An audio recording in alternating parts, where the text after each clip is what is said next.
1. Hatching all the man saw around him was fire. A kingdom burning, 1,000 screams of agony, endless lives lost. His own blood spilled onto the ground, pouring from him like a fountain. He refused to buckle to the pain, even as a blade stabbed through him, slicing into his entrails from behind. He spoke the words of power, not to save himself, but to save those that cried out for a savior. Before the spell was cast, it turned dark. Death. The first sensation was warmth, then breath, then darkness as his eyes rolled open. Everything was muted. All sensations felt odd. That was when he noticed that he was confined in a small area. Everything in him told him he needed to move. He had to get out. He pushed at the walls with his arms and legs as hard as he could. Then with his tail. Wait, tail? What is going on? Someone help. He wanted to speak, but he found he could not talk. His mind raced as he processed an appendage he shouldn't have, or at least he thought he shouldn't. He didn't know who he was. He didn't know why he was in this box. Or was it a box? It was more an ovoid than cuboid. The walls of his prison were not stone, or wood or steel, or at least he thought so. He wasn't even sure how he knew what those words meant, only that what he was in was not that. He thought to himself as he continued to struggle. What am I? Where am I? Why is it so hard to breathe all of a sudden? Wait, am I about to die? Panic set in as he struggled to release himself as another sensation took hold. This one was more pressing and primal. Suffocation. If he did not get out, he would die. He continued to kick and scratch and bite at the walls of his ovoid jail, which would soon be his crypt. That was when he felt it. A crack in the prison, a means of escape. It was so small he nearly missed it. He pushed all his might into that one point until the crack widened and he saw light. You will not be killing me today, he thought to himself in triumph. He pressed his mouth against the crack and breathed. The air felt nice, but his lungs burned as if it was their first time taking in the crisp substance. After taking in a few more breaths, he continued to claw at the crack until there was an opening barely large enough for him to see through. Despite not getting much done, he was tired, his body wanting to rest and his muscles aching. Something in him told him he could not rest, he needed to get out. So he struggled to widen the hole until it was large enough for him to get his head and shoulders through. Finally, I can get out of here, he thought as he pushed his way into the light. Triumph and freedom was short-lived as the exhaustion finally took him, and he lay down still half inside his prison. Now at least he could see what he was trapped in. To his surprise, it was an egg, and from it came a long, slimy, and scaly body. It didn't seem right, but was that his body? He was sure his body was different. Somehow the scales seemed new. He wondered how he could turn his head so far around, so he looked down to see his neck was long and serpentine. Am I a lizard? I thought I was something else. I think I was just born, but how do I know that if I am a lizard?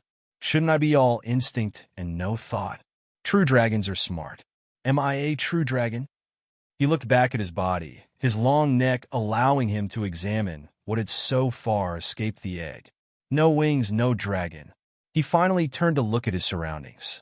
He was on a circular platform a few inches off the ground in the middle of a bedroom. It was about 4 feet in diameter and had arcane carvings arranged in a geometric shape all over it. His egg was placed in the center of the platform. The room itself was nothing special, just 2 beds, a study area, and dressers. The floors were hardwood, and the walls were painted a baby blue. His spot seemed to be the most interesting out of everything he could see. How do I know what walls, hardwood floors, or beds are? He thought to himself. Wasn't I just born? Is it weird to know that?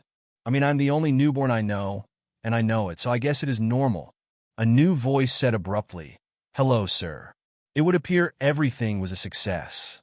The lizard looked around for the source of the voice. He tried to speak, but all that came from him were squawks and chirps. He tried again, but no luck. The only sounds he could make were all unflattering squawks and chirps. I do not believe you will be able to speak in that form, sir. Don't worry, though. I am speaking directly into your mind, and I can hear your thoughts, the voice responded. Where are you? Who are you? The lizard thought, mainly to see if the person could indeed hear it. I am the reincarnation system you created before your untimely demise. You named me Failsafe. You have my deepest sympathies on your death, sir. Reincarnation? The lizard asked mentally. Your rebirth failsafe. I just realized why you must have named me failsafe. I believe you may be experiencing memory loss due to these unforeseen developments. You were supposed to reincarnate into a sentient humanoid race. Wait, failsafe, who am I? The lizard asked. What am I? I am unsure, sir. Failsafe responded.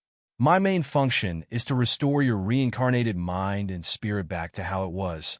But the amount of magic you possess in your current form is limiting my capabilities and memories as well. It must be another unforeseen happenstance due to the fact you are now a baby long-neck lizard thing and not a human or some such race. I will run a diagnostic. Please wait. Failsafe was only gone for a moment before he spoke again. Ah, I see. In your current form, you are way less magically apt than you were at time of death. The lizard cut him off. What does that mean for me and my memory? You need to gain magical strength equivalent to your previous self for me to access your memories and share them with you. I will develop a system that will aid in displaying your progress to that state. We can even set milestones for certain levels of strength, Failsafe said, sounding excited at the prospect. I will need to get more information on your current capabilities first, so we can add to it as we go. So what do you need? The lizard asked. Right now, nothing, sir. You are exhausted from being born, so I will see how long it takes you to recover, Failsafe said. Do you really not know anything about who I was or how I died? The lizard questioned. All I know is that you were human before, and my creator, Failsafe admitted. I'm not even sure what you looked like, but you were powerful. That I know for sure. Well, that doesn't help much, the lizard said. Maybe the best thing to do is just look around. Let's see if I can get used to these limbs. Despite what he said, he ended up not being able to move. His strength at all, but left him.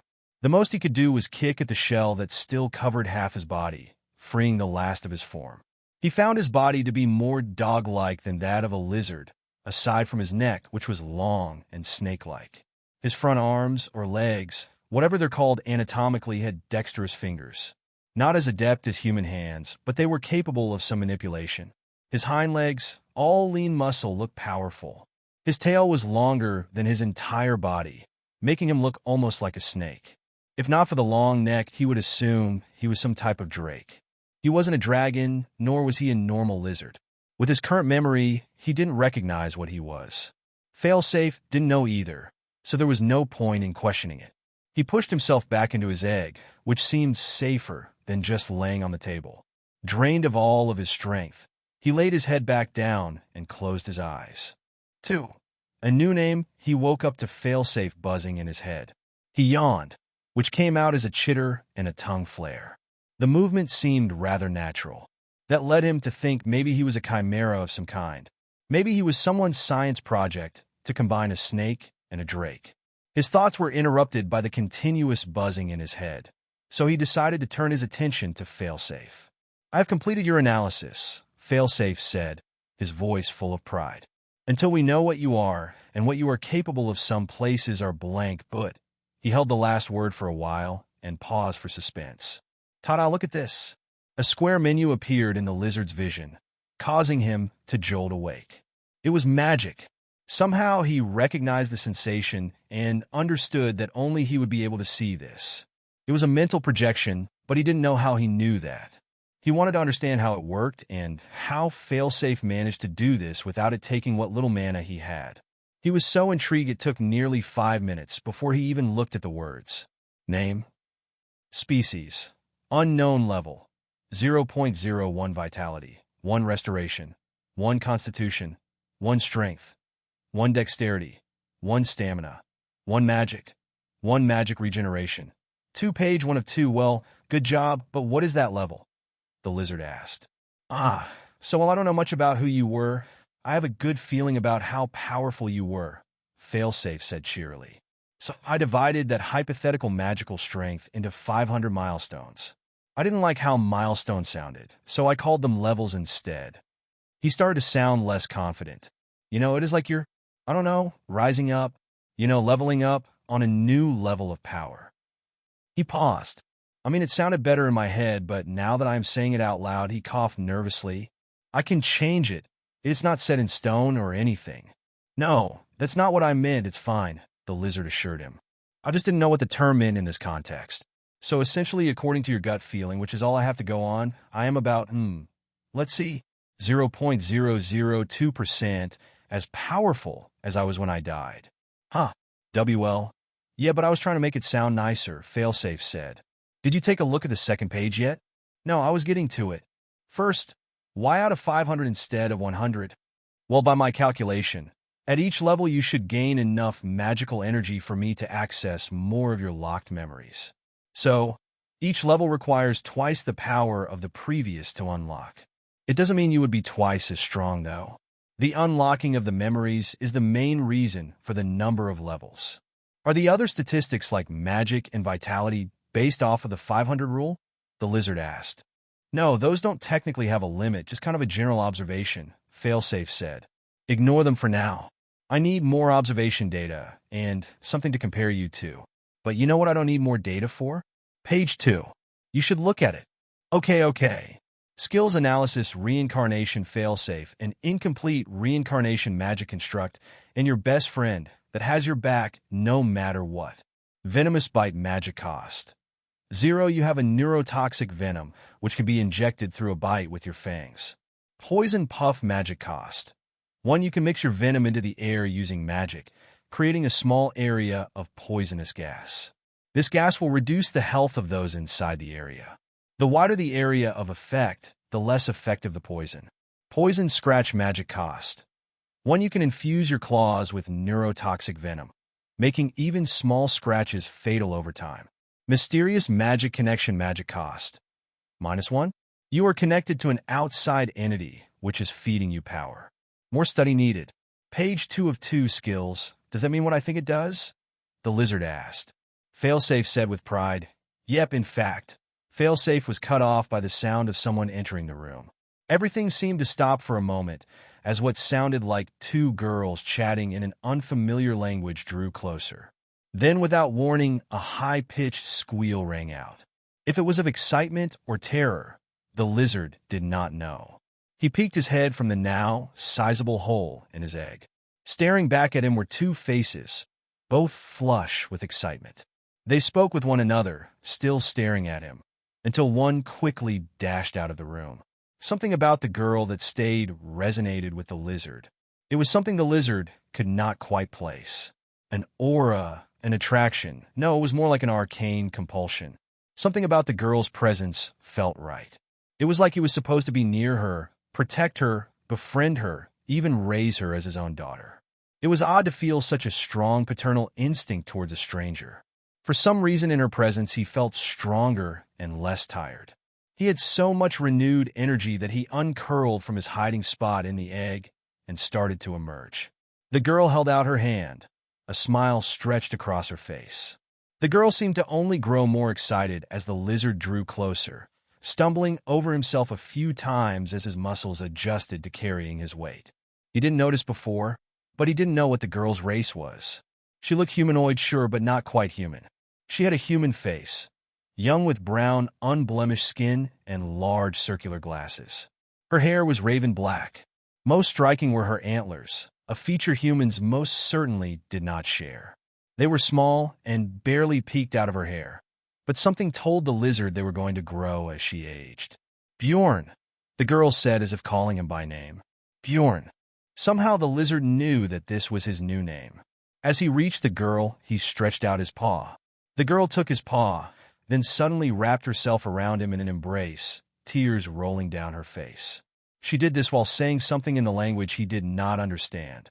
So don't interrupt, but I think I know what that mysterious magic connection is now, Failsafe said in Bjorn's mind. It would appear you are a familiar, and you just received a name. So, congratulations? Bjorn. We will go with that name for now. It's not like I can remember my actual name. Can you understand them? Bjorn asked mentally.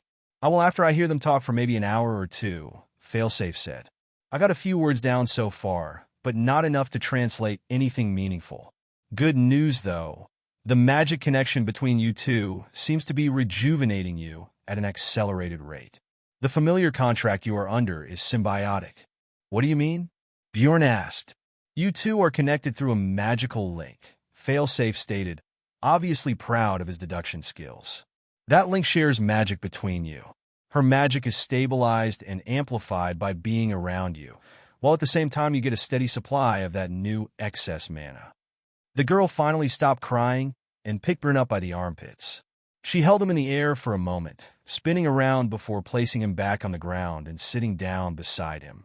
Now that Bjorn had a humanish girl to compare to, he was about the height of a medium-sized dog, but a lot longer because of his serpent neck and prehensile tail.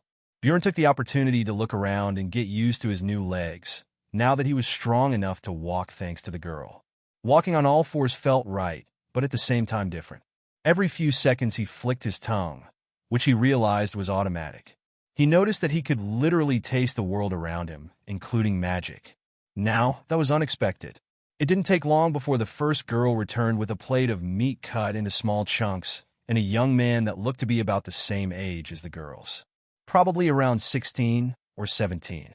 Most interestingly, the two newcomers were human, fully human. The boy's blue eyes were striking, as if he could see into the soul, and the girl had a mane of red locks with tribal beads and feathers. They stopped at the doorway when they saw Bjorn walking about. While Bjorn could not understand them, he could literally taste their concern. As the group conversed, he noticed they didn't walk any closer. The girl he was bonded to was called Freyja by the human girl, who in turn was called Julie. The boy was called Matt. It appeared Freyja had to demonstrate that Bjorn wasn't going to bite them by picking him up again, which he offered no resistance to. She placed him back on the platform, near his egg. It wasn't until Bjorn tried to step off the platform that the runes and symbols carved on it started to glow. A barrier of light prevented him from stepping off without Freyja's assistance. Matt and Julie finally entered, and Julie presented the grilled meat for Bjorn to eat. 3. Lord Father Daylight entered through the window, which is what woke Bjorn. He found himself still in the body of some unknown monster. He had discovered little about himself or his species over the course of the night. Freyja and her friends spent most of the time watching him and ensuring he ate and drank. Failsafe underestimated how long it would take him to translate the language. However, he claimed that throughout the night, he would make a new magic framework that would allow him to understand it in real time. Unfortunately, he won't be able to read it until he learns the old-fashioned way. Speaking the language was impossible, given the vocal cords he possessed. He stands up and proceeds to stretch when he notices Freyja standing over him. She was wearing the same thing as yesterday, a black sweater vest over a white dress shirt, black and white striped tie, and a skirt. She picked him up, and he notices the barrier that kept him from leaving the platform dissipated. He can taste the magic in the air, and, given enough time, he is confident he can identify what exactly is being used to make the barrier. He expects Freyja to let him back down, but instead she heads for the door. As it turns out, he is in a dormitory of some kind. They are in a long hallway, which has doors intermittent on each side. The spicy taste of cinnamon incense assaulted his greatly enhanced senses. The dorm had an oddly sterile look, no pictures or plants or colors beside the natural hues of the wooden floors and brick walls. Freyja seemed to be nervous as she carried him hurriedly down the stairs and into the main hall. An older woman was there waiting for them, and she looked surprised at Bjorn. The woman was a halfling, a full head shorter than Freyja, with a motherly demeanor. She and Freyja talked for a few minutes, and she even pointed at Bjorn a few times, and especially at his back. Bjorn wished he knew what they were saying, but could only shrug off the talks. "Hey, failsafe, you got that translation thing done yet?" Bjorn asked mentally. "Almost. I just need a bit longer. I am trying to optimize it as much as possible given your low magic ability." Failsafe responded aptly. Bjorn sighed. "Well, can you just tell me what they're talking about?" "Sure thing," Failsafe said. "The older halfling woman's name is Demi-Eye. She's trying to figure out what you are. She thought you might be a dragon, but no wings, so that was out. She is also upset that Freyja took you out of the containment field. I am assuming that is the platform in Freyja's room. Apparently, you are supposed to stay in it for a few days to ensure you don't reject the bond and attack her."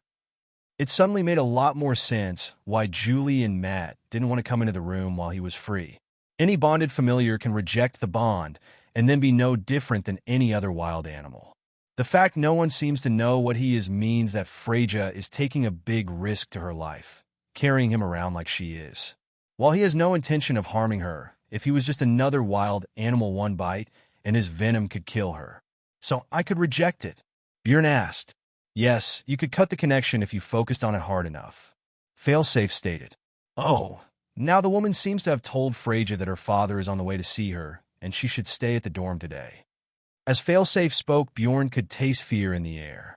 He looked up at Freyja, and she seemed neutral, but her body was giving off a strong sense of dread. Something wasn't right. Why would she be afraid that her father was coming to see her? Family troubles, perhaps. That seemed like it might be the case. After the two talked for a few more minutes, several more girls around Freyja's age slowly made their way down the stairs into the main hall. Each of them were wearing the same uniform as Freyja, and none of them were human. He saw one elf, Fae, and a cynocephaly along with another of Freyja's race. They all carried book bags on their backs and a staff in hand, or a wand at their side. When they saw Freyja and Bjorn, he noticed they seemed to take a longer path around to avoid them. At the same time, Freyja noticeably avoided eye contact and shrunk in her demeanor. Bjorn could taste fear, embarrassment, and anxiety as the girl shrank. The halfling woman seemed to notice and said something that of course Bjorn could not understand, but seemed to help Freyja somewhat. After speaking to Demi-Eye, Freyja returned to her room. Since Julie was already gone, she allowed him to walk around the space freely. As with the day before, he found the space to be rather barren. There were 2 desks, wardrobes, and beds, but nothing else. Freyja sat at her desk while Bjorn had to jump up onto her bed to see what she was doing. She was working with an alchemy set and some dried ingredients. She added a notebook and several textbooks open, while she used her magic with some difficulty to ignite a flare jewel that was used as a Bunsen burner. She worked diligently on something, occasionally looking over to Bjorn, especially as he jumped on and off the bed to get used to his new body and find the best way to jump. Once she finished whatever she was working on, she put out the flare jewel after several failed attempts. She picked Bjorn up and placed him back on the containment platform. She grabbed her book and sat down next to him, where she spent the next 2 hours reading out loud to him. Bjorn just listened despite not understanding a word. He had nothing better to do anyway. Failsafe was working on the new framework, and he didn't want to distract him with questions and updates. He didn't really understand what Failsafe even is. Judging by the description Failsafe wrote about himself in the skills analysis, he is some type of sentient spell. Bjorn feels like he should know what that means, like it is on the tip of his tongue, but he can't quite put it together. He is accredited as the Wand Weaver Extraordinaire, and it is thanks to his lifelong pursuit of magical knowledge and his refinement of magical wand-making techniques that mages today can craft spells with the use of a wand. Freyja read, which caused Bjorn to jump up in surprise, which in turn caused her to stop. Are you okay, Bjorn? I didn't startle you, did I, baby? She pets his head. Failsafe celebrated.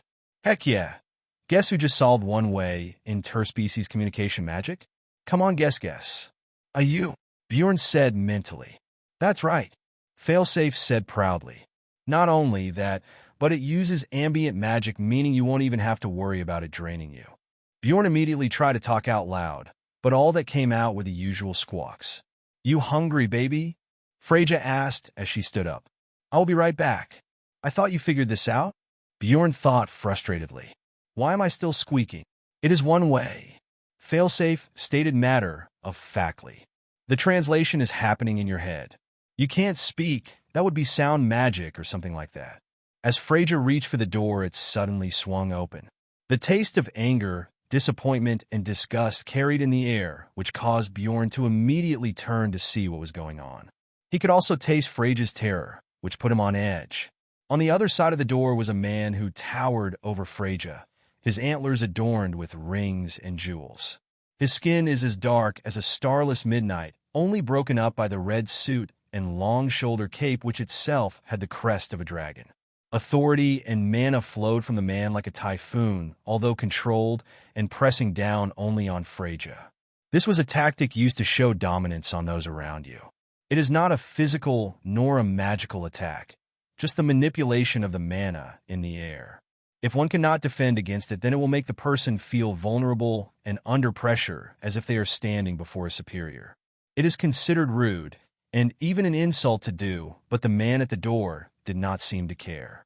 Faith, Freyja stated, but quickly bowed her head. I mean, Lord Salstar, it is an honor that you have come to see me. The man's voice was deep and impassive. Where is it, girl? Freyja notably paled, her voice barely above a whisper. Right this way, Lord.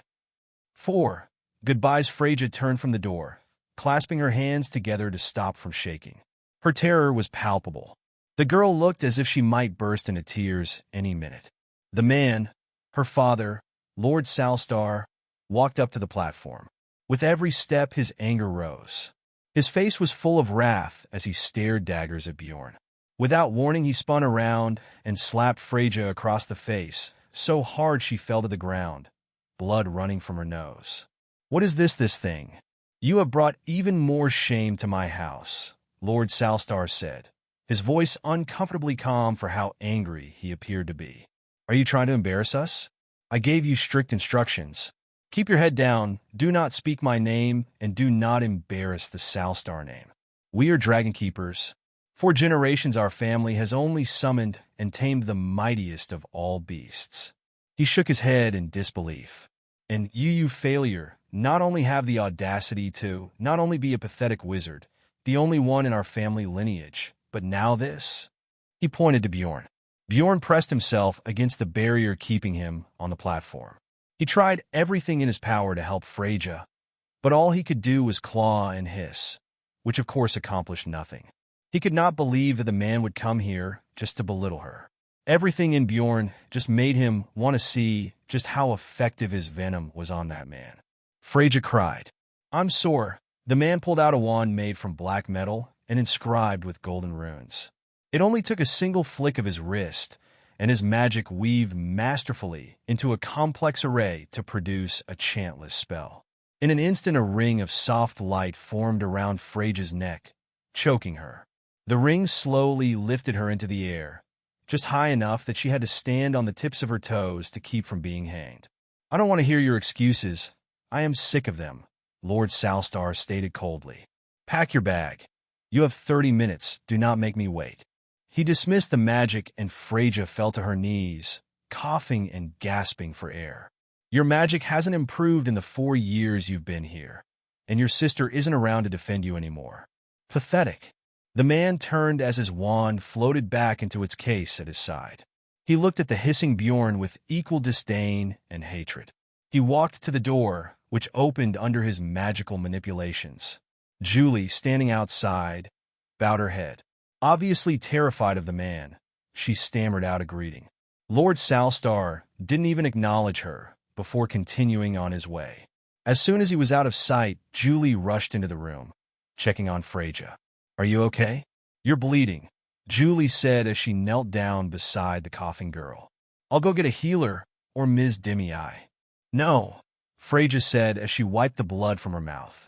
I have to pack. I'll be fine. Are you serious? Where are you going? Not with that evil noble, hopefully, Julie said as she helped Freyja up to sit her on her bed. He can't treat you like this just because you're a wizard and not a mage. We can get the authorities or something. Freyja shook her head as she slammed her hand into her thigh. And they will do what? Arrest him, the Lord? No offense, but I don't know if a human would understand. It is just now how things work here. Just leave me alone. I need to pack. Freyja stood up and pulled her wand from a cylindrical holster on her waist. The wand was a gnarled piece of faded wood that could be easily mistaken for a kindling, if not for the rather comfortable leather grip. She spoke the words of power to call forth 2 wisps in the shape of hands. A beginner-level wind spell would usually create substantial hands of wind that could interact with the world. Freyja's wind hands, however, looked weak and could not move quickly without winking out. She used the hands to quietly gather her things. Julie helped with wind hands of her own, which were far more stable and quick. She was sure to continue her slurry of insults towards Lord Salstar, some of which were quite creative, and others couldn't be translated, yet as failsafe didn't know what they meant. It took only 5 minutes for Freyja and Julie to pack the meager amount of belongings the girl possessed. Most of this time was spent carefully packing up her alchemy equipment. The wind hand carried her books, while she had a single bag full of her clothing and other knickknacks. Are you ready to go, baby? Freyja asked as she picked up Bjorn. Guess you aren't going to be able to meet the rest of my friends after all. Is it safe to carry him like that? Julie asked, apprehensive to get any closer. The containment did tell us he's venomous, you know. Bjorn is a good boy. He wouldn't bite anyone. Would you, baby? Freyja asked while nuzzling Bjorn. Bjorn let out an affirmative squawk. He didn't notice before, but while she held him, he could feel the faintest flow of mana coursing through her muscles. She was augmenting her strength with mana in order to carry him, which made sense, as she was a pretty petite girl. His tail still dragged on the ground, so he wrapped it around her waist, which could help with the weight distribution. The lobby was full of girls staring out into the courtyard. More and more seemed to be rushing down the stairs to see what was going on. At the top of the stairs to the main lobby, Miss Demi-Eye was ordering the girls not to do anything that would embarrass the academy. As soon as she caught sight of Freyja and Julie carrying bags, she hurried over to them. "What is going on, Freyja?" Demi-Eye asked. She then saw the swelling presenting itself on her cheek. "By the divines, are you okay?" A gentle blue glow surrounded her hand as she touched Freyja's swollen face. There! Healing magic coursed into Freyja, and the swelling quickly subsided. "Looks like I have to go," Freyja responded as Demi-Eye finished her healing. "Thanks for looking after me these 4 years." Demi-Eye opened her mouth to say something, but was interrupted by a panting boy who inserted himself into their space. "Freyja, Julie, what is going on? Why is Lord Salstar here?" Matt asked, trying to catch his breath. "Are those bags?" "It looks like I'm leaving," Freyja said, choking back sadness. "Lord Salstar came to take me back home, I guess. But you just summoned your familiar. Why would he take you now?" Matt asked as his eyes darted between Freyja and Julie. "We don't even know what he is yet. Speaking of, is it safe to carry him around like that?" Freyja sighed. "Bjorn is fine, and I don't know why he chose now to get me. Probably because my sister—" "Oh, yeah, didn't mean to bring that up," Matt said with a frown, scratching his head. "I'll be fine, though. I'm just going back home for a while, it seems," Freyja said. She tried to smile but couldn't. A crash downstairs pulled Demi-Eye's attention, and she had to deal with a student that apparently tried to get a better view by standing on top of a coffee table. The trio was quiet for a few seconds, each of them struggling to figure out what to say next. Julie then stepped up, placing the case she was carrying on the ground. It was the one with all of Freyja's alchemy equipment. Julie grabbed Matt's hand and Freyja's shoulder, since Freyja's hands were full with Bjorn.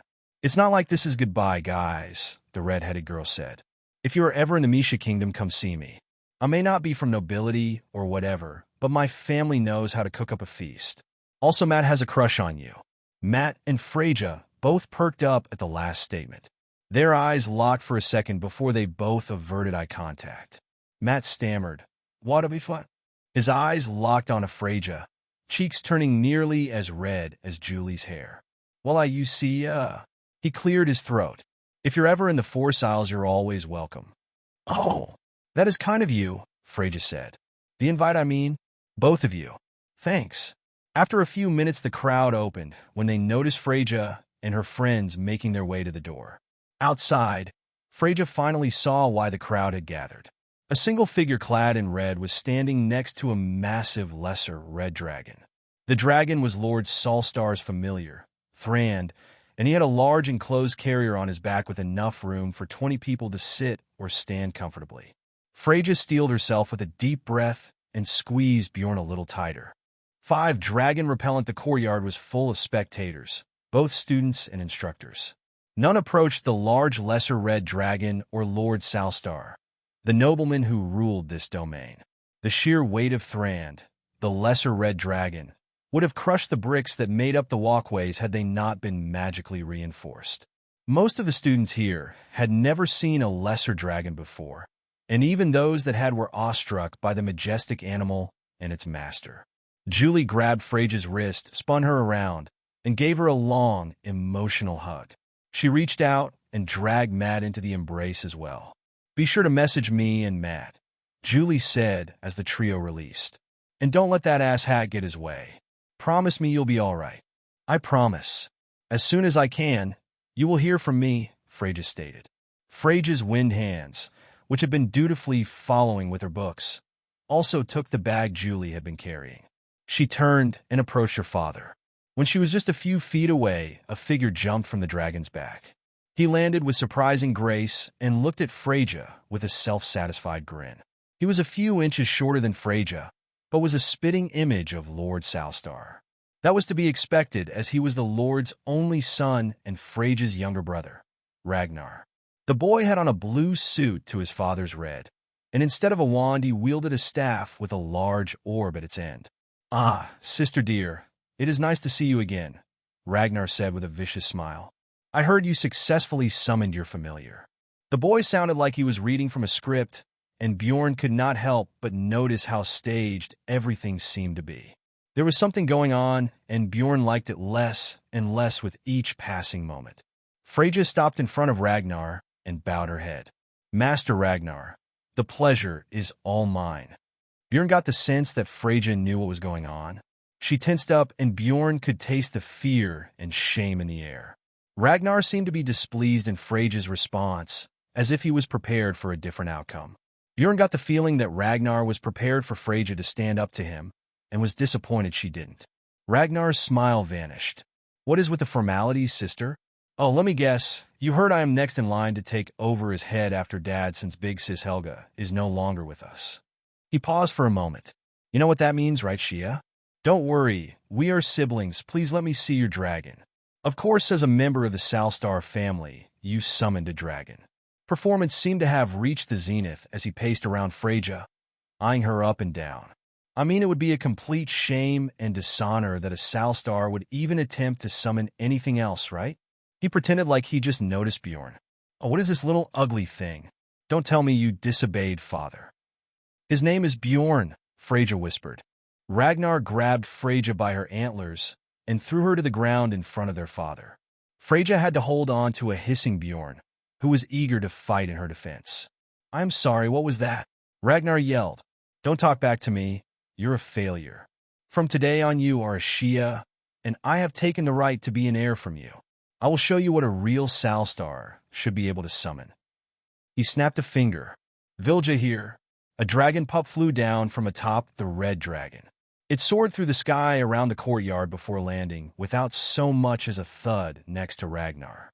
The lesser dragon was black in coloration, an indication that she was a lesser storm dragon, one of the strongest variants.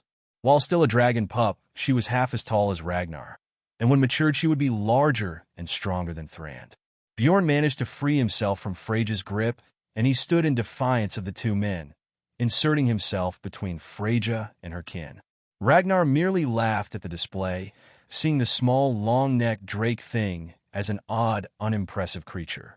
That was until his dragon saw Bjorn and freaked out.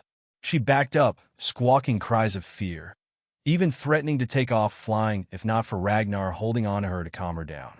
"What has gotten into you, Vilja?" Ragnar asked as she bucked him off of her. "Calm down, it's just some stupid lizard." Thrand turned his attention to the group due to the commotion and looked down at the little Bjorn. He also backed up, lowering his head as if to hide behind Lord Salstar. The Lord got control of the large dragon with a simple wave of his hand, unlike Ragnar. Displeasure now turning again into anger, he looked at the scene before him. The Shiagaunt would have removed the Freyja properly, but his son losing control of his familiar made them look weak, which was not acceptable. This was supposed to be a display of strength over the cancer in their family that was Freyja, a Shia that would soon be excised. "Get control of your familiar, boy," Lord Salstar snapped. He turned his attention to his daughter on the ground. "Get up, Freyja, we are leaving." Freyja nodded and grabbed Bjorn, this time being sure to hold him tighter so he could not escape. "What did that little monster do to Vilja?" Ragnar screamed in outrage, the mask of his performance broken. He walked over to Freyja, who was still picking herself up, and kicked her in the side, causing her to fall over. "She's never acted like this before.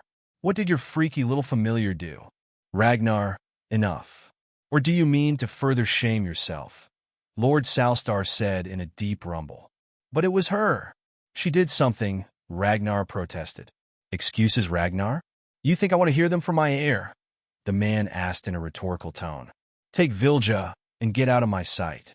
You have done enough." He turned to Freyja. "With this the Shiagaunt is complete, come." As the two talked, Freyja once again stood up, her head down to hide the pain she felt. The pain that Bjorn could sense all too well. He could taste her anguish, her torture, her hatred, and every ounce of her fear, and it broke his heart. If he could, he would rip those entitled pricks apart. For now, at least, all he could do was hiss and watch them closely, as either were more than capable of killing him in an instant. The ride on the back of Thrand was smooth, as the large dragon followed the ebb and flow of the wind. The cabin on his back was large and decorated for nobility. Gold and red interiors and upholstery embooths around the windows. Above them, fancy chandeliers with magic stones lit the space. Even a couple of servants to serve the lord and his guests, and a separate section for preparing meals. Freyja's mother Ingrid was also present, but she hadn't so much as looked at Freyja. Ingrid was the same race as the rest of them, but with notably lighter skin and white freckles along her neck. Bjorn guessed that she might be a different ethnicity within the race. She conversed with her son who sat next to her, going on about nothing important. The lord sat in a special seat near the front of the cabin at a desk. Behind him was the banner of the Salstar domain, which Bjorn had yet to find out the name of. The lord was going over some paperwork while smoking from an ivory pipe. The servants were both elves, sisters by the look of them. They were at the beck and call of everyone other than Freyja, whom they ignored completely. Freyja and Bjorn sat alone in a booth with a closed window. She gently petted Bjorn, emotions all over the place. Meanwhile, Bjorn decided that, now that there was a lull, he could finally go over some things with Failsafe. So, the skills were interrupted when we were going over them, Bjorn said mentally. Ah yes, Failsafe exclaimed. I actually had to make some changes, given the new information about you being a familiar and all. Bjorn opened his menus with a thought and looked over his status. Status menu name: Bjorn Salstar species. Unknown level: 0.02 vitality, 1 restoration, 1 constitution, 1 strength, 1 dexterity, 1 stamina, 1 magic, 1 magic regeneration, 2+1 from bond. Page 1 of 2 skills analysis: Reincarnation, Failsafe, an incomplete reincarnation magic, and your best friend that has your back no matter what. Venomous bite magic cost: 0. You have a neurotoxic venom, which can be injected through a bite with your fangs. Poison puff magic cost: 1. You can mix your venom into the air using magic, creating a small area of poisonous gas. This gas will reduce the health of those inside. The wider the area of effect, the less effective the poison. Poison scratch magic cost: 1. You can infuse your claws with neurotoxic venom, making even small scratches fatal over time. Familiar pact connection magic cost: -1. As a familiar, you are receiving +1 to your magic regeneration. Dragon Repellant? Passive skill? Dragons seem to dislike you for some reason and show hesitation and fear around you. More study needed. Page 2 of 2. Failsafe cleared his non-existent throat. So, what I was going to tell you is that right now you can use 1 spell, hence you only have 1 point in magic. The magic cost on your spells is 1 point.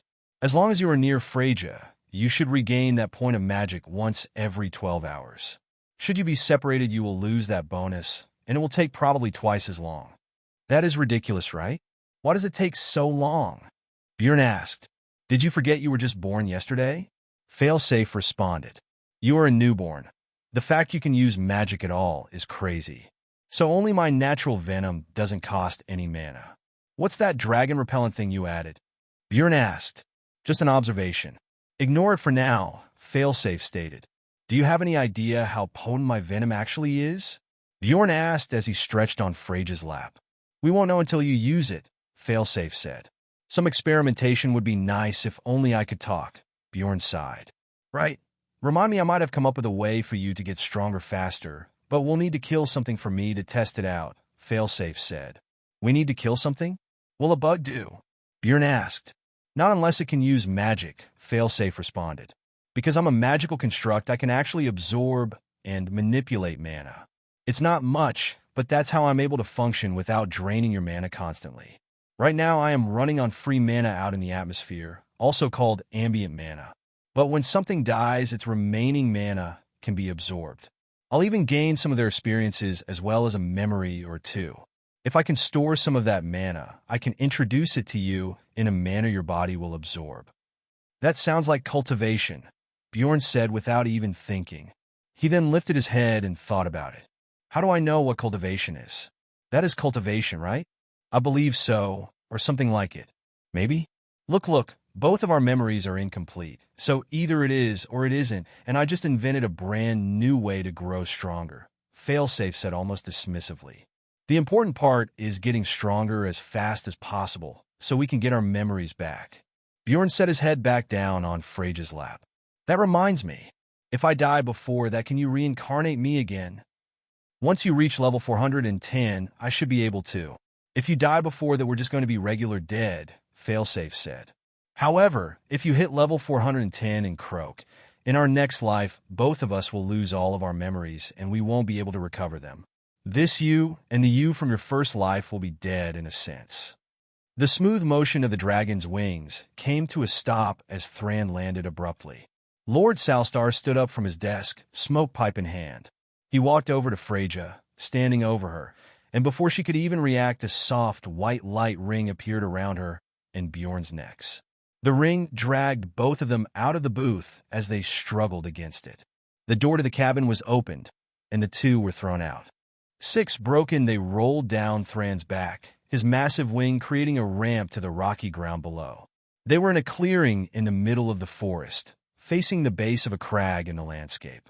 The fall was not pleasant as the rocks and speed caused them both to be rattled with pain. As soon as they came to a stop, Lord Salstar released the spell, choking them while he watched from high atop Thran. Freja had been sure this would happen the moment she saw her brother at the school. This was a Shiagaunt, the removal of a potential heir to a noble house. It made her a pariah and would serve to separate her from her house. Since her older sister died, technically she was next in line to become head of the family after their father. However, invoking a Shiagaunt in front of spectators, bowing to her younger brother, and him grabbing her antlers showed that she recognized him as her superior. All that was left was for her family to abandon her. She was prepared for that outcome, but hadn't thought it would come so soon. Lord Salstar used magic to amplify his voice as he stated with disdain. Freja, for too long you have been the stain on the honor of our family. I can see I was wrong to believe a mere wizard was worthy of the name Salstar, when all you did was fail again and again. I listened to your sister Helga and believed that maybe you would be useful. He shook his head. Well, let's see if you can be useful. If you have learned anything in your studies worth a damn. He pointed behind her. In that cave is a troll. I assume you know what that is. It has caused problems for the people of a nearby village. Any Salstar worth their name would be able to kill it easily. Prove to me you are worth my time.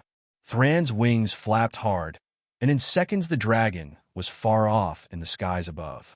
Bjorn was much faster to recover than Freja, who appeared to be in shock from being left with such a dangerous creature. She knew it was true that a trained mage with battle experience could take on a troll alone, but she was not a mage nor trained in combat. Her family just left her to die, to get ripped apart brutally by some crazed beast.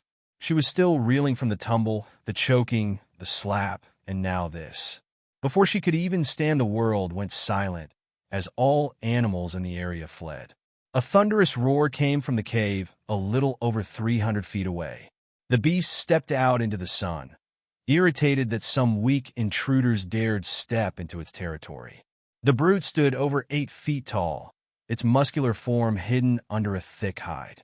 Its arms were long and hairy, its claws caked with the dried blood of its previous meal. Its form was oddly humanoid, but wrong and misshapen. Its mouth was full of jagged, blackened incisors. It took another step out of the cave and let out another roar, this one even louder. Bjorn once again inserted himself between Freja and danger. The young girl's eyes were locked on what she was sure would be her death in a few more heartbeats. Fighting was suicide, Bjorn knew that, but if Freja ran, maybe she could get away. Bjorn turned and bit her shirt sleeve to try to get her to move. She was so scared she couldn't even stand. The troll took another step, and Bjorn could taste the creature's anticipation. He was eager to hunt, and his eyes were locked on Freja. I think we should get out of here like yesterday, Bjorn, Failsafe said, panicked. Damn it, she won't budge. She's in shock, Bjorn responded. Yeah, I noticed, but we can move. We can get out of here, Failsafe said. Bjorn paused. He hadn't even considered leaving Freyja. The idea was asinine. Or was it? He knew his protective instinct for the girl was because of the familiar contract. He could break that contract and run. Yes, that would mean leaving this girl to die, but shouldn't he prioritize his own life? He obviously cared a lot about himself, seeing that his previous life created a return from death magic in the form of Failsafe. He thought back to the dream he'd had before waking up as this lizard thing. It was fuzzy, but he knew it was how he died, his last memory. In that last moment, he didn't think about saving himself. He was putting his all into a spell that would save the people of that kingdom. Bjorn would like to think that was who he was, a man who put others first. He knew he was grasping at straws and romanticizing his death like it was something noble. In truth, for all he knew, he caused that destruction in the dream. The lizard took a deep breath. How do I activate one of the skills? The poison scratch one. Are you seriously going to try and fight that thing? Failsafe screamed in disbelief. You're going to get us key dash, Failsafe, Bjorn said in a tone reminiscent of a man ready to die. How do I do it? Failsafe was quiet for a few heartbeats. Since you are an animal, it should be automatic. Focus your magic on your claws with the intention of infusing your venom into them. No chanting or anything like that, it's just directing the flow of mana. Thanks, Bjorn said solemnly. Failsafe took a long breath. Well, this was a short life, but it was nice being here with you. Poison scratch magic cost. 1, you can infuse your claws with neurotoxic venom, making even small scratches fatal over time. Bjorn focused on the flow of his mana, moving it around his body. He felt his only point of mana drain from his core into his claws, and they started to steam with a sickly green vapor. With the troll focused entirely on Freyja, he decided to run in an arc, making it first look like he was running away. The troll watched him only for a second before turning his attention back to Freyja.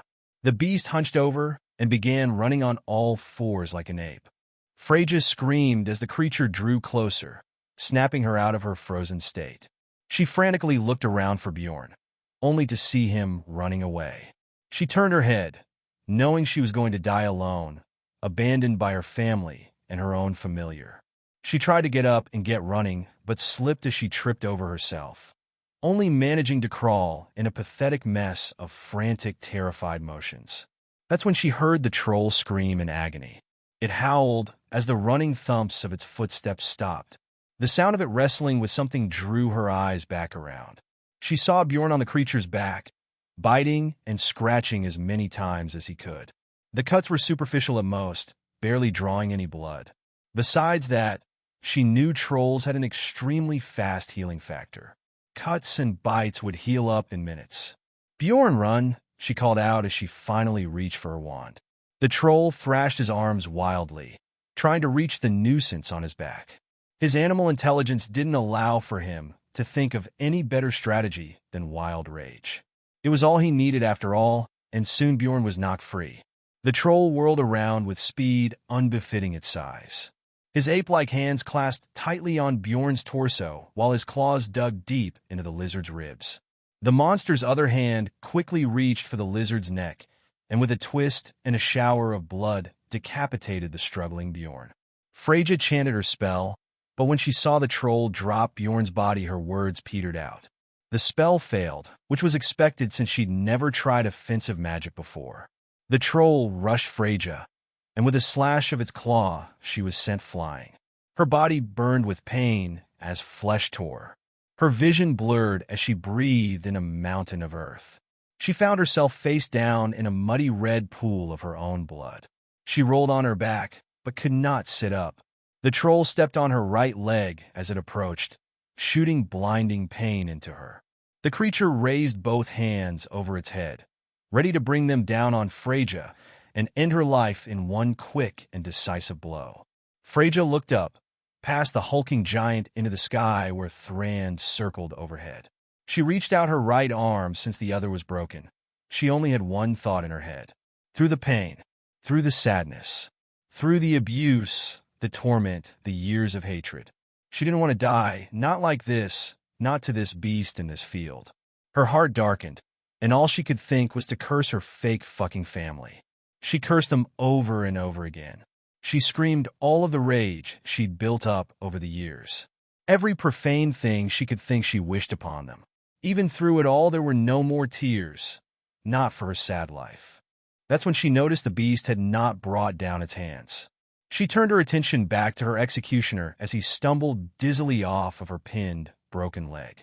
The creature continued to drunkenly wobble as blood began to foam in its mouth. It spun, and Freyja saw that none of the wounds Bjorn had given it had healed. They all seemed to only grow more intense and bloody. After a few minutes of this, the creature fell over, going into a violent seizure. Trolls were notoriously tough creatures. Their healing factors usually meant that your first strike had to be a decisive killing blow. Their bones were as tough as iron, their hide ridged leather. They could regenerate from near anything. They were resistant to poisons and venoms, and even weaker magics. Freyja knew all this, and could not believe what she was seeing.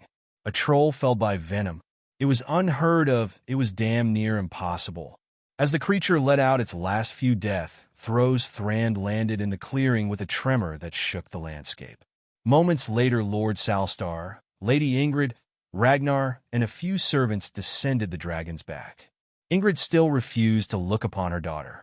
Ragnar had a bemused look on his face. He hadn't expected her to survive and kill the troll. Lord Salstar, on the other hand, watched her like a hawk preparing to strike. Lord Salstar and two of his servants approached the heavily bleeding girl. Her mother and brother were ordered to keep their distance. The servants dropped Freyja's belongings on the ground in a pile before they too distanced themselves, leaving the Lord alone with his estranged child. You could not cast a single spell. You froze and got your familiar killed. And here you are, only alive because of a fluke. It is like you were born to disappoint me, her father said with uncaring eyes.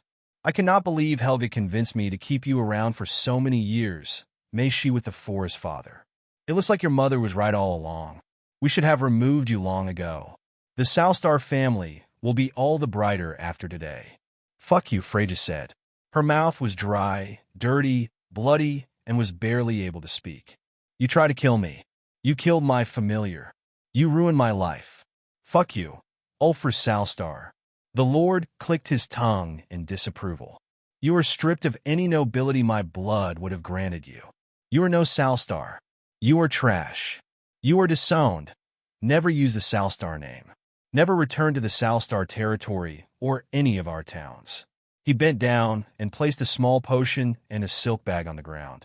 I pray you have a short life, and for your sake we never meet again.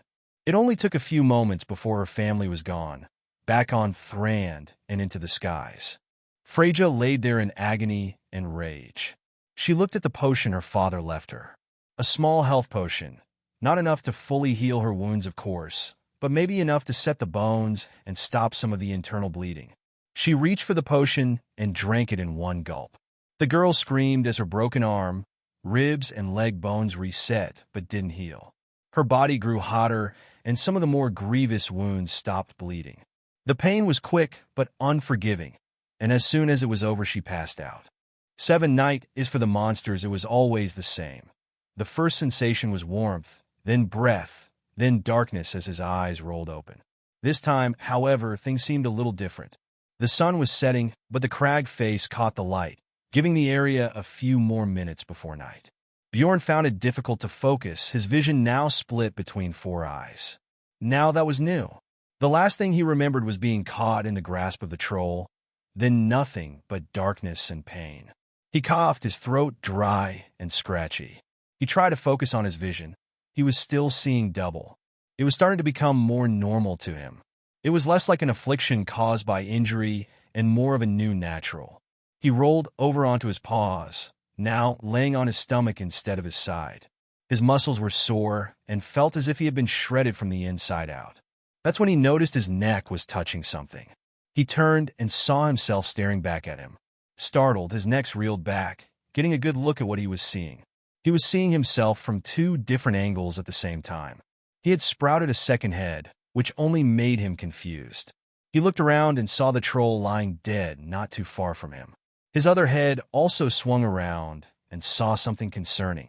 It was also his head, fully detached as if ripped off. Failsafe. Failsafe. Bjorn called for him mentally. Ugh. Damn, that hurt, Failsafe responded. You can feel pain? Bjorn asked. I feel everything you do, Failsafe responded with a groan. Like the new look, by the way. I'm sure two heads are in style right now. Was this your doing? What happened to me? Bjorn asked. No, it appears this is just a natural thing that you do now, Failsafe responded. You got our head ripped off, and man, did that suck. But hey, we aren't dead. Let's not do that again, though. Getting decapitated is not conducive to a long life. Wouldn't they just grow back? Bjorn asked. Maybe, but probably not, Failsafe continued. It took way more magic than you currently have to do this. The only reason we survived this time is because the troll died. He squealed in excitement. Wait, I just thought of something. Failsafe went quiet, and shortly after Bjorn's vision returned to normal. He looked at his second head, which was bobbing up and down without him doing it. Failsafe, is that you? Bjorn asked. Yep, I have a body now. Look out, world, Failsafe said in triumph. Well, I have a head. How are you doing that? Can you take control of me? Bjorn asked, feeling uneasy at the development. No, the only thing I can do is take control of one of your heads, and only if you let me. We can switch if you want, or you can kick me out, but I call dibs on the right side, Failsafe responded casually. The answer was still worrying, but there wasn't much they could do right now anyway. Bjorn stood up. His movements didn't seem to be impeded by Failsafe controlling the other head. Now that he was standing, he could make out the crumpled form of Freyja, not too far from the collapsed troll. He limped over to make sure she was still alive. He could feel the familiar pack still active, so she had to be breathing. Freyja was in a terrible state. Blood caked the ground and stained nearly all of her shredded clothing. Well, what was left of them? It appeared all the bleeding had stopped, but she still had nasty scars along her right arm and side. On the ground beside her were her belongings, which appeared to have been thrown to the ground without care for the contents. She had an empty bottle in her hand, which Bjorn imagined was some kind of potion she'd taken, most likely saving her life. Now that he knew she was okay, at least for the moment, he cautiously walked towards the downed troll. He needed to confirm it was dead. The last thing he wanted was to let his guard down only for it to wake up and crush them. With each flick of his snake-like tongue, he could taste death in the air. He hung his head low, being sure to minimize his presence as much as possible, almost tiptoeing to the beast. He walked around the completely still cadaver a few times from what he considered a safe distance. With no movement from the creature, he approached its back, not confident in being able to escape if it suddenly sprung at him from the front. After scratching it with his claws and jumping back with no reaction, he approached again. The creature was good and dead, but that left Bjorn with a question. Failsafe, did the cultivation thing you were talking about work? I mean, we killed this thing, right? Bjorn looked at the head Failsafe controlled. He was still bobbing around, wonderstruck with his new freedom. Failsafe, did you hear me? Huh. Oh, that, well, yes and no, Failsafe responded mentally. Most of our share of the energy I took from it, and I mean like 95% got used up healing us and apparently growing a second head. This is so cool, by the way. I never had a head before, and this one can bend and twist and dash. Bring cut him off. I get it. Have your fun, but you said most of the energy got used up in our share. What about the remainder? So, funny story. I forgot to account for the fact that you're a familiar. So when I created your menu system, Freyja's magic copied it. I don't think she's used it yet. In fact, I don't think she consciously knows she has the ability, but her body is also able to create mental projection menus, stats, and skill sheets. You lost me. What does that have to do with my question? Bjorn asked. Well, Failsafe's eyes darted sharply away. When I developed our cultivation method, her magic copied that as well, and technically you are an extension of her magic as long as you have the familiar bond. So, when I kill something, the reward is shared between us? Bjorn asked. Yes, so your, let's call it experience, got split between the two of you, Failsafe said. And she now has a cultivation method. Well, I guess that will be a good thing in the long run, Bjorn said. It's going to start getting cold soon. Let's check out the cave. I don't think it'll be smart to stay out here in the open. True, night belongs to the monsters, Failsafe agreed. Bjorn walked over to the cave the troll had called home. He was pleased to find that his vision easily adjusted to the dark cave. His flicking tongue didn't alert him to any more unexpected trolls in the cave. The inside was lined with the bones of all sorts of animals, and even other monsters. The strong musk of the troll was everywhere, which might keep them safe. Other beasts would likely stay away from the troll's territory. He returned to Freja with the plan to drag the girl into the cave. He bit on her shirt, careful not to nick her with his fangs, and Failsafe did the same. He didn't think moving her would be easy, but he also didn't think it would be so hard. Freja wasn't a big girl by any means. She probably weighed about 110 pounds soaking wet. The struggle was real. Moving her a few feet felt like they might as well have been trying to move the troll. Ever so slowly but surely, after an hour and a half, they finally managed to pull her into the cave. The sun fully set, and the temperature was dropping fast. Bjorn worried that Freja might get sick if she slept in the cold like this. He decided it would be best to look through her things on the ground. He ran back to the pile, found her travel bag, and decided to leave all of the books, papers, and other things. Luckily, tugging the bag along was much easier than dragging an unconscious Freja. Once he returned to the cave, he decided it was high time he got to see how dexterous his hands were. He didn't want to rip the bag because it would be useful when they traveled. His front paws looked like they were meant to grab and hold on to things with 3 finger-like talons and a fourth that functioned kind of like a thumb. He used his hands to carefully unzip the bag. He found that he could do simple movements with his hands, but he was never going to be a painter, not in this life at least. Once the bag was open, he and Failsafe used their mouths to quickly take out all of the clothing inside, placing a layer of skirts, sweater vests, and shirts on top of Freja. Once they were done with the task, they curled up beside her to share body heat. With things calmed down, he finally opened his status to see what changes had been made.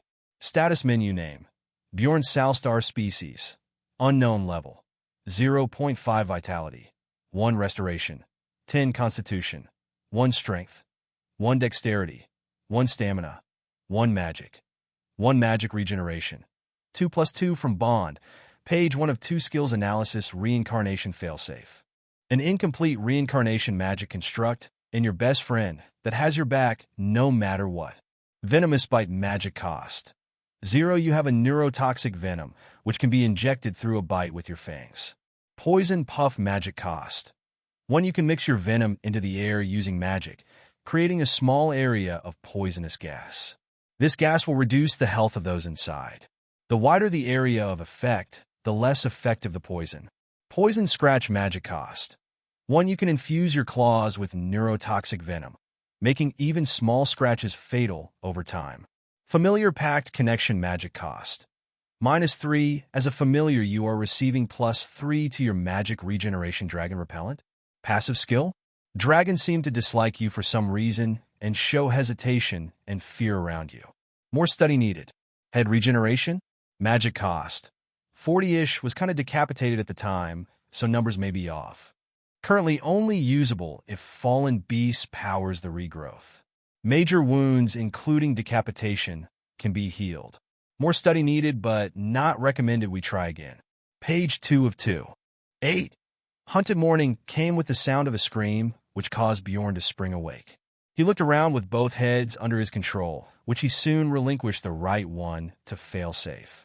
Only the far wall of the cave was illuminated by the rising sun. The low light didn't matter because, as Bjorn found out last night, he can see in darkness quite well. It didn't take much to discover the source of the scream. Freja was awake, but doesn't have the energy to sit up with her broken ribs. Her shock and joy quickly turned into confusion as she saw the now two-headed Bjorn. She winced in pain as she reached out her hand, following the familiar bond that connected them with her magic. He isn't gone. She couldn't believe what she was seeing. Bjorn, she whispered, as if saying the name too loud would cause him to vanish. That is you, right? Bjorn squawked in response, and the girl reached forward despite the pain by infusing her muscles with mana and embraced the lizard. She apologized for not fighting the troll and getting him hurt. The tears wouldn't stop as the pain forced her back to the ground. The pain not even allowing her to lift her arms and pet the loyal familiar. Bjorn knew she was injured, but not to what extent. It may be a few days or weeks before she will be fit to move. That means she will need food and water, especially after losing so much blood. He needed to do something for her, and fast. Freja's breathing was staggered. What happened to you? The second head is definitely new. Well, at least now you are twice as cute. Freja said with a slight chuckle, but winced in pain. We have to go. My father disowned me. He actually tried to kill us. She shook her head. If Helga were alive, he wouldn't. It doesn't matter. Her eyes finally darted around the cave. Did you drag me in here? Good boy. I just need to rest a little more. She passed out cold. Bjorn stayed by Freja for a few more minutes, then he decided to search around the mouth of the cave. He wanted to get a good lay of the land.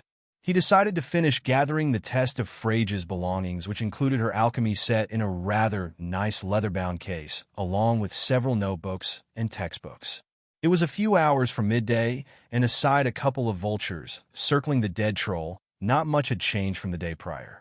The clearing around the large rock face stretched out into a short grassland before transitioning to unkempt woodland. Do you think Freja can eat troll meat? Bjorn asked. I don't know, but you did pump it full of venom, so probably not. Failsafe responded. Can she not eat anything I kill with my venom? Bjorn said as he found a rock that he could climb up to get a better view of the surroundings. That might be a problem.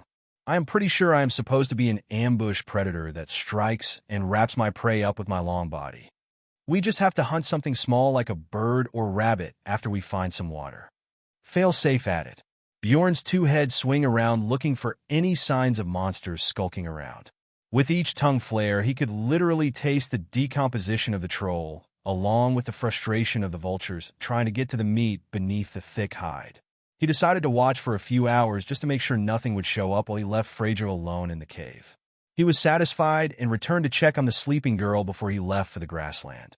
She looked peaceful, but he could taste the turmoil in the air. He walked over to the alchemy case, and after a few tries managed to undo the latch and open it.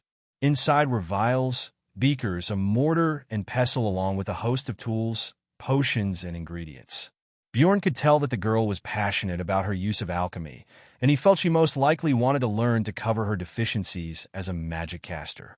Bjorn took one of the empty glass beakers in his mouth. A runic symbol at the bottom reinforced the durability, making it far stronger than the thin glass made it seem. Now that he had a cup, he was off to the grassland to find water. The clacking of his talons against the hard, rocky ground changed into a much softer, comfortable jaunt now that he had soft soil beneath his paws. The lizard decided to use his magic to tug at the familiar pact under the direction of Failsafe. He found that could feel the direction back to Freja, so at least he wouldn't have to worry about getting lost.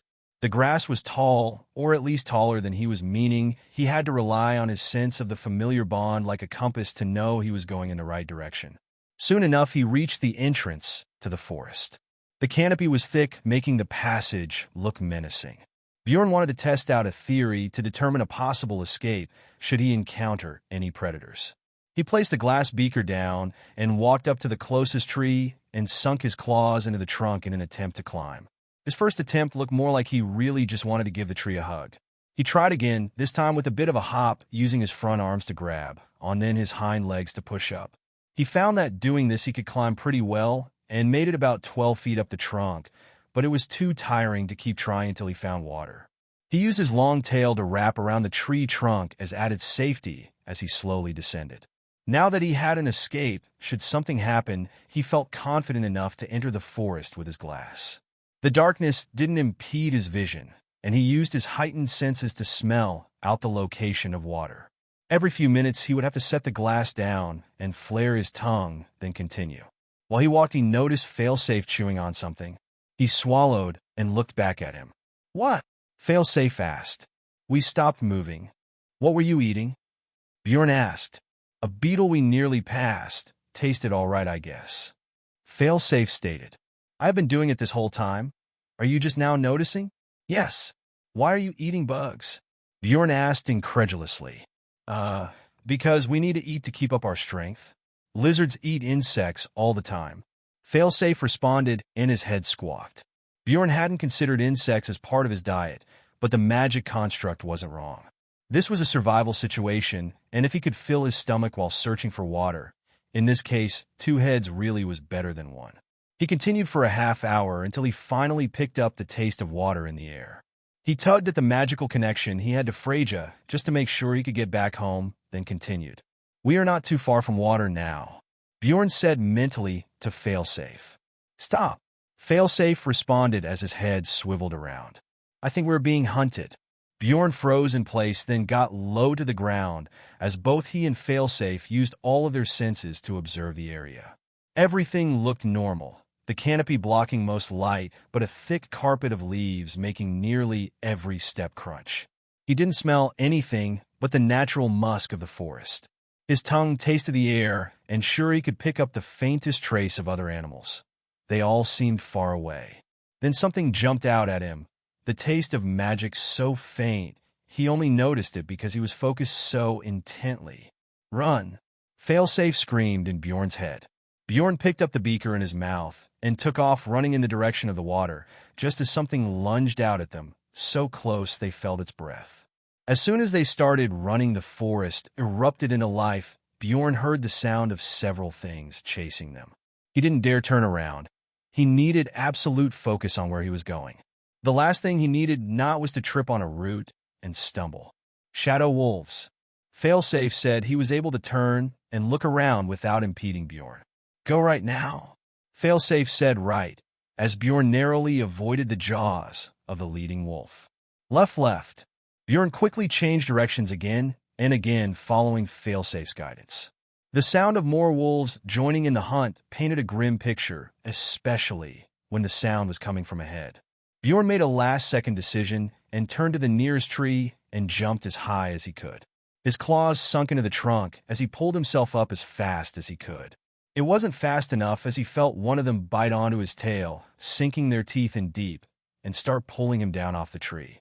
The pain caused him to release the beaker, which fell to the ground. Bjorn looked back for the first time and saw a pack of at least 10 pitch-black wolves closing in. Their bodies were like optical camouflage, changing to match the shadows around them. The one that gripped his tail was already ripping at his flesh, and the pain was intense. Bjorn could feel his grip on the trunk loosening. He needed to do something now, or he was dead. Failsafe, Poison Puff. Bjorn screamed in his head. "Do it now." Poison Puff magic cost. 1. You can mix your venom into the air using magic, creating a small area of poisonous gas. This gas will reduce the health of those inside. The wider the area of effect, the less effective the poison. Failsafe didn't respond as Bjorn felt the single magic point he had drained from his core and into his other head. A sickly green mist escaped from between Failsafe's jaws, which quickly changed black as he opened his mouth and exhaled. The mist smelled unusually sweet but roiled like a thunder cloud as the magic imbued into it crackled. The mist poured from Failsafe like a waterfall, and in a far greater amount than looks like it should have been possible for such a small creature. As soon as the mist came into contact with the wolf, they heard whimpering, and it released his tail. The other wolves ran into the mist only to also start crying and retreat out. Bjorn looked around and saw the wolves back up, some of them coughing, and a few already started running away. He looked out and saw they were only a few hundred feet from the water he had been tracking. It was a large bayou, the wetland cutting through the forest like a knife. The lizard looked back down at the wolves. They were still regrouping and obviously more wary of chasing him now that they saw he was a threat. He needed to make it to the water before the mist dissipated. He only had 1 shot, and he could lose the wolves in the water. His heart beat in his chest as he weighed the pros and cons. This was life or death for him and Phaja. He tugged at his familiar connection to make sure he could feel her direction, and he could. "Shit," Bjorn said. "Hope I can swim." 9. King of the Reptiles. The cloud of poison was thicker than Bjorn thought it would be, but now was his chance to escape. He located the beaker in the foliage below, which he had dropped when the wolf bit him. He took back control of his other head, so he could use his senses and get a good count of the wolves. Now that he had both heads tasting the air, he could accurately count how many wolves there were, even though he could not see them. There were 12 in total. He could taste the confusion and fear of the toxic gas radiating from those that remained. The problem was he would not be able to use his magic again for half a day, according to Failsafe. That is when the air changed and he could taste death. Two of the wolves were in the middle of having seizures and twitching on the ground. He believes the first was the wolf that bit him and breathed in the poison the longest. The second must have been in the mist longer as well. Bjorn wasted no time in sliding down into the mist, which to him had a sickly sweet smell. He returned control of the right head to Failsafe as he picked up the beaker with his jaws. He had to run in between one of the shadow wolves in order to make it to the lake. The wolf was taken completely off guard as Failsafe bit its leg without even slowing down Bjorn. The wolf howled in pain and turned to give chase. It didn't make it a few yards before it started bleeding from the eyes and mouth and collapsed against a tree. Before any of the other wolves could even react, Bjorn was already jumping into the water and diving as deep as he could as quickly as possible. Surprisingly, he found swimming to be quite natural for him. His instincts took over and guided him in how to properly swim with his anatomy. He continued to swim out until he was sure he lost the shadow wolves. He floated along the surface of the water easily enough. He basked in a mission complete now. All he had to do was get back. Bjorn didn't like how close the shadow wolves are to the troll's cave. He is only about 45 minutes walk, and with the troll dead, it is only a matter of time before they become another problem. Bjorn knew he was going to have to do something about the wolves, but that was a problem for later. I think I'm a water lizard thing of some kind, Bjorn thought. Yeah, you might be right. Failsafe agreed. That was a close one, though. Let's not do that again. How did they get so close to us without us noticing them? Bjorn asked. They didn't have a scent or anything. Looked like shadow manipulation magic. Failsafe stated. I remember the name Shadow Wolf, so we have seen them before, but I don't remember anything else about them. The duo continued to float in the bayou, traveling far downstream to hopefully leave the Shadow Wolves' territory. Bjorn noticed a bask of crocodiles, dozens of snakes and other reptiles, and even frogs leaving the water as he slowly floated by. He could taste the fear of him in the air, as the animals seemed to be eyeing him warily. Well, that is weird, Bjorn stated. I think your Dragon Repellant works on all reptiles and amphibians by the look of it. Failsafe stated with intrigue. I'm going to have to give that skill a cooler name. Bjorn asked while counting the animals he saw at the bank. That reminds me, what about our cultivation thing? Did I get anything from the wolves? Yes, actually we killed 4 of them. I saw another collapse in the poison puff. Also good news, you have a healing factor. Failsafe stated as if it wasn't obvious. Well, yeah, of course. Bjorn shrugged. I kind of guessed it since I had my head ripped off and am still kicking. Well, swimming in this case. Failsafe opened his mouth, then closed as he thought about what he was going to say. Right, of course. Some of the experience was used to heal your tail, but take a look at your status. Oh, and tell me what you think about the name change for Dragon Repellant. I'm open to some badass suggestions. I will highlight it for you, he said excitedly. Bjorn looked back at his tail, and the missing scales and torn flesh had already healed. The water washed away the remaining blood. Status menu name. Bjorn Salstar species. Unknown level. 0.9 vitality. 2 restoration. 20 constitution. 1 strength. 1 dexterity. 1 stamina. 2 magic. 1 magic regeneration. 2 plus 3 from bond. Page 1 of 2 skills analysis. Reincarnation. Failsafe and incomplete reincarnation magic and your best friend that has your back no matter what. Venomous bite magic cost.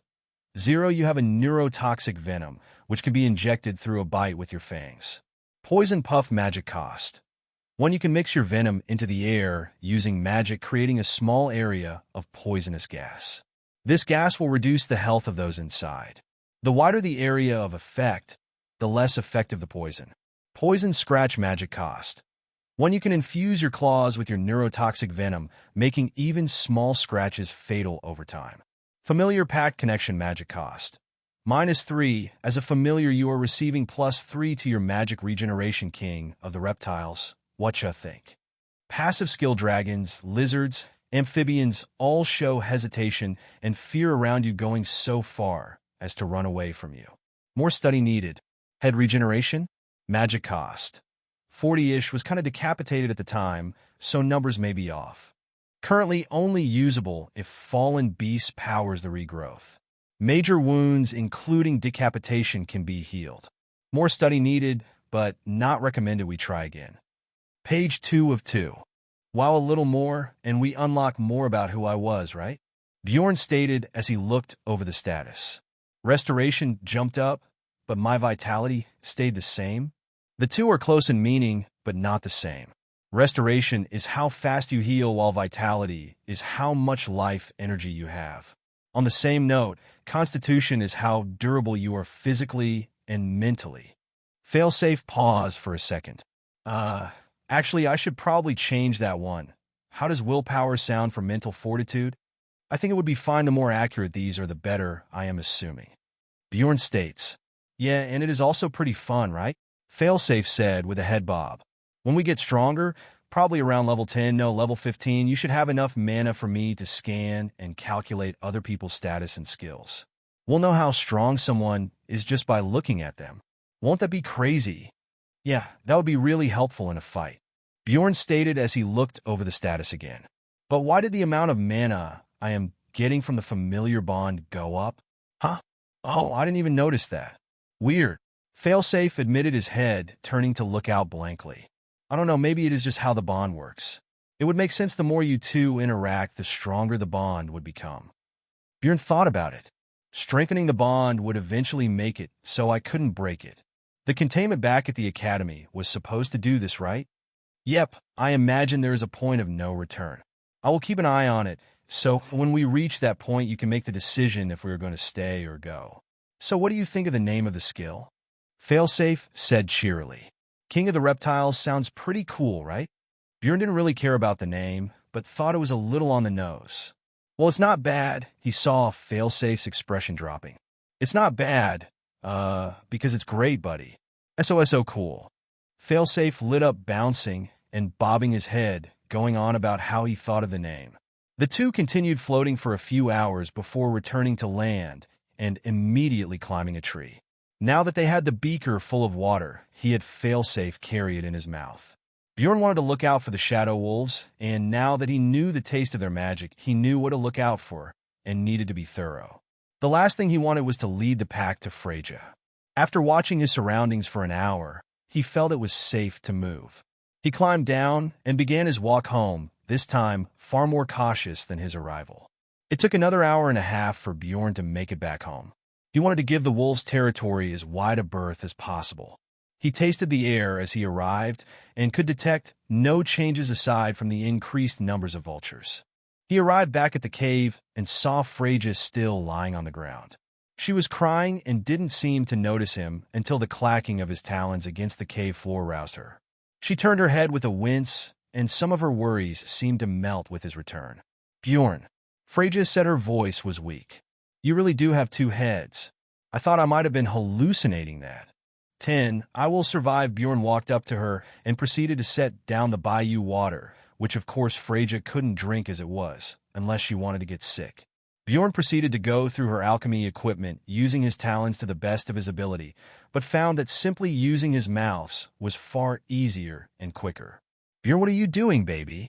Freyja said as she tried to get a better view from her spot without causing too much pain. Did you bring me water? How? Failsafe affirmatively squawked in Bjorn's place as he focused on finding the Bunsen burner. Once he did, he quickly ran out of the cave, leaving Freyja confused. She saw the dirty water sitting next to her alchemy case, and the majority of her equipment had been taken out and neatly organized. This just left her more confused. How did her familiar know how to do that? Is he intelligent enough to know how to boil water? Does he know I would need the water boiled? Freyja questioned out loud to herself. Our bond isn't even at the iota stage yet. There is no way he has seen my memories.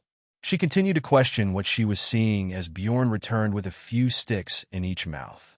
Sure, she didn't know what he was, but the fact that he was this intelligent meant he might be a true something. The true were from beyond this world, much like the true dragons, which had power beyond anything a mortal could comprehend, unlike the lesser dragons born in this world. If Bjorn was a true, then she is very lucky he didn't kill her and everyone else when he was born. Bjorn, she whispered, can you understand me? Bjorn stopped stacking the sticks he brought and turned to face her. He nodded and squawked before running out of the cave again to gather more sticks. She saw he was preparing a campfire and was going to use the Bunsen burner as a lighter. That all but told her that he was special. He had knowledge that no regular animal born a few days ago would ever have. She shifted a little and lifted her right hand to rub her face. The healing potion she drank was only enough to stop the bleeding and reset the bones in her right side ribs, arm, and leg. She could feel that they were very much still fractured, possibly still broken in a few places. Bjorn seemed to be trying to keep her alive, so she couldn't just lay there and cry. Bjorn returned with more sticks and set them down and meticulously stacked them to start the fire. He held the burner and seemed frustrated. Freyja called him, so he put the device down and walked over to her. She petted him warmly. To turn on the burner, you have to focus mana into the flare jewel. She pointed at the metal burner. Can you do it? Bjorn shook his head no. It's okay, bring it to me. It is an older model, so it can be tricky. Miss Demi, Julie, and Matt all pitched in to buy it for my birthday 2 years ago. Bjorn went and picked up the burner and returned to Freyja, placing it next to her. I was never really all that great at magic, but alchemy, I thought if I got really good, then maybe Dad or Mom would. I don't know. Like me. We see what they got me, huh? She placed her hand near the burner and spoke the words of power, expecting it to take a few tries, as it always did. As she did, she felt her magic core within her and stopped. She examined herself, internally circulating magic in her core, and felt that it had changed. Her magic had always been an unruly mess she couldn't control. Her magic core was an anomaly no one could explain, so they ruled that she must just be a wizard. When she examined her core, she felt the familiar bond had grown significantly and had begun to unravel her magic in a way she had never felt. Normally, she would only feel chaos, but this time she felt that beneath that chaos was very pure and very malleable mana. She decided to tap into it even more and felt something click in the core of her being, and all of a sudden a screen appeared in front of her. Status menu name: Freyja Thundersky Salstar species.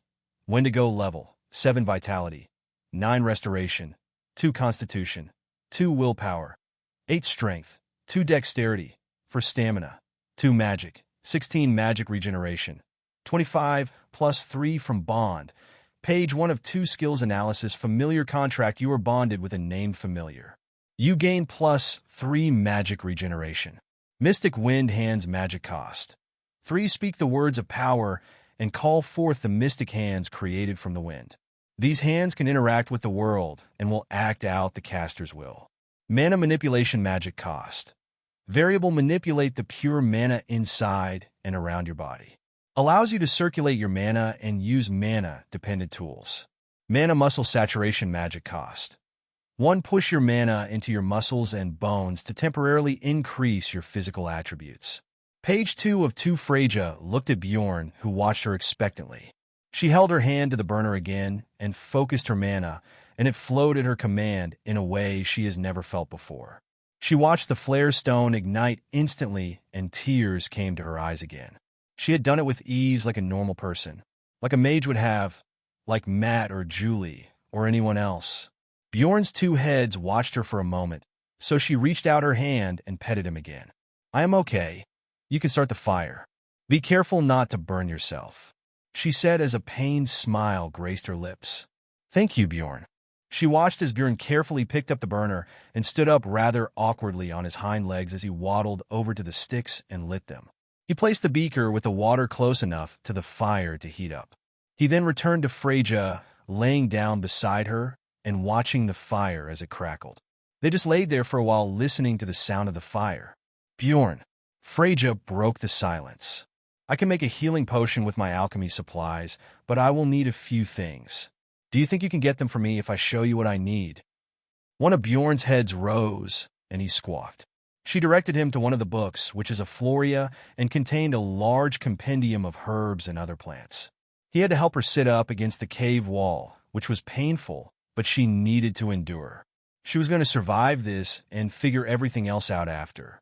She went over the plants she would need with Bjorn, showing him the pictures. Flaren root, Dorma bulbs, and shade caps were all she would need for a basic herbal healing potion. It would take many doses over the course of a week to heal completely, but she will be able to walk in a few days. Freyja was surprised at how responsive the lizard was. She could tell that there was real intelligence behind his eyes. That made her wonder even more what he could be. The summoning she performed was a basic one that should have only pulled something from their world, not reached into the higher planes. If he is a true, then why would he help her? He could easily break the familiar contract, kill, and eat her, then go off to gain power. If he isn't, why had she never heard of a species before? Bjorn, do you know what you are? We tried to look up your species in the library, but no luck. Freyja asked, and Bjorn shook his head no. She trembled a little at the next question. Do you hate me for summoning you here away from wherever you are from? He shook his head again, and Freyja took a breath she didn't know she was holding. Thank you. Shortly after, Bjorn left in search of the materials. In the meantime, Freyja needed to prepare. She reached for the wand she had at her side, only to find it missing. She remembered when the troll attacked her. She had it in her hand and must have lost it when she was nearly killed. Her wand wasn't anything special, but it was the only gift she ever received from her mother before they found out she was a wizard and not a mage, before they started to treat her differently. She focused her magic, using her left hand to draw out the formula in the air while speaking the words of power for the wind hand spell. Her magic bent to her will far easier than she had ever known, and without even trying, she had 2 substantial wind hands floating above her. The mana flowed so easily, she barely realized that she cast the spell at all. She examined her mana core again and could feel the framework of the spell. She directed the hands to assemble her alchemy setup properly. I will survive this, Freyja said to herself. 11 Raw Bjorn was on his second trip back to the bayou, taking the longer route around the Shadow Wolves' territory. He had the goal of hunting a few of the snakes and lizards since they would leave the water in fear of him. He also needed to find the last of the ingredients for Freyja's health potions. The first 2 luckily grew in the grassland, but the last grew closer to water sources and should be fairly common. Before he left, he had to assist Freyja in making a splint for her leg. All he had to do was find appropriately sized sticks, and her wind hand magic did the rest. She had to sacrifice a few garments, namely her bloody outfit that was already torn to shreds by the troll. He is surprised at how well she is holding up. She was from a noble house, a lady of class, but she seemed to have dedicated herself to survival no matter what. He imagined anyone else her age in her position would have broken down and been paralyzed in grief, but not his master. He had failsafe carry the new, empty beaker Freyja will need for the potions. Bjorn flicked his tongue, tasting the air for anything unusual. He was especially worried about a second run-in with the wolves. He still had 7 or so hours before he could use his magic again. This left him with his only options being climbing a tree or biting, which was deadly, but against 8 wolves he doubted he could win. Freyja's wind magic has gotten much stronger. Did you notice? Failsafe stated absently. It was an improvement from what we saw at the academy. Bjorn agreed as he flicked his tongue and altered his course slightly. Why bring it up suddenly? Well, I think she may have finally realized what my magic did to her. Failsafe stated. While the familiar contract is helping stabilize her magic, what her body copied from me is organizing it in a way that is helping her out with control. Yeah, and as she grows in magic, we do too. Bjorn added. The more her mana is refined and amplified, the more we get from her. She also seems to be okay with the fact that I can understand her. I am pretty sure she may think that you are a true of some kind. I mean, I would too if I were her. Failsafe said while bobbing his own head in agreement. Well, as soon as we get enough magic and I can talk, we will clear all that up. Bjorn responded. What if you are true? We are going to unlock a small fragment of your memories soon. What if we find out this creature you reincarnated as is one? Failsafe stated thoughtfully. When you are a few hundred years older, you will literally be one of the most powerful entities in this plane.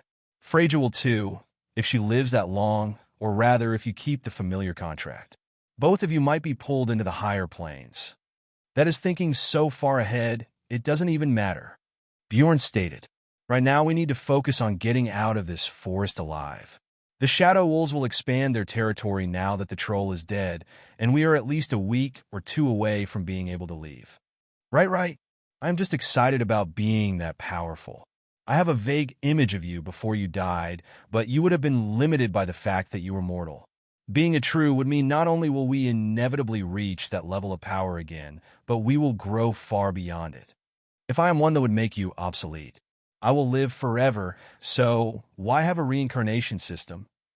Bjorn stated as he flicked his tongue, tasting the air for the direction of the water. See, it is better to think about what we have going on right now. All right, Failsafe thought about it for a long while. That just means I get to hang out with you forever then, so that is okay. The water came into view, and Bjorn immediately went to fill the beaker, then left it by a rock while he went to find the plants. As he approached the water, he could see reptiles avoiding him and taste the fear in the air. He would have to focus on that later when it was time to hunt. Flaren is a small blue-green flowering plant with feathery leaves. He needed to dig some up for its roots. The first time he was here, he was so on edge, he didn't even have the time to appreciate the beauty of the wetland. Now that he wasn't being chased, he could really use his heightened senses and keen awareness to experience the world in a whole new way. While he kept a constant lookout for the taste of Shadow Wolf's magic, he also came across a vast array of natural scents and tastes. The muddy ground gave a little under the weight of his paws, and the break in the trees allowed the area to glow with a myriad of greens and browns. A few trees grew out of the water. Life magics seeped out from their branches into the ambience of the air. Moss grew in drapes across the ancient woodland, and a sense of untouched nature threatened to cause Bjorn to drop his guard and just take it all in. After climbing over the gnarled roots of an ancient tree, he finally came across the first plant that looked similar to the image Freja had shown him. His journey took him dangerously close to the Shadow Wolf territory, but he didn't have a choice. As soon as he collected the plants, he would swim back, so they couldn't track his scent if they tried. He found that digging was not his strong suit. He was working diligently to uncover his third Flaren cluster, and each of them had been a hassle to claw up from the mud. The roots of the plant were connected to a bulb the size of a green onion, and they grew in small clusters of about 4 or 5. While he dug, Failsafe kept an eye out for any changes, and he trusted that the magical construct would keep him safe. He had been at the bayou for 3 hours, and he still had to hunt something and return with his prizes. All that is left is to find something we can catch really quick. Bjorn said mentally to Failsafe as he placed the Flaren cluster next to the beaker of water. This is going well. What did you have in mind? Failsafe stated. I've been keeping an eye on several snakes and lizards. We will kill a few snakes.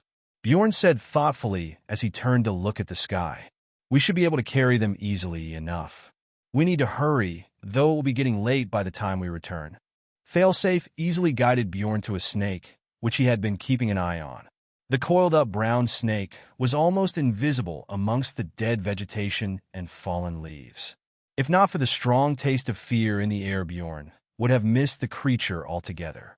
As he approached, the snake opened its mouth, revealing its fangs in an attempt to dissuade him from getting any closer. Of course, it didn't work, and the snake continued to coil in preparation for a strike. In the blink of an eye, the snake lunged forward only for Bjorn to catch it mid-strike between his jaws and bite down on its head. The iron tang of blood mixed in his mouth, and the snake hung limp. He found the taste oddly pleasant, even more so than the cooked meat they fed him at the academy. Something about the fresh kill and blood spoke to his instincts. Nevertheless, he needed to catch a few more and would eat a couple before returning. The cave was in sight, and night was approaching fast. The rod of the troll and the still ever-increasing flock of vultures meant not much had changed. The last sprinkling of light faded as they approached the cave mouth. Do we even know if Freja eats meat?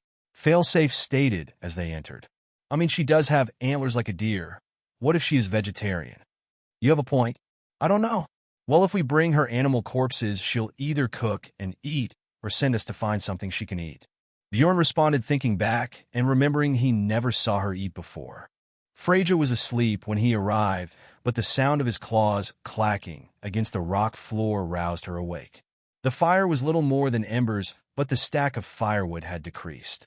Freja must have been using wind hands to keep it going.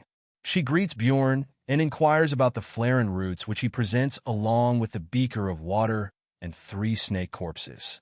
She examines the roots while Bjorn places the water near the embers and replaces the wood, restarting the fire. "Bjorn, did you kill these with your venom?" Freyja asked while looking at the snakes. Failsafe turned around and shook his head no before turning back around to help Bjorn.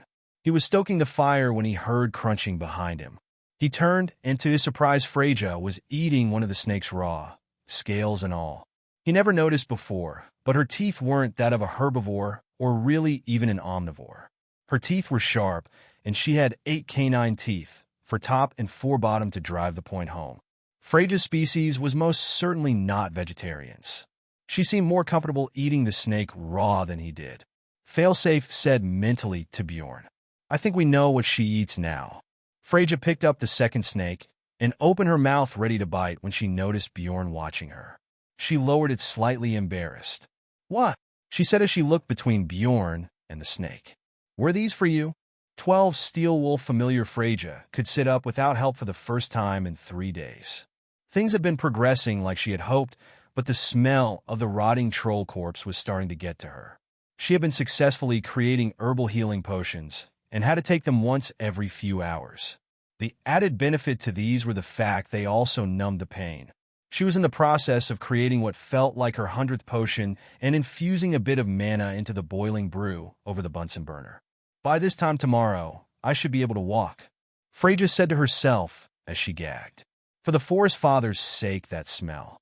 I can't wait until we can leave this place." While waiting for the potion to brew, she decided to take another look at the changes made to her magic by the familiar contract. As she did, the strange mental projection screen materialized in her vision again. The mental projection magic was unusual, but not unheard of. It is mainly a trait of a starlight magic caster, same with illusion and even holy magic. Familiar bonds do sometimes impart some of the magic of their companions on each other, but she has never heard of such a complex magic being imparted before the familiar reached iota stage. At most their bond is a delta, but even that is questionable. The magic seemed to be a self-diagnostic of some kind, which was interesting but not particularly helpful. She already knew what she could do, and having a status menu didn't change that. All in all, it just left her with more questions. If this was something she got from her bond now, what would she get once Bjorn became an Delta-class familiar in a few months or an iota in 5 years? Bjorn was watching the area from his favorite perch atop a rock near the cave entrance. He was getting ready to go on his daily walk to the bayou for more water and hunt a few more small prey. However, something about today seemed off, and his instincts told him he needed to be here. The smell of the death and decay from the troll made it difficult for him to pick out any other scent or taste in the air. So he had to rely on his vision for the most part. That was until he tasted a familiar magic in the air, which was nearly bleached by the taste of death. Failsafe, who inhabited his other head, also seemed to be more alert as he flicked his tongue. The two-headed lizard stood up, looking for any signs of the shadow wolves nearby. The taste was faint, but he was not sure if that was because it was being overpowered by the corpse or if they were actually far away. "We need to get out of sight," Bjorn stated as he hurriedly stood up and ran to the cave mouth. "Yeah, this will be bad if they corner us here," Failsafe stated. Inside, Freyja was standing with the assistance of her wind hands. She could walk but needed to hold on to them as a sort of floating crutch. Her recovery had been going smoothly, but she would not be ready to leave until tomorrow from what Bjorn could deduce. Since she seemed to be fine, he squawked to get her attention and hunkered down in the cave near the entrance. He pressed himself against the wall, so he could not be spotted from the outside. His hope is that the strong musk of the troll in the cave would dissuade any shadow wolf from investigating. Freyja seemed to notice his tense body language and also got down after positioning herself in a space that would allow her to see out without being seen. The cave still had the fire, which should also make the space less appetizing for any beast. Between the musk, the smoke, and the rotten body, Bjorn and Failsafe were completely blind to any changes in taste or smell. It didn't take long, however, before they saw a wolf peek out from the grasslands. Freyja gasped when she saw 2 more follow behind the first, then 3, then 4 as the numbers kept growing until 8 wolves were visible. Bjorn could finally see why they were able to sneak up on him so easily before. The grass barely moved, almost shifting silently out of their way. The shadows seemed to twist around them, curving unnaturally in the air and hiding them in a way that made them almost appear translucent. It was a trick of the shadow magic manipulation they were known and feared for. Shadow wolves? Freyja questioned, then covered her mouth. A ninth wolf stepped out of the grassland, this one far too large to be hidden by the tall grass or the shadows. Instead of having the grayish translucence of the other wolves, this one had almost shiny and metallic fur. The other wolves seemed to be submissive to the large wolf, which was nearly twice the size. The pack ran up to the carcass, scaring away the vultures and claiming their prize. After the large wolf took a large piece of meat from the dead troll, the others ripped into the remains of the fallen beast. It seemed to be less of a challenge for them to rip and tear than the vultures. Lucky for Bjorn and Freyja, they hadn't seemed to notice or care for the cave, although Freyja was several shades lighter as the color drained from her face. "Any idea what that big one is?" Bjorn said mentally. "I have no idea, but we are dead if it sees us." Failsafe responded at a whisper despite speaking directly into Bjorn's mind. "I figured as much." Bjorn thought back. As the wolves ate their fill, some started looking around the area. Bjorn pulled himself back from the mouth of the cave a few more feet. One of the wolves walked up to the cave and sniffed around the entrance. Either the smell of the troll's musk or the fire or a combination caused the wolf to back up and continue its meandering elsewhere. Bjorn breathed a sigh of relief from a breath he didn't even know he was holding. A tense few hours passed as the wolves hung around. It wasn't until the larger wolf finally decided to return to the forest that the others began dragging the corpse away, most likely to wherever their den is located to feed their young. Even after the wolves had vanished from sight, no one moved. Bjorn and Freyja felt exhausted after being on alert for so long, and there was no way to fully know if the threat had passed. That was a steel wolf, a druid's familiar. Freyja broke the silence, but only barely above a whisper. "What is it doing this far in the country? We have to get out of here, Bjorn. Are you okay?" She used the wall to stand up. "I'm sure druid soldiers are actually behind the attacks on my faith. Ulfr's lands. The troll was a diversion or happenstance. The war is far to the east. How did they get here?" She thought for a minute. "Sabotage. They want to disrupt the farmers and supplies?" She thinks about if, for a second, struggling with the decision to tell someone or just leave. "It doesn't matter. He told me never to return, so we are going to do just that." "Bah?" Bjorn thought. "It is the first I am hearing about it, too." Failsafe responded. "But as it would seem, this country is at war with whatever druids are." Freyja mentioned her sister died. "Do you think this is related to the war?" "It doesn't matter for now," Bjorn said as he stood up. "Freyja is right. We got to get out of here. They come back or their master finds out we killed a few of their pets, and we are wolf food. She is still injured. I'm not sure how far we can get if she is limping. Let's say they find us, then what? She can't run, and she won't be able to create more potions. We can't use poison puff, or the gas may kill her. So we will be reduced to bites and poison scratch. I doubt we will be able to take out 8 shadow wolves and a steel wolf half the size of a horse like that. So, what do you suggest?" Bjorn asked. "We somehow convince her to finish her treatment." Failsafe states seriously. "She can't have more than a day left at this rate, and she has enough water for the last few potions. She heals up, and we stand a better chance because I have big doubts you will abandon her if she lags behind." "And if they come back tonight?" Bjorn asked. Failsafe nearly rolled his eyes out of his sockets with that Strawman excuse. "It isn't perfect, but here we can funnel the wolves. Out there they can come from anywhere, and it's going to be night in a few hours. This cave has only one way in and out. So we get Freyja to stand at the far end of the cave and let Poison Puff go and hope it is enough to drive them away again." Bjorn sighed. "Okay, you convinced me, but now we need to convince our master." Freyja was in the middle of using her newly summoned wind hands to collect her belongings when Bjorn ran into the fray. He started taking out the alchemy equipment the hand put up, hissing and squawking to get her to stop. Freyja tried to work around him now that her wind magic control was far better. She could move the hands with far greater speed. "Bjorn, stop, bad boy. We need to go," Freyja said, panicking at the prospect of staying here any longer. "Those wolves come back. We are dead." The hands continued to pack up the equipment, only for Bjorn to unpack it just as quickly. Frustration turned into anger as Freyja walked over to him, towering over the familiar. Her splint made walking difficult, and the pain in her arm and leg was still very much there. She felt like she should slap him to get him to understand. It was an intrusive thought she knew was a remnant of her father in her. She buried that thought and decided to try to understand why her familiar was so dead set on unpacking. Staying here was death plain and simple. I know you can understand me. Stop. Just stop. She started crying and wiping her face with her left hand. She was the strongest, kindest person I knew, and she couldn't even survive the war with those tree-fucking bastards. Helga! She didn't. What chance do I have? Let me pack up so we can leave. You understand? Bjorn was caught off guard by the sudden admission, but it did confirm that her sister was killed in the war. Freyja was terrified not only of the wolves, but also of the people that killed her sister. Rightfully so. If the Salstars all make familiar contracts with lesser dragons, the battle that killed her sister had to be intense. Failsafe reached into the alchemy case with his mouth and took out one of the herbal potions. Bjorn walked over to Freyja and placed it at her feet with a huff. We don't have time for that. Freyja screamed. I can walk. Bjorn simply turned his head to the side and Failsafe mirrored him. Freyja looked down at the pup, then to her leg, which was ringing with pain in just the short time she had been walking.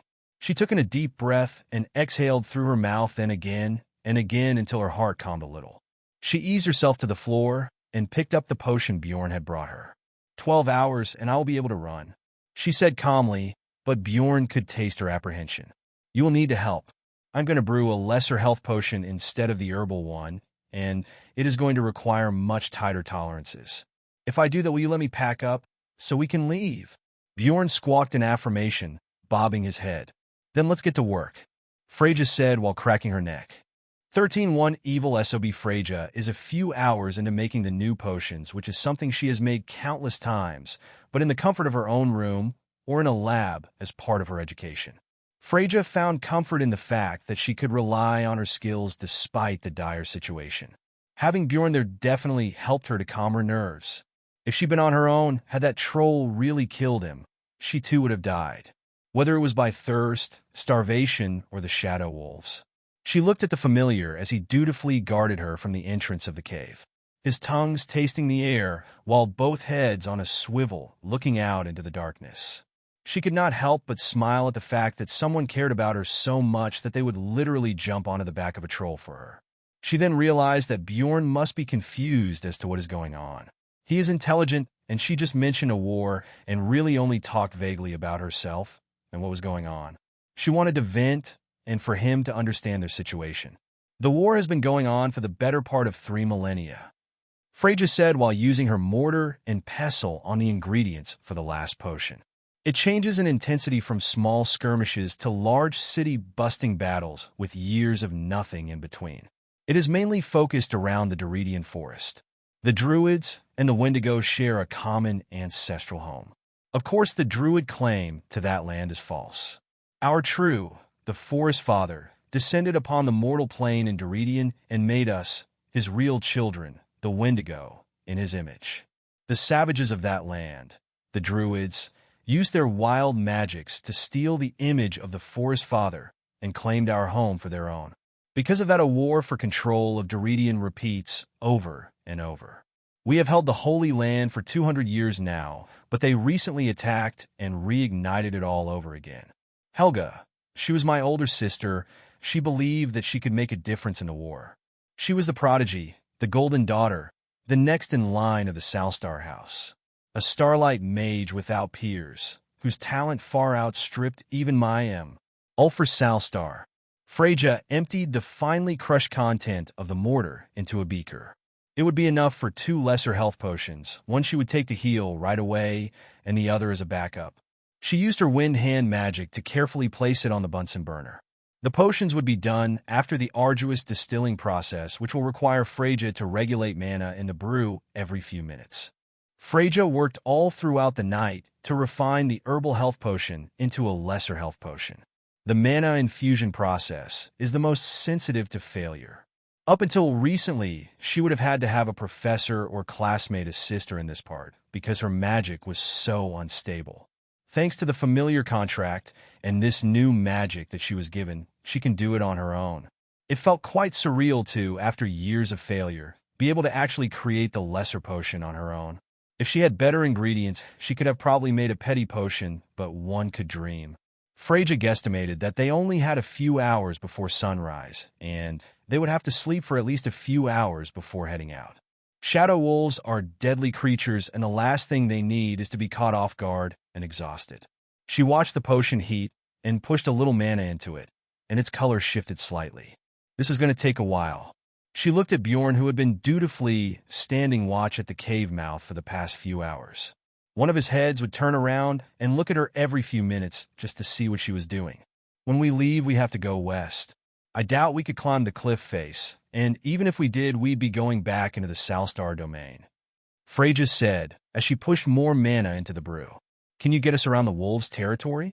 Bjorn squawked in response, so Freyja continued. Okay then, take a nap for a few hours. When I get done with the potion, I will wake you, and you can be my cute guard again. The potion was finally done, and Freyja managed to make 2 doses of the now crimson liquid. The light of the morning sun only barely peeked into the cave as she corked the second vial.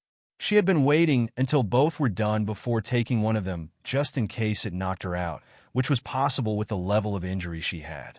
She called Bjorn a few times, and the familiar roused from his sleep easily enough, both heads yawning wide, showing off his rows of teeth and large fangs. Freyja thought it was the most adorable thing she had ever seen. Now that he was awake, she told him to wake her in 3 hours and took the potion. It didn't have a taste, but the effects were immediate and painful. She felt her body heat up, her muscles tense, and her bones force themselves to heal. The pain was numbed as the process continued, but still sucked. As she expected, she soon passed out. Wendigo, druids, the Forest Father? Do any of those sound familiar? Bjorn asked mentally. No, but the races can't be more than 3,000 years old.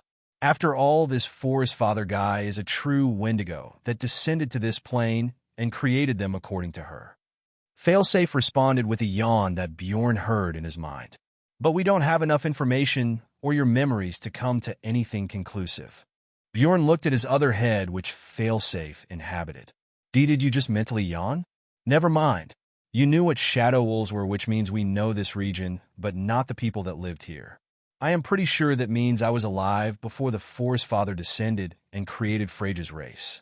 If that is true, then finding out more information about you will be more difficult.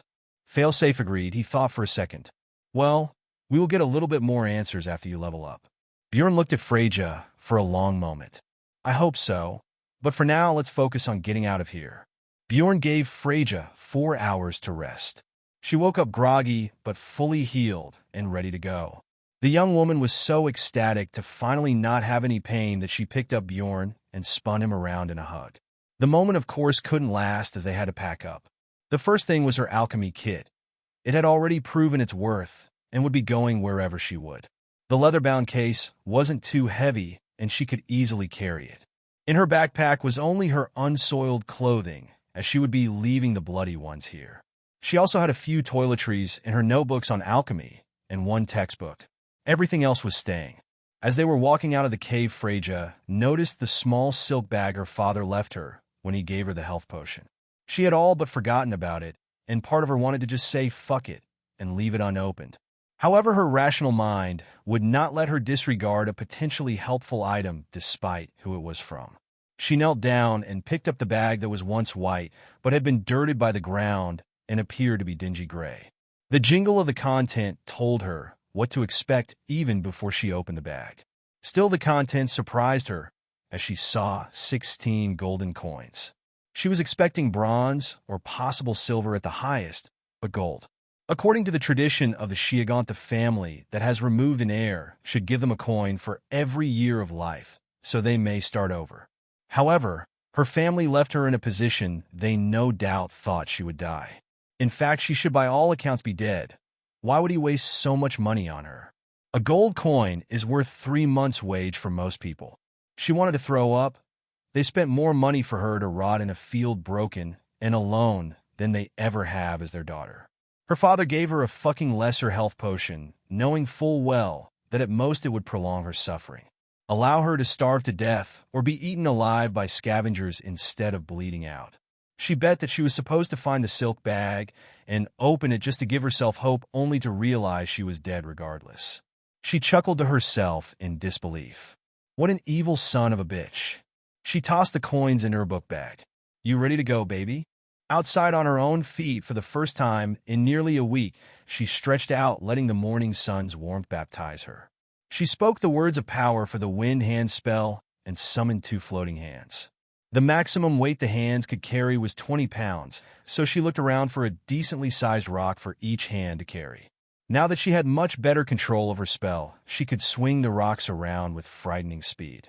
The wind hands alone would disperse if they directly hit something and would barely have any impact, but with the rocks they could hit hard. The downside would be that after she hit anything with the rock, it would still dispel the hands, and she would have to resummon them. Letting go of the stones right before impact would probably save the hands, and she could simply pick up the stones back up if they were still in range. The hands had a range of about 10 feet.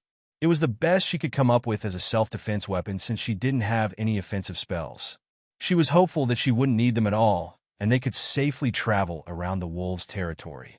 She looked at Bjorn as he was patiently waiting and watching Freyja's makeshift attack magic. She liked to believe he was thoroughly impressed. She took another deep breath as she looked at the dark forest they would be traveling through. Okay, lead the way, Freyja said with confidence. 14. Well, that's new. Bjorn did not like the fact they would have to travel in the general direction of the wolves' territory. However, Freyja was adamant that they could not go back around the cliffside in the completely opposite direction. It would take them back into the Salstar domain, and she was sure that if she did, that her father would have her killed. Wolves on both sides of the crag.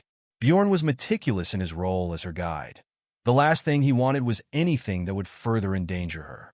He and Failsafe kept their heads on a swivel, using all of their senses to their maximum.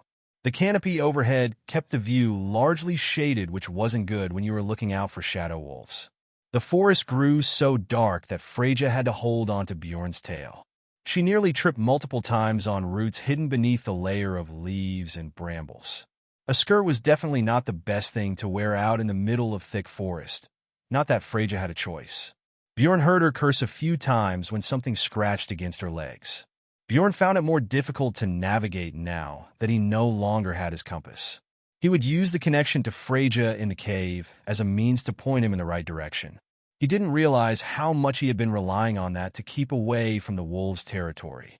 The forest looked the same in every direction, so he had to follow the scent of water to hopefully make it to the bayou. Can you tell where we are? Bjorn asked mentally. Kind of, but there isn't much in the way of landmarks. Failsafe stated.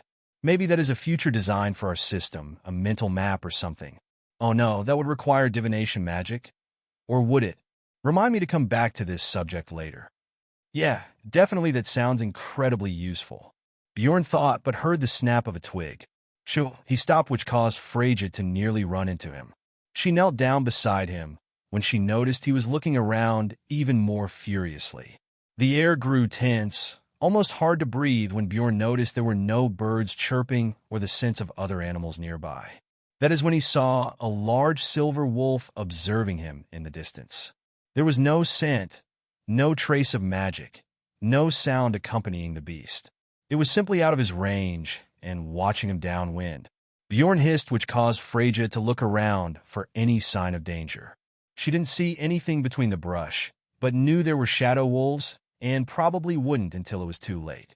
Bjorn started walking, and she followed closely behind, still holding onto his tail. He slowly picked up speed, and she had to circulate her mana throughout her muscles, a common trait of the Wendigo, which caused her to think about the mental projection of her skills for a heartbeat.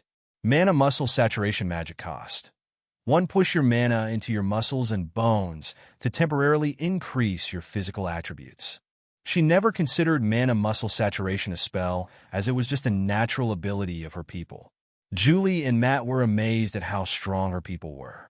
However, because her body had a chaotic magic core, she could not keep up with others of her own species. Her magic would only allow her physicality to increase by a small margin. All of that had changed thanks to Bjorn and the familiar contract. As she circulated the refined mana into herself from her core, she felt every one of her senses increase by an order of magnitude. The forest was no longer dark. She could hear the pattering of feet in the distance. She could smell the aromas of different beasts closing in around her. She could tell Bjorn wasn't running at his top speed, most likely trying not to leave her behind. She felt lighter than air running wild through the forest. Her confidence told her she could keep up with him, and in fact she was probably faster than him. She turned and saw what had Bjorn panicking. The steel wolf was following them from far off in the distance. It didn't seem to want to get closer, but was definitely herding them towards something. "Bjorn, run, I can keep up," Freyja yelled. Bjorn obliged and increased his speed considerably. He was surprised at Freyja's speed and reflexes. She navigated the forest side by side with him, like she was a professional nature survivalist. Bjorn had to focus on the taste of water in the air. They were still very far off, at least 30 minutes away. That is when he tasted Shadow Wolf magic, and it was dangerously close. "Bjorn, ahead of us," Failsafe yelled. Bjorn saw the wolf waiting in ambush right as Failsafe alerted him. The fur of the creature blended it into the shadows near flawlessly. He had mere moments to react and no time to alert Freyja. He had to act and do it quickly. Time seemed to slow down as he saw the beast lunge forward, not at him, but towards Freyja.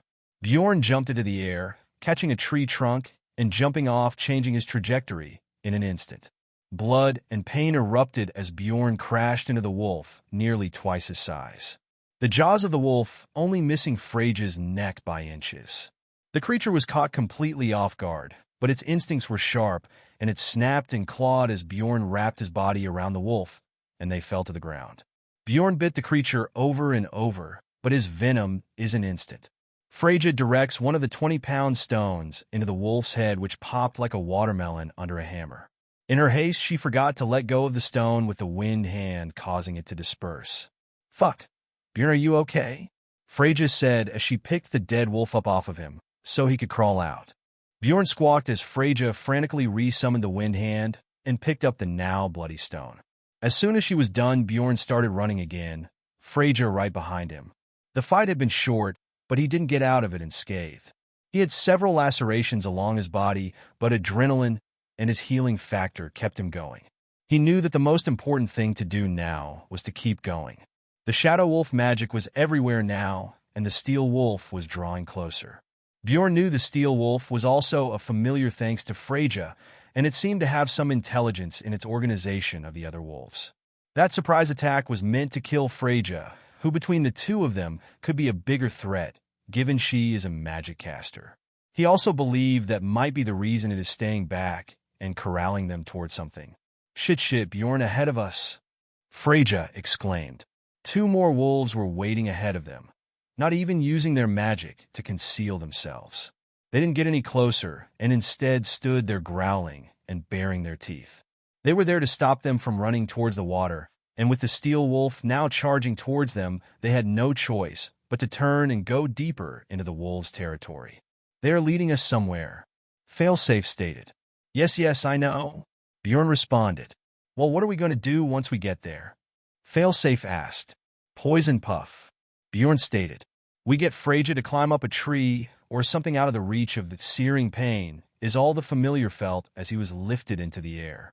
Everything went silent for a second, as in the next second he was picking himself off the ground. His blood escaped him in pools as he struggled to understand what just happened. He looked around to take stock of the situation and saw the Steel Wolf was standing over him, although it jumped back as a rock flew by in the place it was a moment prior. It had caught up to them and bit down on his body and lifted him in the air before getting hit in the side by one of Freyja's stones. She just saved his life, but he was no longer in a condition to run. Freyja ran to him, spinning the stones around herself in a fast orbit to dissuade any sudden attacks. The entire remaining pack was now standing in an angry, growling semicircle around the pair. Freyja was saying something, but Bjorn could not hear anything. It was now or never, and with some struggle he managed to stand. Freyja tried to stop him, but he whipped at her with his long tail to keep her back. He pulled the mana from his core and realized this was going to be his first time using this magic. The first time, Failsafe performed Poison Puff while he kept them firmly clasped onto the tree. The sensation wasn't what he imagined it would be. His mouth and throat felt hot as the mana continued to react and change. The familiar took in a deep breath as the heat became a pain that burned with every heartbeat. Then he released, and from his mouth didn't come the poison puff like he had expected. No, instead came a sickly green fire which flowed from his mouth in a wide bloom. The raging inferno shifted in coloration to a somber purple as his magic cracked within it like violet lightning. Bjorn, Failsafe, and Freyja all exclaimed at the same time. What the fuck? 15 Delta Familiars. Freyja watched as the steel wolf bared down on Bjorn, its massive jaws biting onto his back and sides. Her familiars were scales no match for the ferocity of the massive wolf. It lifted him into the air as Freyja turned around, digging her nails into the ground to stop her momentum.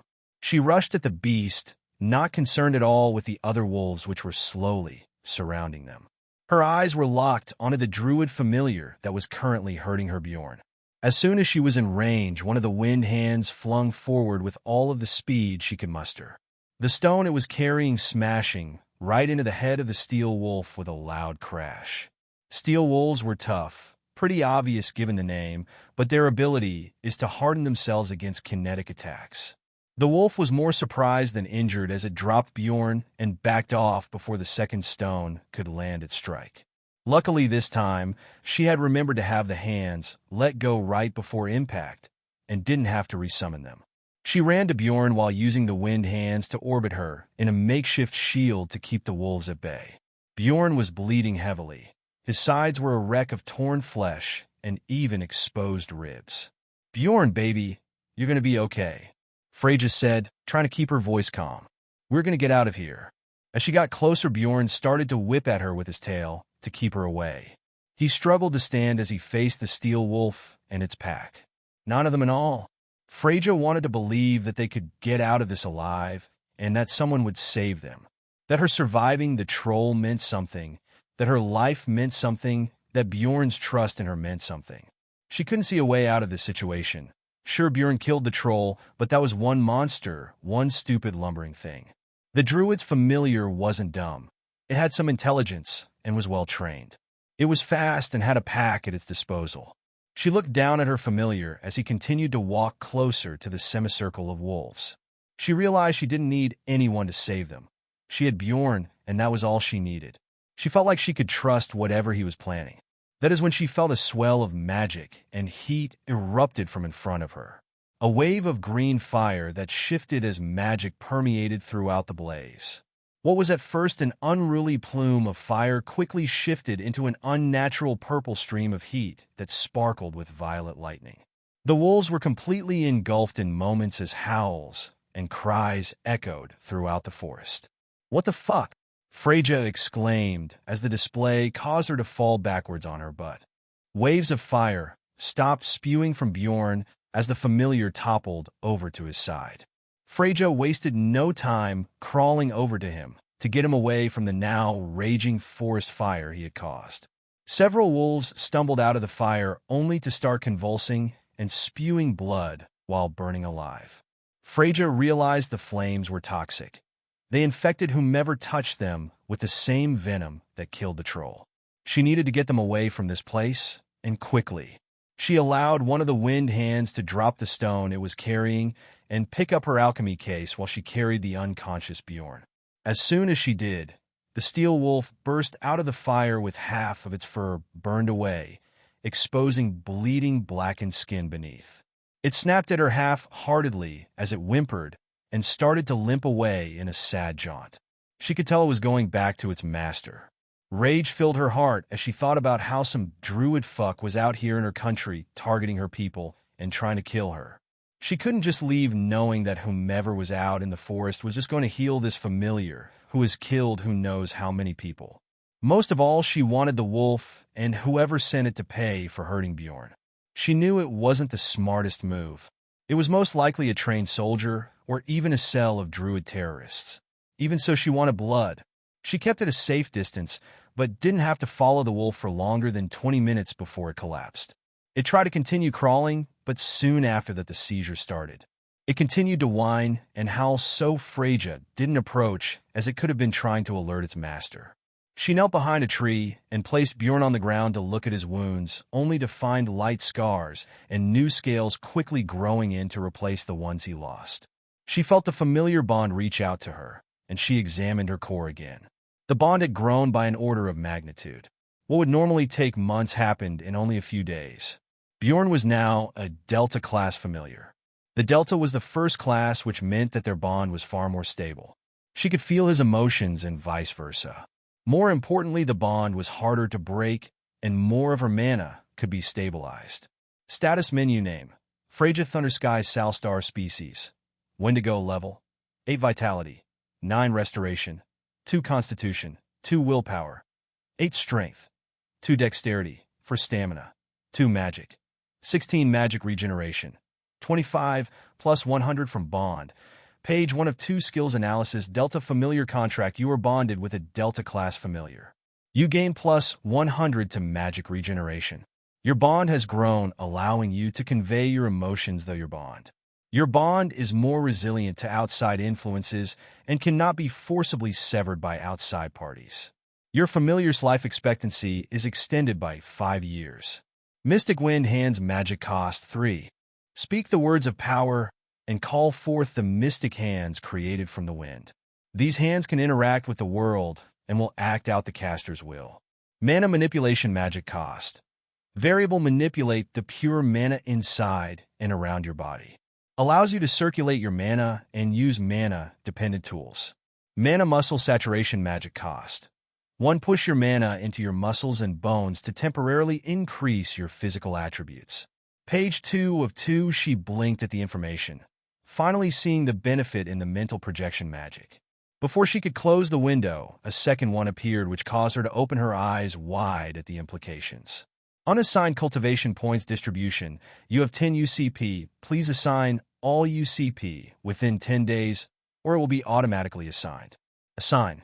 Yes/no. She was a cultivator now. How did that happen? She needed more time to think, and her mind was frazzled as it was. She closed all of the menus and put her mind back on the situation at hand. She was in enemy territory after all, and she needed to focus. She felt the magic before she ever saw the man. It was a knotted twisting of the natural world which caused her to feel unsettled to the core. She had never felt this particular type of magic, of course, but had heard it described plenty of times in textbooks and by veterans of the war. It was eerie how accurate the descriptions were to the feel of druidic magic. It was almost like it spoke to her instincts as something that should not exist. She peeked out from behind a tree, and what she saw was not what she expected. The druid man was definitely a soldier. His mossy green combat robes attested to his allegiances. Well, what was left of his uniform and of him. His outfit was torn to shreds and dried blood, dirt, and only the forest father knows what else clung to him. One of his antlers was broken. His body was no better. His magic was holding him together like a marionette doll. Right arm, left leg, most of his side, neck and face were living with prosthetics rushed together in a desperate attempt to keep him on life support. He smelled of rot and festering wounds like a living corpse. As he walked, he had to prop himself up with his staff, each step causing old wounds to reopen and fresh blood to drip. Gordo buddy, no. The druid screamed. Stay with me. I will get you healed, okay? The man's anguish and appearance was almost disarming. At the core of things, druids and Wendigo look similar.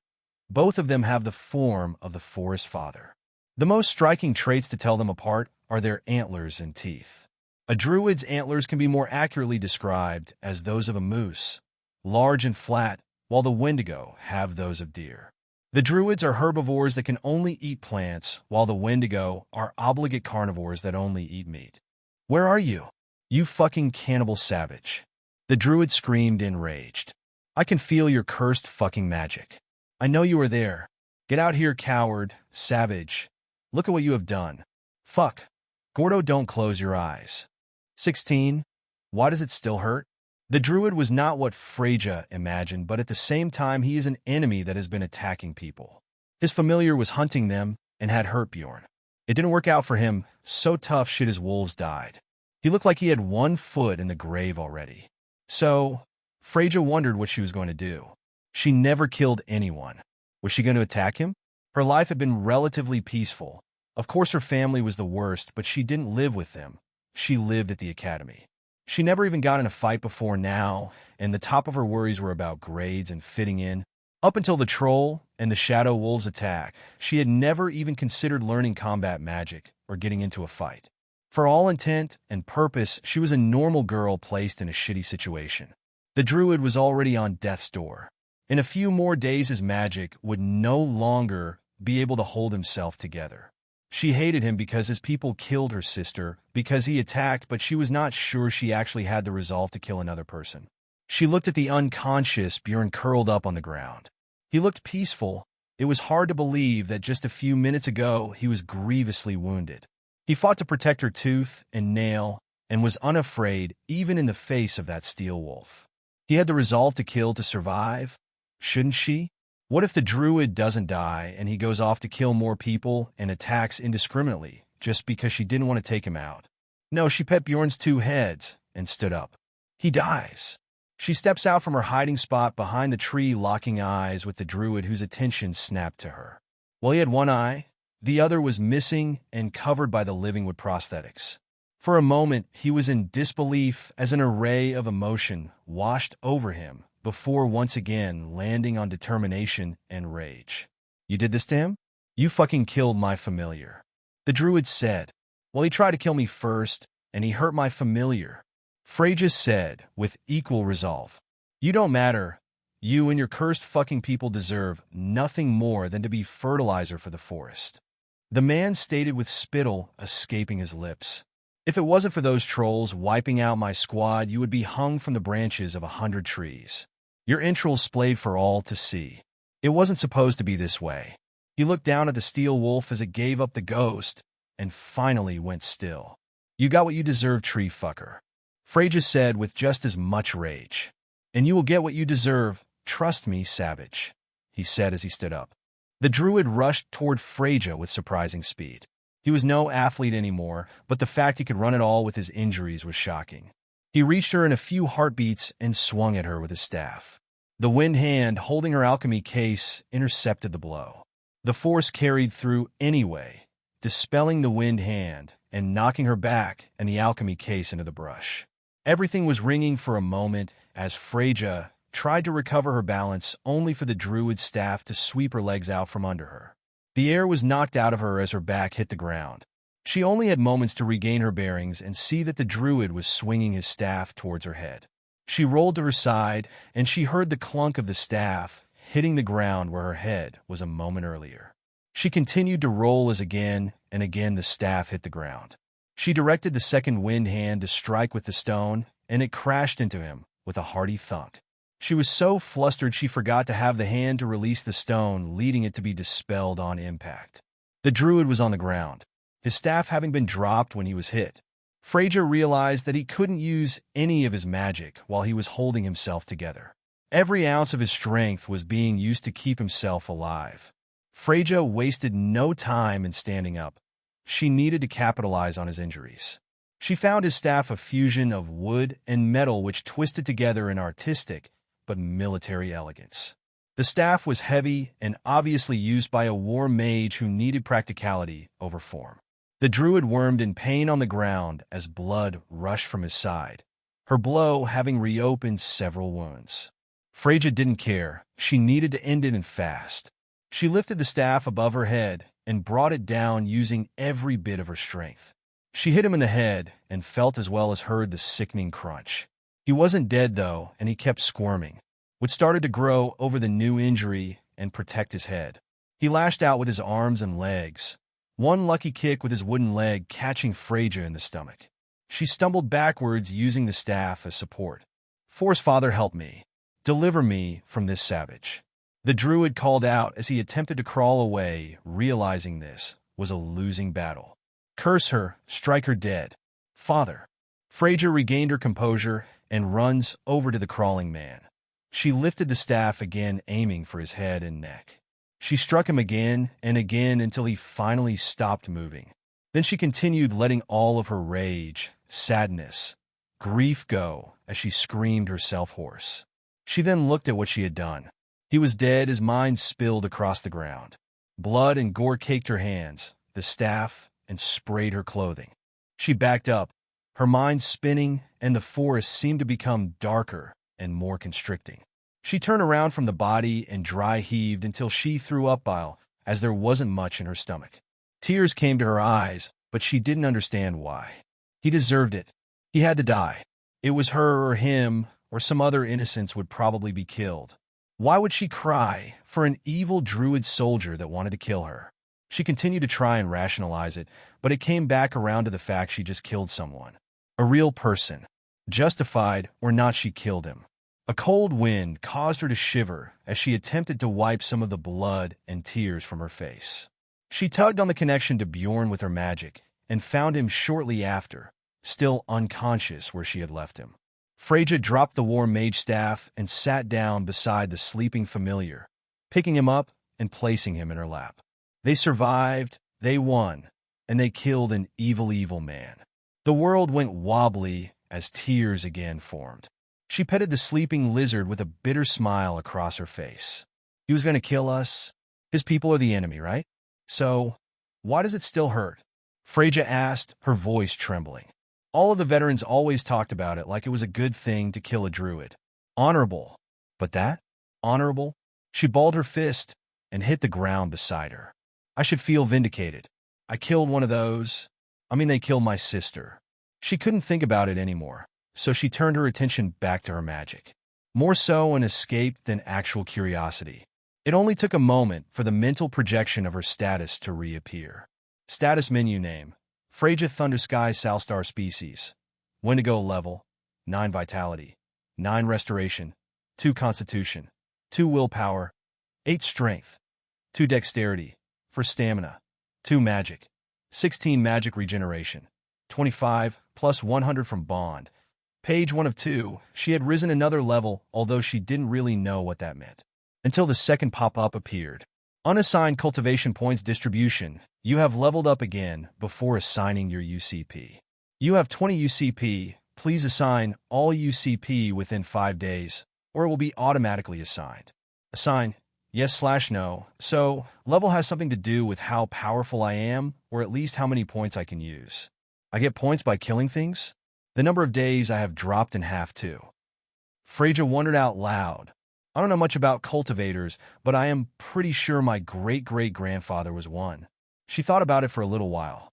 Yes. The status menu reopened this time. There were little plus icons next to each of her stats. She thought about the possibilities. Right now her main goal is to leave the country. She doesn't want to entertain the possibility of running into her family again. As long as she is in Yuhia, there is always the risk. She just wants to start over and actually learn magic now that she can. She wanted to increase her knowledge and travel the world. Hope filled her for the first time in a long while. She had options. She placed her stat points with a focus on magic, but with an understanding she was going to be walking a lot. So some strength and stamina was a given. She looked at her new stats and confirmed the changes. Status menu name: Freyja Thundersky Salstar species. Wendigo level: 9 vitality, 10 restoration, for constitution, 2 willpower, 8 strength, 5 dexterity, for stamina, 8 magic, 24 magic regeneration, 25 plus 100 from bond. Page 1 of 2. Part 2 Chronicles of a Scalebound Sage. Reincarnated as a Hydra blood and purpose arc, Freyja Thundersky Salstar was living in the dorms of the prominent Dorsal Academy when she performed the summoning and binding ritual for a familiar. She successfully hatched and formed a contract with her very own familiar she would name Bjorn. None of the people talked to and none of the books in their library could identify the creature, but she was happy she finally had a familiar of her own. Unbeknownst to the young girl, Bjorn was a reincarnated mage from times long past. He only had echoes of memories from his previous life. He also had a companion in the form of a sentient spell, the Reincarnation failsafe. Together the two created a plan to regain his memories and find out more about the world. Everything changed abruptly when Freyja's father, the Lord of the Domain, Ulfr Salstar, decided to perform a shakeout and remove her from the family. She was humiliated, stripped of her nobility, beaten, and disowned. She was forced to fight a troll that nearly killed her and was only felled by Bjorn's venom at the cost of having his head removed. Bjorn would survive, and in fact he not only regrew his head but also a second one. He would devote himself to caring for Freyja until she could create a potion to heal herself. As things were starting to look up, Bjorn encountered the elusive and dangerous shadow wolves. The beasts were under the control of a steel wolf, which itself was the familiar of a druid soldier. 17. The gate. The breeze was gentle. The floral smell of flowers and the warmth of the suns overhead kissed the boy's skin. The rustling of the grass was calming, and the sound of the creek trickling with water only added to the ambience. The boy was no older than 12, with curly sandy brown hair, opened his eyes, which looked like diamonds sparkling in the light. He saw the ether wisp in the air, singing its unheard song which held everything together like great stings from the sky. "Hey guys, he's over here."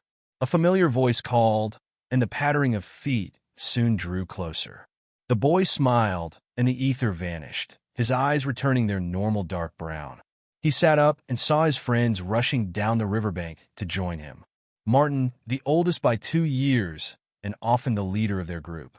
Pavel, the son of the baker and most well-dressed, his linen garb being the only in the group with colorful beads. Yuri is his best friend, who would stand out of a crowd because of his red hair, the only one in the village beside his dad with the odd color. "I told you I knew where he was," Yuri said as he ran. Yuri tripped and started tumbling, only to fall into the resting boy. The two almost fell into the creek, if not for the quick actions of Martin, who held out his hand, causing the wind to catch the two boys. They hovered right above the water and slowly floated back to the shore, where they were abruptly dropped. "Wow, you have gotten really good," Pavel said. Martin puffed out his chest a little. "Yeah, that was really good, wasn't it? My dad is the town mage crafter, so it only makes sense I would be able to do it too." He approached the two boys on the ground. "Are you two okay?"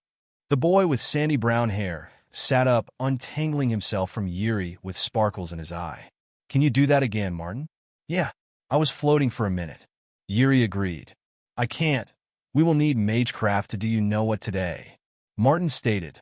"Oh yeah," the boy with the sandy brown hair responded. Pavel looked unsure. "Are you guys really sure about this?" The grown-ups always said. Martin cut him off. "You don't have to come if you don't want to. You can go back to the bakery, and if anyone is looking for us, just tell them we are down at the creek."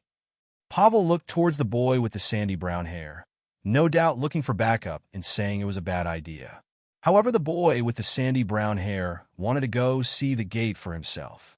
It may have been outside of the village, but not very far. It is not like they would get lost, since he could just follow the ether back home. He thought Martin was right. Pavel could just stay here if he didn't want to go. Pavel then looked to Yuri, but no luck there either. "Fine, I will go, but how are we going to get out of the village anyway?" Pavel asked.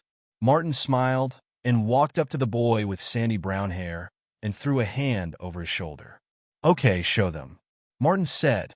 "You guys can't tell anyone, okay? I am serious. My mom said not to tell anyone." The boy responded, a little embarrassed. His eyes changed color, the pupils and iris becoming clear jewels that looked more like a sparkling diamond than eye. Yuri and Pavel were both in awe, as his eyes were the same as the divine people from the sky. The boy quickly changed his eyes back to normal and blinked a few times. "I can see the ether, and I know where all of the alarms are," the boy with the sandy brown hair said quietly. "Whoa!" Yuri exclaimed. "How long have you been able to do that?" "That's awesome," Pavel stated. Martin huddled everyone together so they wouldn't be speaking too loud. "We already scouted out a spot we can all get through with my wind magecraft." Martin continued, looking at each of his friends. "From there, it will only take a few minutes to get to the gate. We see the gate, and we come right back. No one will know. It is not like anything will go wrong. So, you guys ready?" The village was small, with only 20 or so families. Wheat grew in abundance year-round, and cows, chicken, and other farm animals grazed happily on the wide pastures. The stream brought fresh water from far beyond the gate, and out in the dangerous world the adults always warned about. And here was safety, while out there is where the monsters hid. Children weren't allowed outside of the village, and especially not near the gate. However, that never stopped the young boy's curiosity. They all wanted to see what the gate was, and waiting until they turned 16 seemed like an eternity. It isn't like there are any monsters inside the gate. A stone wall encircles the village, which according to the elders was built long before the divine people blessed them with the gate. The massive structure is an edifice to a time of strife and fear when people had to fight to survive. Even given its age, the wall stood strong. It was 30 feet high and only one way in and out. The boys, of course, could not take the proper entrance as the adults wouldn't let them. Luckily, thanks to Martin's wind magic, they had another way out. All they needed to do was look out for any of the magical alarms placed near the wall, which was done easily enough since they had their own secret weapon in detecting magical traps. The boy with the sandy brown hair could see the ether swirl around invisible nodes on the ground and along the wall. To his sight, each was a kaleidoscope of power and potential that sung to him in unheard whispers. He pointed out the locations where the nodes were active. Not many of them were, since there was no need for them in this peaceful place. "Okay, everyone hold on to me," Martin said as he held out his arms. "I'm going to take us over." "That is really high, guys. Are you all sure about this?" Pavel stated almost pleadingly. Martin facepalms. "Divines, Pavel, just stay here if you're a chicken. Keep a lookout for us." Fine. I'll go, but I still think this is stupid," Pavel stated. The group huddled up close to the wall as Martin channeled his magic. It was subtle at first, the wind becoming a breeze, then a gale. All at once they started to lift off the ground, hanging precariously in the air by the force of the wind alone. Then they shot upward over the 30-foot wall, where all they saw was a dark forest to greet them. The fall was far less controlled than the launch. Immediately they hit a branch, and the group split as they fell. Martin was the only one that made it to the ground, his wind magic failing in the last second, causing him to fall on his butt. Everyone else was stuck in the tree. It took everyone a few minutes to climb down, but aside from a few scratches, everyone was okay. From here, it wouldn't take too long to reach the gate. The overgrown forest outside of the village was dark, but there wasn't any reason to be afraid. There were no predators, venomous animals, or monsters in the gate, so the boys marched on. The most dangerous part was already over now. All they had to do was see it and get back before someone noticed they were gone. Martin led the charge through the brush. Using a stick, he found to beat back some of the foliage.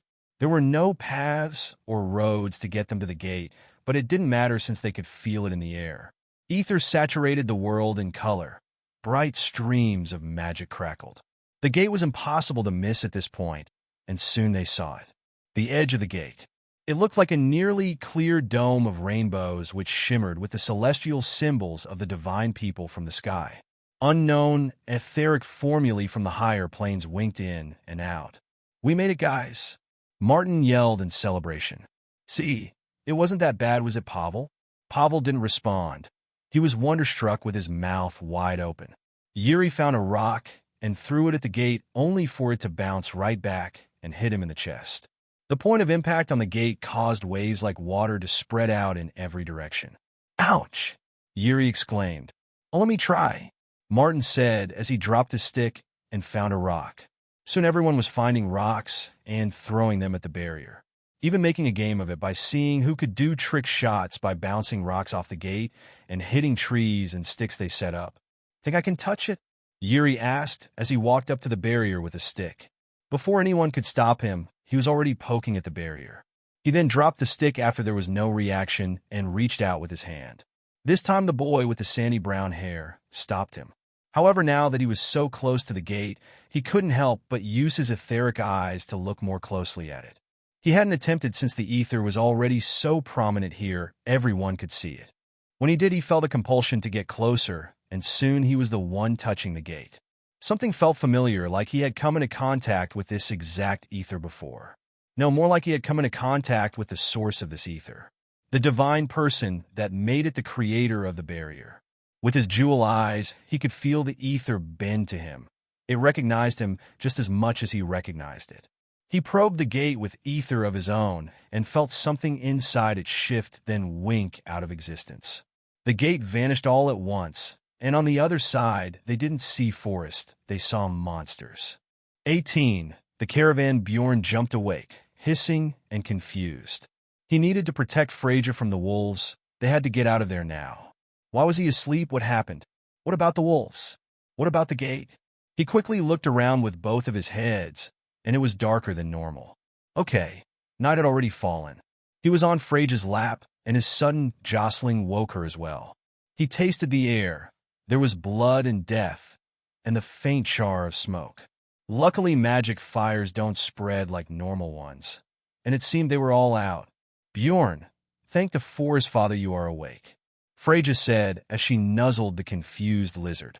It is okay, baby, the wolves are all dead. You killed them, and I took out the druid. We are safe. She paused for a long moment. You saved me again. I wish I knew you could breathe toxic fire earlier. The containment in the academy only marked you as venomous. Bjorn calmed down at that as Freyja talked about what happened while he was unconscious. She had apparently followed the steel wolf and killed its master. He could tell that she was shaken up by the experience. For some reason, he could feel her emotions intimately. The confusion, the sadness, the regret all clawed at her mind. He could feel that taking a life so brutally had left a deep scar on her heart. Bjorn wished he could speak to her and let her know it was all right and that he was with her. The desire to help her caused him to feel something in him. The familiar bond had grown exponentially. Failsafe, you there? Bjorn thought. Yeah, I'm just organizing a few things. Failsafe responded aptly. Doing some updates and running some diagnostics on your body. Before you say anything. He sounded like he was guilty of a crime. I know that I may have missed a few things regarding your skills. Oh, you don't say. Bjorn said sarcastically. So, I breathe fire now? Failsafe responded like a kid being scolded by a parent. Toxic purple fire, yes. Any explanation as to why that is and how you didn't know? Bjorn asked incredulously. Okay, let me explain. So, I may have been slacking off a bit on analyzing your skills ever since I got my own head. I assumed that both the left and right ones were the same, so, Bjorn pointed out. You slacked off? Aren't you a spell? How can you slack off? When I am in control of one of the heads, I can't monitor everything. It is like I have blinders on, and I can only focus on the physical sensations. Failsafe stated. From what I have discovered, the right head is Poison Puff, and the left one is Toxic Fire Breath.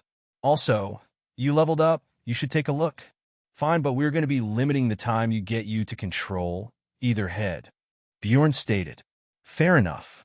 Failsafe responded disappointedly. Status menu name. Bjorn Salstar species. Unknown level. For vitality. 2 restoration. 20 constitution. 1 strength.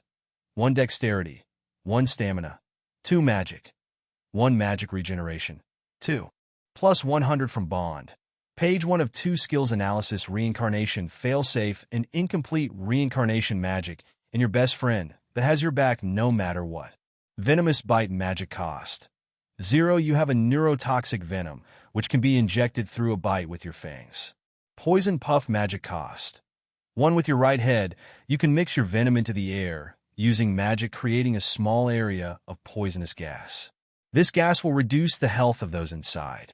The wider the area of effect, the less effective the poison. Toxic fire breath magic cost. 1. With your left head, you can breathe a plume of superheated toxin which will ignite enemies and infect them with your neurotoxin. Flames lose their toxicity with time, and using this ability will also drain stamina. Poison scratch magic cost. 1. You can infuse your claws with your neurotoxic venom, making even small scratches fatal over time. Delta familiar contract magic cost. Minus 100. You are a bonded Delta class familiar. You gain plus 100 to magic regeneration. Your bond has grown, allowing you to convey your emotions though your bond. Your bond is more resilient to outside influences and cannot be forcibly severed by outside parties. King of the Reptiles passive skill dragons, lizards, amphibians all show hesitation and fear around you, going so far as to run away from you. More study needed. Head regeneration? Magic cost.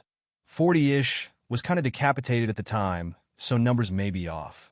Currently only usable if Fallen Beast powers the regrowth. Major wounds, including decapitation, can be healed. More study needed, but not recommended we try again. Page 2 of 2, a second pop-up covered the first screen. Unassigned cultivation points distribution. You have leveled up 4 times before assigning your UCP. You have 40 UCP. Please assign all UCP within 1 day, or UCP will be automatically assigned. Assign yes/no. Is there any reason not to put all of this into magic? Bjorn asked failsafe. Your magic core is currently not capable of holding 40 points in magic.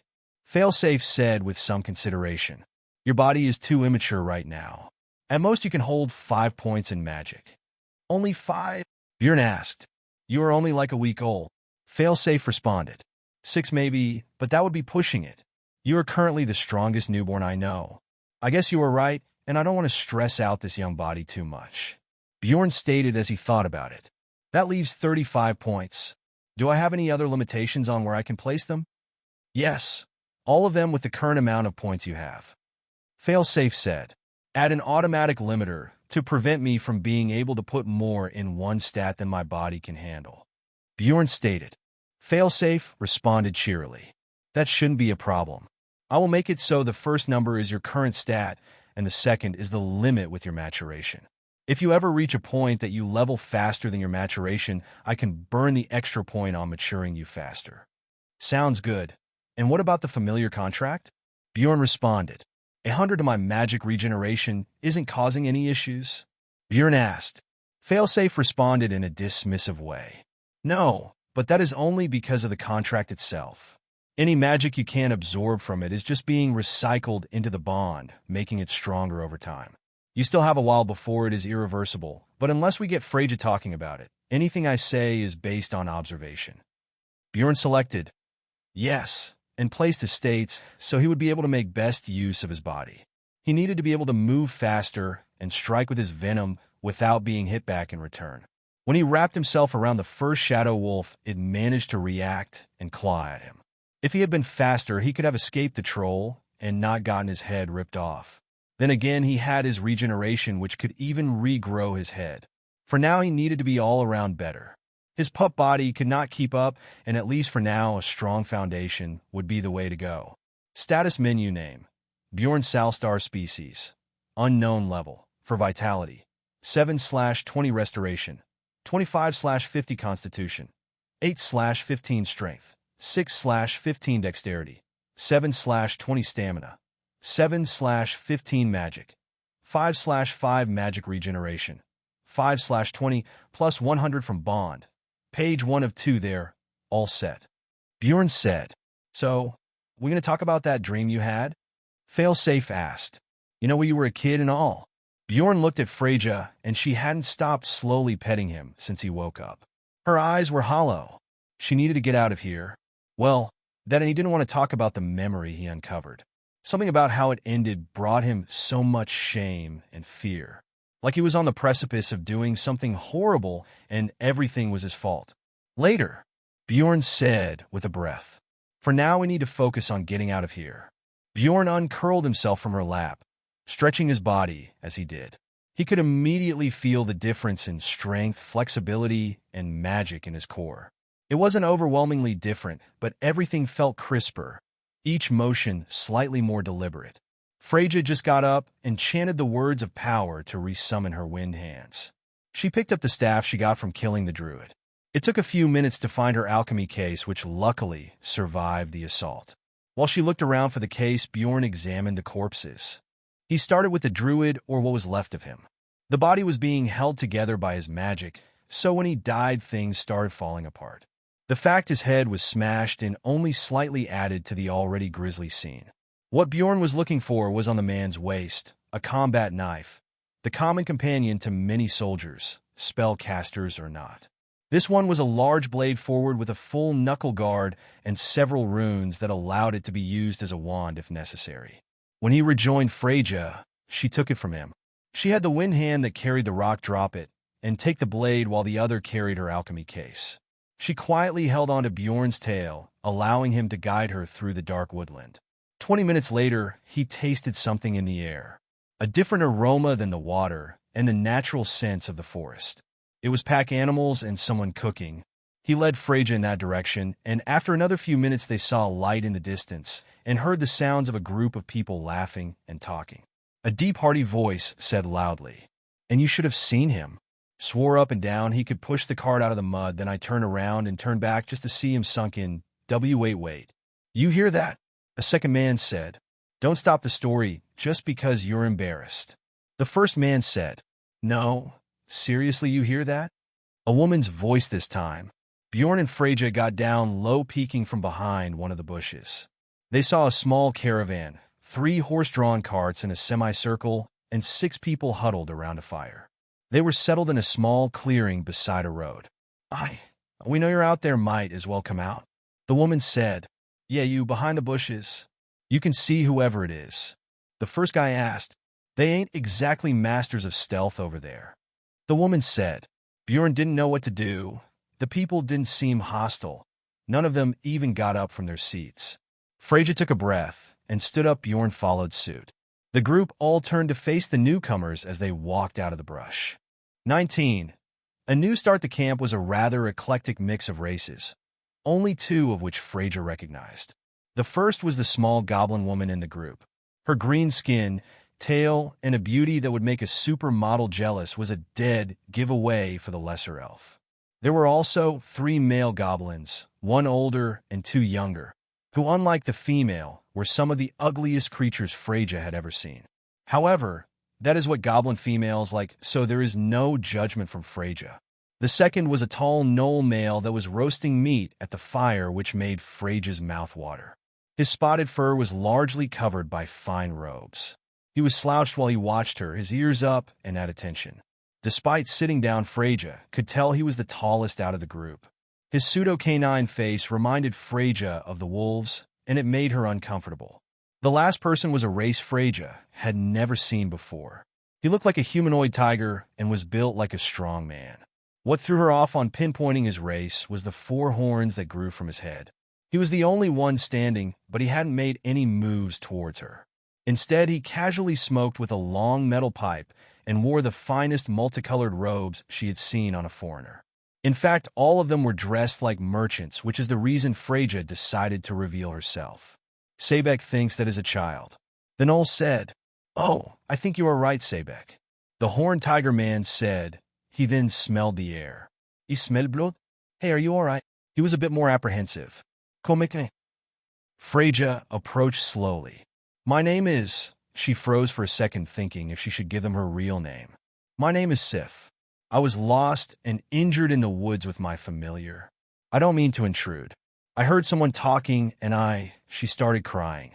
The wind hand spells dispersed as she lost focus, and the combat knife and alchemy case fell to the ground. Everyone visibly relaxed after they saw her breaking down.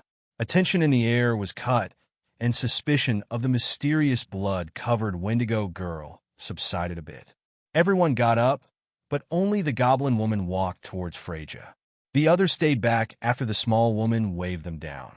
Oh, geez," the goblin woman said. "My name is Helena. Are you hurt anywhere? Let's get you cleaned up and some food in you." As she approached, she looked at Bjorn. "That is your familiar, right? They're not going to bite, right?"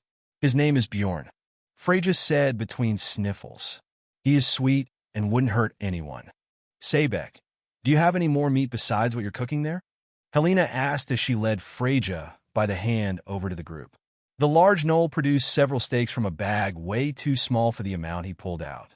"Sebek has plenty of meat. How does the girl want it cooked?" the gnoll asked. Freja was silent for a long moment. "Seasoned raw." "Ah, yes, Sebek also likes it that way." He chuckled. "But let me show you a little trick. This is good meat. When you come back, you will see." "Oh, and get the tub," Helena said to the oldest-looking of the male goblins. "Of course, dear," the goblin responded. "Wyatt, Caleb, let's get the bath ready. Poor girl looks like she's been through a lot. But Pa, that thing is heavy. Can't she just go down to the river?" The younger goblin, wearing a brown fur hat, said, "Boy, if you don't stop complaining, we are going to throw you in the river." Owen responded. The 3 goblins' males all vanished into the back of a large wooden wagon. The sound of things being shifted around soon followed. Freja started to say, "They don't need to do that. Foolishness, I won't have you bathing in the river." Don't mind my sons. They get that laziness from their grandfather. Rest his bones. Helena stated as they settled in a small clearing separate from the group. You don't have to talk about anything you don't want to, but I do have a few questions. How old are you, Sif, right? Yes, and 16. Frazier responded. So young. Are you from a village around here? Helena asked. No, Frazier stated. Family we can drop you off with? Or anyone looking for you? Helena asked and Frazier shook her head. Don't tell me you've been disowned. What is it called, charing or shag surrogate? Shia gaunt. Frazier said in a whisper. Frazier avoided eye contact after that, which all but confirmed that the goblin woman's guess was right. The woman shook her head and put a hand on her hip. Shortly after, Owen and his sons were rolling down a wooden tub about 4 feet in diameter. They placed it down and left to retrieve a curtain which they hung up with a rope and stakes they drove into the ground. When they were done, Helena spoke words of power and held her hands over the tub. A single droplet of water appeared floating in the air above the center of the tub. It quickly grew in size and started steaming as it heated up. The now hot water rained into the tub, filling it enough so Frazier could bathe. Helena rolled up her dress and sleeves and told Frazier to strip down. It took multiple tubs of water and rounds of scrubbing to get all of the dried blood and dirt off of Frazier and her dirted uniform. They also took the time to wash Bjorn, which was far easier, since everything just slipped off his scales. Helena washed the staff, cleaning it of blood caked onto it, while Frazier put on her second to last clean uniform. Helena brushed out her hair and tied it back into a short ponytail. The goblin woman guided her back to the other members of the caravan. As soon as Owen saw the women were done, he slapped one of his sons on the back of his head and pointed towards the bath. The 2 sons quickly got up and started packing everything away. Ah, so there is a girl under all that mud. The tiger man's deep voice bellowed. I didn't introduce myself earlier. My name is Joha. I took the liberty of grabbing the things you dropped. They are over there. He pointed to a chair around the fire with her alchemy case, a cup of water, and the combat knife beside it. Join us and please eat. Sebek has finished cooking your meal. The gnoll stated as he presented Frazier with skewered meat. Seasoned meat for a new friend. Eat, yes? Frazier hesitated to take the skewer for a second, but she did so with a slight bow and thanks. The meat smelt amazing, lightly seared over the fire and spiced with seasonings Frazier had never seen before. She sat down next to her things, and Sebek presented Bjorn with a wooden plate of unseasoned meat. Frazier could not help but be a little disappointed that the gnoll seared the meat. She never really liked her meat cooked, but when she took a bite of the skewer, her eyes opened wide at the flavor. The smoky flavor only touched the outside, and combined with the spices and raw middle, she was in heaven. She looked up to the gnoll, who gave her a thumbs up, and she returned the gesture. So, is he your pet? Joha asked in between puffs of his pipe. He's a familiar. Helena responded, seeing that Frazier's mouth was full. They are different from pets. How so? They do not have familiars in my country. Joha asked. It's like a Wendigo and Druid connection to nature thing. Helena continued. Their magic casters connect to animals, making them more powerful. Frazier didn't feel like correcting her on how familiar contracts work, and that any magic caster could perform the summoning and contracting if they knew the ritual. She was right in that Wendigo and Druids had a higher success rate of the contract succeeding. It is so easy for Wendigo and Druids that most people believe it is an innate ability for their peoples. However, it is because of their connection to the Forest Father, not to nature, which is a major difference. She was no more connected to nature than any of them. Probably less so, because they traveled around while she spent her days mostly inside buildings. Well, up until recent events. Frazier drank some of her water. Where are you from? I have never seen someone of your species before. I am from a land very far from here. Joa said in response, after a hearty puff of his pipe. Hashvanal, which lies across the sea. The land of the Rakshasa, the demon shapeshifters. The smoke he breathed out seemed to grow thicker until his entire form was obscured. The smoke opened for a second, and he was a young human boy with black hair and eyes. The smoke closed and opened, and he was a beautiful female Wendigo with bleach white antlers. The smoke closed again, and he appeared as a monkey man with 4 arms. Then the smoke dissipated, and he was again in his normal tiger form with his 4 horns. The weird part of it all was Freja didn't feel any magic from Joha as he transformed, leaving her to wonder if it was magic or something else. The tiger man laughed at her bemusement as he sat down next to the fire. Sebek handed him a meat skewer, and in return Joha filled his cup with a glass of ale that appeared in his hands from the air. "So where are you headed, young one?" Joha asked. "I don't know." Freja responded with a soft voice. "Just headed west for now." "Well, each of us are also going west," Joha stated with his arms wide, indicating the whole group. "You are welcome to tag along." "I don't want to be a burden," Freja responded with both hands up as if to stop him. "It wouldn't be any more of a burden than my lazy sons," Helena said with a smile. "We aren't just going to leave a girl out in the wilderness, and we can put you to work if you don't just want to ride." The next city is the fort town of Lavi, and it is about a 4-day journey. We will be making some stops in nearby villages along the way and sell some of our wares.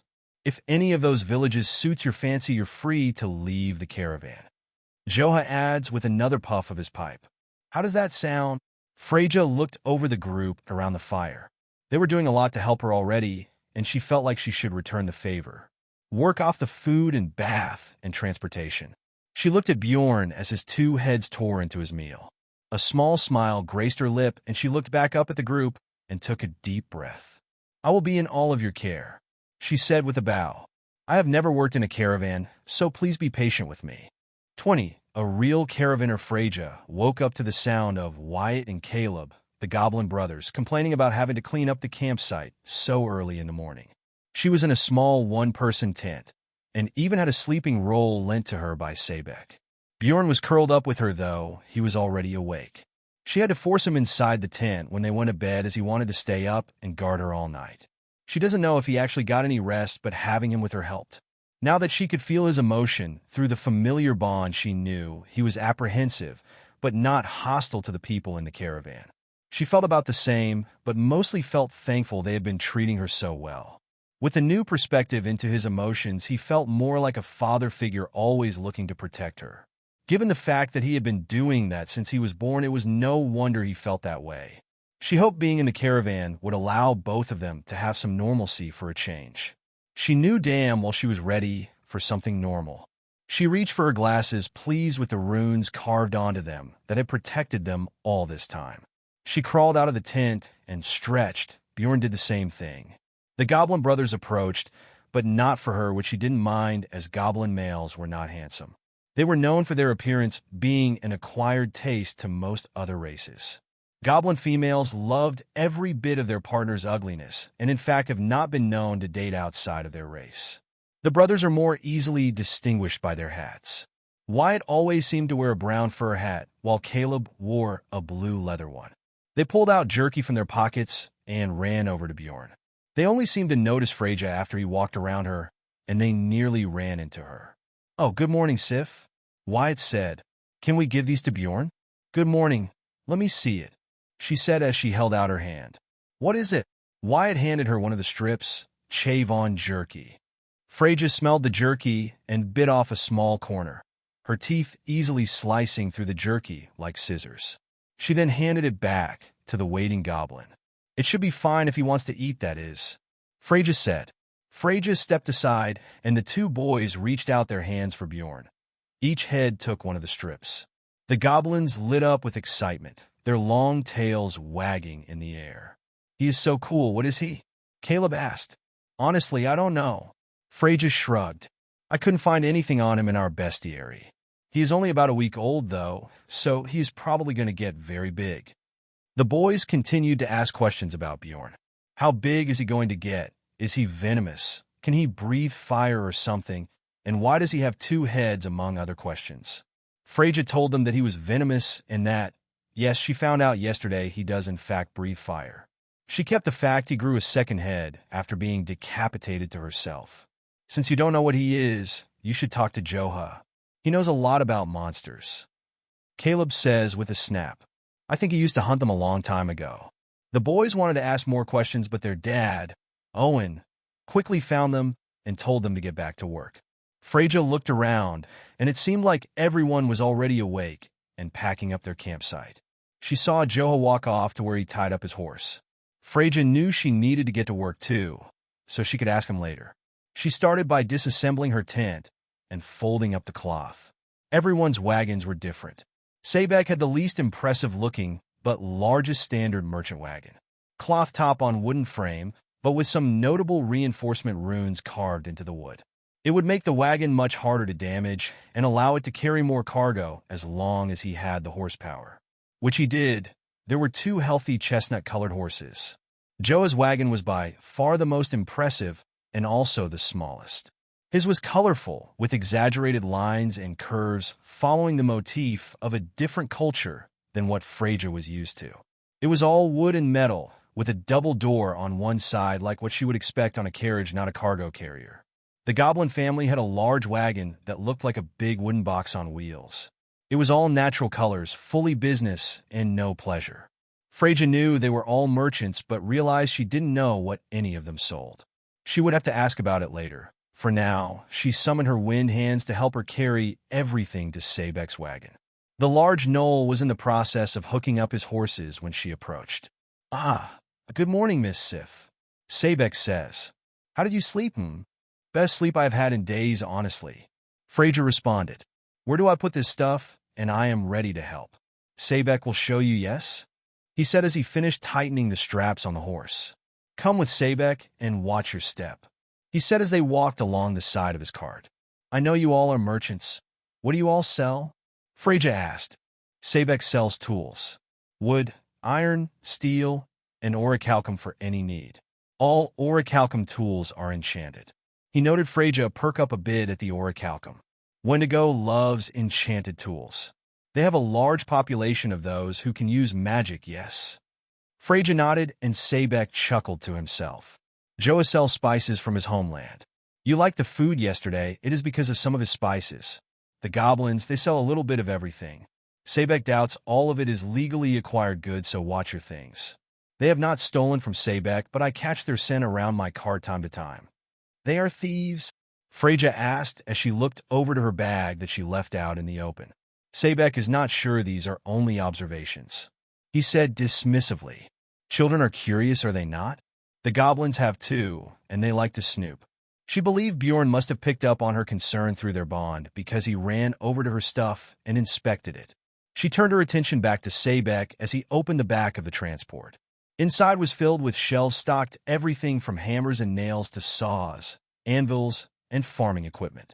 He jumped up to 4 or so feet in a single bound, and Freyja had to use her mana muscle saturation to do the same. Mana muscle saturation magic cost. 1. Push your mana into your muscles and bones to temporarily increase your physical attributes. You will be riding with Sebek on our journey, he says as he points out a space for Freyja to place the folded-up tent. Sebek is the only one with space for an additional rider. Go bring your things, we will store them now. Helena was cooking breakfast over the fire for her family. It was a mixture of sausage, potatoes, and mancha bread. Bjorn laid down across from her, angling himself so he could see Freyja and Sebek and react quickly if he needed to. He felt like he was just being cautious about meeting such nice people out on the road. Owen walked up and kissed Helena on the cheek. "Almost ready?" he asked. "Only a few more minutes, dear," Helena stated. "What did you find out about our new guests?" Owen inquired. "Wait, show," Helena stated. "Her familiar is right there. He's Delta at the most." Owen with a dismissive chuckle. "No different from a regular pet right now." Helena looks at Bjorn for a long moment, then sighs. "She is definitely on the run. At first I thought thief or common criminal. Her staff and knife are druid-made, and I think she killed someone to get them." "That could be trouble," Owen said in a long breath. "You think she is a deserter from that where they're fighting again? Does she look like a fighter to you?" Helena asked sarcastically. "No, I don't know how she got the weapons, but she definitely used them on someone or something recently. I think it was her first time too. I've seen eyes like hers when she first arrived." "Yeah, I was worried about that," Owen said as he got much closer to his wife. She playfully nudged him with her tail. "More importantly, I remember that uniform she is wearing. Some magic academy in the Salstar domain. She said she was kicked out of her family, The Shiagaunt thing they do to failures or whatever. It's a shame they do that to their own like that, but it does mean no one is looking for her. Owen said as he rubbed his chin. Let's see what she can do. She just survived a harrowing experience after all. We can let her see what it is like to be a real Caravaneer. No reason to rush things. Bjorn continued to lay there acting as if he could not understand them. The two goblins' conversation quickly shifted to bedroom fun as they got a little too frisky for Bjorn's liking. He chose a time in which Freyja was walking around to get up and leave inconspicuously. He knew he was going to have to watch the goblins a little closer now. 21. Start of something normal. The caravan was finally on the move. Bjorn sat in the slightly jostling cargo hold of Sebek's wagon. The curtain was open, so he could see Freyja on the box seat with Sebek. He could feel her turmoil as Sebek gave her the reins to teach her how to drive. You have ridden a horse before, yes? Sebek stated with a laugh. Good, good. Then this will be easy. Sebek, this isn't funny. What do I do? Freyja responded, almost shell-shocked at the turn of events. Miss Sif must breathe. Sebek will show you. The first village was largely a farming community, only about 6 hours away. The landscape had long since changed from thick forest to open fields. For the Wendigo, all farming outside of animal husbandry and textiles were cash crops since they didn't eat any plants. The land in the kingdom of Yuhia was some of the most fertile on the continent, only second to the blessed lands of the Doridian forest. It was harvest season, so farmers, farmhands, and work animals were out in force. These were Sebek's main clientele, so he was excited to sell. The Knoll showed Freyja how to stop and told her to watch the carriage while he jumped around back over Bjorn and rummaged through his things. He then hopped out the back with a couple of harvesting tools. Joha and the goblins continued around them on to the heart of the village. Bjorn could not help but watch the goblins suspiciously, but was stopped when Freyja lightly thumped his snout. Don't stare, it's rude. Freyja said, you don't have to be so suspicious. I know I was worried earlier, but Sebek said he hasn't seen them do anything. They haven't stolen anything, and they helped us. Bjorn was confused for a second how she knew he was suspicious of them, but quickly remembered the Delta familiar contract meant she could feel his emotions. He could do the same with hers, but could also choose not to if he wanted. She was a torrent of warring thoughts and feelings. On the outside, she was reserved now, but it was a facade. Bjorn could feel her desire to just ball up and cry for a couple of hours. The pair turned their attention to Sebek, who now had a crowd. He showed off an orichalcum hand scythe that cut through stalks of wheat like a hot knife through butter. The crowd was thoroughly impressed as he continued to demonstrate other tools. After a few minutes, he returned to the wagon, assuring people he would be set up for a few hours in the village.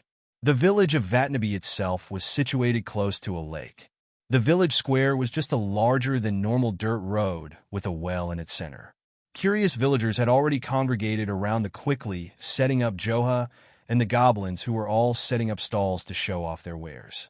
Sebek quickly found a spot to park his wagon and jumped in the back. Freyja followed him this time, summoning her wind hands to help carry as much as possible. Before they could even step out of the wagon, there were already men from the field surrounding them. Sebek put on his friendliest face and directed Freyja to which boxes to get while he jumped down with a crate of his own. Freyja found the boxes she needed and soon followed. Bjorn, on the other hand, stayed in the wagon as there was nothing he could do to help. Failsafe. Bjorn said, I haven't forgotten anything else with your abilities. I double-checked. Failsafe responded defensively. No, not that. The dream. Did you find anything I didn't? Bjorn asked. Failsafe perked up. Oh, plenty, I'm sure. Are you ready to talk about it? Bjorn was quiet for a moment, then, in an airy breath, responded. Just one thing, really. What was the gate? Ah, so that is tricky. It was higher plane magic called ether. I can't make out much more about it than that. Some entities they call the Divine Sky people made it to protect them by the looks of it. You don't think they mean true humans, do you? Bjorn asked. Your guess is as good as mine. We don't even know what true humans are. Failsafe stated. If you grew up in a dome, it makes sense that you wouldn't know what Wendigo are. Bjorn had a sick feeling. I am pretty sure we saw the end of my life in that place. Oh, right, the dome vanished, so there's been something I've been wondering about, and it has to do with your magic. Failsafe stated. What is it? Bjorn asked. You won't be able to answer this. It has just been on my mind. Your magic is extremely potent, far greater than it should be. A spell that requires 1 point of magic shouldn't be able to do what you can with it. I thought it was because of whatever you are now. But if you could manipulate ether in your past life, it could explain some things. So, can I manipulate ether now? Well, thanks to your memories, I know what ether feels like. For now you can't, but your magic remembers what ether was like and is trying to replicate it. Failsafe said after some thought. You still have a very long way before you will be able to use ether again, if at all. Bjorn sat up. Wait, my magic remembers? You have the same magic core, just much younger. Failsafe stated. But remember when I said Freja's core is copying your magic? Well, with the new Delta Bond, I can feel her core more clearly. Honestly, it is a chaotic mess. I am surprised she can use magic at all, but it seems to be correcting itself by using your core as a blueprint. My core that is trying to replicate ether? Bjorn said thoughtfully. So, eventually one or both of us may have the ability to use ether? Failsafe said in a self-satisfied way. Wishful thinking, but at the very least she's going to be one hell of a powerful mage one day.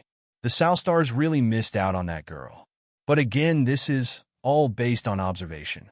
Yeah, I know, Bjorn said. Bjorn felt Freja's distress through the bond and decided to check on things. The girl looked nervous standing to the right of Sebek as he showed off some of his tools. He decided to jump down out of the wagon, which caused some heads to turn his way. Bjorn walked over to Freja and sat at her side. He could feel her nerves settle a bit, and thanks passed through their bond. On the road a few hours west of Vatnaby, Freja could finally enjoy the ride without being forced to drive. Even though she felt far more comfortable doing it, she was too emotionally spent to try now. She looked up at the large gnoll who was more than satisfied with the sales in the village. She even got to help with some of the transactions and was physically spent. So, Sebek, what brought you to Yuhia anyway? Freja asked. The hyena man chuckled. I am here because of my mate, Losai.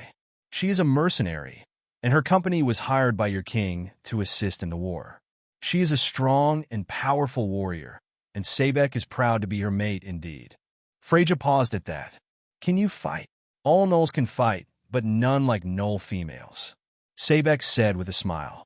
Have you ever seen our women, You are the first of your race I have met in person. Freja said. Yes, gnoll females are bigger than males. They love to fight and war. Some males like it too, but none are as adept as they are. My mate is pregnant and currently home away from the war. So, Sebek must make more money to support her and my child now. Your mate is taller than you? Freja asked with surprise. Sebek's mate is taller, yes.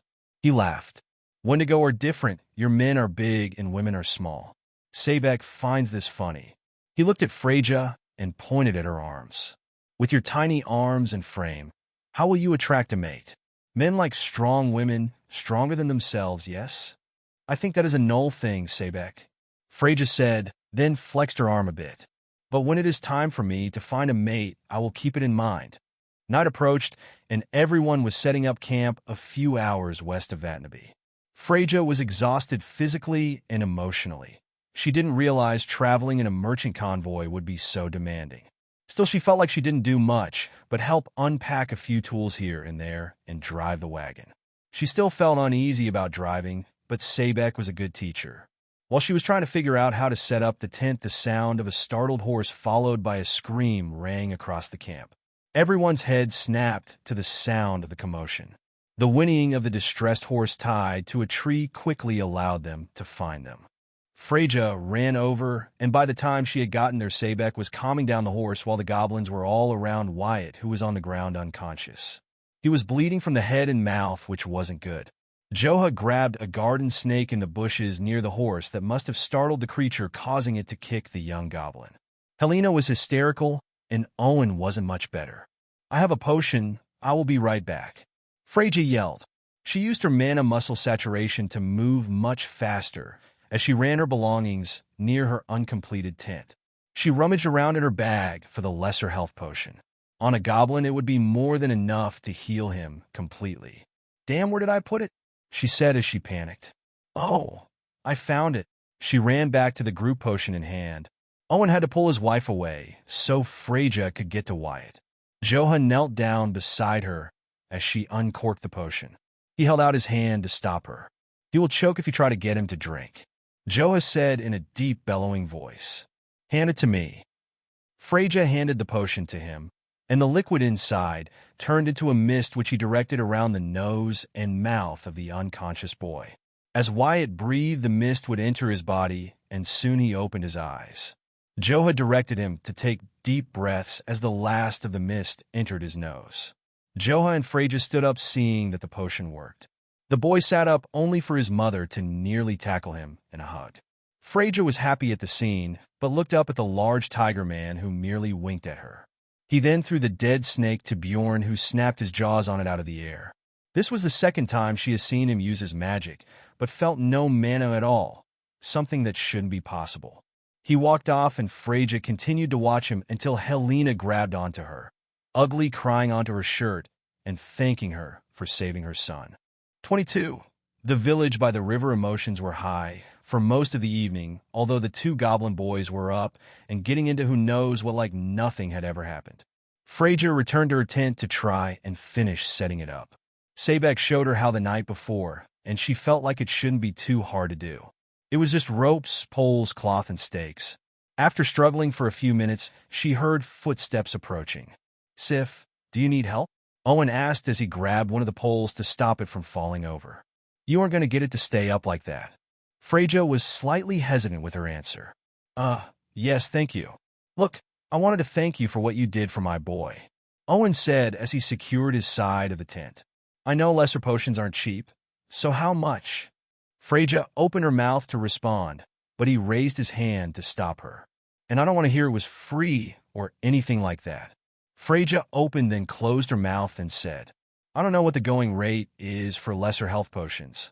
I made that one for an emergency, so I don't want to charge you." "You made it?" Owen asked as he placed the last stake in the ground. "Hold that there while I tighten this." He pointed to the second pole. "Like this?" Freyja asked. "And yes, I know how to make many different types of potions." "What? Are you an alchemist?" Owen asked, completely dumbfounded. "Why were you disowned?" He thought about his words. "Sorry, that was insensitive. Helena told me about the Shiagon, but an alchemist? My family's expectations were elsewhere," Freyja said solemnly. "If they didn't see the value in their daughter or in an alchemist, fuck him." Owen said, "Sounds like a bunch of stuck-up shits." Freyja laughed. "Yeah, you're right. I will pay you a silver for the potion and saving my son, and for my wife getting snot all over your skirt earlier. She was crying so much you would swear she is the one that got kicked," Owen said as he dusted off his hands and reached into his coin purse. "Won't take no for an answer." He held out the coin. "And your tent is all set up. This is way too much, right?" Freyja asked. "The normal price for a lesser health potion is half a silver, 50 copper." Owen said, running the calculation in his head. "For a greater, 5 silvers would be fair. A grand, you'd be looking for a gold or 2, and a supreme, maybe 500 or 600 platinum, probably more, but never seen one. Shit can bring you back from damn near death, regrow limbs, restore memories, and any other miracles you want." "So, it is too much," Freyja said. "No, it isn't." "Oh, and Helena and the boys are taking back out the tub for you if you want another hot bath," Owen said as he started to walk off. "They want to thank you, too. Have a good night, Sif." Freyja looked at the coin for a long moment. It was the first time she had ever made money. As a Salstar, she was prohibited from working jobs as she had to keep up the family image. All that did was make her reliant on her parents' money, which they only gave her the bare minimum to maintain her appearance, buy her textbooks, and eat, nothing else. She quickly went back to her book bag, looking for the silk bag with the gold coins from her father. The thought of using her father's money was sickening, but she wasn't going to throw them away. She needed to survive. She hadn't even considered selling potions, but if anyone could teach her how, she was in the right place. This was a caravan with a bunch of professional merchants. She felt like she at least had a direction now, and that brought her some relief. "Bjorn, you ready for another bath?" she asked the familiar. Freyja looked along the roadside for any signs of usable plants. She already informed Sabek that she may jump out if she finds something, but the wagons aren't moving fast, and she could easily walk to catch up. The Knoll man seemed less talkative than the day before, but Freyja didn't feel she had the right to pry. She gasped when she saw a blue flower growing in the field they were riding along. She hopped out of the wagon, and Bjorn followed her like usual. "It is a northern blue moon," Freyja said happily as she looked through her Floria book. "If I find a few more ingredients, I can make a lot of different potions with this." She picks the flower carefully and turns to Bjorn. "Oh, that reminded me I will need some of your venom to run tests on it. You killed a troll, young man? You don't know how rare that is with venom." By the time the caravan finally reached the next village, this one on a river, Freyja had already found a large stockpile of various useful plants.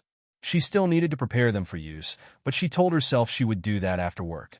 She wanted to learn as much as possible on how to sell things, as she would need to be able to provide for herself at some point. This village seemed to be more affluent than the first. The Wendigo that lived there were artisans. There are multiple ethnicities of Wendigo. The Black Night Hand, like Freyja's father, whose skin ranged from ashen to as dark as coal and were generally larger. The Snowfallen, like her mother, which have light skin and often white freckles and thin frames. Finally, the Wooden Tail. They are the mixed children of the two, much like Freyja and her sibling. This village consisted of mainly Snowfallen women. The men were most likely either drafted for the war or working in Lavi a few days' journey away. Needless to say, Sebek didn't have as much luck in this town as in the first. Joha, on the other hand, needed help, so Freyja would finally have some time to talk with the enigmatic tiger demon. She wanted to ask him about his magic and if he knew anything about Bjorn, but she didn't have the time between learning different spices and salesman techniques.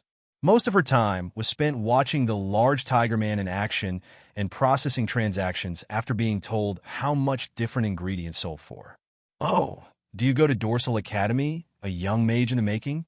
one of the women asked Freyja after the rush subsided. "My son was also accepted." "Eh?" Freyja stuttered as she looked to Joha for support. "Oh, well, I'm sure you know how expensive the academy is, ma'am." Joha interjected. "Sif here has big aspirations, and if you would like to support her, some of the proceeds from today's sales will go to her tuition." The woman sighs. "I wish my son was as driven as you to go to that school, young lady. Do study hard." Joa finished talking with the lady and ended up selling several different spices to her. Things calmed down after that. A few people came and went, nothing anyone couldn't handle on their own. Joha let Freyja go off on her own so she could collect more plants she needed for her potions. The main thing she wanted was Flaren root, one of the main ingredients for herbal and lesser health potions. She took her book bag and the combat knife that she can use for digging or pruning leaves. "Bjorn, do you remember what the Flaren root looks like?" Freyja asked, and he affirmatively squawked in response. "Good, I will check this side of the river, and you can do the off." Freyja stopped in her tracks as she and Bjorn both felt a familiar mage in the air. To Freyja, it felt wrong, like an affront to everything she believed. A sacrilege to the forest father and the distinct magic of the druids. An explosion set off in the village, and screams could be heard as smoke started its ascent into the sky. Freyja froze for a moment. This isn't right. What are druids doing here? They are hundreds of miles from the front lines on the opposite side of the country. Suddenly, Bjorn bit her skirt and pulled her to the ground as a stream of water sliced the air where her head was a moment before. Bjorn quickly took point in front of Freyja, hissing as a man walked out of the water 20 feet downstream. The water was not disturbed by him walking through it, not even a ripple as he stepped on a land completely dry. He had the mossy green armored robes of the druid military, the twisted wood and metal staff in his hand, and combat knife at his side. The man laughed as he saw the village on fire, completely ignoring Freyja and Bjorn as he basked in the distant screams. He then turned to Freyja. His smile vanished as he locked eyes on her. "They get all the fun while I get the scraps at the shore," the druid said. P had killed the lizard. Bjorn was suddenly and unceremoniously picked up by a massive bird Freyja had never seen before. Bjorn struggled in the bird's grasp, its talons tearing deep into his sides and one of his necks. He wrapped his body around the bird's legs as much as he could and activated Poison Scratch. His claws began to glow with a green smoke as he bit and scratched at the bird as much as he could. The bird immediately started to kick him off, its sharp talons slicing him with every strike. He was nearly gutted before he fell into the river, a bloody mess. Red stained the water, and he didn't resurface, so the bird let out a cry as it returned to the druid and landed with a surprising thump instead of a graceful descent. "That is a nasty venom," the druid said as he touched the bird and spoke a word of power. The bird spat out green sludge and a little blood and quickly recovered.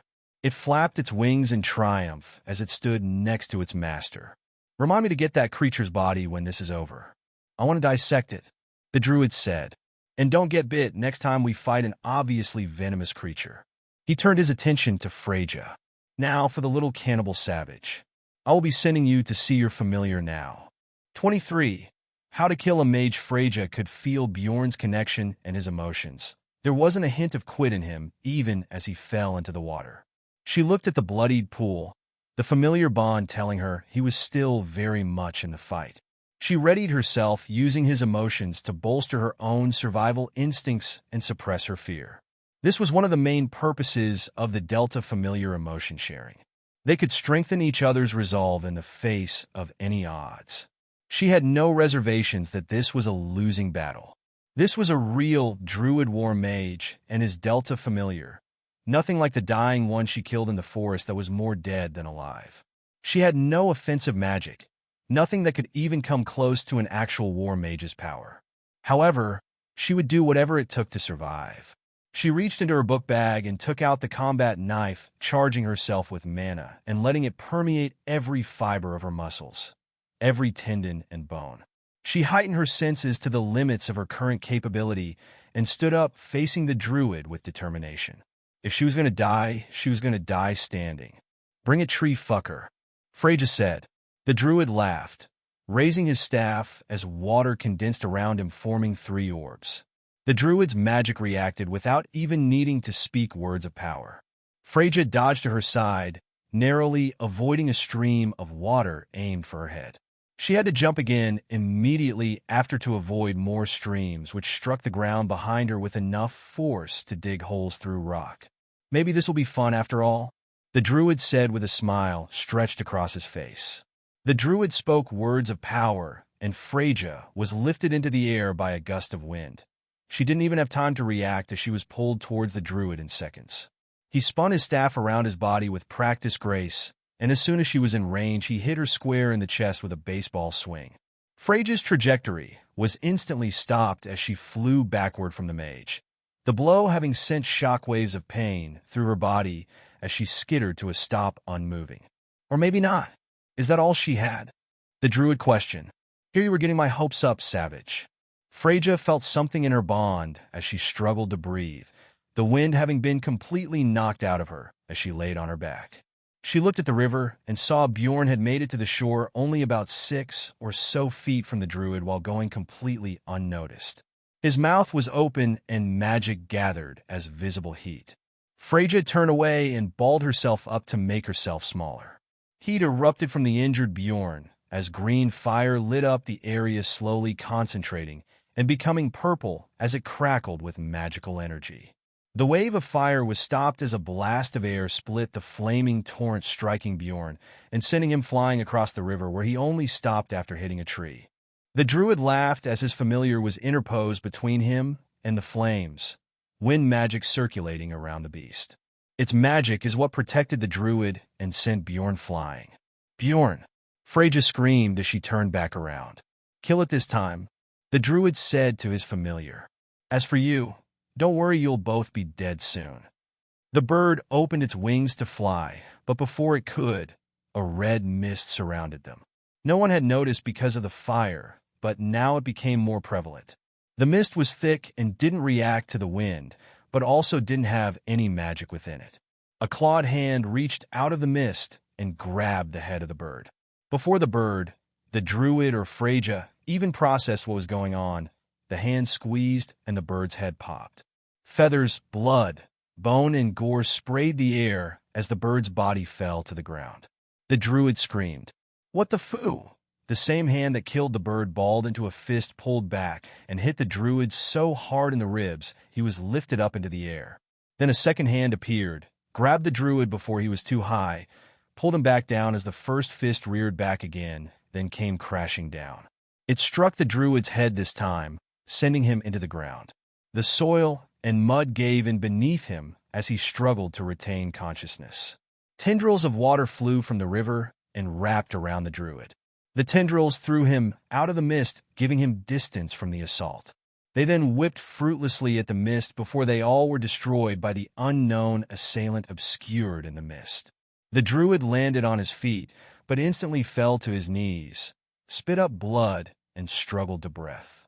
The mist cleared, revealing Joha, standing there eyeing the elemental mage with unbridled rage. "Are you okay, Sif?" Joha asked. Freja had to do a mental check on herself. She was in pain, sure, but thanks to her mana saturation, it was mainly bruises with nothing broken. "I will be fine, but Bjorn, he is injured," she responded. "Okay, stay there," Joha said. "Who the fuck are? Shut your filthy mouth," Joha said with a deep growl. "In my country, anyone that attacks civilians is trash, not deserving of speech." The red mist again started to form each time Joha exhaled until his body was completely obscured. The druid raised his staff and stood, having recovered enough to speak his words of power. The orbs of water formed, this time 7 of them, with many more in the process of formation. Streams of water shot out, each one vanishing in the mist and continuing on cutting up the landscape behind it. Joha ran out of the mist, making a beeline for the druid. His appearance had changed, and he was much thinner and younger looking. His fur was midnight black, his fangs exaggerated and jagged. His 4 horns became 6, and each one sparked with demonic energy Freja could still not sense. He did not slow as he dodged and weaved between the now 10, no 11 shots of water, each happening one after the other. Joha closed the distance, and the mage prepared himself with his war staff to defend. The tiger demon continued to dodge several streams and the staff as he punched the druid in the face. He jumped and twisted in the air, kicking several of the water orbs, destroying them before landing. The red mist escaped his mouth as his form changed to that of a monkey man with 4 arms. The druid panicked as he spun his staff in hopes to gain some distance. Joha, with 2 of his arms, grabbed the weapon, and with the other 2 drove his fist through it, breaking the magical implement. The now monkey man jumped over the druid to dodge several shots from the remaining water orbs. Joha's tail wrapped around the druid's neck as he focused on the rest of the orbs. He destroyed all of the remaining ones with a flurry of punches and kicks before landing. As soon as his feet touched the ground, he threw the druid by the neck with his tail. The druid landed on his back a few feet in front of Joha with a crash. "Forest Father, deliver me," the druid said as he rolled over onto his side. The druid stood, getting into a fighting stance of his own, desperation clearly visible on his face. He reached for his combat knife, the item identical to the one Freja got from the other druid soldier she had killed.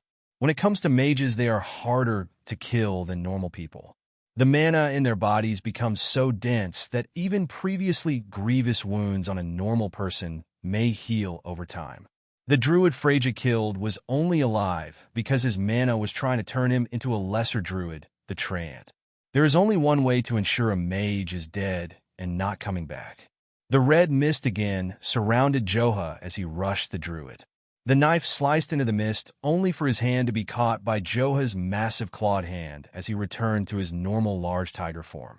A swift hit from Joha's free fist broke the druid's arm, the crack of the break resounding so loud even Freja heard it from 30 feet away. The druid didn't get a chance to scream in pain. Joha used the druid's own knife and hand to stab him in the throat and slice outward, nearly decapitating the man. The druid fell to the ground with a wet splat, his blood pooled under him. Joha put one foot on the druid's back and reached down and with a tug ripped off the druid's head, tossing it away from the body. The only way to ensure a mage is truly dead is to decapitate them and burn the remains. The body suddenly caught fire as the tiger demon stepped away, turning his attention to the shocked Freja. 24Y. Joha quickly ran to Freja, who just stared at him wide-eyed. He had killed the druid elemental mage so easily, using his abilities and martial prowess. It looked so effortless that he might as well have been playing with the guy. She remembered what Caleb told her about how he thought Joha might have hunted monsters in the past. Well shit, he was definitely right. The demon tiger knelt down beside Freja. Sif, are you alright? I got here as soon as I could. She turned away from him as soon as the shock wore off. She reached for the familiar bond with her magic and locked onto Bjorn on the other side of the river. She stood up, seeing the unmoving familiar more clearly. Bjorn! She screamed as she ran to the riverside. She jumped in the water without hesitation and swam as best she could to the other side. Joha jumped nearly 30 feet in a single bound and joined her on the other side. They found Bjorn injured but awake and unable to move. Freja felt relief flow through the Delta bond as soon as the familiar saw her unharmed. His cuts were already healing, but much slower than when he killed the wolves. Bjorn, baby, it will be okay, Freja said as she fell to her knees next to him. I am fine, you will be fine. Okay, baby. He will make it. We can take him back to the village, Joha stated as he placed a hand on Freja's shoulder. We already dealt with the other attackers. But Sif, can you make more health potions? A lot of people were injured, and the village healer was targeted first. What? Why were druids here? I thought that the one I killed. She closed her mouth and clenched her jaw. One you killed? Joha questioned, but continued anyway. I don't know why they are here, but we captured one of them, and the rest are dead. We will figure all of that out later. What do you need to make lesser health potions? Freja pet Bjorn gently as she forced herself to focus. They would find out why this happened later. For now, she had an injured familiar and an unknown number of wounded people that needed help. She took a deep breath and held it for a moment, then exhaled out the last of her nerves. She had the resolve to face that druid even if she would have died, so she will have the resolve to save lives now. I will need mainly Flaren root. I have everything else, Freja said as she closed her eyes and nodded. It will take a few hours to make a single dose, though. So, if you can find me pots and pans, or if they have an alchemy set up, I can make it much quicker. She opened her eyes and looked at Joha. Take him back to the village. I will find the last ingredient. I will take him and come right back, Joha said in response. I will have Owen and Helena see what we can do about your setup. Joha slowly and carefully picked up Bjorn, who chirped in pain, but didn't resist. In moments the tiger demon was off, jumped the river, and ran towards the village. Freja didn't have the time to think. She needed to act and focus on what she could do in the moment. She swam back across the river and began her search. A few minutes later, Joha rejoined her with 3 of the villagers, 2 about her age and 1 older woman, to aid in finding the plants. The villagers' eyes were wet with tears and looked like they were in shock. However, they had determination and they knew their actions could save lives. It took only a few minutes before they found the first cluster. Freja showed them what to look for and how to dig them up. After that, she needed to get started making the potions. She left Joha with her book and showed him the 3 plants she needed for the potions, telling him more about each, where they typically grow, and how to harvest them. He agreed to find more, and she left for the village. Up until a few days ago, Freja had only ever seen a dead body at her grandfather's funeral when she was a child. Her sister's body was never recovered. Now, not only had she seen bodies, but she killed someone with her own hands. However, what she saw in the remains of the village sickened her. Villagers slaughtered with needlessly brutal magic. Some were covered with sheets reddened with blood. Others had yet to be veiled for some dignity in death. Most of the bodies were not whole, torn apart by summoned roots that slowly withered now without the magic that made them, or speared with ice magic that still hummed with cursed druidic magic. Craters littered the village from explosive magics that were used to deadly effect. Why would they do this? Freja said to herself. Sif, over here. Owen yelled out for her as she approached the village square. The wagons all looked to be intact, but 2 of the horses had run off. Sebek was talking to one of the few men in the village. The Knoll man had a large bardiche with runes that ran up and down both the shaft and orichalcum blade, while the man had a sword at his hip. Both of them were injured but looked to have minor cuts here and there. At their feet was the captured druid Joha mentioned earlier. He was tied up, and Sebek rested his weapon on the man's shoulder with the blade inches from his neck. Freja turned her attention back to Owen, who was beckoning to her. She ran over to him and he led her into one of the few intact buildings which appeared to be someone's home. Helena ran up and hugged her, then led her further inside. She spoke some words of power, and Freja's soaking wet clothing dried. "I am glad you are all right, dear," Helena said. "Bjorn is here. He is sleeping upstairs." The house was a common Wendigo design with practicality over form. Everything was natural colors from the brick walls to the hardwood floor. The living room was the most opulent with glowstone lights along the walls and imported comfortable-looking furniture. The house was not free of damage. One of the walls had a large hole that looked like it had been ripped out by magic. The contents of the room were thrown outside in a broken heap. Freja saw blood in that debris and turned away. The owner of the house was probably dead. "What about you? Where is Wyatt and Caleb?" Freja asked. "Everyone is fine. I got a few scrapes, but nothing to worry about," Helena said. "We're tougher than we look," Owen added. Freja noticed that both goblins had a machete at their side, and there was a pair of spears in the corner of the room. Goblins were elves after all, and were just as magically and combatively capable as their taller brethren, even if the two groups did not consider themselves as related to the other.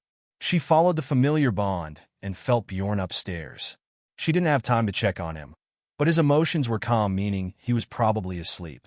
"I am glad to hear. I need to get started right away," Freja said. "Did you get my alchemy case from Sabek's wagon?" "He brought it over, but we did you one better," Owen said as he waved her into the kitchen. "Luckily, we hadn't sold all of this yet, so we still have it." The kitchen was fully converted into an alchemy lab that put her supplies to shame. More importantly, it meant she could produce more of the potions at once. To her surprise, the same woman who said she had a son at the academy was standing in the kitchen boiling water over the stove. Her eyes were hollow as well, and she looked like she wanted to cry, but she held strong. "I'm glad you're all right, dear. How long will it take?" The snow-fallen woman asked, her voice soft. "To make the potions, I mean. Probably 3 hours per batch," Freja said. "How many do we need?" "As many as possible. They killed Brynhild. She was our only healer." She took a long breath. "We have 13 injured and a few of them will need more than one potion." Okay. We will get started right away," Freja said. Helena and the woman whose name turned out to be Yuen were immediately recruited into helping crush up the material now that they had multiple mortars and pestles. Owen was on guard duty and stood outside with his spear. Freja had to take a look at her new equipment, which was sizable. While the ingredients were being prepared, she rearranged what the goblins had set up to make it more efficient. It was clear that they had no idea how to set up an alchemy lab and just brought everything they had. She ran through a couple of calculations, then double, triple, quadruple, and even quintuple checked her work. This would be the largest supply of potions she ever produced at once. She only hoped her skills were up to the task. 25 resolve hours of brewing and mana manipulation slowly crawled by as the third and final batch of potions were finally ready. They were out of ingredients, and the potion crew consisting of Freja, Helena, and Yuanin, the owner of the home, were all exhausted. Making lesser health potions required constant monitoring and mana manipulation throughout various processes. The number of potions they were making at once meant they were always diligently working at one point of the process or the other. Freja kept 2 of the lesser potions as a backup for herself and Bjorn. Her familiar had a healing factor, but she never wanted him to be hurt if she could help it. Freja hoped that the 20 potions would be enough. It would have to be, as there wasn't any way they could brew anymore. "Good job, ladies," Helena said as Freja bottled the last potion. "I'm going to check on things." "I will come too," Freja said. Freja placed the last of the potions carefully into a basket which Yuen picked up. She had been the transporter every time a batch had been completed. "I will take these and see if they will be needed," Yuen said as she bowed deeply to Freja. "Thank you for everything you have done. You have saved lives today." She turned to Helena. "Thank you for risking your life in defense of our home. You could have taken your family and fled, but you stayed, and I am eternally grateful." Bjorn woke up, his body still sore, but nothing seemed broken. He was lying on a pile of blankets on the floor of a dark room, which didn't matter since he could see in the dark. He searched his familiar bond and felt Freja directly under him, meaning he was on the second floor. He looked around, It was the living space of maybe a young man, but he didn't care to investigate further. Finally, you're awake. Failsafe said in Bjorn's head. Can you pick a fight we can actually win without getting brutally ripped apart, bitten, clawed, or gutted for once? Higher planes above, seriously. You are acting like I have a choice. Bjorn responded mentally. And don't you say I could just run away and leave Freyja to die? You know that is not going to happen. She is my only connection to this world. Otherwise, I am just a roaming monster someone will kill first and ask questions later. Well, it still sucks. Can't we for once fight something on our level? Failsafe said with a sigh. The fact we are alive means the druid is dead. Did we gain any levels? Bjorn asked. No, Failsafe stated. Why is that? Bjorn asked. It means Freyja didn't kill them. Failsafe responded. Bjorn stood up and stretched. But all you do is steal the remaining magic and such, right? If she killed them or not, shouldn't you be able to? All I can say is that magic is complicated, and that is not how it works. Failsafe said, meaning you don't know either. Bjorn pointed out, I just need more data. Failsafe responded, well, that is good to know. Bjorn stated with some thought. It means we can't just sit outside of a battlefield and take all of the experience of everyone that died in combat. Bjorn found the door cracked open and opened it easily enough with a boop from his snout. He tasted the air with flicks of his tongues. The aroma of potion brewing mixed with the scents of Owen, Freyja, Helena, and some other people he didn't know. He also tasted blood and death, but it was faint, most likely from outside. He stepped into the hallway, and an overturned plant and several downed paintings were all that was there to greet him. Wait a moment. Let me check on Bjorn. Freyja's voice called out from downstairs. Bjorn followed the voice and soon found the staircase, right as Freyja stepped up the last step. Bjorn, she said as she sat down. You shouldn't be up. The young girl looked exhausted, but her emotions calmed a bit once she saw him. She patted her lap, and Bjorn laid across. Freyja took the time to look over his injuries. They were little more than scars by this point, but the scales hadn't fully grown back yet. Bjorn felt guilt flowing through the bond as Freyja touched the largest scar on his stomach. The one that nearly gutted him when the bird familiar kicked him free. You did all the fighting again. You keep getting hurt for me. Because I am so weak, because I am not a good master. I can't even protect you. She hugged Bjorn.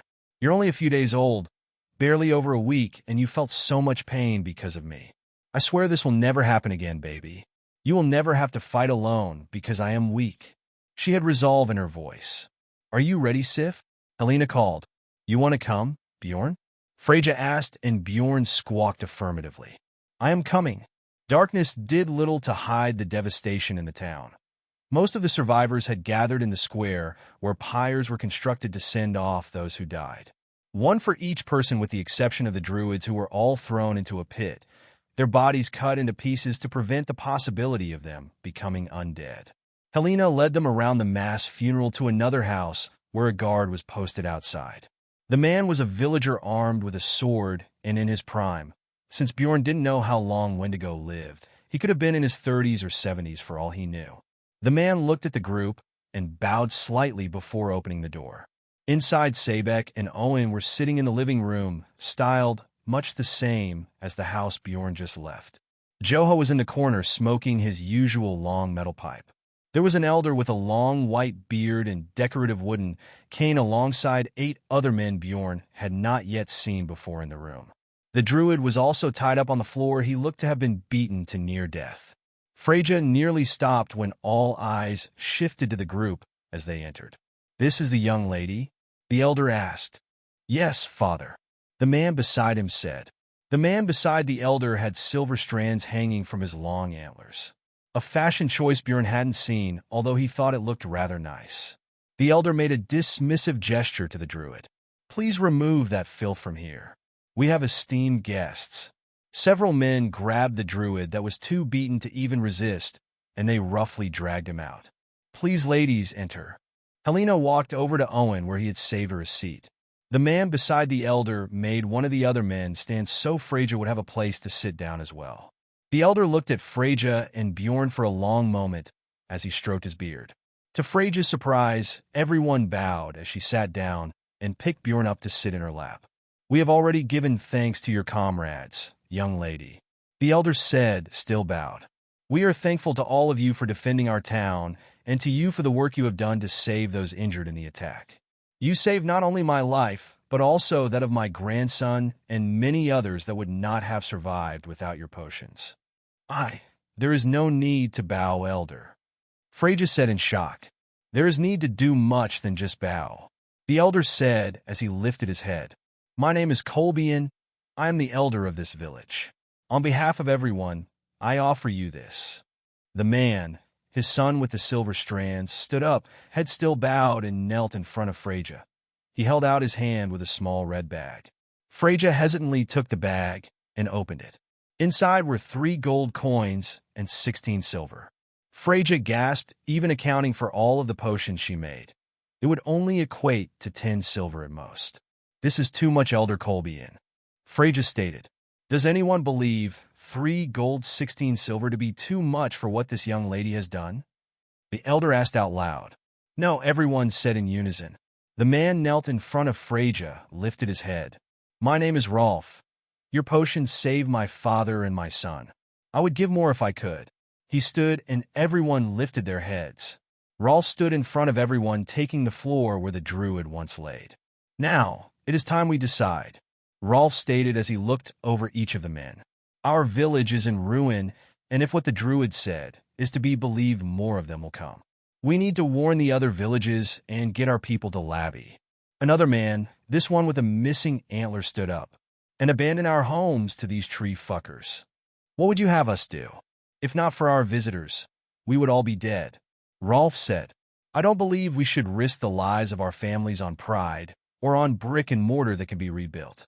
They caught us off guard, but we will be ready next time," the man with the missing antler said. "I refuse to let them have my home." Rolf pointed to the window and spoke a word of power, which caused a wind to blow the blinds open. Rolf spoke with anger and loss. "Look at the pyres. Look, those are who we lost. Do you want more? Was this not enough?" He walked over to the man with one antler. He stared unblinkingly at the man. "Fight? How many of us fought? I remember the gnoll killed one and captured one. The goblins killed one, and the tiger man killed the others." The elder stomped his cane. "That is enough. We are not going to tell any of you what to do. You all heard what the druid said. More coming. Do what you believe best for your families, but those that want to leave, be ready at first light. Tonight, honor and grieve your loss."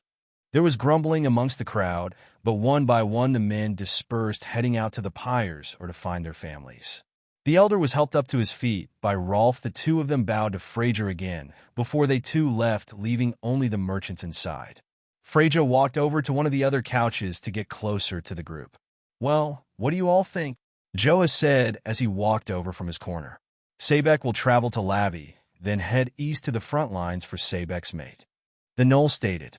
"Sebek is here because of the war, so this changes little, yes? We are also going to Lavi," Owen said as he grabbed his wife's hand. "Then probably north. We need to get our boys out of this as soon as possible." "Sif, you are free to come with us," Helena stated. "I don't know," Freyja said. "You don't have to make a decision right away," Helena responded, seeing the conflict on Freyja's face. "We still have a few days before we make it to Lavi."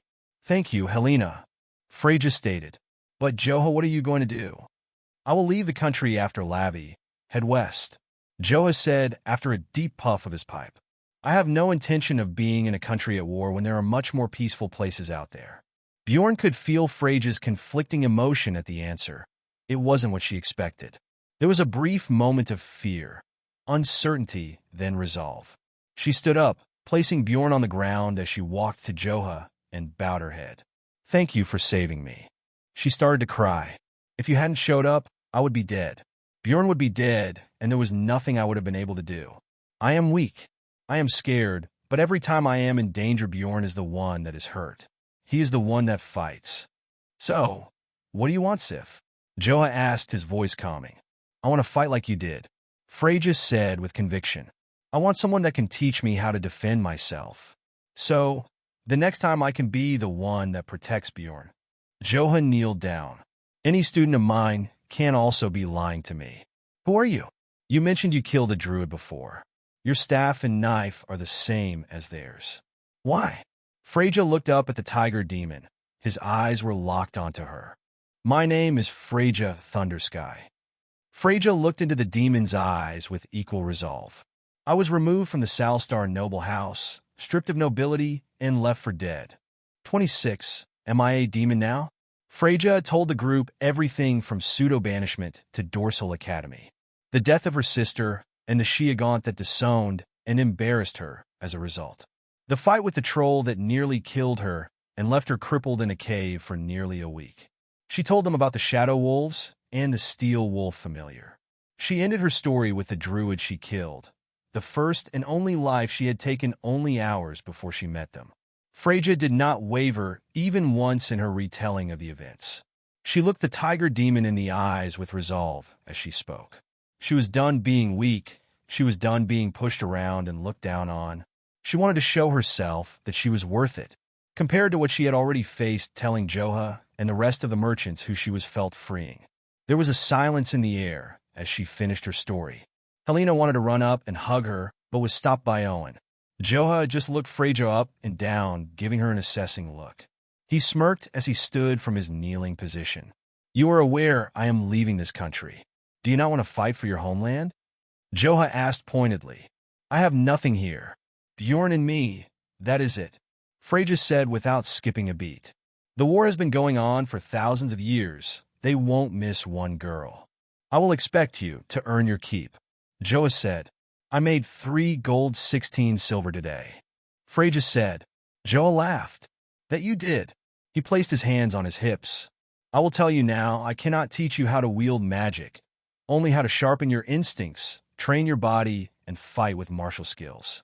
My kind does not use magic, or rather, cannot use magic. Do you still want to learn from me with that knowledge? I have never been that good at magic anyway. Freja responded. Well, as my disciple, you will be renamed, as is tradition in the way of the Rakshasa. Joha stated as a second pipe appeared in his hand. Freja Thundersky is the name of the girl that died to the troll. You are Tanisha Scalebound, disciple of the Rakshasa tiger demon Johabadia. He lowered the second smoking pipe and gestured for the girl to take it, which she did. Your new name Tanisha means ambition and signifies the determination to pursue your dream. Scalebound from your familiar to whom you owe your life. Speak your new name and smoke. Tanisha Scalebound, she said as she put the pipe to her lips. She breathed in the red smoke and let the smoke fill her lungs, but as she started to exhale, she coughed. The smoke turned blue. The smoke burned her throat and mouth. Joha laughed and patted her back as she continued to cough. And now we have a new follower of the path. Welcome, sister, Joha said happily. Tanisha tried to hand Joha back the pipe, but he refused and told her to try smoking it again. Helena finally broke free of Owen and wrapped herself around Tanisha in the biggest bear hug the 3.5-foot-tall woman could manage. Tears ran down her face and wet Tanisha's shirt, causing her to cough all over again. You poor girl, if I ever see your former family, I'll kill him, Helena stated. Sebek joined the crowd, pulling out a couple fresh steaks from his bag. Sebek thinks we should have a little celebration for Tanisha's new name, yes? I think that is in order. Owen said. I will go get the boys. Morning came fast as Tanisha woke up in the bedroom of Yinen's son, who was away at the academy. She attended only a few days ago. Things were so different from back then. She used to be a burden to everyone she knew. Her family, her friends, and even her familiar. Left to die out in the woods, she never would have thought that she would wake up with a new name. She saved the lives of 13 people that would have died without her of all people. She threw the comforter off, scooted to the edge of the bed. She watched Bjorn as he slept on a pile of comforters on the floor for a few moments. She then reached for the nightstand, where she left the metal smoking pipe she got from Joha. It was beautifully crafted, depicting a field of flowers on fire with ghostly flames. She put the pipe to her lips and breathed in and exhaled blue smoke that had a small amount of magic in it. She didn't know how it worked. There wasn't anything inside of the long, thin, multicolored smoking pipe. However, any time she put it to her lips, it would have the same blue smoke effect. She didn't cough anymore, at least. Joa showed her how to do it properly during the celebration last night. It still burned, but a lot less, and she felt better afterwards, stronger and less fatigued. She reached for her glasses and next put them on and continued to smoke for a little while longer. She decided to see if there were any changes to her magic. The mental projection of her status appeared. Status menu name: Tanisha is Scalebound species. Demon Wendigo level: 9 vitality, 10 restoration. For constitution: 2 willpower, 8 strength, 5 dexterity. For stamina: 8 magic, 24 magic regeneration, 25 plus 100 from bond. Page 1 of 2. Tanisha choked loudly as soon as she saw that her species had changed. Her name, yeah, of course, but her species? Demon Wendigo? She's never heard of that before. Yes, demons are known to have weird powers, but she's never heard of one changing someone's biology. When she became his disciple, did she enter into a demonic pact? She would have to ask him what this all means. She looked at the pipe in her hands with more suspicion now. She opened the second page to see if her skills had changed. Skills Analysis: Pedagogue Demonic Pact. You are under the direct tutelage of a demon patron, and as long as this pact is enacted, your magic possesses demonic qualities. This pact is voluntary and can be revoked at any time by either party of the pact. This pact is that of a student and teacher and will dissipate on its own after you have completed all requirements of your patron and deemed adequate. This pact does not affect any other contracts or pacts you have made. Delta Familiar Contract: you are bonded with a Delta class familiar. You gain plus 100 to magic regeneration. Your bond has grown, allowing you to convey your emotions though your bond is more resilient to outside influences and cannot be forcibly severed by outside parties. Your familiar's life expectancy is extended by 5 years. Mystic Wind Hands Magic Cost: 3. Speak the words of power and call forth the mystic hands created from the wind. These hands can interact with the world and will act out the caster's will. Mana Manipulation Magic Cost: variable. Manipulate the pure mana inside and around your body. Allows you to circulate your mana and use mana-dependent tools. Mana Muscle Saturation Magic Cost: 1. Push your mana into your muscles and bones to temporarily increase your physical attributes. Page 2 of 2. Well, she wouldn't have to ask if she was in a demon pact now, but she felt like she should still bring it up. She was less worried about it now that she knew what it was at least. The Pedagogue Demonic Pact seemed fine. She could leave it at any time, but did it mean that her magic had demonic properties? She reached up and touched her antlers to see if she sprouted any more horns while she slept. Nope, still just the 2. She spoke words of power to summon the wind hands, and on her command they formed. However, instead of the mist-like form they normally take, it was her breath that became blue and formed the hands. Other than the coloration, she saw no other difference. It wasn't like Joha's mist either. She could feel and sense her magic within the hands and the mist she exhaled. Weird, Tanisha said as she stood up. Wonder if I have enough time for a bath. The morning dew was still fresh on the ground as the first of the sun's rays just barely broke the horizon. The smell of the embers of the burning pyres last night still hung in the air. The villagers in the square were all waiting and ready to go. There was gloom and desperation shared by most of the people as they had to abandon their homes. Once they left this place, they were officially war refugees. The village was a little over 50 people when Tanisha arrived before the attacks. Those numbers were whittled down to 37 in the attack, and would have been 24 if not for her potions. Many of the men had weapons and would be walking while the women, old and young, were piled into a few carts and wagons. The merchants didn't seem to be sharing their rides, however, which of course was totally within their rights. Tanisha, Joa said, you will be walking today. We need to strengthen your body. Wait, Joa, am I a demon now? Tanisha responded. Planes above, no. Joa responded with a laugh. You must mean the pact. I am now your patron, so you gain glimpses of demonic power. I thought you can't use magic? Tanisha said. I have never sensed you using it before either. That is true. No demon can use magic. He thought about it for a moment. Well, lesser demons can, the Cambians I mean. All other demons draw power from the higher planes. The infernal realm, to be exact. Why? Tanisha asked. You're true, the Forest Father came here to make you. He made your people from the lower plane, and therefore you share its property. If you ever travel to another realm, you would be like me, but you would draw your magic from this world. Like a tether home, demons were not made here. Our trues, the devils, never descended realms. We were cast out, for what reason I do not know or care.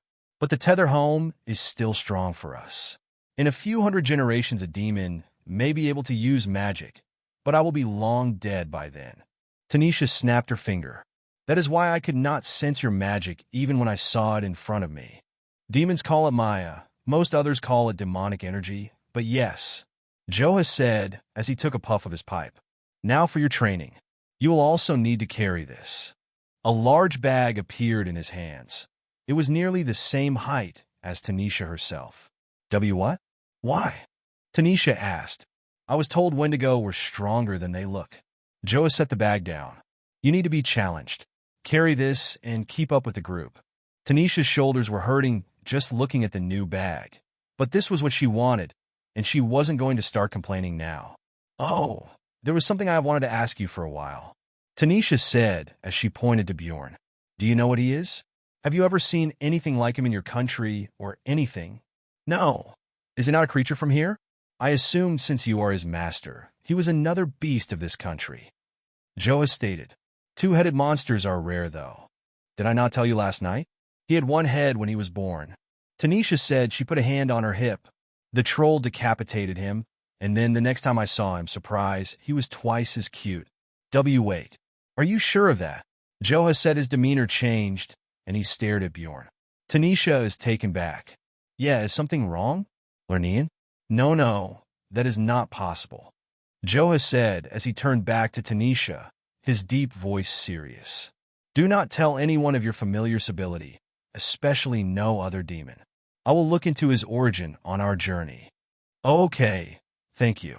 Tanisha said, even more confused. 27, not the time or the place. The caravan had grown considerably now that they were traveling alongside the villagers. It also meant they were moving considerably slower since many of them had to walk, including Tanisha. She was already falling behind after only a short while of having to carry her book bag, alchemy case, the additional bag Joha gave her, the druid staff, and combat knife. Bjorn stayed with her as she struggled, but she also noticed the occasional eye of one of the young village men. He looked to be a few years older than her, probably 18. He had a short sword, and she assumed he was one of the village guards. He looked very similar to Rolf, just with a goatee and obviously much younger. When she started to lag behind, reaching the last rows of travelers, he slowed down and approached her. Hey, are you okay? The young man said. I can take some of that for you. And no, I got it. Freja said between labored breaths. It is part of my training. Okay. He looked down at Bjorn, who didn't seem bothered by him, so he walked alongside them. Well, my name is Tyr. You saved my and my granddad's life with your potions. Thank you for that. He paused to consider his words and hesitated a few times before settling on something.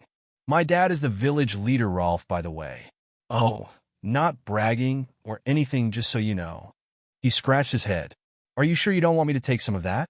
She slowed down a little more. Yes, I am sure. It is nice to meet you, Tyr. My name is Tanisha. That is Bjorn. What are you training for? Tyr asked. I thought you were a mage or alchemist. I am the apprentice of Joha, the demon tiger guy. Tanisha stated. He is going to teach me how to fight like him. Well, really? I saw him fighting, it was insane. Tyr said, looking up at the colorful wagon Joha drove. All of them can fight, but between him and the Knoll, I think he is the best. He looked down at the sword at his hip. If I was stronger, maybe I could have saved some of the people. He took a deep breath. You're a warrior? Tanisha asked. Mystic swordsman in training. My dad was teaching me the way of the sword passed down through our family. Tyr said as he patted the hilt of his sword. It is called Ryer AF Brotnum ISI, or Storm of Shattered Ice. I didn't even get a chance to use it. The attack happened so fast. 1 second everything was normal. The next I was on the ground bleeding and explosions were going off. It wasn't what I expected a real battle to be, you know? He paused for half a minute.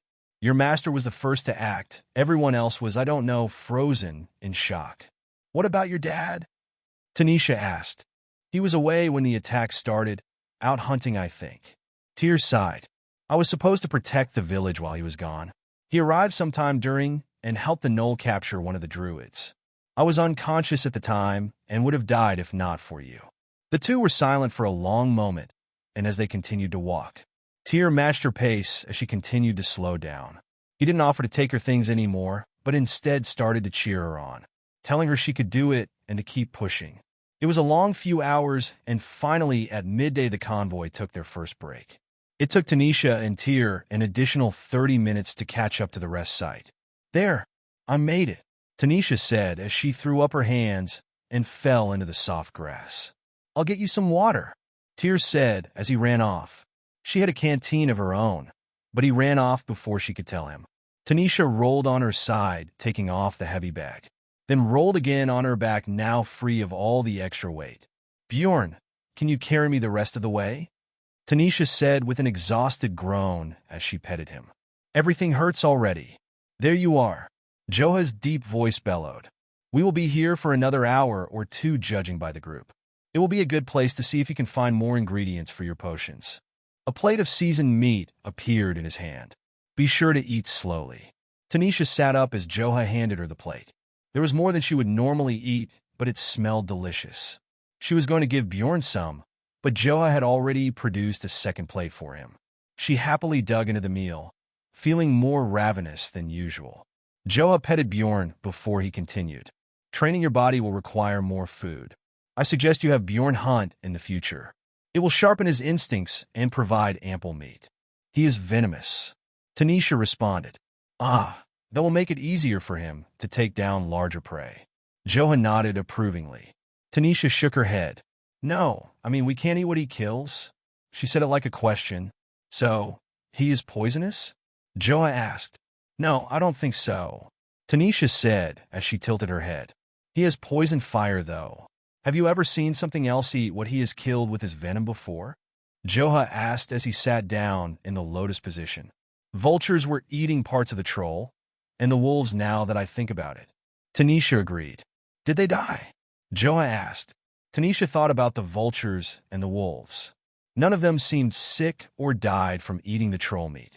The wolves were all well enough to chase them when they tried to leave the forest. She hadn't thought about that fact.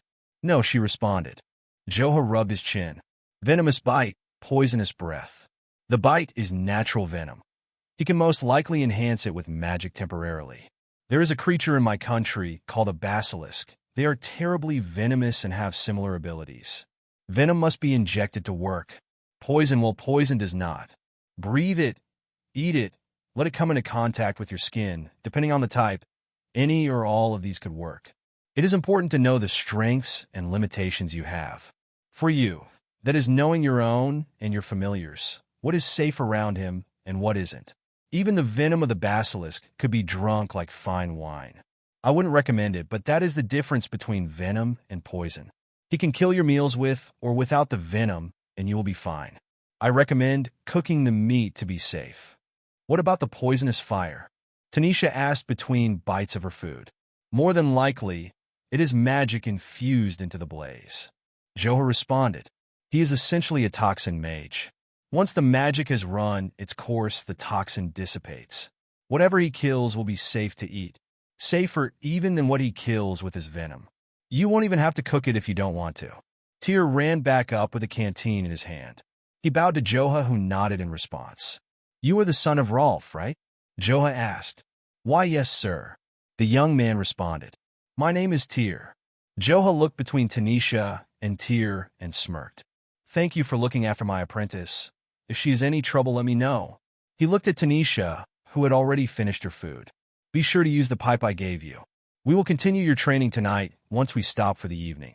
Until then, do your best to keep up with the group. There's going to be more? Today? Tanisha asked with a tired groan. This is the warm-up, Joha said with a wink as he stood up. What does the pipe do exactly? Tanisha asked. It doesn't seem to have anything inside of it. Joha opened his mouth, stopped himself, then asked.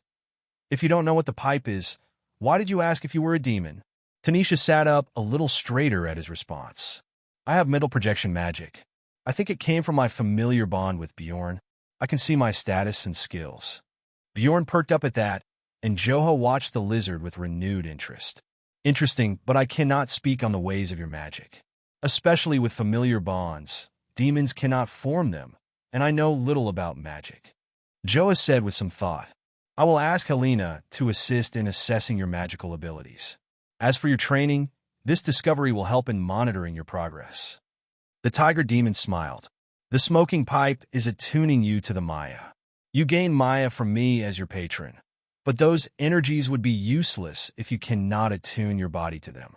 We will go over more tonight. The demon tiger left, and the plates Tanisha and Bjorn ate on disappeared in a puff of red smoke without warning. Tyr handed her the canteen, but she didn't need it.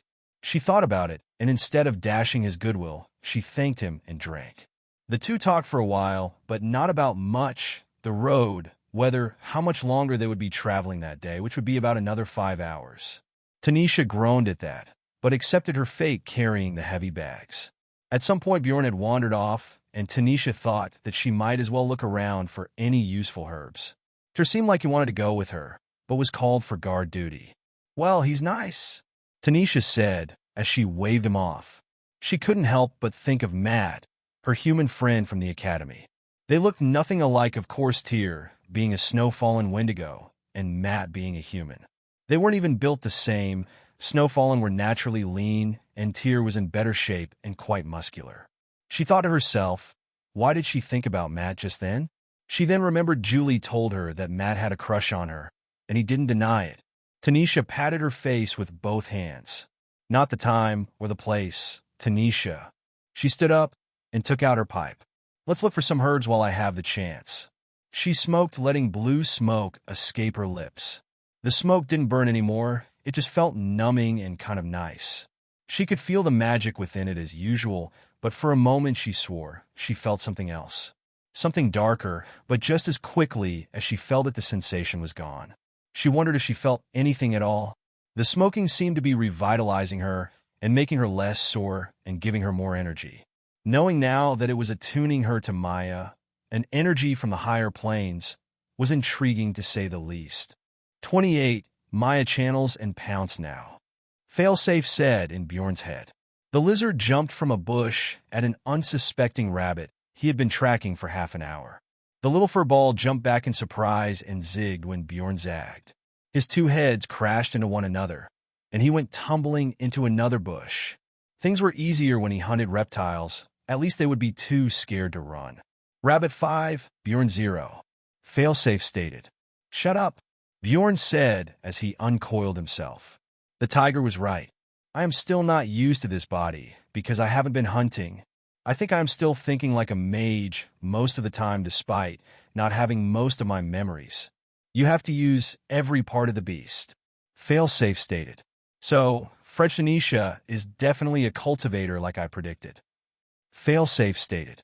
We know she has mental projection magic, not that she is a cultivator. Bjorn stated.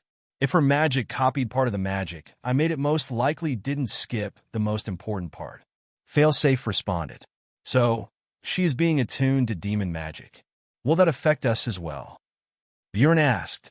Failsafe is quiet for a long time. Oh, I don't know. Failsafe sounded embarrassed. We just found out about ether like 2 days ago, and I am still trying to figure that out.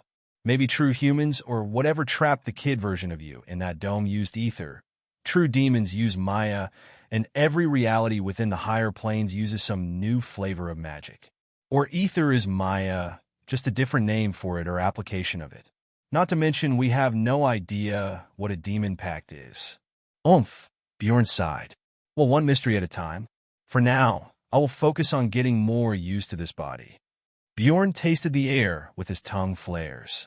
There were plenty of rabbits around, so he would find another one that wouldn't be so on guard. Ever since he leveled up, he has had an easier time moving about. Motions felt crisper, his magic felt more tangible, but at the same time it still felt like he wasn't himself. He had been playing the part of whatever he was, but not actually trying to figure out any more about his body or capabilities. Sure, he had failsafe, but he had already proven he can miss things.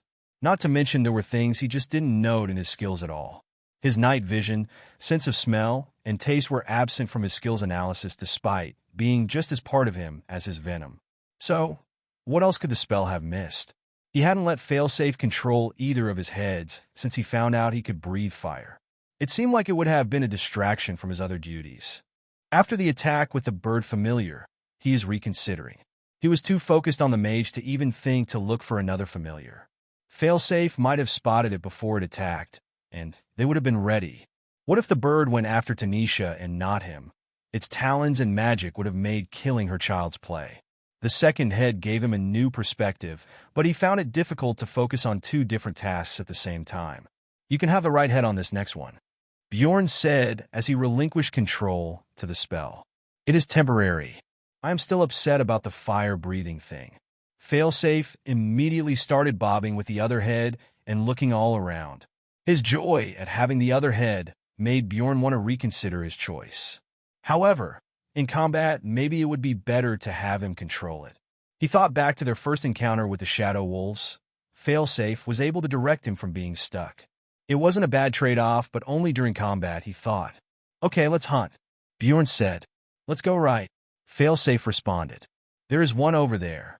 The sun was low in the distance as Tanisha finally made it to the campsite with the others in the caravan. Tyr and Bjorn along with her, but neither were as tired. While she did have to lug around twice her weight in equipment, Tyr had been more of an encouragement kind of help. She was also thankful he was there to making sure she didn't pass out somewhere. It took the trio an additional 2 hours to finally make it to the campsite, but Tanisha was not going to give up. The group walked through the campsite, where many tents were already erected while others were in the process of being put together. The villager and the merchant's campsites were separated, but to get to the merchant's side the group had to walk around the villager camp. When Rolf saw his son, he urged him to hurry up as he was needed elsewhere. I can make it the rest of the way, Tyr, Tanisha said as she leaned as much of her weight as possible against her staff. Not like I have much further to go. Tyr looked back and forth between his dad and Tanisha, his mouth open, and he wagged his finger like he had some rebuttal on the tip of his tongue. He reluctantly nodded in agreement and closed his hanging mouth. Yeah, you're right, Tyr said as he patted his hip. I guess I better get going then. Thanks for walking with me. Have a good night, Tanisha said. You too, and see you tomorrow? Tyr said the last part like a question. If I can still walk after today. Tanisha laughed. Tyr pet Bjorn and waved as he took a few steps back, nearly tripped on a rock, caught himself, and finally turned around to run to his father. Tanisha found herself watching him run a little longer than she meant to and looked down at Bjorn. She swore that he was giving her a look. What? I just made a new friend, Tanisha said as she looked away from the familiar. God, let's go. The merchant camp is much smaller and quieter than that of the villager refugees. The 3 wagons made a semicircle around a campsite, and chairs had been set up around the fire. All but one occupied, which she presumed to be hers was occupied. There were not any tents out, only a few goblin-sized sleeping sacks near the fire.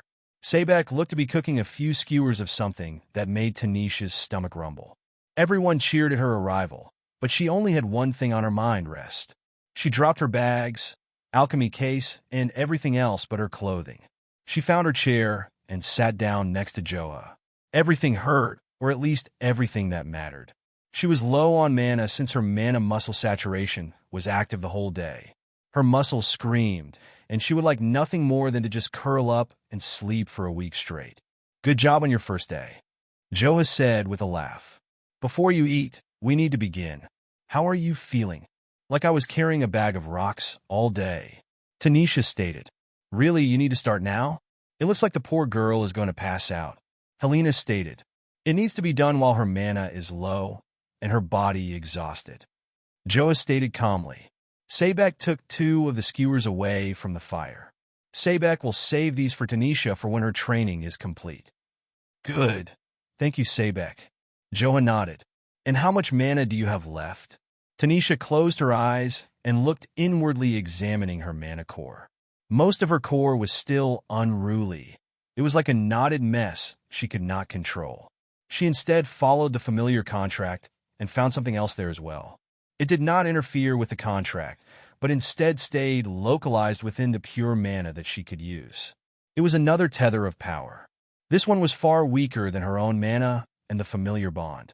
She noted that none of the new power she saw interacted with the bond whatsoever.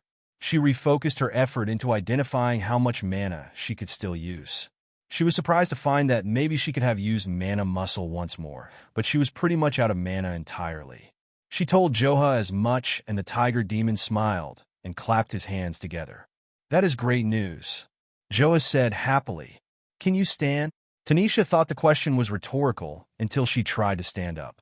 Her legs would not respond, as if she used every ounce of strength to get to that chair and had nothing else to give. "No," Tanisha said, slightly embarrassed. "It is fine." Joha stood up and walked over to her.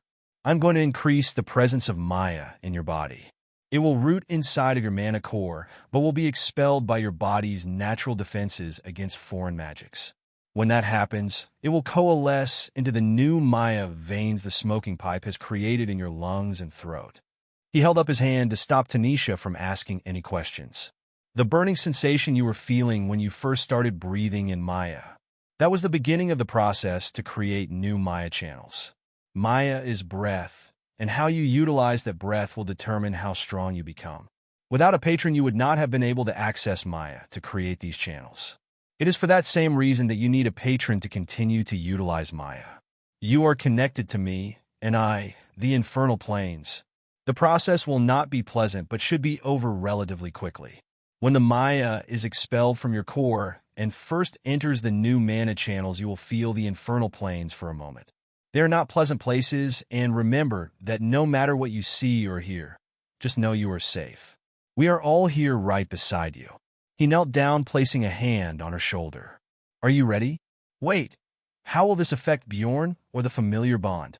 Tanisha asked. "It shouldn't have any bearing on either," Joa stated confidently. "Once the Maya is expelled from your core, it won't travel into the bond you have with anyone. I'm not a patron of Bjorn, nor has he used the smoking pipe to create the proper Maya channels. The only way it would affect him at all would be if he already had the proper channels for higher plane energies." Tanisha centered herself, took a deep breath, and looked directly into the tiger demon's eyes. "I am ready," Tanisha stated. As soon as Tanisha spoke those words, Joha placed his hand on her heart. Black smoke escaped his mouth with every breath. The pungent odor of burning embers surrounded her. The smoke continued to flow faster until everything was dark. Strangely, Joha himself remained visible as the only clear image she could see in the darkness. The temperature rose hotter and hotter to the point it felt as though she was on fire. Her insides felt as though they were boiling. She stopped breathing as the air in her lungs felt more like coal.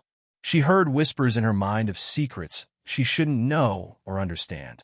She felt clawed fingers ripping at her flesh, starting at the neck, but leaving no part of her unmolested, untainted, and without pain. Then, just as suddenly as it started, it was over. The pain, the heat, the secrets, all of it vanished. She looked around, and no one was looking at her. Instead, all heads were turned, and she followed their gaze. 29 monsters. Bjorn watched as the tiger demon knelt in front of Tanisha. Everyone seemed to have some reverence for what was going on. Even the sound of the fire seemed to grow quieter in anticipation for what was to come. Tanisha looked to have some reservation now that it was time to choose. Bjorn could see the conflict play out across her tired face, but she never broke eye contact with the demon. Tanisha bit her lip, then asked, "Wait, how will this affect Bjorn or the familiar bond?" Joha seemed to smile at that. "It shouldn't have any bearing on either. Once the Maya is expelled from your core, it won't travel into the bond you have with anyone. I'm not a patron of Bjorn, nor has he used the smoking pipe to create the proper Maya channels. The only way it would affect him at all would be if he already had the proper channels for higher plane energies." "Bjorn," Failsafe stated in a panicked tone in Bjorn's head. "Break the familiar contract." "What? Why?" Bjorn asked as he looked at his other head. "Bjorn, your core has been trying to imitate higher plane energy since you were born." Failsafe screamed. "Break the contract." "Wait, but that was ether. This is a completely different type of energy, right?" Bjorn questioned. Bjorn looked at Tanisha, who was taking a deep breath. She sat up straighter, and he could tell she had come to a decision. Bjorn, cut the bond. Failsafe screamed. If I do, what will happen to Tanisha? Bjorn asked. Our bond is stabilizing her mana, right? If I cut it and he introduces Maya into her chaotic core, will it cause problems? Failsafe is quiet for a single heartbeat. It might kill her, he said softly. But if that stuff is introduced into you while your mana core is as it is now, it will kill us. Bjorn, we are a long way from level 410. If we die, that's it. Bjorn looked at Tanisha. The scene played out in slow motion as adrenaline coursed through his body. He felt the familiar bond and its connection to Tanisha.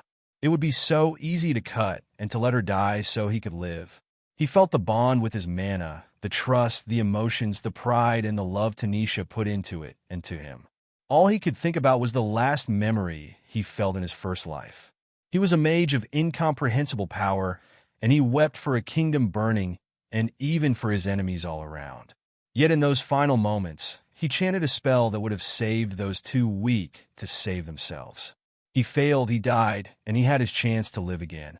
He wouldn't kill Tanisha to save himself, not now, not ever. I am ready, Tanisha stated.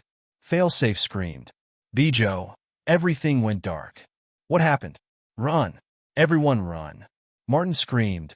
The gate was gone, and beyond it was not more forest. There was no blue sky or rivers. The land was dead as far as the eye could see. The sky was broken, fractured like a stained glass window as lightning that was frozen in place, hummed with perverse power. Worst of all was the monster that stared back at them with furious alien eyes. Its long body, suspended on many multi-jointed legs, each ending in a knife-like point. Its jaws clicked as it screeched in an unholy chorus. The boy with sandy brown hair saw it only for a moment before he turned to flee. He ran into Yuri, who was frozen in place, and the two tumbled to the ground. The creature drew closer, and Martin quickly ran to them and helped them up to their feet. What are you two doing? Let's go. Martin yelled. Pavel was already ahead of them, and they didn't have more than a heartbeat before the monster would be upon them.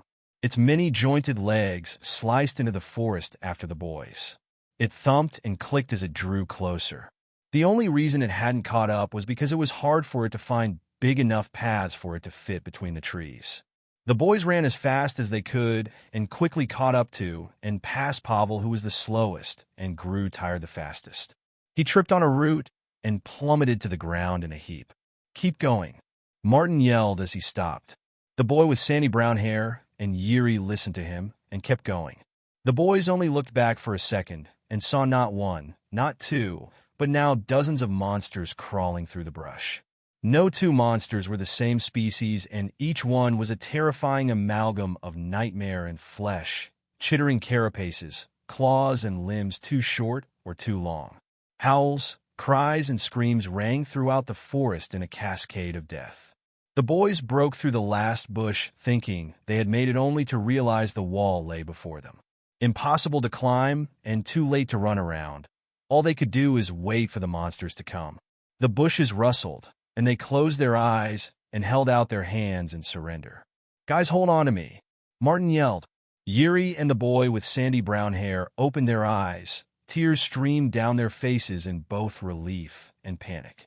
Martin held one of Pavel's arms over his shoulders and helped him run. The two other boys quickly ran into the huddle as Martin spoke the words of power for his wind magecraft.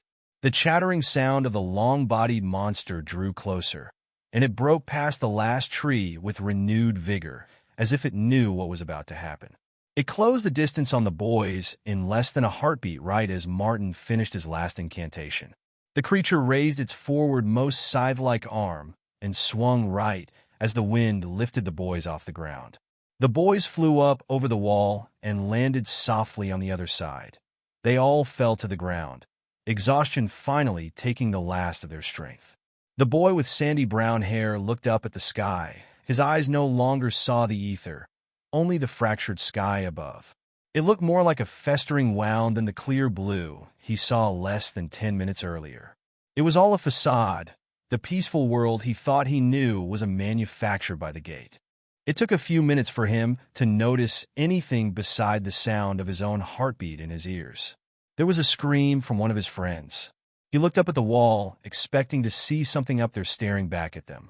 Could the creature climb? Did they need to run more? Where would they go? This was it. The boy thought to himself. He didn't see anything, so he sat up and saw a crimson fluid paint the ground. Martin was bleeding and losing a lot of blood. The boys didn't know what to do.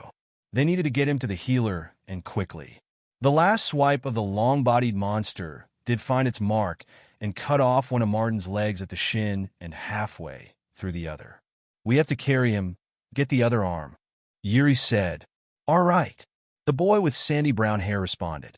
Pavel, go find the healer. Yuri yelled. Pavel ran off, and the two boys hoisted Martin over their shoulders as best they could. The screams of the monsters on the other side of the wall acted as a constant reminder that they weren't safe. The alarm spell began to blare, and the sound of panicking villagers soon filled the air. It wouldn't even be 15 minutes before the sound of fighting inside the village started. Martin was barely lucid by the time they made it to the creek. The two boys had to hold on tight to their friend as he started to slip down. As they crossed the bridge, they saw a monster, this one spider-like but covered in porcupine quills. It was as big as a house, and in the middle of combat with Petr, Martin's dad, and the town's mage crafter. Etheric symbols slowly came into being, orbiting in the air around Petr as the ether warped to his will. Blades of wind followed his hands as he swiped at the air. Each blade shot outward, slicing into the monster, but failing to penetrate deeply enough into the tough exoskeleton to cause fatal damage. Petr used ether and wind to move around the battlefield as he dodged the blade-like arms of the massive spider creature. Boys, get inside. A voice called from one of the nearby buildings. Quickly, an explosion of ether shot off into the sky as the string of floating symbols around Pat finally finished forming. Petr pointed his hand at the monster and screamed in angry triumph as the world shuddered under the weight of his ether. A bright light tore through the spider monster, and it roared its final time before it slumped to the ground. The man in the building rushed out and grabbed the boys. He was one of the farmers and a dear family friend, like most people in the village. He easily carried the three boys and ran back to his house. The monsters were still coming, and the sound of more ether, more combat, and more monsters never stopped. What did I do? The boy with sandy brown hair said to himself. 30. Look up to the sky. The fight in the town seemed to go on without ending. The air felt electrified as the defenders called upon the ether to smite the endless hordes. The man that carried the boys into his home was Lucas. He and his wife were treating Martin's wounds by wrapping the limbs. They were in shock, but ran on instinct to save the boy. Now that Martin was getting treated, the boy with sandy brown hair thought about his mother. She would be alone in all of this. What if something happened to her because of him? The thought of it made him sick. The thought of anyone dying because of him made him sick. Why did he touch the gate? Why didn't he just listen to Pavel when he said it wasn't a good idea to see the gate? I have to see if my mom is okay. The boy said, Don't go anywhere. Lucas stated, It is dangerous outside. I have to make sure my mom is okay. The boy stated as he ran outside. He didn't turn around to see if anyone was following. He only had one thing on his mind. He had to get home and make sure his mother was all right. Martin was with adults. He would be fine, right? Yuri would stay with him, so he would be safe too. The boy's mother, however, lived alone. It was just the two of them since he never met his father. The village was all stone and shaped by magecraft. Each home and business were crafted with care and attention to detail. The once vibrant colors that painted the town were washed out by the reddened sky. The sound of battle replaced the everyday goings-on of the people. The world shook under the weight of the ether being summoned and controlled by those that took up arms to defend the town. The boy had to duck into an alley as a monster turned the next corner down. It had rows and rows of teeth and a large bulbous body. He was unsure if it saw him, but he was not going to wait around and find out. He ran down the alleyway and into the main street on the other side. The dead spider monster was here, a large hole having removed most of its rotting form. There were the bodies of people and monsters all over the main street. The boy with sandy brown hair froze at the sight. He couldn't move a single muscle as he saw what he had caused. He recognized every corpse. He could remember their last conversations, their voices, their families, and it was all his fault. An explosion of force lifted the boy off his feet as a man slammed into a building across the street. The stone nearly collapsed on top of him, but the ether wrapped around the structure, repairing it just as quickly as it was damaged. The man stood up, rubbing his head. In his other hand was a warhammer, glowing with etheric symbols and equations. Moments later, the large monster with rows of teeth ran towards the man. Its mouth poised to eat the warrior, only for it to be impaled by hundreds of molten hot stone spikes that rose from the ground with a single swing of the hammer. Another monster, this one thin and nimble and undeterred by the death of the first, quickly ran around the spikes. The warrior prepared his warhammer, but the etheric symbols were dim as it had not gathered enough ether to perform the devastating strike a second time. The warrior was undeterred, his resolve absolute as he charged the creature in turn. The boy finally tore his attention away from the battle and started running again. Screeches from above caused him to look up and see flying bat-like monsters descending into the town like a plague of locusts. The creatures were about the size of a flying fox with a long spiked tail. A group landed on the dead monsters and people, stripping bone from flesh in a mere moment. Hurricane winds started to pull the boy off his feet and into the air. He had to grab onto the building beside him for dear life. Hundreds of the bats were pulled into a swirling vortex of etheric winds. The creatures were shredded as they fell into the black singularity at the center of the winds. A woman was floating in the air within the winds, chanting the formulae to stabilize the spell. After a moment, the spell ended and countless of the bats were dead. However, hundreds more were still coming and looking for their next meal. The woman continued to fight, using less costly fire ether blooms from her hands and mouth to keep from getting overwhelmed. Dead bats rained from the sky as the battle continued. The boy ran and did not stop. Then finally, he could see his house at the end of the street. Then he heard a familiar clicking. He turned around and saw the long-bodied monster exiting an alley with hundreds of bladed legs. Its front two legs were as long as sides and still had the blood of his friend. The monster looked directly at him, clicking its jaws as it prepared to charge. The boy screamed and redoubled his efforts to make it to his home. Despite the sound of battle, the sound of ether reshaping the land and sky, the only thing the boy heard was the sound of hundreds of legs chasing after him. His house was a yellow 3-story stone townhome. The house seemed so close yet so far away. It felt like every step took him half the distance it should have. Maybe it was adrenaline, fear, or a mixture of both. But he could feel the creature right behind him, breathing down his neck, raising the blade to cut him in half. However, he made it to the house and banged on the door, calling for his mother. The door flew open, and arms pulled him inside and slammed right behind him. The blade of the monster sliced into the heavy wooden door, nearly cutting it in twain. The frantic mother screamed and grabbed her son by the wrist, leading him to the stairs as a second blade slammed into the door.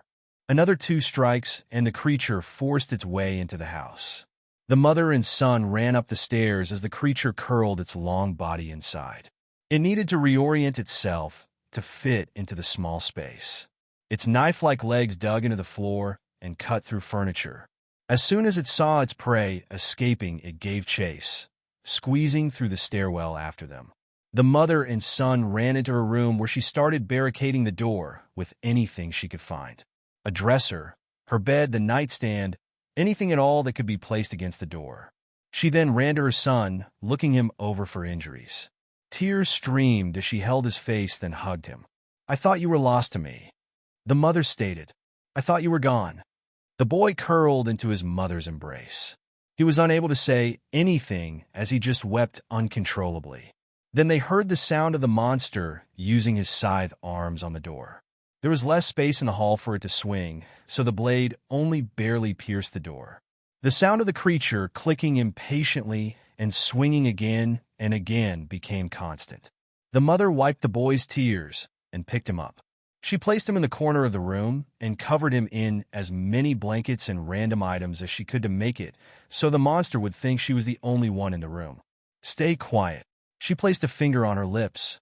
When things get dark, when all seems lost, always look up to the sky.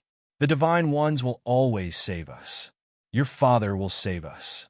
Mom, it is my fault, the boy with sandy brown hair cried. It's all my fault. The boy's mother rushed to the door, which was falling apart more and more. The blades were cutting into the barricade, and in only a few more swings, everything would fall apart. The mother held onto the barricade, pushing it up against the door with all of her strength. Thunk, thunk, thunk. Each strike led further into the inevitability of death. The mother screamed as the scythe sliced through the door and into her shoulder. The scent of blood filled the room, but the mother held strong. She used her body weight to deny the creature entry, to deny the creature her son. Another angry strike, another deep laceration on the mother, but still she stood in defiance, refusing to let it step even one of its many legs into the room. 31. Emotional Rollercoaster. Everyone in the camp was looking at Bjorn, his form shaking violently on the ground. Black wisps of Maya escaped from 3 heads. Tanisha had to do a double take and count. 1, 2, 3. His blue scales were shedding quickly, only to be replaced by new dark green ones. His body seemed to be elongating, growing sturdier and bigger.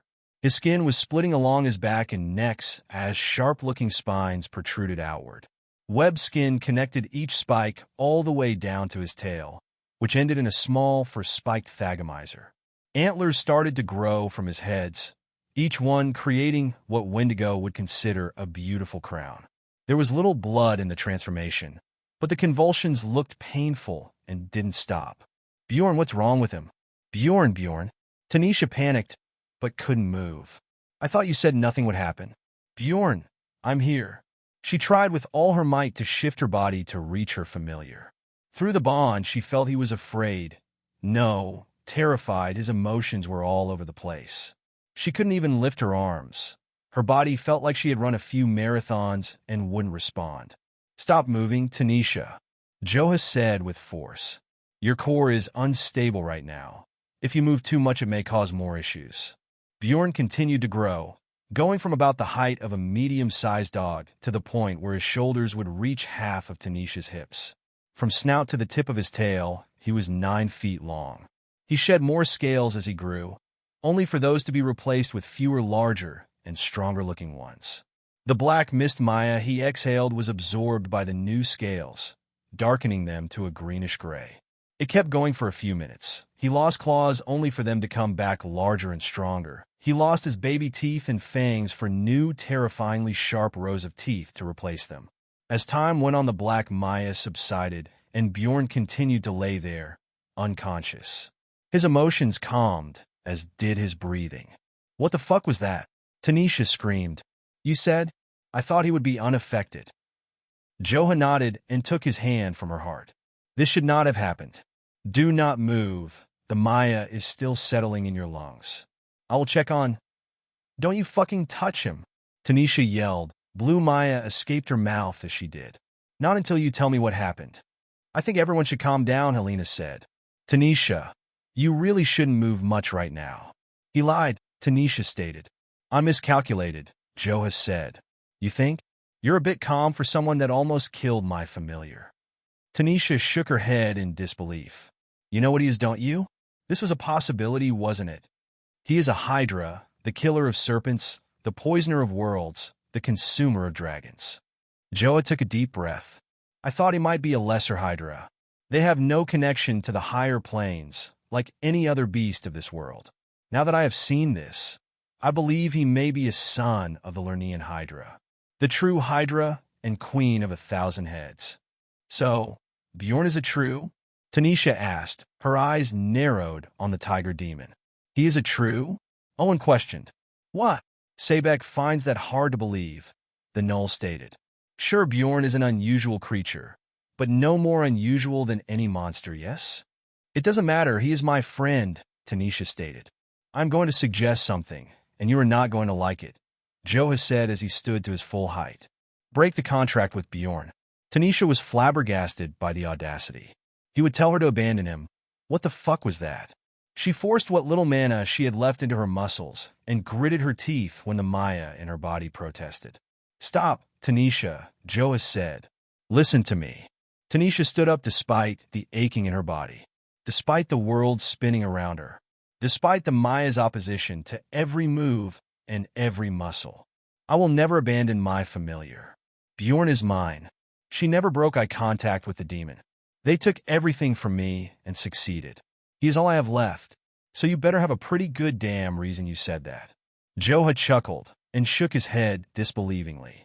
"A child of the Queen of 1,000 Heads, here in this plane."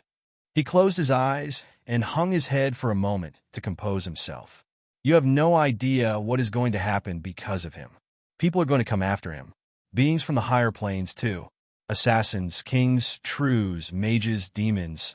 Those that crave power and secrets and know what he is." "So, what? You want him for yourself?" Tanisha asked pointedly. Joa's tone was sad and somewhat longing. "No, I am done with wanting power." He looked at her. "You are not ready for what is to come, for who is going to come after him. Aren't you supposed to be teaching me?" "Get me ready," Tanisha demanded. "I am not going to stay weak." Joa sighed. "Very well. Please sit down. I would hate for any further damage to take place because of this oversight." Tanisha fell back into her chair, her body going limp as the last of her magic ran out. "I will make you as strong as I can," Joa continued. "But what you will face is beyond me. Keep this in mind as Bjorn grows in power. If your bond does not grow in kind, there will be nothing stopping him from being one of those threats that is after your life." Tanisha had no more energy to argue, so she merely slumped back in her chair. Joa walked over to Bjorn and placed a hand on his back. For the first time, Tanisha realized she could sense the Maya, the connection to the infernal planes, and dark power within it. She was surprised at how complex the Maya was. She could see Joa performing an unknown formula. Unlike mana, however, the Maya moved to his breathing and followed his intent. Joa suddenly turned back to Tanisha with confusion on his face. "Did you break the pedagogue demonic pact?" Joa asked, and watched as Tanisha shook her head. "How did?" "What?" Tanisha decided to open her status to see what Joa was talking about. Status menu name: Tanisha Scalebound Species, Lernean Wendigo level, 10 Vitality, 10 Restoration, for Constitution, 2 Willpower, 8 Strength, 5 Dexterity, for Stamina, 8 Maya, 3 Magic, 24 Magic Regeneration, 25 plus 100 from Bond. Page 1 of 2 she had leveled up again, but what took center stage in her mind was her race. Her eyes opened wide at that change. Lernean Wendigo. How did she become that? She quickly looked at the second page to see what changes were made. Skills Analysis Pact of the Lernean Hydra. You are under the direct protection of a Lernean Hydra. You are now connected to the infernal planes through your new patron. Maya is yours to command as long as your patron deems you fit to wield this infernal power. Delta Familiar Contract. You are bonded with a Delta class familiar. You gain plus 100 to magic regeneration. Your bond has grown, allowing you to convey emotions though your bond. Your bond is resilient against outside influences and cannot be forcibly severed by outside parties. Your familiar's life expectancy is extended by 5 years. Mystic Wind Hands Magic Cost. 3. Speak the words of power and call forth the mystic hands created from the wind. These hands can interact with the world and act out the caster's will. 2. Infernal Hands Maya Cost. 1. Infuse Mystic Wind Hands with the breath of the infernal planes. These hands will burn any that oppose you. Mana Manipulation Magic Cost. Variable Manipulate the pure mana inside and around your body. Allows you to circulate your mana and use mana-dependent tools. Mana Muscle Saturation Magic Cost. 1. Push mana into your muscles and bones to temporarily increase your physical attributes. Page 2 of 2 Pact of the Lernean Hydra. Tanisha said in a whisper when she read the change. Bjorn is my patron now? Well, either him or his mom, I guess. Unassigned Cultivation Points Distribution. You have leveled up 1 time before assigning your UCP. You have 10 UCP. Please assign all UCP within 7 days, where UCP will be automatically assigned. Assign, yes/no. Tanisha dismissed the window because she didn't want to think about where to place the points just yet. Between the exercise, the emotional roller coaster, and the Maya, she was totally spent. Her eyes felt heavy, and she fainted. 32. Trying to grab the wind, the morning started like any other, just noisier with the addition of the refugees. Tanisha woke up with a start and hit her head on a low-hanging shelf. The objects on that shelf rattled, but were ultimately unfazed. The young girl, however, cursed as she rubbed her head. When she did, she realized her antlers had grown out quite a bit. The day before, they'd barely broken through her hair. Now they were nearly 7 inches long, the average length for a fully mature Wendigo female's tiara. Males' antlers typically grew large in what was called a crown. Both male and female antlers usually fully grew in at 20 years old. Tanisha was 16, and while the growth of her antlers had been slow, it was not abnormal. She looked around and saw she was in a fully decorated carriage. The inside was compact, but seemed to have everything someone would need to live, aside for a bathroom. There was a bed which folded into a box seat, a sink, food storage, and even a small cooking station which used flare stones to cook meals. Bjorn, Tanisha called. She reached for the bond with her magic, and quickly felt Bjorn not too far away. His turbulent emotions reminded her of the night prior. She threw off the blanket and found that she was in entirely new clothing. These were tan robes with blue highlights more akin to martial arts clothing. She moved that to the back of her mind as she had more important things to get to the bottom of. There was only one way out of the carriage. The double door had a small curtain, but was pulled back just enough to tell Tanisha she was moving. She opened the door, and sure enough, the convoy was on the move. She was in Joa's carriage near the front of the pack. They were traveling at a walker's pace, so she stepped down and closed the door behind her. Her body felt good, as if the rest had completely rejuvenated her. She didn't even have soreness as she ran towards Sabek's wagon in the lead. That was where she felt the connection to Bjorn, so she hoped he was fine. Joha called out to her. Tanisha, good morning. She looked back to the tiger demon driving his carriage. Now that she had seen the inside of his vehicle, she wondered where he stored all his goods. It didn't matter for now. She returned the gesture, but didn't slow down as she ran to Sabek's wagon. She jumped up, grabbing onto the tailgate, and pulled herself inside. Sabek turned around when he heard the disturbance in the back of his wagon. Ah, Miss Tanisha. Sabek is pleased to see you are well, yes? The Knoll asked. Thank you, and good morning. Tanisha responded hurriedly. Morning? You were asleep for a full day, Sabek stated with clear concern in his voice as he turned back around to watch the road. Bjorn has not woken up yet. He sleeps peacefully, though. The now large Hydra was curled up in the middle of the wagon. The gray-green being had grown in not just the number of heads but also size. His body was now long and agile like a jungle cat, with the addition of a powerful tail and who knew what other abilities. Tanisha sat down next to the familiar and pet one of his heads lovingly. She felt his emotions calm a little through the bond, which made her smile. Tanisha's hand froze in the air. Wait, did you say I've been asleep for a day? Yes. Joa said you may be asleep for the remaining duration of the trip, since you stood up when he said not to, Sabek stated as he turned back around. He also said you would want to see your familiar as soon as you woke up, but it would be best if you didn't have him. The goblins are untrustworthy, so Sabek took him. How do you feel? Tanisha looked down at Bjorn. Honestly, I feel great physically, but emotionally I'm still putting everything together. What do you think about all this? Sabek believes Joha had good intentions but not all the information. There was no reason to believe Bjorn is a Hydra. Perhaps I have never heard of such a creature. Sabek looked down at the sleeping form of Bjorn. He sleeps and eats and bleeds, yes? He is like us, not like the true. Greater maybe, not true. You are upset, he said. Bjorn may be a true? Tanisha asked. Sabek is not upset. Sabek only respects the true with reverence. The Knoll man nodded to himself. The Queen of Riots is the true of the Knoll. She, like all true, are divine and unlike us.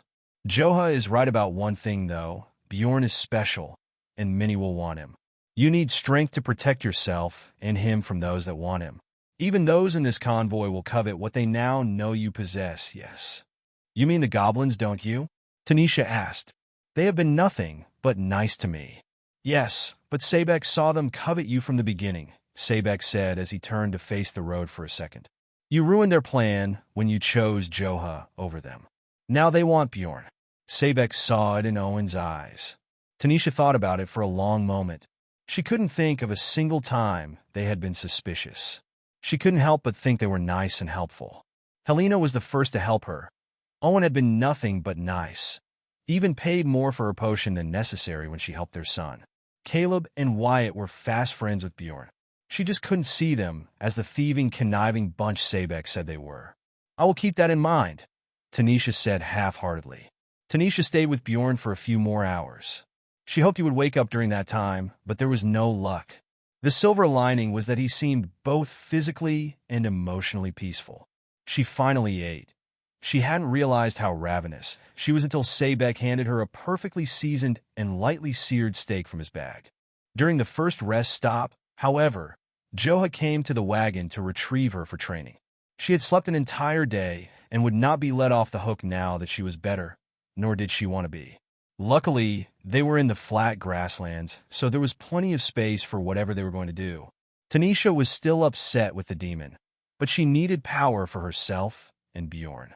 Joha was the start of that path, and she would walk it to completion. Before we get started, are there any abilities you have that I should know about? Joha asked between puffs of his pipe. Tanisha decided now was the best time to tell him about the Lernian Hydra Pact and the fact that she was a cultivator. She told him her stats and that she had 10 points to assign from leveling up. The Tiger Man was not taken back by the news and simply nodded his head. He suggested she tried placing points into Maya to see if she could. When she opened the menu to try, every stat had a plus sign for her to add points except Maya. Tanisha explained as much to the demon, and he sighed. As expected, the Tiger Demon said thoughtfully, unlike the other stats, Maya is not a natural part of you. To grow with it, you must continue to use the smoking pipe and master your body. The more Maya channels you have, the more you will be able to use. He thought for a moment. The way of the Rakshasa is the way of fist, but sometimes we use weapons. I am quite familiar with many. You have the knife and staff. We will implement those into your training.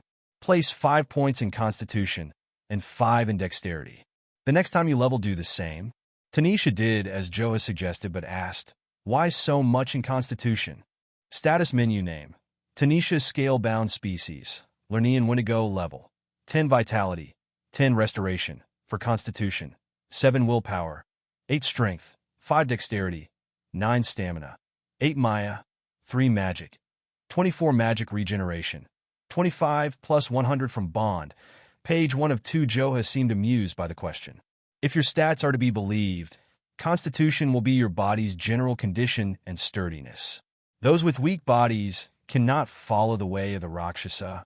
Even if you had 100 in strength, if your Constitution was low, you could not take advantage of that power. Right now, we need to build up your foundations. This will be a good start. We will begin with simple stretching and basic movements. Watch me. Joha showed her a series of flexibility exercises, none of which seemed overly complicated until he did a standing leg split. From there, the stretches became a series of increasingly difficult motions requiring perfect balance and the use of Maya. Now that she could sense Maya, Tanisha saw how it interacted with his breathing even when it was not visible as red smoke. Maya coursed through his body in the same way as her mana when her mana muscle saturation was active. While she watched, she wondered if she would be able to do the same with Maya and push it into her body somehow. Maya felt wholly different from mana, which remained in her core until she needed it. Maya was fluid and ran like blood through the new channels it dug in her. She could focus on those channels and feel the Maya's power, but grabbing that power felt like trying to grab the wind. Okay, now we will begin, Joa stated. I want you to try each motion, and I will correct you as we go. 33. Bless the Forest Father. Tanisha originally thought she had decent flexibility. Her confidence in that quickly changed as the exercise continued. She never thought that stretching would tire her out. However, these stretches required balance and proper placing of every limb, not to mention her breathing, which Joha had to correct what felt like every other breath. Slow, deep, and controlled breathing was an important focus of each position. There was a fluidity to the motions that Tanisha could see herself one day enjoying. That day was far off, as today she struggled to keep her breathing under control while also focusing on balance and placement. She felt like Joha had made her run several miles by the end of the hour and a half they trained. "That will be all for now," Joha said as he corrected her posture on the last position. "We will start basic combat form this afternoon." For now, he held out his hand. "Helena." Tanisha hadn't even noticed the small goblin woman until Joha drew attention to her. She plopped down onto her, but as soon as Joha said she was done, she lost control of her breathing as she leaned backward on her arms, looking up at the sky for a moment before closing her eyes. "Oh my, she looks tired," Helena said as her soft footsteps drew closer. "You didn't go easy on her at all." "All we did was light stretching." "She's fine," Joha responded. "Are you able to test her magic aptitude?" "Yes, but it won't be as accurate as what I am sure her academy did," Helena stated, sitting down in front of Tanisha. "This is more like a goblin way to go about it." Tanisha sat up and saw that Helena held 6 orbs, each with a different color. She tried to copy Helena's lotus sitting position as best she could, failed, and went for legs crossed instead. Tanisha was actually already familiar with this version of the test. Each orb represented one of the 6 magical disciplines: nature, starlight, darkness, elemental, spellcraft, and anti-magic. A mage would have a strong affinity towards one of the magical disciplines, causing that orb to float and glow. They would be able to master that discipline to its apex if given the proper training and time to explore it. A wizard, on the other hand, wouldn't have any affinities and would find all disciplines equally as difficult to learn and impossible to master. "Everything all right?" Helena asked. Tanisha was caught off guard by the question and realized she had been staring at the orbs in Helena's hand for a full minute without speaking. "Yes, sorry, I have seen this test before. I didn't have an affinity," Tanisha said. "After I failed the test Salstars Patriarch put me through, he had me tested in every way imaginable." "Oh, I see. Well, this time we were just trying to see the best way to train you," Helena stated. Tanisha responded in an airy breath. "I know." Helena handed Tanisha the orbs, each one about the size of a grape and made from colored glass. There were fine ridges along the outside of each one, creating a magic diagram along the surfaces. Tanisha rolled the 6 orbs in her hand and waited for instruction. "Okay, make your hand a cup with all 6 in the center," Helena explained, and waited for Tanisha to comply. "Good, now focus mana into your hands. There is no need for incantations with this one." "Like this?" Tanisha asked as her mana flowed. The orbs rattled in her hands for a moment, then stopped with no further reaction. Tanisha sighed and lowered her head, reaching out to hand Helena back the orbs. She knew nothing would happen. Yes, casting Wind Hand and using her mana was easier, but she wasn't a mage after all. She swallowed her disappointment, but it was expected. Helena pushed her hands away. "More mana this time, try again." Tanisha's shoulders drooped as she looked at the colored marbles, but she took another breath. She wanted to just drop them and walk away. She knew it wouldn't work. Why try again when she was going to get the same result? She wasn't a mage even if she wanted to be. That wasn't how it works. You were born a mage or you weren't. In the same way you could use magic or you couldn't. Well, whatever, once more with more mana, then we can put his whole thing behind us, Tanisha thought to herself. She focused more mana from her core into her hands, this time saturating the orbs with it. The orbs rattled, faster this time, then one by one they stopped. White, purple, clear, black. However, blue and green kept moving. The ridges of blue started to glow, and it rose a few inches above the others. Tanisha froze, her eyes open wide in shock, amazement, fear. She didn't know what she felt in that moment. She was a mage. She was a mage. She couldn't believe it. Blue, blue, blue. "Helena, what does that mean?" Tanisha asked, bouncing up and down. "Blue is weight." Helena stopped her explanation as she stared down at the orbs. Tanisha looked down at the marbles, and after a few seconds the ridges of the green one started to glow. It too rose in the air. The green and blue marbles spun around each other, as if orbiting an invisible sun in the middle of her hand. Tanisha stopped the flow of her magic, and they dropped. "What does that mean?" Tanisha asked. Helena hastily took the orbs from her hand, and in a moment the blue one rose in the air. Tanisha could tell that Helena was using far more mana than she had. The orbs stopped floating, and she examined each one for something. After a few minutes of this, she handed the orbs back to Tanisha and told her to try again. Tanisha was confused but did exactly as she was told.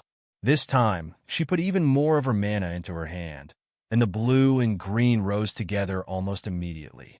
Helena observed, but she seemed almost mad at the result. She snatched the orbs out of the air, then the remaining 4 from her hands. "What the fuck?" Helena asked as she looked at the orbs. "Huh?" Tanisha questioned. Joa bent down. "Is something wrong? What does that mean?" Tanisha asked. "Am I a mage or what? No one can have 2 affinities.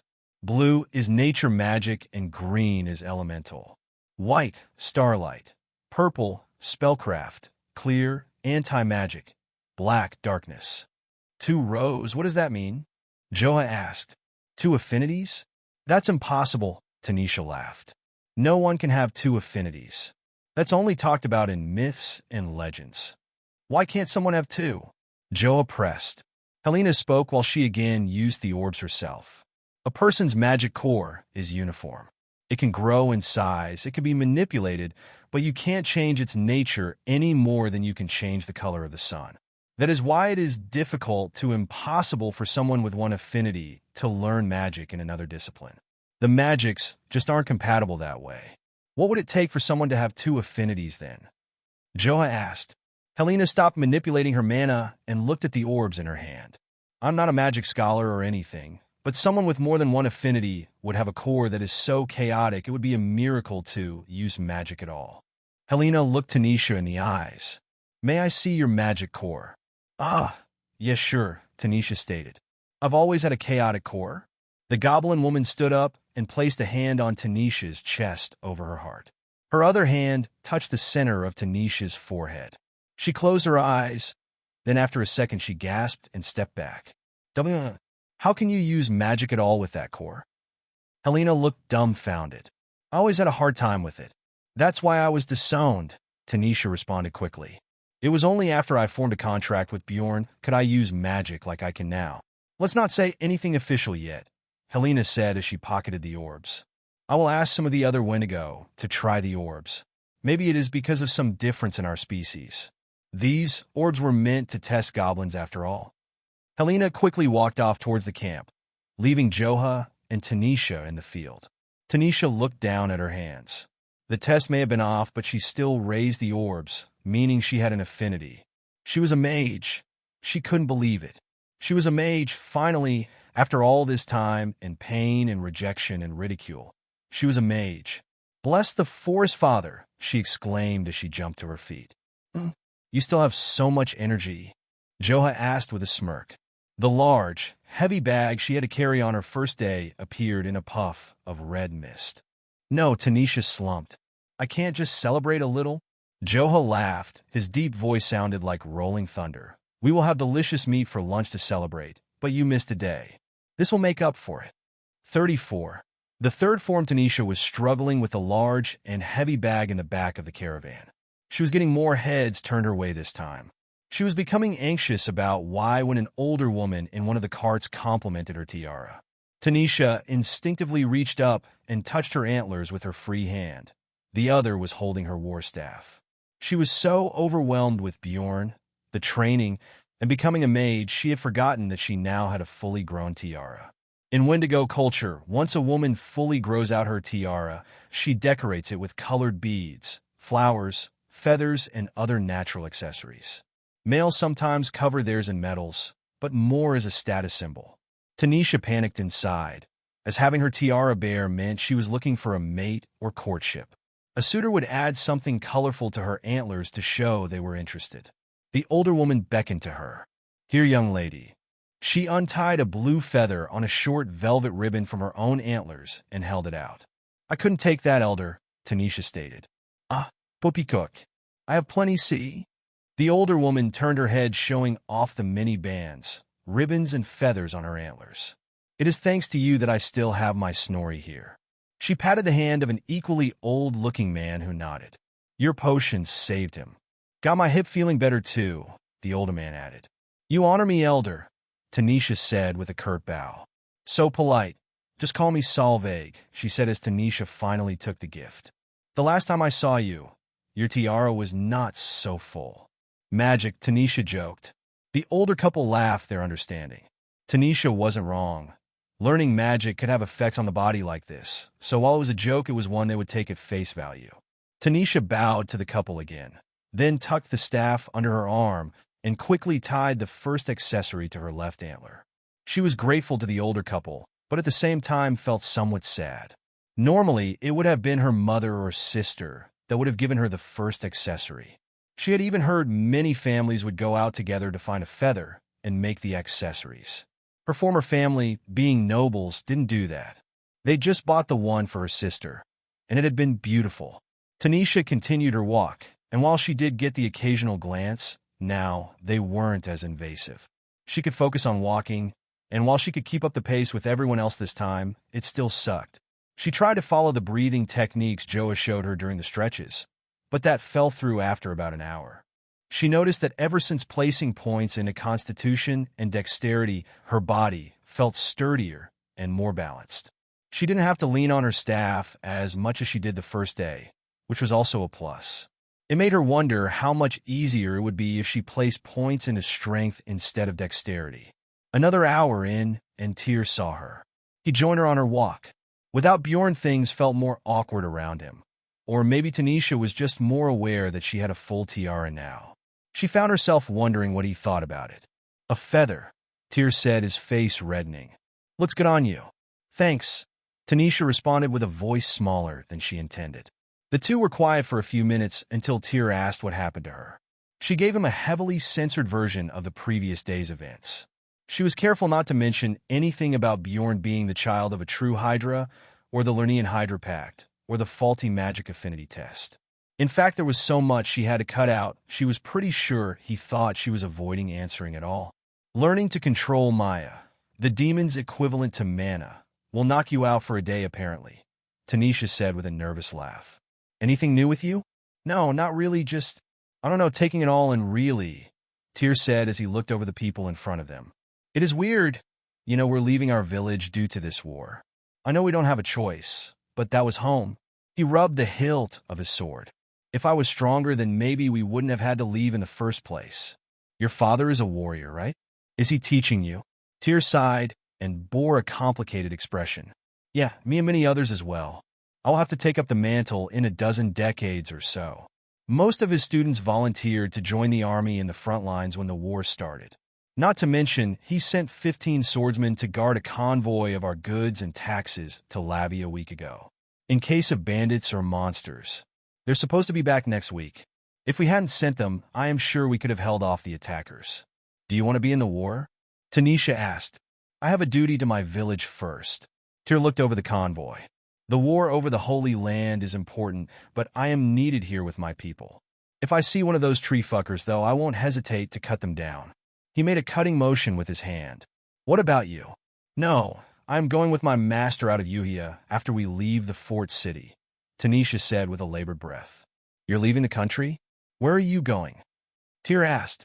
"I don't know yet, but it's just me and Bjorn now, so wherever Joa goes, I guess," Tanisha responded with an attempt at a shrug. The weight of the bag made it look more like a head bob. "He hasn't really said yet, I just know we are leaving. He doesn't want to be in a country at war, if he doesn't have to be." The sun was setting in the distance as the evening camps were being constructed.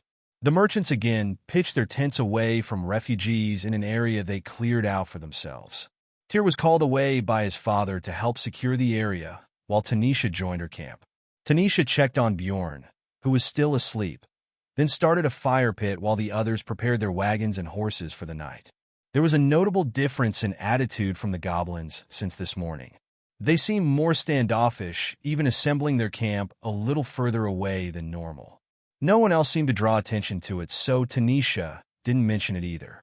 It isn't like there were any rules about where they have to sleep. "Tanisha, come," Joa called. Tanisha quickly lit the fire with her flare stone Bunsen burner, picked up her war staff and combat knife, then chased after Joha as he walked out into the grassland away from the campsite. He exhaled Maya that instead of its normal red hue, was glowing brightly. It floated around him, then expanded out, creating a dome of light around their practice area. Joha helped her through some of the stretching exercises and breathing techniques from that morning. After that, she was finally ready to begin. There are 6 unarmed forms of the way of the Rakshasa, Joha said as he centered himself. We will practice the 3rd form, Agni Kavach, the fire armor form. Why are we skipping? Tanisha asked. The forms are numbered, yes, but the order you learn does not matter. This form will allow you to draw the Maya into your muscle and bone for a short time. It is my understanding that Wendigo do this naturally with their mana. When this is done with Maya, he turned around and took a deep breath, then moved into a fighting stance and punched. A shockwave of air blasted out and hit a tree over 30 yards away. The tree was split in half, most of it turning into pulp and splinters. The tiger demon continued his explanation. The effect allows you to utilize Maya to further enhance your body. You can also manipulate the world around you to a limited degree. Where the 3rd form shines is in the use as a defensive form. Magic, Maya, and physical attacks will have a harder time hurting you. Are you ready to begin? 35. The Misunderstanding. Tanisha counted her punches out loud while Joha closely monitored her form and breathing. He was extremely particular on the breathing aspect. Maya is breath became a mantra of sorts as she tried to maintain the same intensity with every punch. She could feel mana circulate around her body from her core. The Maya, on the other hand, remained unmoving to her desire. Anytime she tried to focus too much on moving the Maya, she would end up messing up her form or breathing. Joha would scold her and correct her form. Then she would start all over again. After strikes came movement training. A major part of the Agni Kavach form was defense, avoiding and enduring damage. It was all about how one moved and took advantage of every single opening. This form was the one Joha had used to kill the druid at the riverfront. The movements required quick and deliberate motion, and a level of bodily control Tanisha simply did not have yet. I can go again, Tanisha said between labored breaths. Again then? This time move your hips into the motion. Joha demonstrated with a lunging low step. Breathe in on the step. Let the Maya move within you. The two continued practicing the basic punches, kicks, stances, and breathing well into the night. Joha was adequately impressed with her dedication and the resilience of the Wendigo people. While they looked quite like humans with antlers, they were definitely naturally sturdier beings. Joha believed that in physical strength, Tanisha would already be a decent threat to a human twice her size. That will be all for tonight, Joha said with a clap. Be sure to use the pipe tonight, and try it with the breathing techniques I showed you. I will prepare dinner. Tanisha threw her arms up in triumph and fell on her, but from her low fighting stance.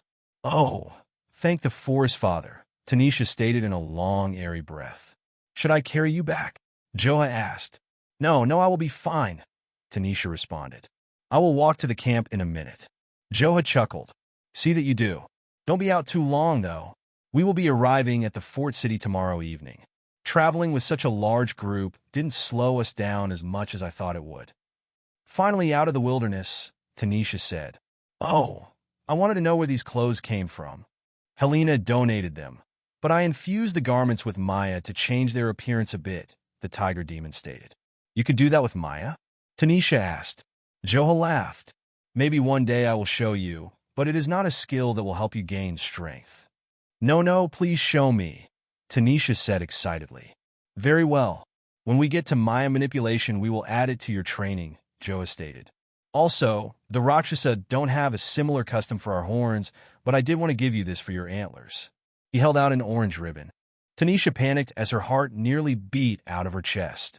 What? But I already have an accessory, and you are my master. She turned her head so he could see the ribbon and feather. I don't think that would be appropriate, and I'm not looking for that right now. Oh, I was told that teachers give their students something for their antlers, Joha stated. Oh, I think you misheard. Tanisha's voice cracked in embarrassment. The tiger demon was confused.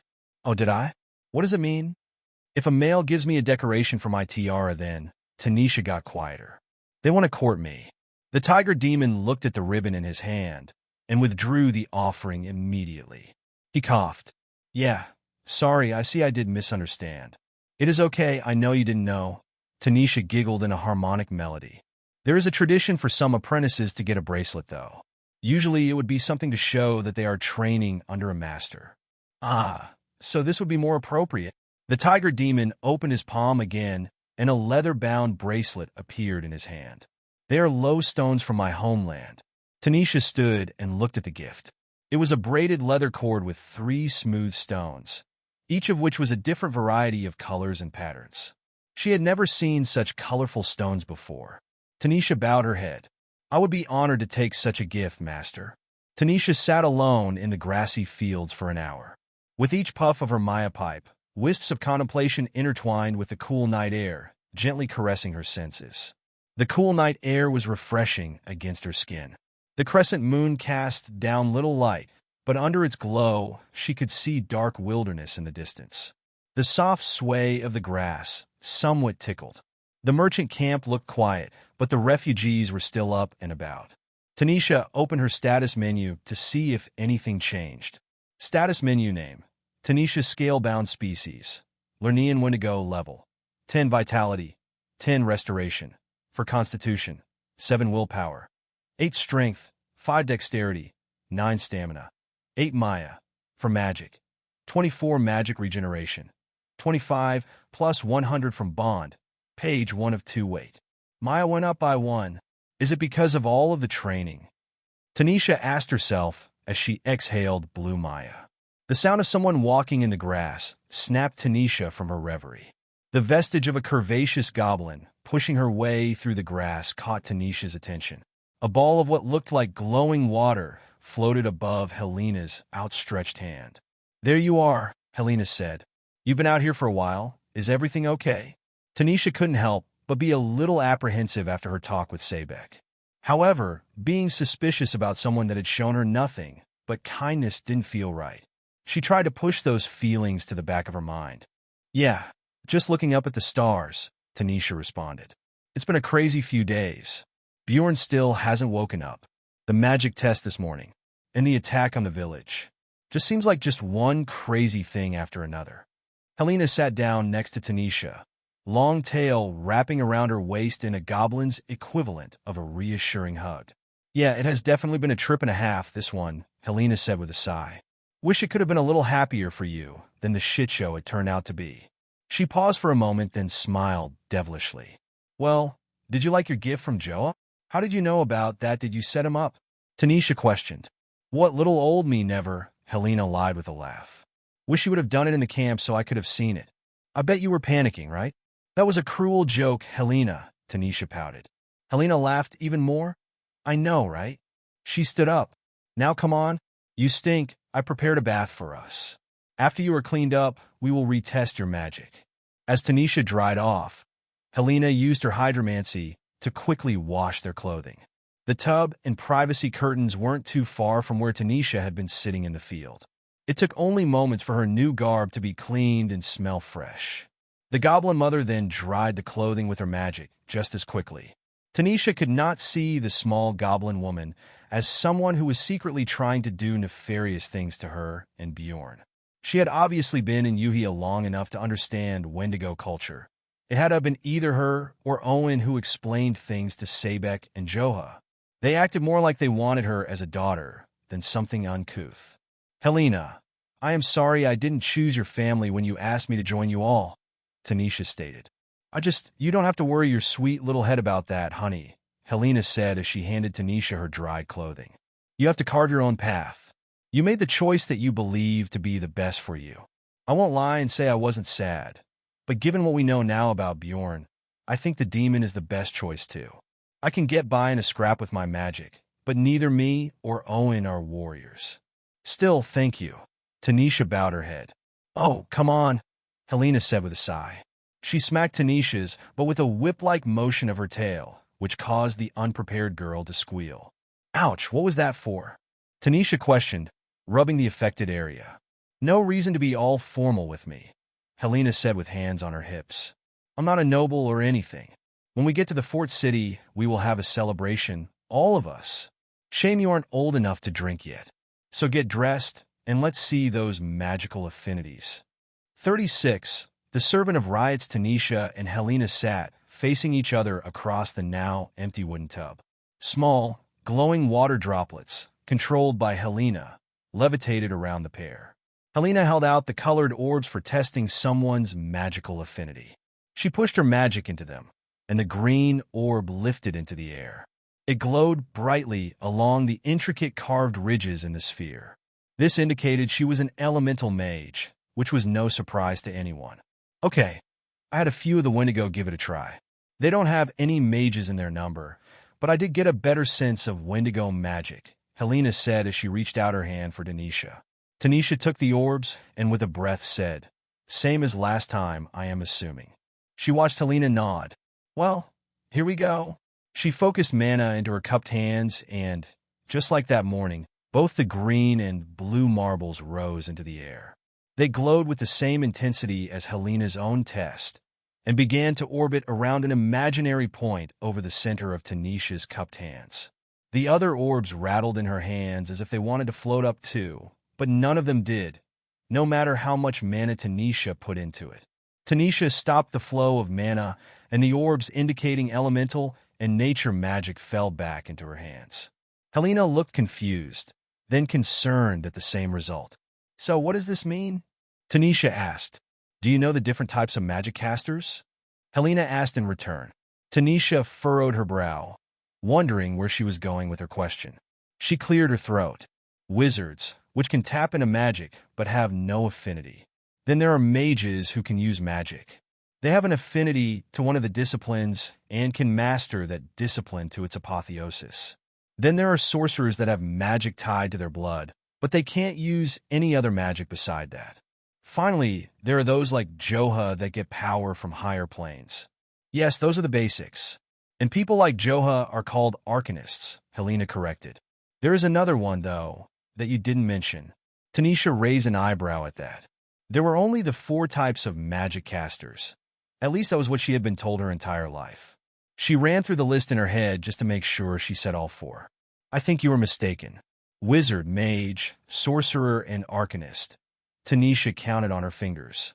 "We were just talking about magic and not chakra, life force, prana, or key users, right?"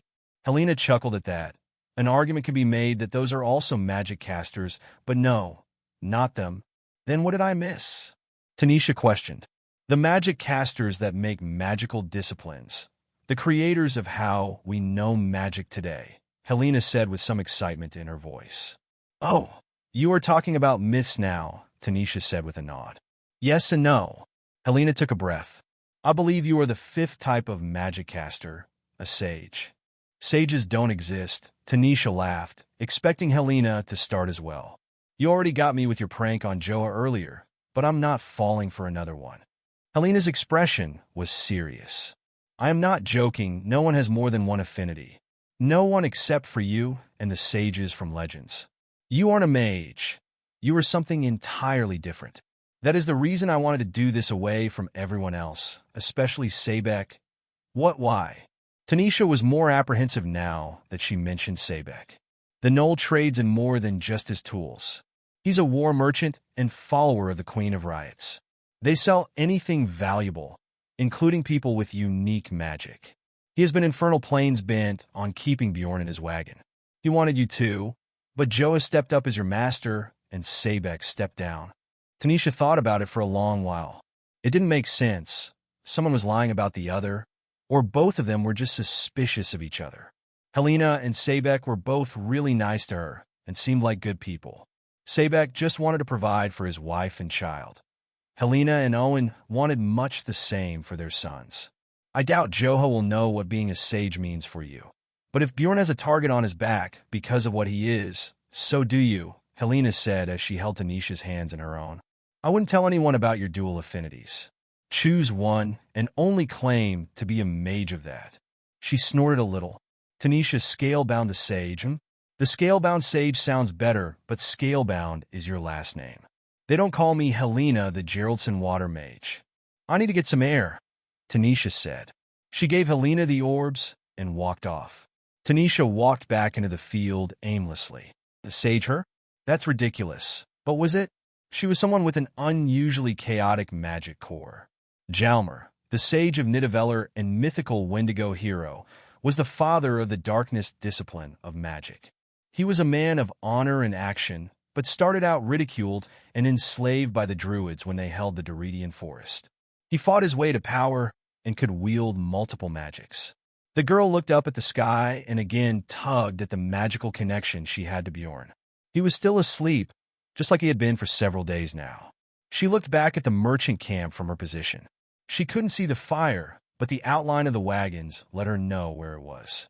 She looked at Sabek's wagon, directly where the bond told her Bjorn was. She turned her head to the side. Something was off. Sabek's horses were hitched to his wagon. Tanisha was getting a bad feeling, maybe a mixture of what Helena told her about him and the unusual sight. She knew frightfully little about Knoll war merchants or really Knolls in general. She didn't want to believe he had any ill intentions. But why would he hitch his horses at night unless he was getting ready to bolt? Tanisha ran over to where she left Helena at the bath site. As soon as she opened the privacy curtain, she saw Helena was face down on the ground, bleeding from her side. She looked to still be breathing, but there was a lot of blood. Tanisha tried to scream, but a large clawed hand grabbed her by the throat. Tanisha's eye traced the form of her assailant, a large Knoll warrior she'd never seen before. They were taller than the 6-foot Sabek by at least 4 feet. The warrior was clad head to toe in armor, and had a beautiful khopesh that hummed with enchantments at their side. The Knoll was staring daggers into Tanisha while they growled and bore their teeth. "You are Tanisha, yes?" The voice was female. "You match the description. Scream, use magic or Maya, and I kill that one." She placed her clawed foot on Helena's neck. "Do you understand?" Tanisha nodded feverishly. "Good, good." She let go of Tanisha's neck. "Go to Sabek's wagon and Goblin lives." "Understood, yes?" "Who are you?" Tanisha asked. The Knoll woman punched her in the side, causing her to topple over, but not doing much damage. The adrenaline running through Tanisha caused mana muscle saturation to strengthen her body.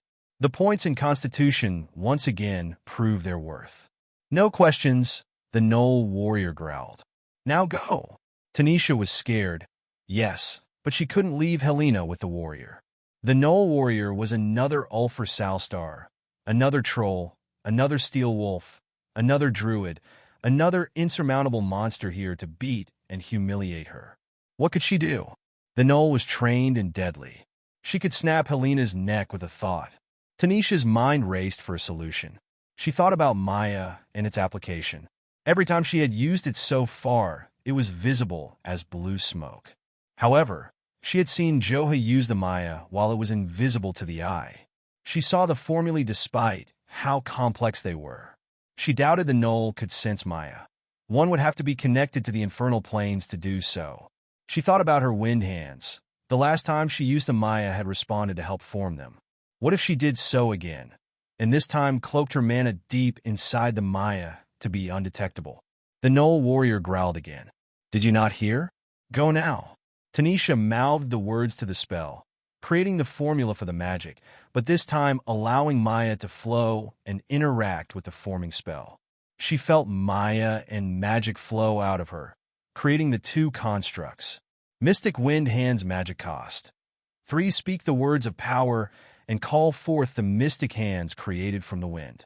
These hands can interact with the world and act out the caster's will. 2. Infernal Hands Maya cost 1. Infuse Mystic Wind Hands with the breath of the infernal planes. These hands will burn any that oppose you. The infernal hands were invisible to the eye and to magic perception. She stood up and looked the beast of a woman in the eye. Tanisha directed them, one to grab the Knoll's feet and the other her face in hopes of blinding her. The Knoll woman reached for her khopesh when she saw Tanisha was not following directions. An intense heat at her feet caused her to recoil back from the captured goblin woman.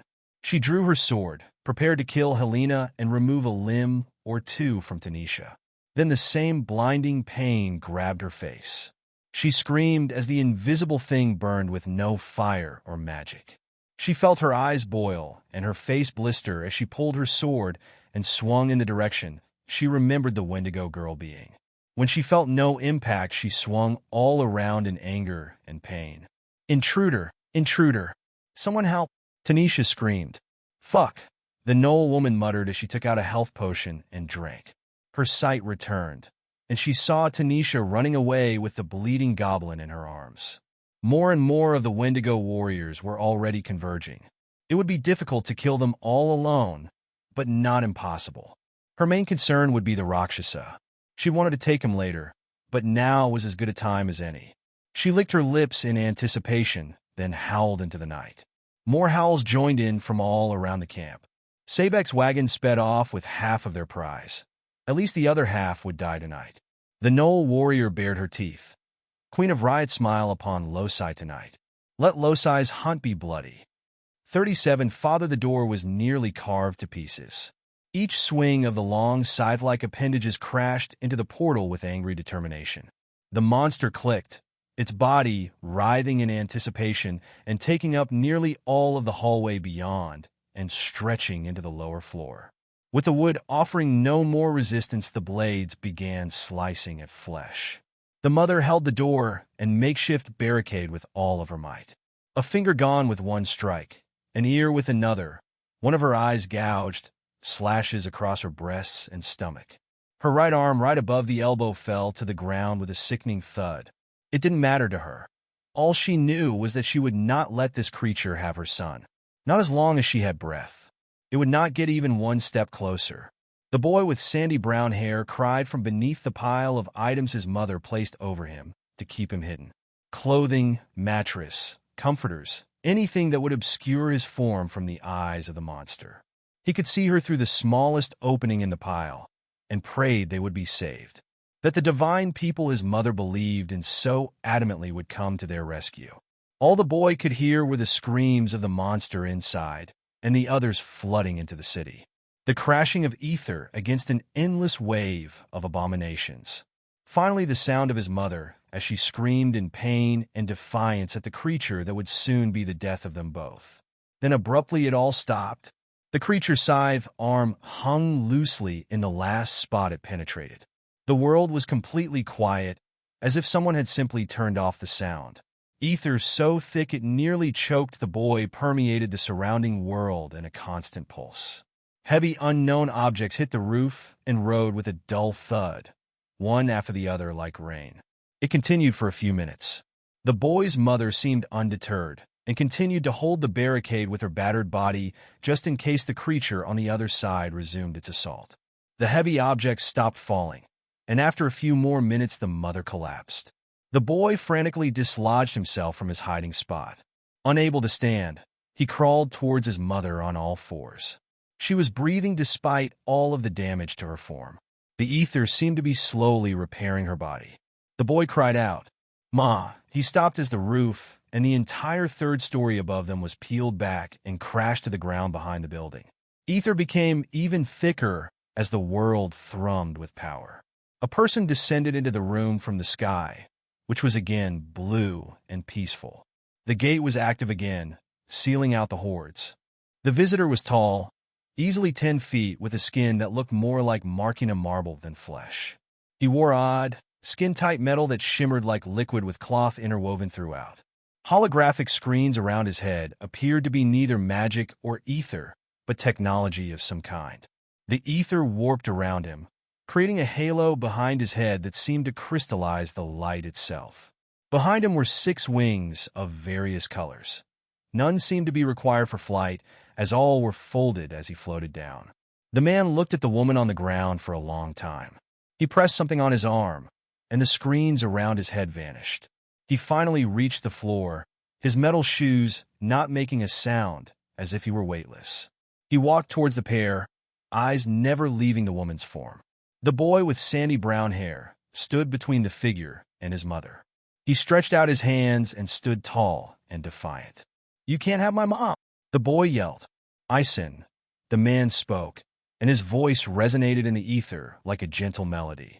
"It is all right, my son. The man's eyes looked like jewels glimmering in the sunlight as they focused on Ison. He walked to the boy and knelt down. He had a sorrowful smile across his face as he reached out to touch Ison's hair. "You have grown so much in such a short time," the man said. "I am sorry I couldn't be here sooner." Ison could feel the ether as the man touched him. His own ether reacted as if remembering him. His eyes opened wide. This was a divine person from the sky. The same one that made the gate. The one his mother believed in and loved. The one that was his father. Ison questioned. "We will talk soon, son," the man said as he stood up. He walked around Ison as the holographic screens reappeared. 17 metal orbs materialized, each with a small black glass which shot out a green light that scanned the unconscious woman on the ground. Once again, Ison saw not ether or magic, but something totally different. After the woman was scanned, she was lifted into the air with ether. The blood on the ground, as well as all of the severed body parts, were picked up with her. The blood entered one of the orbs which connected to a tube in the woman's chest. The ether, following the will of the man, placed the severed limbs and skin back in place while metal arms reattached each one. They rebuilt her lost eye and closed every wound. In a matter of seconds, she opened her eyes, coughing up blood which was also collected by the orbs. The woman looked around frantically for a second, and when she saw her son, tears formed. She then looked up at the man and covered her mouth with her hands. "Bazoth," she questioned softly, as if saying it too loud would cause him to disappear. The woman was slowly lowered to her feet. Ison ran up to hug her, and she held him for a long time. "I am home, Aliska," Bazoth responded. He shrunk in size, going from a 10-foot-tall behemoth into a more reasonable 6-foot-tall man. His wings vanished, and his skin became a deep bronze. Aliska embraced Bazoth, and the two shared a kiss. As they did, the roof and the third floor were reformed. In the blink of an eye, the room they were in was back to normal, everything in its proper place. The door was open, and the monster in the hall was gone without a trace. "Are you here for good, my love?" Aliska asked. "No, things have gotten worse up north.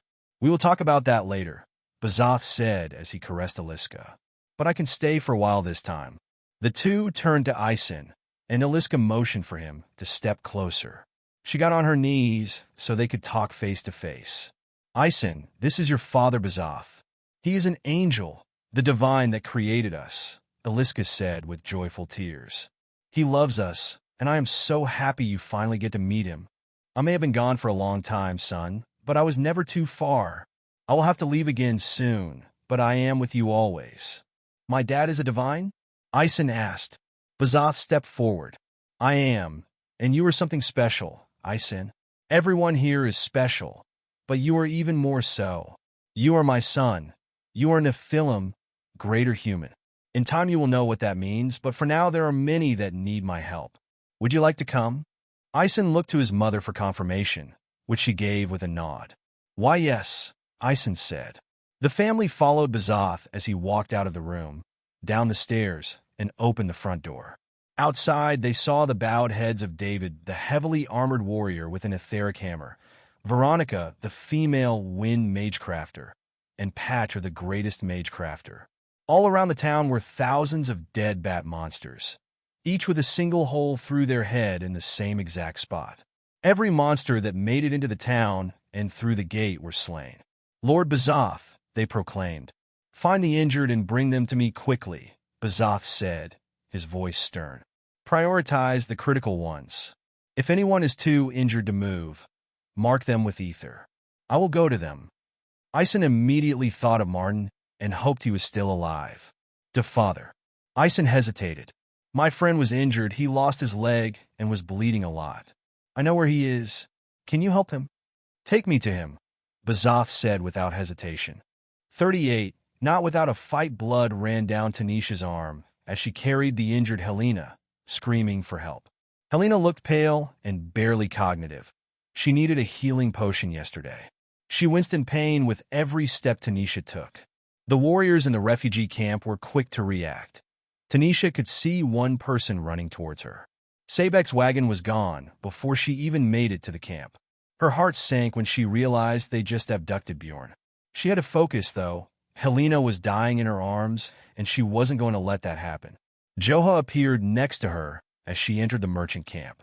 His eyes were focused elsewhere in the darkness as the Maya circulated around him like a typhoon. There were 4 howls that broke the night, each from a different direction encircling both camps. "Helena, Helena, sweetie," Owen yelled as soon as he saw the bleeding woman. "What happened?" Higher planes above, what happened? Tanisha put her down carefully as Owen ran to her and grabbed Helena's hand. "I have healing potions. I will be right back," Tanisha yelled. Tanisha ran into Joa's carriage and found her bag. She dumped the contents on the ground, not bothering to dig through it. She found her last 2 lesser healing potions. Helena would only need 1 given the size of her body. She left the other in an easily accessible spot just in case, but didn't want to risk breaking it if she were attacked. She ran to the downed goblin woman. Her family had surrounded her. They all looked at Tanisha expectantly, eyes wet with tears. Tanisha prayed fervently to the forest father that her potion would work as the boys backed away, so she could take their place at Helena's side. She gently lifted Helena's head, pulled the stopper of the potion with her teeth, and spat it to the side. "Helena, can you hear me? This is a potion. Drink it slowly," Tanisha said. Helena didn't respond, but her eyes showed she had some fight still in her. Tanisha put the potion to her lips and poured a small amount of the bottle at a time. She saw Helena struggle to drink the potion, so she went even slower, giving the goblin woman time to breathe between sips. Color returned to her green skin after a few minutes. Then her breathing finally normalized and the bleeding stopped. The woman winced as organs mended, but relief washed over her face once she could sit up on her own. "Sweetie," Owen said as he hugged his wife. "Mom," Caleb and Wyatt both said as they joined in the bear hug. "We are still in danger. Get the children inside your wagon." Joha spoke as his eyes continued to focus out into the distance. Tanisha followed his gaze and saw the Knoll woman standing in the field, watching them. As she went to stand, she felt a small hand grab hers. She looked down and saw Helena staring up at her. "Thank you," Helena said. "You saved me." "Thank you." "Of course. We still have to celebrate when we get to the fort city, right?" Tanisha responded. The goblins retreated to their wagon and took their sons to secure them inside. Tanisha noticed that Tyr was there. He was the man she'd seen running towards her when she called for help. She had been so focused on saving Helena, she hadn't even realized he showed up. "Tyr," Tanisha questioned. "Glad you're okay. What is going on?" "Druids?" Tyr asked. "Gnolls. I think Sabek is working with them. They took Bjorn," Tanisha stated. "Damn it," Tyr said. "Get ready. They are coming," Joha said, his voice cold and decisive. "We will get Bjorn back after I kill these ones. Stay here, Tanisha." Tyr brandished his blade, a thin double-edged sword with runes running up and down the fuller, as 2 figures stepped into the camp from opposite directions. The one facing Joha was the female that had attacked Helena. The shorter one wore light armor and had 2 sickles gripped tightly, ready to charge. Tyr stood in front of Tanisha, ready to spring into action at the slightest motion. Tanisha pulled out her combat knife, which thankfully she kept on her person. She had to leave her war staff at the tub when she fled with Helena. She prepared to resummon her infernal hands when she felt the connection to them in her magic core. The normal mystic wind hands would have been destroyed when she attacked, but these seemed far more durable. She could also tell that their range had increased. Before their max range had been 10 feet, now it was 20. Those changes, coupled with the fact they were invisible to the eye and magic senses, meant she could be a real threat. Rakshasa, Losai does not wish to ruin her prize. "Come quietly and Losai will not hurt you, or the Wendigo girl bonded with the Hydra," the taller Knoll said. "Bring Bjorn back and fuck off, and I will let you live," Joha responded in a growl. Maya escaped him with every word. "Anything else and you die tonight, dog." The Knoll warrior laughed. "You talk big, demon. Losai will find many buyers for you." She howled. "Kill them all. I will take the Rakshasa." Both Knolls exploded into action faster than Tanisha could even register. Wait, no. Actually, she saw the motions clearly. They were fast, yes, but Tanisha could follow the movement. She had to focus on the sickle wielder, as she knew Joha could take care of himself. It took less than a heartbeat for the sickle wielder to dash the 20 feet to Tyr. Both implements swung in a wide arc, closing in like scissors. Tyr's forearms glowed as lines of power flowed from him into his sword. It wasn't magic, but instead chakra from his training as a mystic swordsman. Energy flowed into the blade, connecting him and the weapon, making it an extension of himself. The temperature around him dropped as he dodged low under the swinging sickles, then jabbed forward. The gnoll pivoted and turned her body, dodging the stab and swinging her blades back around to catch the swordsman in the side. Pain suddenly erupted in her arm as she felt heat. Her wrist was burning due to some unseen force that felt like it had latched on. Her instinct screamed at her to dodge to the side, which she did, throwing her attack off course and giving the swordsman time to evade. The gnoll dodged again, to her left this time, and slashed at Tyr. The speed of her attack was also amplified by her use of chakra. Tyr avoided the wild swing, only for the gnoll to kick him in the side, causing him to fly back a few feet. He hit the ground once and flipped, still carrying the backwards momentum. The gnoll focused on Tanisha, who continued to try to grab her with the invisible infernal hands. The burns were not insignificant, but she couldn't hold on to any part of the gnoll's body for long enough to cause lasting damage. The warrior's instincts prevented Tanisha from grabbing her face as she dodged and weaved. The sickle wielder closed the distance between them in an instant. She swung one of her weapons around to remove Tanisha from the equation so she could focus on the swordsman. Tanisha made a split-second decision to jump forward between the gnoll's legs. The sickle whistled through the air where her neck had been a moment before.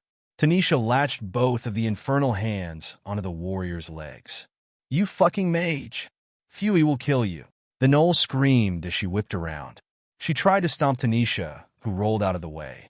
Fury then had to turn her attention back to Tyr, who used a skill to increase his speed and re-engaged in the blink of an eye.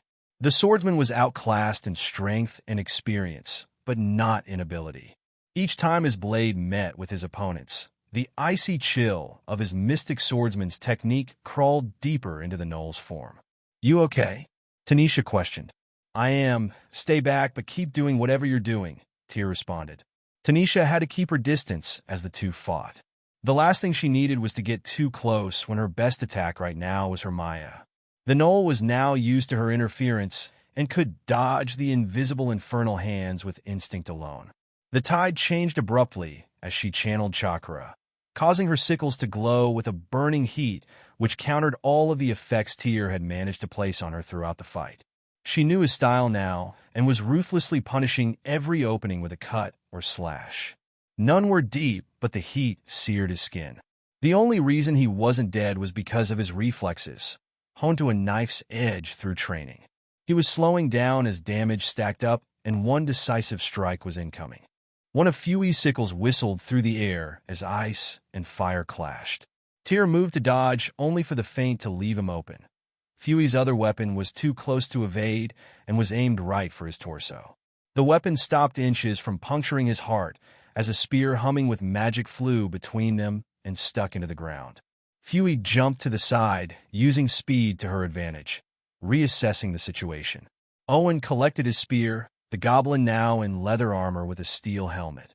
Fury wasn't a mindless beast. She needed to size up her opponents and strategize her next move. "Looks like I made it back in time," Owen said. "You two all right?" "Yeah, thanks," Tyr said. "I would have been a goner." "Thank me after we kill them and get out of this alive," Owen responded. "Tanisha, what about you?" "Wish I could help more, but I am fine. I really need more offensive spells," Tanisha responded. "I am here for support, though." The gnoll warrior laughed. "Fury, get 3 of you now? It is Fury's lucky day to spill so much blood." "You are not spilling any blood today." "Not without a fight," Tyr snarled. The gnoll licked her lips. "Fury is counting on it, Wendigo boy." 39. The slave race the days after the gate was restored were hard. Families lost loved ones to the horde, and many people were confused and scared. Time went on, as it always does after tragedy. People carried the mantles of the ones lost. Grief became resolved as everyone moved forward as a community. Soon days became weeks, became months, and finally years. Ison never thought life could return back to normal. Not after what he did, but the 17-year-old found that people moved on. He was unsure if anyone really knew why it happened, besides his father, Bazoth, and his friends who were there, but if they did, no one talked about it. No one shunned or cursed or banished them from the town. It was as if everyone was apathetic to the cause of the invasion or simply didn't care. Everyone beside Ison himself. Since that day his father had come and gone multiple times. No one reacted to him or questioned where he went or how he left. His mother knew he was a divine, but no one else seemed to. It was as if the information would just slip out of their heads the moment he was gone. Ison didn't have time to think about it too much, though. His days were spent shepherding goats and working fields. His father had been vague about some conflict in the north regarding the divine dragons and some other divine monsters. He would never elaborate much further than that. It left Ison to wonder what dragons were and how they would even be a problem for the angels. Hey, move your hands. Am I supposed to be harvesting all by myself, or what? Yuri complained. The two young men were in a field of wheat, scythes in hand, while a group behind them collected the cut stalks. Ison had stopped amid his ruminations. With a huff, he continued to swing the farming implement. You were doing such a good job. I thought you didn't need my help? Ison responded. Don't be a jackass, Yuri said with a smirk. Ison swung the farming tool with practiced efficiency. I'm not. I was just in awe of your work eth. He stopped and looked up when the ether began to quiver. What in the name of the divines? The gate wobbled, the clear blue sky slowly transforming into a hellish nightmare of frozen lightning burning the atmosphere. The smell of ozone singed his nose, and the feeling of ether, so thick it felt like gravity increased, pushed down on everyone. The gate was gone. Everyone panicked. They needed to get inside. Monsters were surely on their way. But why? We have to go now, Ison said. Everyone to the farmhouse. Now! Another man screamed. The farmers all dropped what they were doing and ran to the closest farmhouse. The stone structure stood adjacent to the harvested field. The shepherds farther afield rushed their animals to the nearest barn. They had much farther to go, but were making good time. Ison could not help but think of the horrors the last time the gate had vanished. The bodies in the street, the terrifying monsters that had nearly killed him, his friends and mother. The tears shed for those lost as they lit the send-off pyres. He shook the thoughts from his head. Right now what was important was survival. His father showed up last time, so surely he would come again. As the first man reached the farmhouse and touched the door, he split in half. Blood sprayed the men standing next to him. Ison saw a thin tendril of ether cut up the ground where the man had stood before it vanished. Everyone stopped where they were and looked up. A woman in a suit Ison had come to recognize as the technology of the divine descended from the sky. The skin-tight armor she wore glistened in the radiance of her ether. The cloth gave a modicum of modesty to her curves. Her 6 wings opened wide as metal spheres orbited around her, each of them moving in unpredictable patterns as they weaved in and out of existence. An enclave of the slave race here? The woman spat. Her voice traveled through the ether itself. I told you I sent something in the region ages ago. Is this not proof that Bazoth is conspiring against us? A second angel, this one a man nearly twice the size of the woman, appeared suddenly. Instead of a single halo of crystallized light, he had 3, each of larger size than the last. Hasmanuel, do not speak out of turn. I will give Bazoth the chance to explain himself.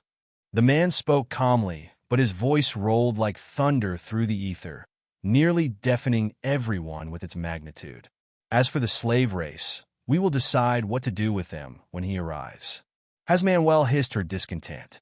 You are giving him the benefit of the doubt? I have brought you proof of his betrayal. She made a gesture towards the expanse of the village. Bazoth deserves nothing but death, as do these slaves. Grand General, you favor him too much. This goes against our way. I have made my decision. Gather them there. The Grand General said and vanished, his presence in the ether gone with him. The woman screamed and looked out over the village. Slaves of Bazoth, hear the voice of your creators and obey. Hasmanuel screamed angrily. Go to the fields and wait for slaughter. Those that do not move die now. Enter one of these hovels and die. Disobey and die. After a second, a beam shot from one of the orbs into the town, then another, then at one of the men in the field near Ison. The beams hit their target in the head, burning a hole clean through as the bodies fell limp and lifeless to the ground. Panic again broke out as a second man tried to make it into the barn to hide, but as soon as he touched the door, he fell over dead. What is this? Yuri asked. Is that a divine? I thought they were protectors. Ison took his friend's hand and dragged him in the direction of the fields. Everyone, do what she says if you don't want to die. Ison yelled. To the field. Everyone that survived the beams of the crazy divine woman met in the largest pasture between the walls and farmland. Ison found his mother, relieved that she was alive. Yuri, Pavel, and Martin, along with the surviving members of their families, were there as well. Everyone huddled silently together in fear that speaking would bring the scorn of the angel above. She descended into the pasture without provocation, landing on the ground with surprising grace as her wings folded. Her skin looked like brass, and her hair was fire. She towered over everyone at 8 feet tall. Her gaze was full of disdain, like she wanted to kill everyone there. And the only thing holding her back was the orders from the Grand General. Let's get a closer look, Manuel said as a plethora of holographic screens appeared around her head. One of the balls that orbited the angel flew into the crowd and chose someone at random to float around. Ether flowed from the metal sphere, wrapping around the man. It started to drag him towards the angel with him, screaming for it to let go. He struggled, but it wasn't any use. A second orb floated to the man and shot a beam into his throat, which destroyed his vocal cords and prevented him from screaming further. That is better, Manuel said as the man was lifted up next to her. Definitely the slave race, but it doesn't have behavioral implants. She opens the man's mouth with ether and looked in. Minor changes to physiology. Memory alterations detected as well. Patra the town magecrafter, alongside the wind sorceress and the warrior, sprang into action as soon as it seemed the angel was focused elsewhere. The warrior rushed over and grabbed the man with speed enhanced by the use of ether. Patra spoke the words of power, which created etheric patterns in the air around him as the spell formed. Meanwhile, the sorceress flew up into the air, raining down a bloom of white-hot etheric fire which engulfed the angel unrelentingly. Finally, Patra's spell finished, and a blinding light radiated from his hand, causing an explosion as soon as it struck. A barrier surrounded the crowd of townsmen, protecting them from the heat and shockwave that shook the landscape. The field was reduced to a smoking crater as rock was vaporized under the might of the spell. Everyone get back, Patra said as he stood before the crater. Go hide somewhere. We will hold. A single beam of light penetrated the barrier and struck Patra in the head. He was dead before his body hit the ground. The sorceress, too, suddenly fell from the sky, lifeless. The dust and smoke were cleared away by a gust of wind and etheric might. Manuel was uninjured but intensely more annoyed. Humans that can use ether. What a fucking joke, Manuel said as she turned to the warrior. One of the orbs shot him dead where he stood, and then continued to shoot the body as the angel's rage increased. She turned back to the crowd, anger twisting her face as the orb prepared to fire, ready to kill everyone. A new melodic voice shook the ether. Oh my, almost like she was right. 3 more angels descended, Bazoth amongst them in golden chains. One of the other angels was a woman with white marble skin, and the last was a man the color of steel that held the other end of the chains. Their appearance seemed to calm Manuel, and seeing Bazoth in chains caused a grin to spread across her face. It took you too long enough, Manuel said. 40B Sabeck's wagon sped down the dirt road. The night seemed calm for the slaughter that was sure to come. He wished Tanisha would have made it to the wagon before he was given the signal by his mate to leave. She would have fetched a high price, being the discarded daughter of a noble family. Bjorn was the real trophy, though, and he was happy to have such a prize. All that was left for his mate was to kill Tanisha and break the familiar bond between the two. The open grassland was quickly swallowed by dark forest. The light of a lantern off the path waved back and forth, signaling the knoll to stop. The horses whinnied their relief when Sebek brought his cart to a halt. He smiled as several familiar faces walked out of the shadows. A pack of Knoll males, all of them dressed in fine merchant robes, cheering a job well done. Sebek turned his wagon off the main road, following the cheering group to a campsite hidden in the brush. 6 other identical wagons and several carriages and carts lined a small clearing. The campsite was large and no space when unused. There were stolen goods, empty cages for captives, and large tents for long-term inhabitation. An older Knoll jumped up on a Sebek's box seat. "You did well, Sebek. Now show Deet the Hydra," the older Knoll said. "We must place the collar on it before it wakes up." He raised a thick iron collar covered in runes into the air, so everyone could see. "Then we drink to the return of Losai's mate, and to a good hunt, yes?" Everyone howled and cheered. Once the Wendigo were dead, they would have a Rakshasa slave, not to mention many goods and riches from the Caravan and the refugees. If Losai didn't kill them all, they would even have Wendigo slaves of decent quality to sell or use. Bjorn was first. His unconsciousness had made him easy to capture, but should he wake, the collar would seal any magic. Sebek stood up and led the older man inside. "You are right, but be careful of its jaws. It is venomous, Ruz, Mekker, and Irit. Help Sebek carry him out once the collar is placed." Sebek yelled so they could hear him. 3 Knolls walked around to the back of the wagon and lowered the tailgate. They climbed in as the old Knoll, and Sebek walked around the unconscious Bjorn. Sebek grabbed Bjorn's middle head by the antlers and lifted it up to expose his neck. "Does it matter which head, Deet?" Sebek asked. The older Knoll whispered a spell, and the inscriptions on the collar began to glow with a soft light. It then clicked and popped open. The other Knolls all piled around them to get a good look at the unusual 3-headed creature. "No," Deet said with a smile as he placed the collar on Bjorn. "It is done. Now let us take it and celebrate." Bjorn's eyes shot open as soon as the collar was placed on him. His head came to life and snapped at everyone close to him. Sebek threw Bjorn back just in time to keep himself and Deet from being bit. Bjorn's middle head immediately started spewing out black Maya. All he felt was anger, his mind lost to instinct and reason, corrupted by the energy of the infernal planes. Error. Skill not found. Maya cost. The energies of the infernal planes escape from your mouth uncontrollably. An entity from the higher planes has connected directly to you.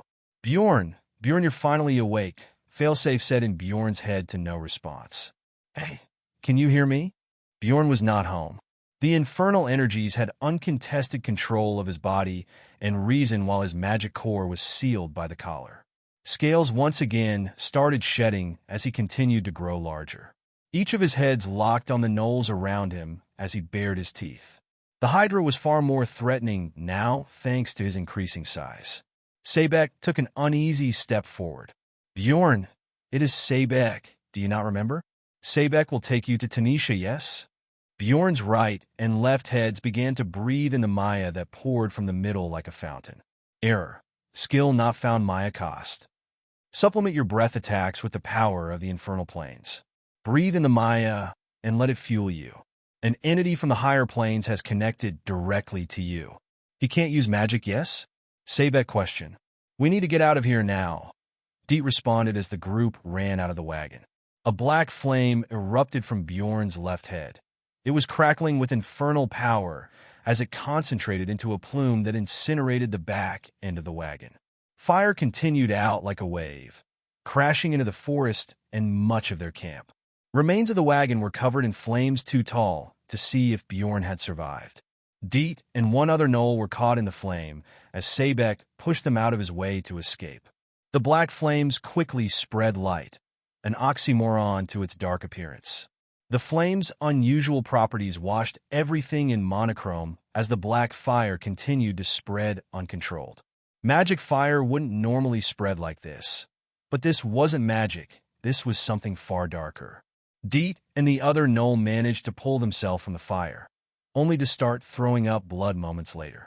Their skin rotted and boiled even after the fire on them was extinguished. In seconds, Deet was dead, and the other Knoll was no better off. Error. Skill not found Maya cost.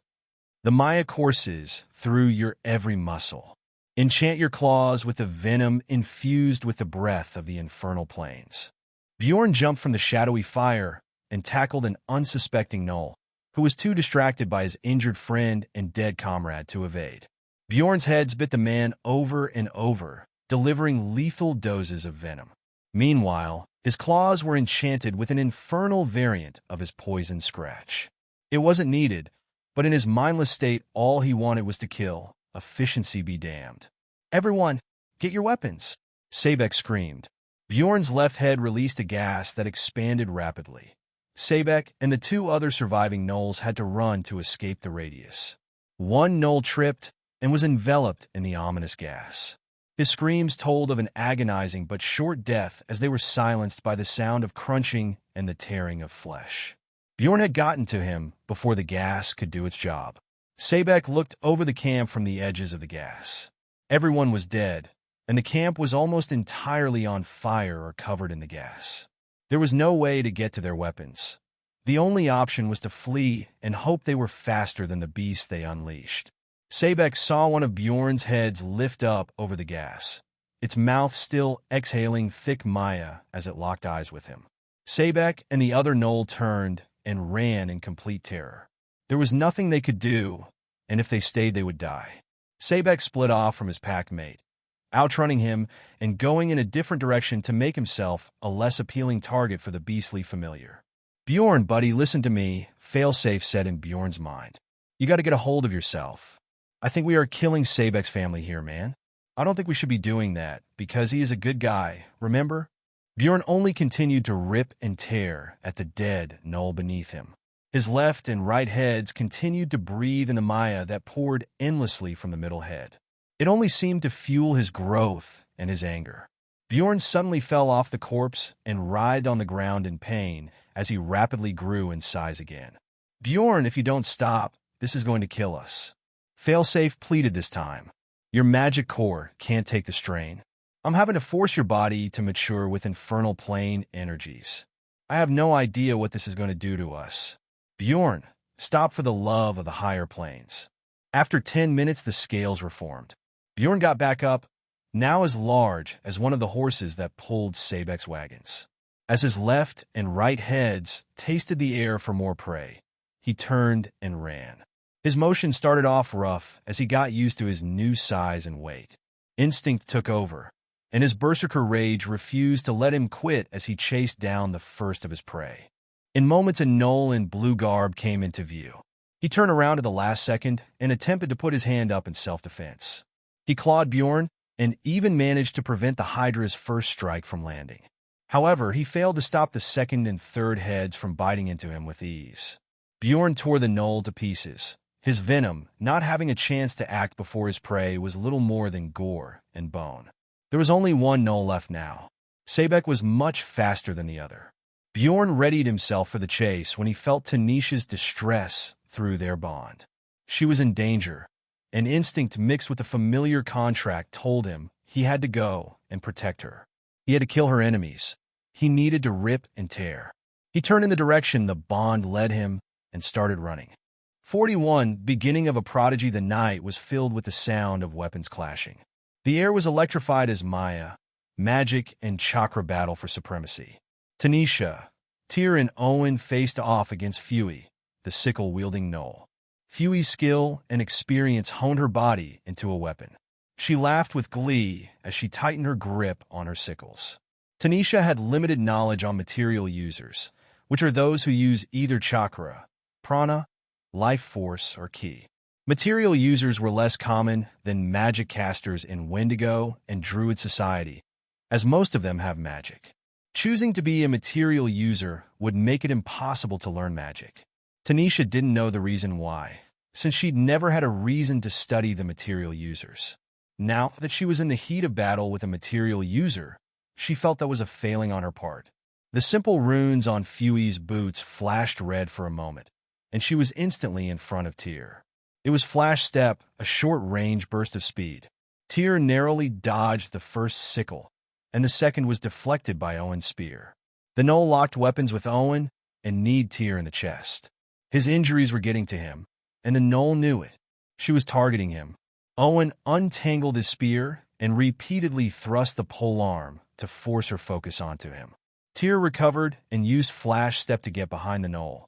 Before he could even strike a sickle, was already swinging around to decapitate him. He raised his sword just in time to save himself, but the overwhelming strength of the gnoll clotheslined him and sent him to the ground hard. Tyr! Tanisha yelled. The young mystic swordsman didn't move. Focus, Tanisha, Owen said between strikes. Owen was hard for the gnoll to pin down. He was definitely a material user, but Tanisha didn't know which one. He moved the spear with skill, interweaving feints with thrusts and slashes. His high mobility was his deadliest attribute. Anytime Fuey started to catch on to his pattern, he would add more acrobatics, switching between aggressive jabs and wide slashes aimed at joints in her armor. Tanisha continued to harass the gnoll with the infernal hands as best she could. Fuey simply dodged them or would shake them off between clashes with Owen. The goblin was proving to be a foe she needed to place more of her attention on. In the blink of an eye, she used her Flash Step to back out of Owen's range. She swung her sickles in a seemingly blank space. Tanisha felt the destruction of both of the infernal hands as the gnoll looked at her with a smirk. Tanisha, run! Owen screamed. He had his spear in a throwing position. Tanisha became painfully aware of how far she had strayed from her vanguard. Tyr was unconscious and Owen too far away to keep the gnoll at bay. There was glint in the runes on Fuey's boots, and in a blink of an eye she was standing over Tanisha. The warrior's right sickle scraped the ground from a low hand slash as it swung upward. There wasn't any time to think. Tanisha had to act. She held her combat knife to intercept the attack, one hand on the handle, the other bracing the spine. The impact was instant, as was the pain that rattled her arms and chest. Tanisha felt weightlessness for a moment, and she realized she was in the air. She was lifted off the ground, momentum carrying her backward. She tucked her head as she hit the ground and rolled until she unceremoniously slammed into a tree. Owen threw his spear, which whistled through the air. It passed through the location the gnoll had been a moment before. She dodged onto all fours and rushed for Owen. The goblin opened his palm, and the spear flew back with just as much speed as it had been thrown. The gnoll noticed in the last possible second and twisted her body mid-air to avoid being struck in the side. She landed with a spin and kicked Owen across the face. The goblin fell to the ground, Fuey howling over him. Tanisha used the tree to help herself stand up. The combat knife was broken, snapped in the impact with the gnoll. She threw the weapon away and took a deep breath, the way Joha had shown her. She did so again and again until the Maya started to swirl within her. She was not going to lay down. She was done with being weak and frail. Fuck that. I'm not down yet, bitch, Tanisha yelled. Fuey turned around, looking at the overly confident mage girl. She smiled. If she managed to keep all of her prey alive, they would sell well. Loci might even promote her for a job well done and delivering high-quality slaves. Well, the other two were high quality. The girl was okay, but females sold well anywhere. They could find a buyer for her, but was a mage worth the trouble? She could be a problem if she knew how to use magic effectively. It would be better to remove a limb or two and reattach them later. If she died before that, it wasn't her problem. Tanisha got into the stance she remembered Joha getting into when he fought the druid. The same stance he'd taught her a few hours ago. She focused on her breath, on her body movements, on the tensions of her muscles as mana coursed through them. She replayed the feeling of Maya interacting with mana to produce the infernal hands. She followed that feeling, but this time with the mana muscle saturation. Mana muscle saturation magic cost. 1. Push mana into your muscles and bones to temporarily increase your physical attributes. 2. Armor of the Infernal. Maya cost. 3. The power of the infernal plane scrapes your soul and infuses itself into your muscles and bones. Manipulate the Maya in your body to either increase resistance to physical, spiritual, or mental attacks, or release gathered Maya in a single devastating strike. Fuey activated her Flash Step and was in front of Tanisha in a single heartbeat. Her sickle aimed at the Wendigo's legs. Tanisha copied Joha's movements when he'd shown her the power of the Agni Kavach, the raw power that destroyed a tree from 30 feet away with a single punch. The complex movements of the Maya she sensed around him. Maya is breath, she thought to herself as she punched forward. A shockwave of power left Tanisha's form as the Maya rushed from her fist. Huey was pushed back as the ribs broke in her chest with audible snaps. She dropped her sickles as she fell to her knees, trying to inhale through the pain and blood filling her lungs. Tanisha couldn't move a single muscle. Every tendon in her body ached with a dull pain. All of her Maya exhausted in one move, and the only reason she still stood was her refusal to fall. Tyr finally snapped awake, sat up, and grabbed his sword. He didn't know what had happened, and his body didn't want to listen as he forced it to stand. The Gnoll was on her knees, and Tanisha stood near a tree in a low, fighting stance. Owen was down, dead or unconscious, he didn't know, but he didn't have time to find out. Gripping his sword, he gathered his chakra. A figure rushed into the clearing, long and black as the night itself. Tyr couldn't tell what it was as it beelined for Tanisha. It trailed black smoke which further obscured its form. A triad of echoes roared, and the smoke cleared somewhat, revealing the long drake-like body, spiked tail, and 3 heads of a massive Bjorn. He had grown larger than the size of a stallion, his scales thrumming with infernal energies. He wrapped his long body around Tanisha, protecting her with his own form as his head swiveled around looking for any threats. The middle head continued to exhale black Maya, staring at the Gnoll warrior who had gone stiff. It didn't take much to see that the Hydra was covered in blood. He stunk of death, and the Gnoll knew that meant one thing. "What did you do?" Huey screamed. "Why do you smell like Grohi? What did you do to him?" Bjorn hissed as he bore his teeth, recognizing her as the most obvious threat. He uncurled himself from around Tanisha and rushed at the Gnoll. The warrior reached for her sickles and screamed as she swung both weapons. They hit with only a fraction of the strength she'd had at the start of the fight, failing to penetrate the Hydra's scales as he crashed into her. His claws and mouths ripped into the Gnoll, tearing flesh from bone in a horrifying display of primal violence. The Hydra didn't stop. He just kept tearing as if driven mad with fury, spreading the Gnoll's entrails across the camp. One of the creature's heads turned to look at Tyr. There was no recognition in his demeanor, only rage. "Bjorn, stop!" Tanisha screamed. "That is Tyr. You remember Tyr, right?" Bjorn stepped off the pile of gore that used to be a Gnoll. His head's all focused on the mystic swordsman. "Bjorn, it's me, buddy," Tyr said, sheathing his sword and putting his hands up. "See, I'm not a threat. I'm a friend. Remember?" Tanisha moved at the fastest walk she could manage in her state and stood directly between Bjorn and Tyr. The heads of the Hydra remained focused on Tyr. Tanisha remembered what Joha had said to her about the bond needing to grow as Bjorn gained power. Otherwise, he might hurt her. He might go crazy and attack people. Bjorn was still Bjorn. He was still her baby, the only one that cared so much for her that he would risk his life over and over again just to protect her. "Bjorn, look at me," Tanisha demanded. She jumped up and grabbed one of his heads, forcing him to look at her. The snarling head calmed as he met her eyes.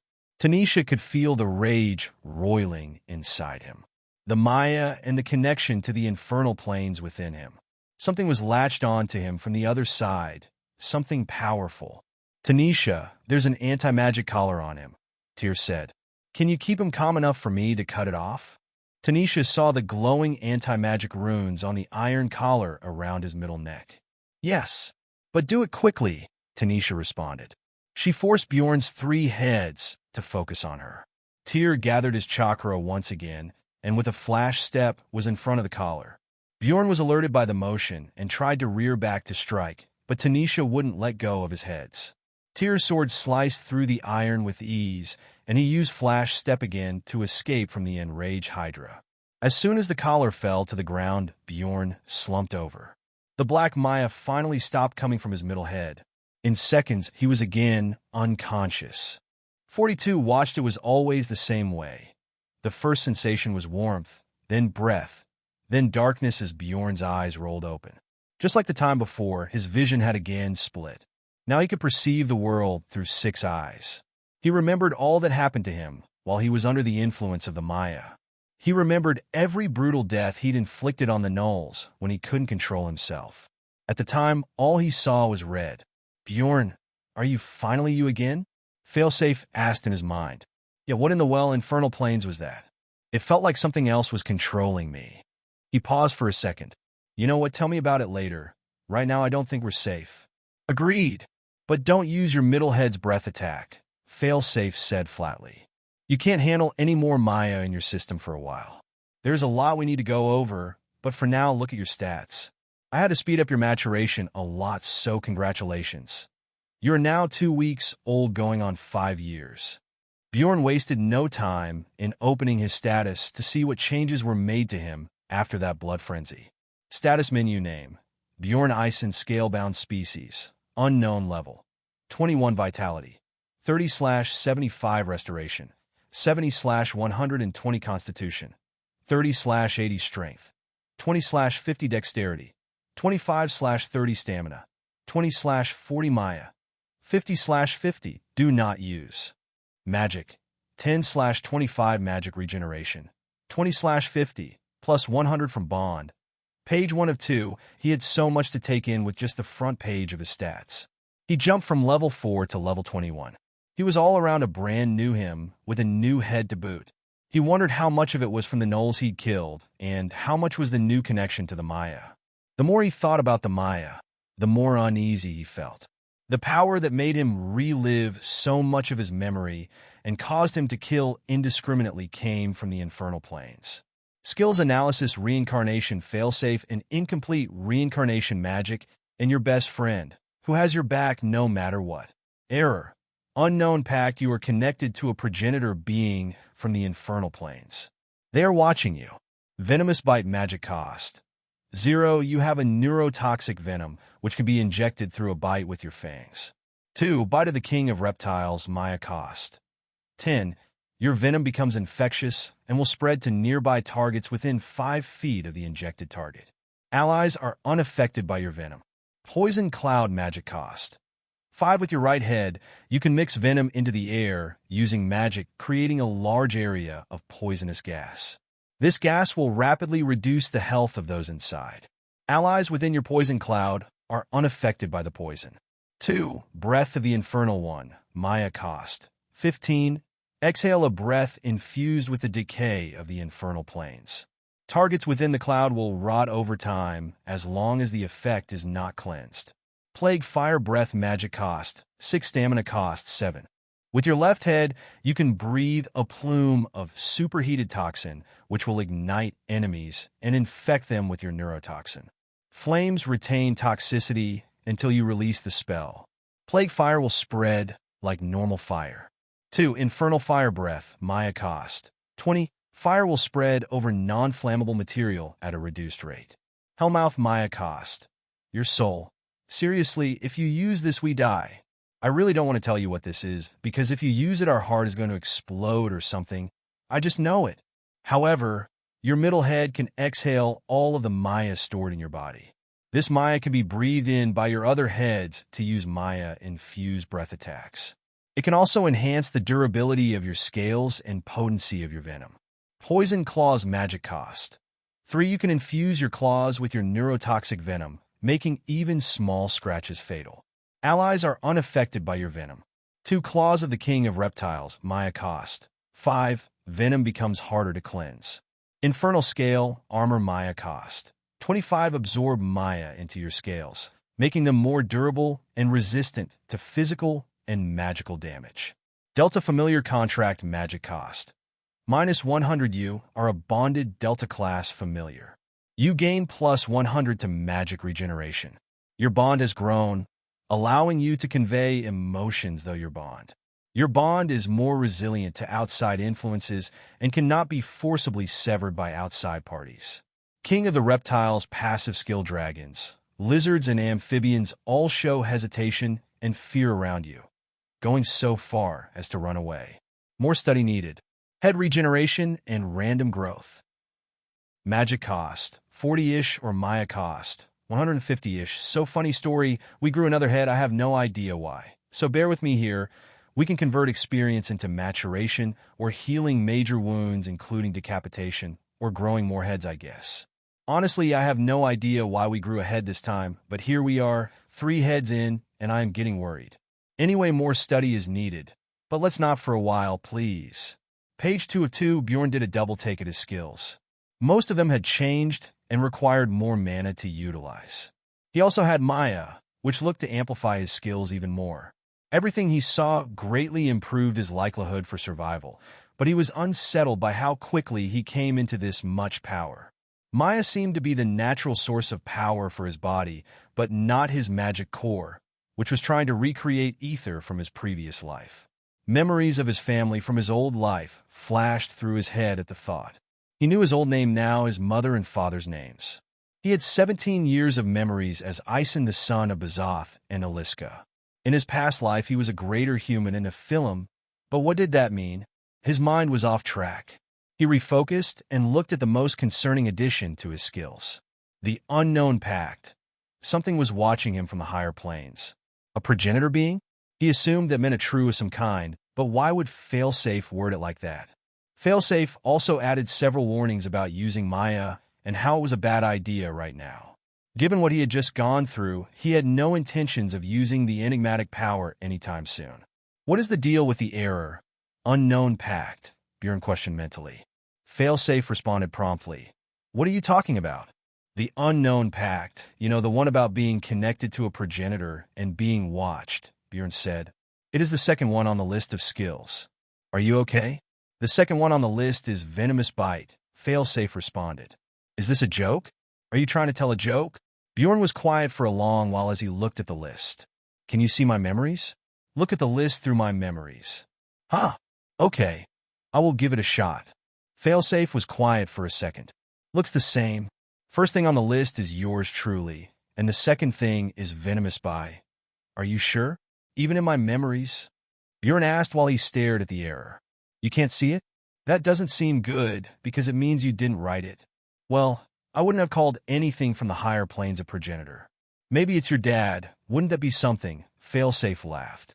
That wouldn't be the greatest thing in the world, Bjorn said. Failsafe was quiet for a moment. I will see if I can detect whatever it is. Honestly, your body changed so much it might take a little while. Bjorn lifted one of his heads, which was resting in Tanisha's lap. He had grown so much that she could only have one in her lap at a time. She was covered in the blood he had all over him. Bjorn, Tanisha cried. Are you all right, baby? Bjorn squawked, his voice now notably deeper and more guttural. Tanisha smiled tiredly as she grabbed his head and nuzzled him, getting even more blood on herself. Good to have you back, baby. Well, I guess I can't call you baby anymore. You are bigger than me, Tanisha said. Bjorn looked around with his other heads. Tyr and Owen were gone. It was just him and Tanisha left in the merchant camp. He flicked his tongues and could taste blood in the air, along with magic and Maya. The fights in the refugee camp were still going on. The clash of battle echoed in the night. I can't move, Tanisha stated. I use too much Maya, I think anyway. My legs are so weak right now I can't even stand. Tyr left to fight in the other camp. Owen should be back in a second. Joha's carriage door opened, and the goblin man stepped out with the last lesser health potion. He ran over to the pair, slightly apprehensive of the now much larger Bjorn. He's awake, I see, Owen said. He's not going to bite you, Tanisha promised. Given how big he is, he would just swallow me whole. Owen looked down at the potion. Are you sure you don't want to just take this yourself? It isn't a stamina potion, so it won't do me any good, Tanisha said. Take it to the other camp. If it can save even one person, I will feel good. Owen nodded. Okay, then let's get you to my wagon. Helena is protecting the kids from inside. She will keep you safe if any more of those damn gnolls show up. He looked to the gory pile that was the remains of the sickle-wielding gnoll. Well, if Bjorn doesn't get to the intruders first. Bjorn stood up, and one of his mouths picked Tanisha up by her martial arts robes. The girl squealed as she was lifted into the air. He placed her on his back, his webbed spine flattening, so she could sit comfortably as if riding a horse. After the initial shock of the situation, her eyes opened wide at the fact that this was possible. Well, that makes things easier. Owen said. 43. Swords Master Bjorn set Tanisha down on the tailgate of the chaotic mess that was the goblin's wagon. Neither of them had seen the inside of the vehicle, unlike the other wagons. The frame was a wooden box and was by far the largest wagon in the convoy. The inside looked to be divided into 2 floors, each packed to bursting with random products Owen and Helena sold. Helena saw how large Bjorn had gotten and that Tanisha was covered in blood and nearly fainted. "That's what, Bjorn?" Helena stuttered, mouth agape. "Honey, we're dropping off Tanisha," Owen said as he jumped up on the tailgate. "One of the gnolls is dead. Our boy here made sure of that, but we don't know how many there are." Bjorn turned and lifted the limp Tanisha by her belt with his right mouth. The girl had no energy left to object or even sit up on her own. Helena grabbed her, helping to rest her down comfortably. "Otru's above, is she okay? Is that blood?" "Don't worry about it too much, dear. She just used too much of her Maya or something," Owen said. "And the blood isn't hers." "I am okay," Tanisha said airily. "Just a little tired is all." Helena looked at Bjorn. He was covered in blood and fur. "Are you two going then?" Helena asked as she grabbed her husband's hand. "We could just... Nolar," she looked conflicted. "We aren't warriors." Owen and Helena got closer, their tails intertwining. Bjorn tapped out of the conversation and looked at Tanisha. She was barely conscious by that point, but she looked at him with a warm smile. "Bjorn, I forgot to tell you. I am a mage now," Tanisha said. "Well, something like a mage. After this I will tell you about everything you missed." She passed out. "Fail-safe, can you still see her core?" Bjorn asked, but he already knew the answer. She just seemed to have more of her core stabilized, so yeah, she's probably a mage by this point, Failsafe responded. "Is that because her core is still copying mine?" Bjorn asked. "Well, that would be part of it." The familiar bond jump-started something. Your magic core, the Maya, and the fact that she is now a cultivator, Failsafe ruminated on everything. "She's a total anomaly. Her power is hers, and it is as odd as you are. A greater human reincarnated into whatever we are, and a Wendigo, with one of the oddest conglomeration of powers ever." The taste of blood in the air snapped Bjorn's attention back to the situation at hand. He had one of his heads on constant lookout, but now it was time to put the rest of the gnolls down. He turned to face the other camp. The flickering of powers and clashing of swords echoed in the night. "Poison Cloud, how does it know who is my ally?" Bjorn asked. "I think I know what you are planning, and yes, it will work," Failsafe assured him. "Remember that you're an animal, so magic is pretty simple for you. The effect of your magic will follow your intentions. You can give me control of the head if you don't trust yourself." "No, I set the target on this one," Bjorn said. "No offense, but I just have my body possessed by otherworldly magic. Not too keen on giving up any autonomy just yet. I am very offended by that. You can't go around punishing all magic constructs due to the actions of a few bad invasive interdimensional magics," Failsafe said. "There were only a few casualties." The majority of refugees had gathered in a defensible position at the center of their camp. Overturned carts and wagons created makeshift barriers, each of them reinforced with magic runes of sturdiness. It was a plan Rolf and the village leaders had prepared in case they were attacked in the middle of the night by druids. Rolf was happy the plan worked to save as many as it did, but the losses were felt as 3 gnolls bore down on the defenders. An archer somewhere off in the forest prevented them from closing in on the other 2, a mace wielder and a swordswoman. The 2 melee fighters were skilled, but not a match for Rolf alone. The archer was the main problem. They managed to cover every weakness of their fellow gnolls with incredible accuracy. Rolf was engaged with the swordswoman while the others covered the mace wielder. Rolf moved like a ghost in a veil of frosty mist, every step calculated, every parry and dodge smooth and balanced. The fight would have been over long ago, if not for the damn archer. With every opening he saw, there was an arrow waiting to catch him off guard that he would have to dodge or deflect. In a war of attrition, he would win. As a Wendigo, he was built for drawn-out battles. However, the other defenders were not as skilled. 2 had already fallen to feints followed by a well-placed arrow. There was no pulling back, though. They were the last line of defense before the gnoll made it to the women, children, and elderly. Between a parry and a swift flash step to the side of the gnoll, he had to dodge an arrow, then dodge the follow-up swing of the gnoll warrior's sword. He did this same song and dance 3 more times before Tyr rushed in and deflected an arrow for him. Rolf had a single heartbeat to recognize that meant there was no arrow coming for him, and he could strike back. "Go, Dad, I got you," Tyr screamed as he expertly knocked 2 more arrows out of the sky. Rolf didn't have to be told. He was already swinging his weapon. The temperature dropped rapidly as his blade flashed through the air. A trail of sizzling frozen oxygen followed behind the blade. Ice mixed with blood rapidly formed from the massive cut across the gnoll's torso from hip to shoulder. The gnoll howled in pain as she attempted to use flash step to disengage, only to trip and fall backwards. Another 5 arrows were deflected by Tyr in rapid succession. The archer was focused on them, but Rolf was not going to let this chance go. He charged to the down gnoll, then heard Tyr yell in pain. His sword snapped, and an arrow stuck in his chest.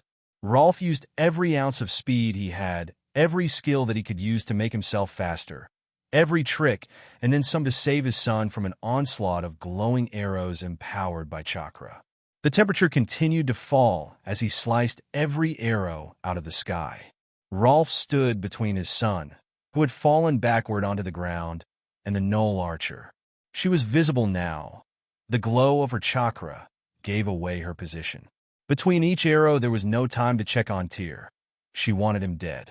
The gnoll swordswoman ripped the ice from her body and took a health potion, closing up the wound. It wasn't completely healed, but she could move. She smiled as she looked at the now distracted Rolf. She could re-engage, but instead she turned to the makeshift defensive wall between her and the civilians. She could kill a few, get him to drop his weapon, and have more slaves to sell. The gnoll grabbed her sword, licking her lips as she thought of the slaughter soon to take place. She reached the first cart and started hacking away at it with her sword, each strike causing more and more villagers to scream in fear. Suddenly, a sickly sweet smell arrested her movements. Something in her told her she needed to run, but she didn't know why. She noticed a mist at her feet. At first, the mist was thin and green, but it popped with magical discharges that quickly changed it black. In a second, the cloud was thick and rolled over the camp like a typhoon. The swordswoman noticed something was wrong as soon as the healing potion ran its course and stopped undoing the damage the cloud was doing to her. Her skin blistered and eyes bled as she held her breath, beginning to run away. She couldn't tell where she was going. The black cloud made everything look the same. After a few flash steps, she was finally out. Coughing up blood and shaking uncontrollably, she took out her last healing potion. Her muscles barely wanted to listen to her. Something stepped out of the cloud. The creature had 3 heads and gray scales. Its eyes shone in the moonlight as its mouths opened. Bjorn bit the gnoll warrior with each of his heads, then used his tail to drag the warrior back into the poison cloud. He left to find the next one, confident his venom would finish the job. The mace wielder was still in the toxic cloud. She was unable to escape while the Wendigo kept her pinned down. Bjorn turned his attention to the archer. She noticed him and fired several arrows his way. Rolf emerged from the black cloud and deflected the arrows. Would those have gotten through our scales? Bjorn asked Failsafe. I would prefer we didn't find out, yeah? Failsafe responded aptly. Bjorn ran behind Rolf, who was singularly focused on the archer. The air grew so cold around him that plants started to freeze as he passed by. Bjorn had to stop moving closer as the temperature was hurting him. The father screamed as he swung his weapon, deflecting one last arrow, and stabbed the archer in the chest. Ice erupted from the stab wound, and in seconds she was frozen solid. 44, ready for some normalcy, the poison cloud started to dissipate as the final warrior succumbed to the toxin and Wendigo defenders. Rolf ran to his son, who was lying in the destroyed camp. There was nothing Bjorn could do in that situation, so he continued flicking his tongue to see if he could detect any other gnolls. So the poison cloud worked like intended, Failsafe said. Yeah, none of the Wendigo were harmed at all, Bjorn said. Owen entered the camp. Bjorn had left him behind when he came up with the plan to use poison cloud. Owen ran up to Rolf, who was holding on to Tyr. The boy was still conscious despite his blood loss. I have a healing potion from Tanisha, Owen said. We have to take the arrow out first. Bjorn turned away from the sight. He needed to stay vigilant in case there were more attackers around. The Wendigo seemed apprehensive around him anyway, which was understandable.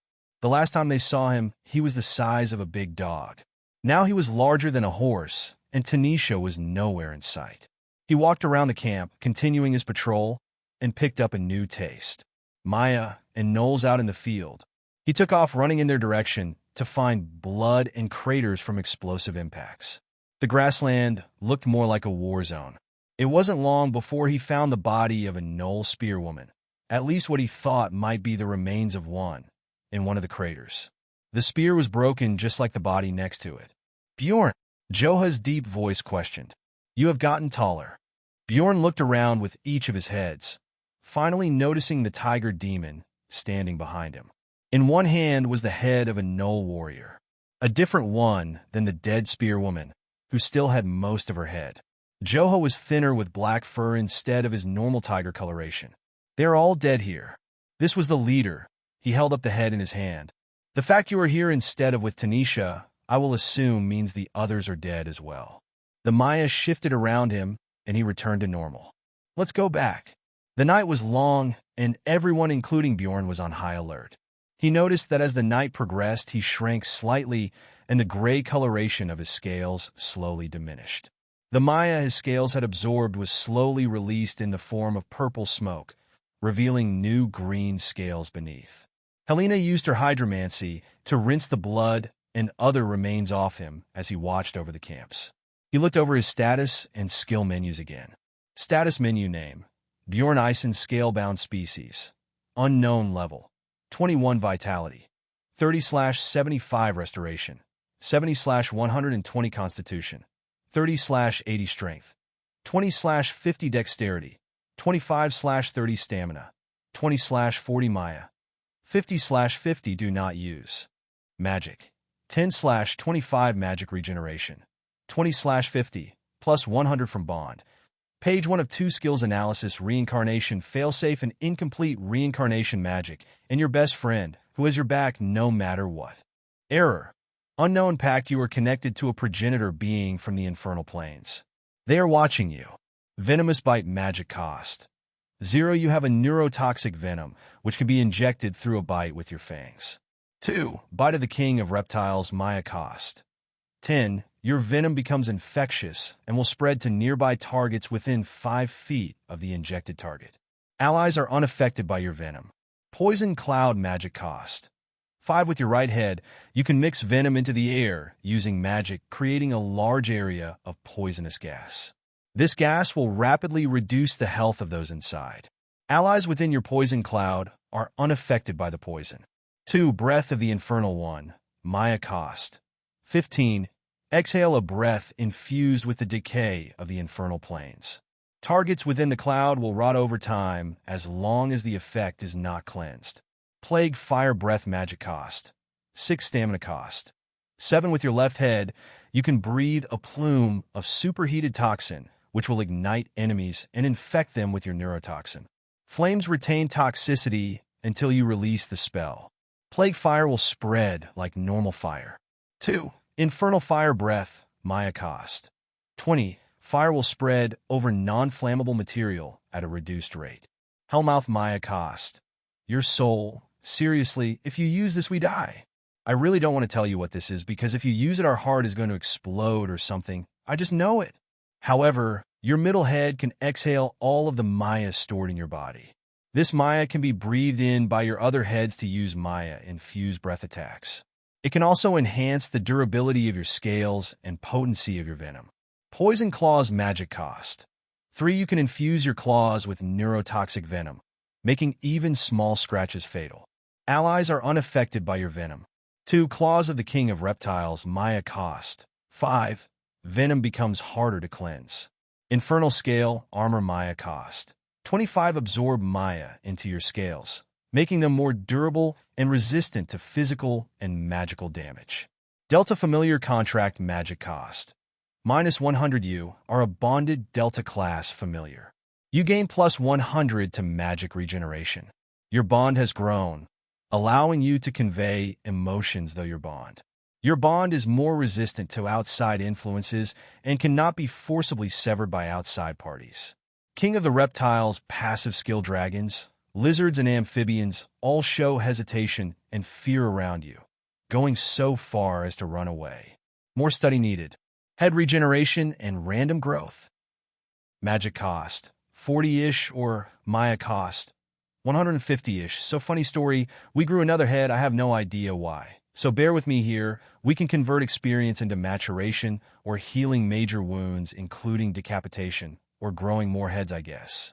Honestly, I have no idea why we grew a head this time, but here we are, 3 heads in, and I am getting worried.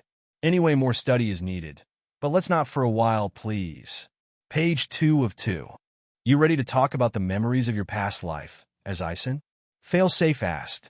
Bjorn closed the menus. Yeah, I was a Nephilim, and we know what a true human is now. Do you want to go by Ison or Bjorn? Failsafe asked. Bjorn was silent for a few moments. It was a past life. I have a new name now. All right, Bjorn it is, Failsafe said. True humans. The angels created humans as a slave race. I guess they were here building something that required more manpower than they had. They used a mixture of, I guess, higher plane technology and ether focus through it. Those orbs were essentially their version of a wand or staff. I hope you got a hold of one of them at some point in your old life, so I can get a better look. You think it was my fault they showed up? Bjorn asked softly. Huh? I don't know. Failsafe was caught off guard by the question. The gate seemed to be some kind of barrier to keep out the monsters, and that was years later when they showed up. So, it could have just been a matter of time before they found out what your father was doing. Well, whatever your father was doing, we still don't even know what. But if I didn't mess with the gate to begin with, Bjorn sighed. We don't know the limitations of the angels, or if you tampering with the gate had anything to do with them finding the Enclave. What we do know is that your father made the Enclave against the will of the other angels, and that he had been tampering with memories. The angels were here for something, and they needed to create humans to do it. Hasmanuel seemed surprised and upset that Patch and the others could use ether, meaning your father could have done something to them. You mean like what Joa did to Tanisha, and by extension us? Bjorn asked. Yes, but with you it was different. I think you were the only Nephilim there. You had a etheric core, yeah, that's what we'll call it. It wasn't tied to anything external like the Maya is. It was your core. That is why your magic core now is trying to recreate it. So, when he said I was special, was it because I was the only greater human? Bjorn asked. Your guess is as good as mine, Failsafe stated. Well, back to the current me, my stats and everything. What happened? Bjorn asked. When Maya was introduced into you, your magic core freaked the fuck out. Failsafe said.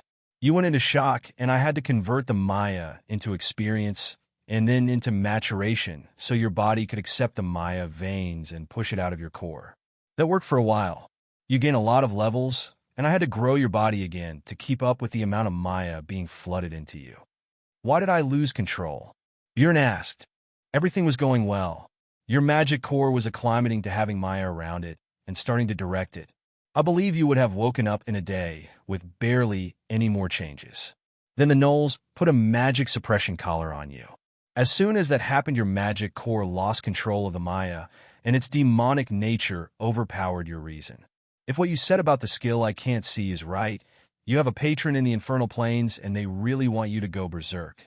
If someone puts another collar on me, will I lose control again? He questioned. No, it shouldn't. You've been matured to the point your reason and your core can't be overwhelmed by the Maya, Failsafe said. In fact, right now your body is releasing all of the excess Maya it built up, which is why you're getting a little smaller. You'll still be bigger than a horse when it is over. In a few weeks, when the Maya veins in your body have recovered, you should be able to increase your size at will with the Infernal Scale Armor skill. That skill is why you're so big right now, by the way. Oh, that reminds me, Failsafe said with glee. I'm working on something new, and you are going to love it once I'm done. I should have it ready by the time we make it to the fort city. What is it? Bjorn asked. It is a surprise, Failsafe said. Then why did you tell me you were working on something? Bjorn asked. So you would be surprised, Failsafe stated. But now I will be anticipating it, Bjorn rebutted. And when you see it, you will be surprised, Failsafe said enthusiastically. You could have just said never mind, Bjorn said. We get to see a Wendigo City tomorrow, so it will be nice for Tanisha. I am sure she is ready for some normalcy. Ingrid Salstar sat stoically in the largest banquet hall of the Nazem noble house. Her expression was unchanging as Auden, the head of the house, dribbled on and on about his successes as head of the Nazem domain. The rotund Wendigo was especially proud of the trade and commerce of Lavi. The success of the fort city was impressive, but was built on underhanded tactics and foreign capital. Ingrid knew he had been postponing this very meeting for the past few days, no doubt to gather support from his beneficiaries. His wife and 2 young children sat quietly eating their meals, which Ingrid had yet to touch. The hall had tighter security than what should be necessary for a banquet with a neighboring domain's lady. The Salstars and the Nazem shared a border and had been rival houses for years. However, the newest head of the Nazem had not gained his position through magical ability, as was custom. He gained his position through political games and the weak practices of humans. If he were a true head, he wouldn't feel the need to have so many guards. Ingrid couldn't tell what she found more disgusting: the corrupted pig of a noble that sat across from her, or the poor excuse for magic she sensed around the room from his so-called elite guard. As you can see, Lady Salstar, despite the current disruptions caused by the brazen druid attacks on our territory, we have managed to secure our borders, Auden said with a smug look. I understand the Salstar domain was also attacked, and several major trade routes have been disrupted. We will be more than happy to help with relief supplies, at a discount, of course. Yes, I am happy to see that the Nazem have managed to successfully hold the line against those disgusting druids, Ingrid stated. I think that you may have assumed incorrectly about the purpose of this meeting, as the Salstar domain has had no major disruptions to trade or significant loss of life due to the recent attacks. What? How? I mean, good. That is good to hear, Auden said with less confidence. If that's the case, why have you come? Not that you aren't welcome here, of course. But wouldn't the Lord prefer to have his lady home? Ulfr wanted to come, but he is busy preparing our heir for his role, Ingrid stated. As for why I am here, she locked eyes with the large Wendigo. We captured every single druid fucker that entered the Salstar domain. All of them. They have been executed, of course, but not before being questioned. We found some pretty interesting things in the possession of the 150 captured men and women. Auden stood up suddenly. This sounds like something that should be discussed in private. We can go to my... Sit down, Auden, Ingrid demanded, her tone sharp. I think you will find this quite interesting, especially what they said about you. Traitor, smuggler, druid sympathizer. You have built quite a reputation within their ranks. Shut your mouth. The Nazem domain has also been attacked by those savages, Auden retorted. I don't like what you're implying while you were a guest in my house. Tell me what was targeted here in the Nazem domain?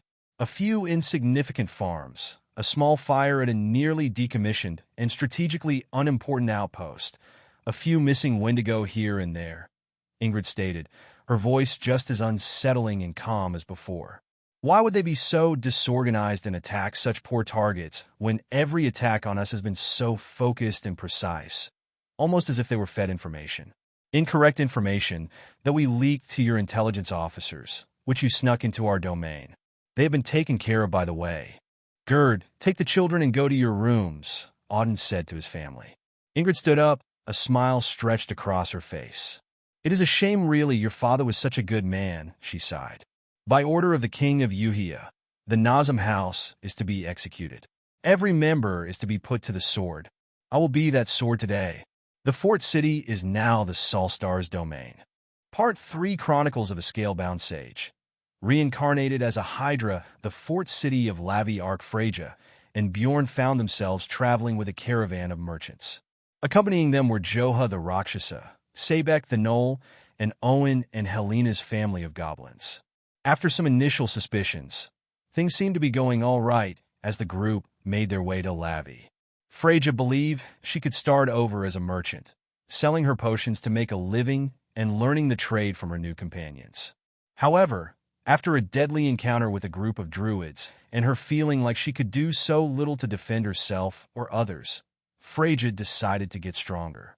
She would become Joa's apprentice and learn how to fight with the infernal powers of demons. As a student of a demon, she was given the name Tanisha Scalebound, abandoning the last of her connections to her old life. Things would be shaken up again when Sebek betrayed the group. His pack would inadvertently cause Bjorn to fully lose his mind to infernal energies, which in turn caused him to kill the majority of the assailants. He was brought back to his senses after having recovered his old name and more answers about who he was before his reincarnation. 45. Embarrassment. Tanisha woke up to a face full of notifications with her mental projection magic. Apparently, she had leveled up a few times and needed to allocate her points by the end of the day, or they would be automatically assigned. Unassigned cultivation points distribution. You have leveled up 7 times without assigning your UCP. You have 70 UCP. Please assign all UCP within 12 hours, or UCP will be automatically assigned. Assign. Yes/no. She closed the mental projection and yawned. She needed to talk to Joha before assigning anything. That's when her eyes opened wide as flashes of the night prior played in her mind. Tanisha sat up quickly, only to hit her head on a low shelf. She cursed under her breath, looking around. She was in the back of the goblin's wagon. The piles of miscellaneous items told her that. She rolled out from under a rather precarious shelf and walked to the back of the wagon.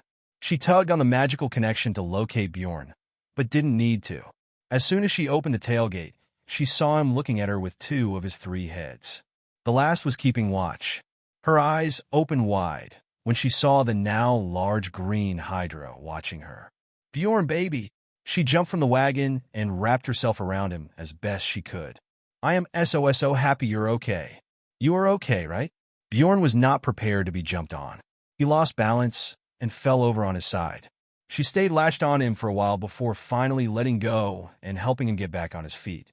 She nuzzled each of his heads, being sure to show him as much affection as she could to make up for the days he had been unconscious. Now that you're so big, I guess I will call you my big man from now on, but you are still my baby, okay? She said as she petted him. Now, where is everyone? There was no one in the merchant camp. She followed Bjorn's gaze to the refugee camp. Well, that makes sense. She was quiet for a long while. Sebek, did you kill him? Bjorn shook his head no. You should have. Why would he do this? I thought he was a friend, but whoa. Tanisha let out a less than flattering screech when she was suddenly lifted off the ground by Bjorn's long tail, which had snaked around her waist. She was placed on his back, which had a saddle she hadn't noticed until it was under her. Bjorn's heads all hissed uncontrollably in a way she had not heard before. She felt his emotions and could tell he was laughing at her. She would have been upset if she wasn't so damn happy she had him out. She didn't know how big Bjorn was going to be when he fully matured, but she hadn't expected she would be able to saddle him for at least 5 years, if ever. Her equestrian training allowed her to balance herself, and she held onto the saddle horn for greater stabilization. Okay, get it out of your system, Tanisha said as she petted his side. Oh, we found out what you are. Apparently Joha had an idea that turned out to be true. All of Bjorn's heads turned around to face her. Oh, you aren't laughing at me now, huh? She turned her nose up at him in mock hurt. Bjorn's middle head nuzzled her, and after a second she broke character and returned the gesture. Fine, geez, why are you so cute, my big man? Tanisha tapped his snout with a finger. You are a Lernean Hydra, either a greater or a true. If you are a true, your mom is a big deal in the higher planes. The Queen of 1,000 Heads, he called her. I hope you don't grow that many heads. All of the survivors of the Knoll raid gathered around 6 pyres as the dead were sent off. The Knolls were chopped up to prevent them from becoming undead and buried somewhere out in the field. For the Wendigo to be buried is to deny the soul a return to the forest, and thus the Forest Father. There was no greater disrespect to the dead than to deny them proper rest. Tanisha was happy to see that Joha, the Goblin family, Tyr and Rolf were alive and well. The pyres had been burning for some time, so she couldn't identify any of the dead. She looked around to see if she noticed anyone missing. She saw in the crowd, the woman who helped her brew the potions when the village was attacked. Yun also had a son that was attending the Dorsal Academy in the Salstar domain.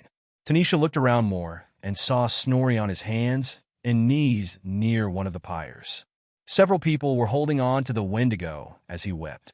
His wife, Salvague, the elder who gave Tanisha her first accessory, was nowhere to be seen. Tanisha's heart sank as she reached up and touched the only accessory tied to her tiara. After the funeral concluded, Rolf and the men of the village gathered to talk. They invited Tanisha and the merchants to join them in the discussion. Now that there were so few defenders, they were more anxious than ever to continue. In total, 9 Gnoll females have been killed. 3 in the main camp, 1 at the merchant camp, and Joha alone had dispatched 5, including the leader. Tanisha was shocked that Joha was able to take out so many of them by himself. For a demon that claimed to be done with chasing power, he was really damn powerful. She was more shocked when they claimed she was responsible for killing 3 of the Gnolls. The 1 in the merchant camp and 2 in the main camp. Apparently Bjorn had used some poison skill that led to their victory. Tanisha tried to deny their praise, but any kill from her familiar was a reflection of her bond and her strength in Wendigo culture. She knew that legally speaking, all of Bjorn's actions were her actions. Since he was her familiar for all intent and purposes, she killed 3 Gnolls. It didn't feel right taking the credit, but Bjorn didn't seem to mind. "We leave as soon as everyone is ready," Rolf said, closing out the meeting. "We don't stop until we arrive at Lavi. Everyone is dismissed. Tanisha, Joa, please stay." Everyone vacated except Tyr and Kolbein, and for some reason Tanisha felt as though she was in trouble. Rolf was a figure that exuded authority. His gaze was intense. Kolbein, his father, was an elder, and Tanisha had a deep respect for all elders. Then there was Tyr. She wasn't fully sure why, but the fact he was there made her all the more nervous. "I wanted to thank you both again personally," Rolf said with a quiver in his voice. "I have failed my people twice now, and would have lost it all if not for you both." He composed himself. "When we arrive at Lavi and meet with the rest of the village, I will give you anything I can offer." What a generous offer, but I feel as though it is a little misplaced. "If we had not gone to your village, Sabek would not have attacked your people," Joa stated. "If you had not gone to our village, we would have been wiped out by druids," Kolbein said matter-of-factly. "If you had not come to our village, who is to say that the Gnolls would not have targeted our people returning from Lavi in a few days? No, our gratitude is not so fickle as to blame you for the actions of those mangy dogs." "Tanisha, it is my understanding that you were shy," Rolf stated. "The word meant she has shakedown performed that removed her from her family. It would normally be customary for me to ask your father, but instead I will have to ask you in the presence of your master." He looked at Tyr and motioned for him to move forward. "I know that you are acquainted with my son, Tyr." Tyr stepped forward, his face beet red from embarrassment as he walked up to Tanisha. He knelt down in front of her, which made Tanisha want to run as she realized what was happening. "I would like to arrange a marriage between you, Tanisha Scalebound, and my son," Rolf continued. "Of course the wedding will wait until you are both of the proper age." Tyr held out a white ribbon with silver in the stitching. It had several white feathers along the length and was quite possibly one of the most beautiful engagement ribbons Tanisha had ever seen. Even without touching it, she could feel the mana protection enchantments within the item, preventing it from getting dirty or damaged. "I know this. This is sudden," Tyr said, somehow turning a brighter shade of red. "But I am interested in you, and I swear I will make you happy, and I will get strong enough to protect you and Bjorn from anything we will face. If you take this gift and place it upon your beautiful tiara, I will love you until we one day join again with the great Forest Father." Tanisha's mind blanked. What in the higher planes was going on? She looked back and forth between Tyr, Joha, Rolf, and Kolbein. Marriage was the last thing on her mind. Right now, she just needed to get stronger. She looked again to Joha, who remained silent, and she could tell he didn't want to interfere in her love life, even if she desperately wished he would. Fair enough. He was her master and not her parent. "We do understand that this was sudden, Tanisha," Rolf said.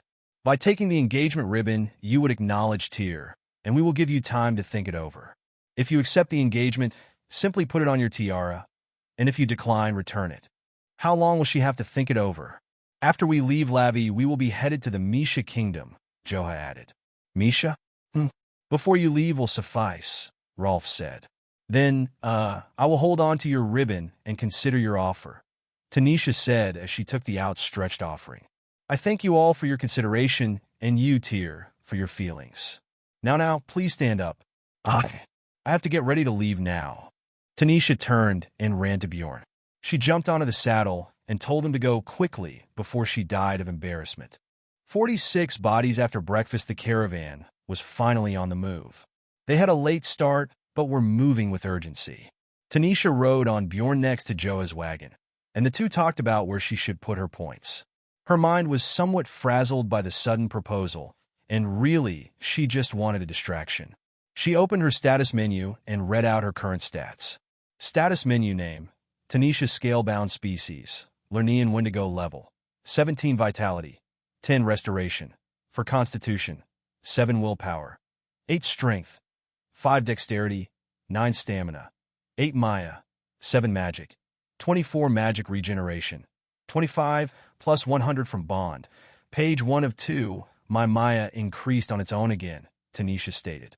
Yes, it should continue to grow as you utilize the breathing techniques and martial arts forms, Joha responded. At this rate, you should be able to utilize the Maya Fist in a year or two. The attack you saw me use on that tree. The Maya Fist? I did that against the knoll before Bjorn showed up. It is called Maya Cloak in my skills, though, Tanisha stated. You did what? Joha asked, his mouth agape. Tanisha read the skills for him, so he could judge for himself. Skills Analysis Pact of the Lernean Hydra. You are under the direct protection of a Lernean Hydra. You are now connected to the infernal planes through your new patron. Maya is yours to command as long as your patron deems you fit to wield this infernal power. Delta Familiar Contract. You are bonded with a Delta-class familiar. You gain plus 100 to magic regeneration. Your bond has grown, allowing you to convey emotions though your bond. Your bond is resilient against outside influences and cannot be forcibly severed by outside parties. Your familiar's life expectancy is extended by 5 years. Mystic Wind Hands Magic Cost. 3. Speak the words of power and call forth the mystic hands created from the wind. These hands can interact with the world and act out the caster's will. 2. Infernal Hands. Maya Cost. 1. Infuse Mystic Wind Hands with the breath of the infernal planes. These hands will burn any that oppose you. Sage Core Manipulation Magic Cost. Variable. Manipulate the pure mana inside and around your body with greater ease. Allows you to circulate your mana and use mana-dependent tools. 2. Maya is Breath. Maya Cost. Variable. Control the flow of Maya within your body and around you for a short distance. Allows you to use Maya-dependent tools. Mana Armor Magic Cost. 2. Push mana into your muscles and bones to temporarily increase your physical attributes. 2. Maya Cloak. Maya Cost. 1. The infernal energies within you surround your body, greatly enhancing unarmed strikes. Unarmed punches and kicks will produce a Maya shockwave, increasing range of unarmed strikes a short distance. Page 2 of 2. I just did what I saw you doing and followed the formula in the Maya, Tanisha stated. Joha was quiet as he rubbed his chin in contemplation. That technique took me 5 years to learn, and you did it the same day I showed it to you. I will have to inspect your technique, but you may be a natural with this form. He looked at Bjorn for a moment. You chose a good master, Bjorn. He looked back to Tanisha. As for your points, you should focus on Constitution and Dexterity. Get those 2 to 25. After that, your focus should be Strength followed by Stamina. After that, divide your points on other physical attributes. She opened the UCP menu. Unassigned Cultivation Points Distribution. You have leveled up 7 times before assigning your UCP. You have 70 UCP. Please assign all UCP within 9 hours, or UCP will be automatically assigned. Assign yes/no. She placed the 70 points following Joha's instruction. When she was done, she read off the changes to her stats. Status menu name. Tanisha Scalebound Species. Lernean Wendigo level. 17 Vitality. 15 Restoration. 10 Constitution. 25 Willpower. 10 Strength. 17 Dexterity. 25 Stamina. 16 Maya. 7 Magic. 26 Magic Regeneration. 25 plus 100 from Bond. Page 1 of 2. As soon as she confirmed the changes, she felt different. Balancing on Bjorn was automatic. She didn't have to think about it at all. The world seemed fuzzier too. She thought it was something on her glasses, but when she took them off, she could see just fine. She tried them on and off, and found she saw better without them. She put them in her book bag to investigate later. She couldn't wait to see what the changes were like when she was on her own two legs. A few minutes into the forest, Bjorn stopped suddenly. His head tasted the air and looked off the path. Tanisha followed his gaze and saw wagon tracks leaving the roadside, going off into the forest. She could tell what that was, Sabek's wagon. She pointed it out to Joha, and he agreed. They informed the refugees, and soon she and Bjorn had Joha, Owen, and Tyr ready to investigate the tracks. Tanisha was nervous about Tyr going, but decided she needed to focus on finding out where the tracks led. It didn't take long to find the remains of the Knoll camp and the Knolls. They were all dead, some burned, others torn apart, and a few looked like they just died in their sleep. Most of the camp was ash, but the presence of anti-magic cages, slave collars, and Wendigo remains told a grim story as to what the camp was used for. A few of the tents along the edges of the camp were intact, one of which was a nursery that hadn't survived whatever Bjorn had done here. Tanisha found that she was oddly cold to the sight. She didn't know if it was because these Knolls had it coming, or if she was being influenced by the Maya to be more apathetic to people she considered her enemies. If that was the case, she needed to talk to Joha about it soon. She doesn't want to lose herself to the influence of the infernal planes. She couldn't help but feel that if they got their way, she would be dead or in one of those cages to be sold off, eaten, or raped. What the fuck? Tyr asked as he saw what was in the tent. Bjorn killed them all? They would have done the same to us, Joha said. Yeah, Tyr said, but he didn't sound convinced. Tanisha could understand the adults. Yeah, they had it coming, but some of them weren't adults. Tanisha grabbed his hand and led him out of the tent. Come on, Tanisha said. We don't have to see that. Owen called out. Some of the wagons are still usable. We can probably hitch Bjorn up to one. There are a lot of good metals and materials here Tanisha can sell. As far as I'm concerned, everything here is hers. Everyone turned to the goblin. What? Don't tell me you wanted to leave the good material just because a couple of mutts got uppity. You're going to need capital to keep yourself safe. I'll get my boys, and we will load up one of the wagons. It shouldn't take too long. I will go tell my father what we found. Tyr let go of Tanisha's hand. We need to cut up these bodies. The last thing we need is undead, right? His eyes were grim. I'll be right back. It took nearly an hour, but after all the loot was gathered and the bodies cut up and burned, they were off again. Tanisha now had her own merchant wagon and even stuff to sell. Most of it was metal tools that hadn't melted in the fires. Anti-magic prisoner collars were valuable, but she didn't want anything to do with them. Tanisha decided on a trade with the goblins, the alchemy equipment they had for the collars. They were more than happy to make that deal. The wagon was half the size of Sabek's old wagon, but any larger, and Bjorn might not have been able to pull it alone. The wagon was completely enclosed with a deep brown finish which looked beautiful. As Tanisha drove, she couldn't help but think of her time with Sabek. He did teach her how to drive a wagon after all. It was upsetting that she had really thought he was a friend. The sun set after hours of traveling through the countryside. Tanisha could finally see the lights of the fort city. The road was no longer dirt, but brick. The walls of the fort looked imposing even from their distance. The entire city was a massive multi-layered star fortress built hundreds of years ago during a war with the humans. From each of the stars' points, a light shined up into the sky, dispersing into the air, creating a near translucent dome. Hundreds, if not thousands, of magic circles made up the structure. Tanisha was in awe with the sheer size of the city. Mind if I join you? Tyr asked as he walked alongside the wagon. Tanisha hadn't expected to see him. They hadn't talked since the Knoll camp.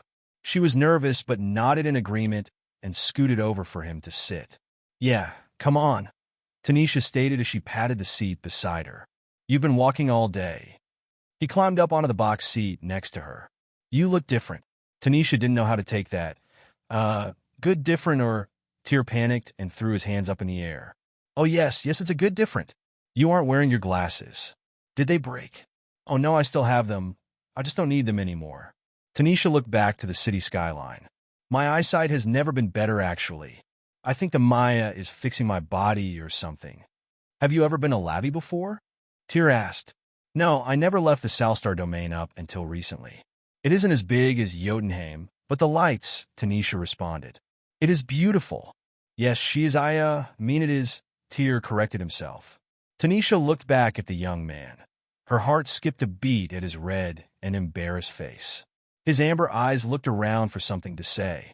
She saw his mouth start and stop an idea multiple times before she realized she was staring. He noticed and the two turned away from each other, both red in the face. So, have you been there before? Tanisha asked to push the conversation along. I have been here a few times, under happier circumstances of course. Tyr was delighted to take the bait. After everyone settles, I can show you around if you like. My mother is probably going to want to see you too, not because of the proposal. He nervously sped up his explanation. I know you still have to think about that, and I am not trying to rush you. He took a breath. You saved my life twice, and many others in the village. I'm sure she would want to thank you too. Everyone would really. Tanisha laughed. When everyone gets settled, I would love for you to show me around the town. Really? Tyr asked. Then may I? He presented her with a small metal ring that had a single red feather. It isn't a proposal one, just one for, a date. Tanisha lowered her head a little, and Tyr placed the feather on her tiara. It is a date then, Tanisha said. 47, identify it was night by the time the caravan finally reached the outermost wall of the city. The entrance was behind one of the massive demolons, which itself housed an entire neighborhood. The walls seemed to stretch up forever and were intimidating, and the low humming of thousands of enchantments left Tanisha and Bjorn in awe. There was no other city in Yuhia quite like Lavi.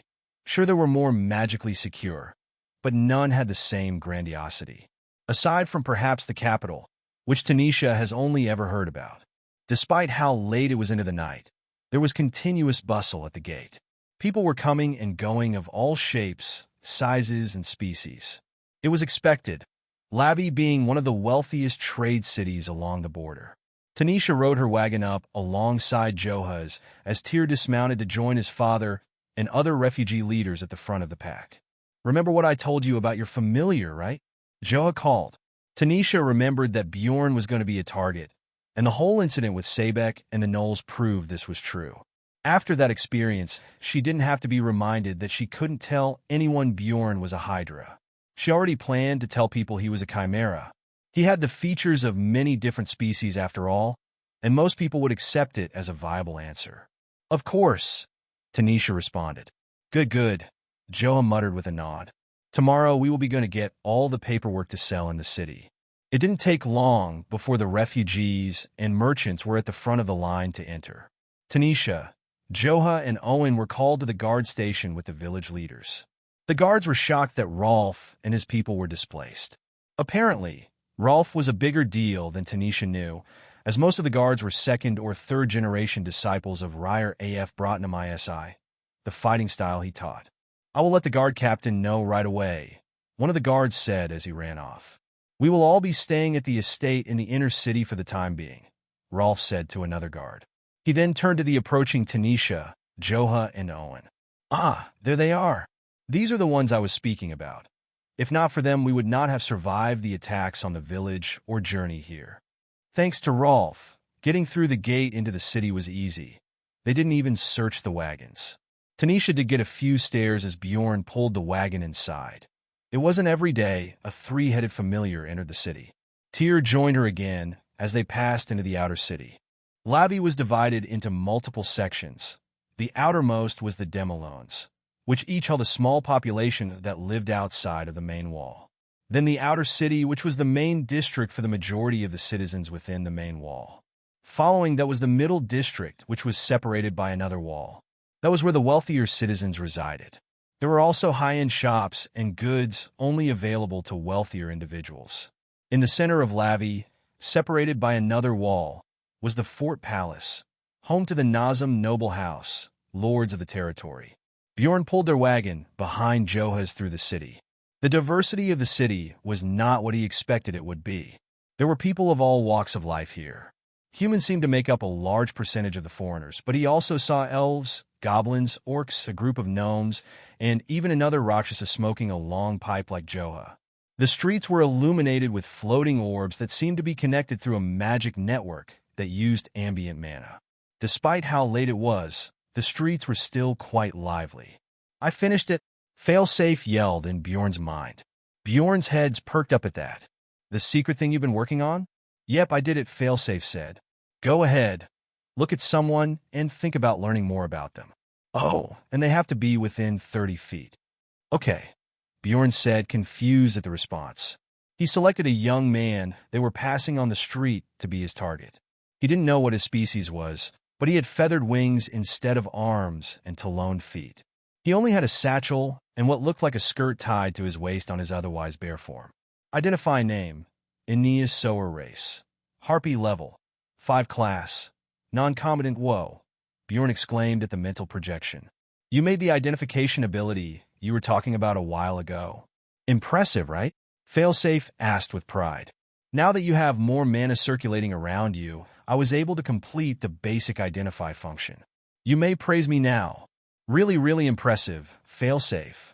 You outdid yourself, Bjorn said as he looked at several more people. He found a level 10 werewolf non-combatant, a level 6 Wendigo teenager, and a level 20 human prana swordsman. How does the identity know their name and level? And what is class? Bjorn asked.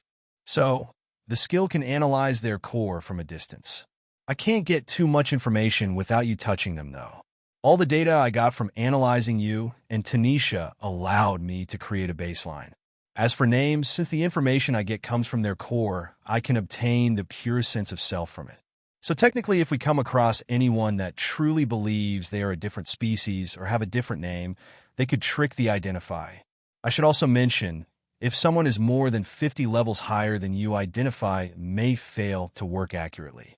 Their core would be too dense for the skill to analyze them. So everyone on the same level should be the same strength. Bjorn asked. Not necessarily.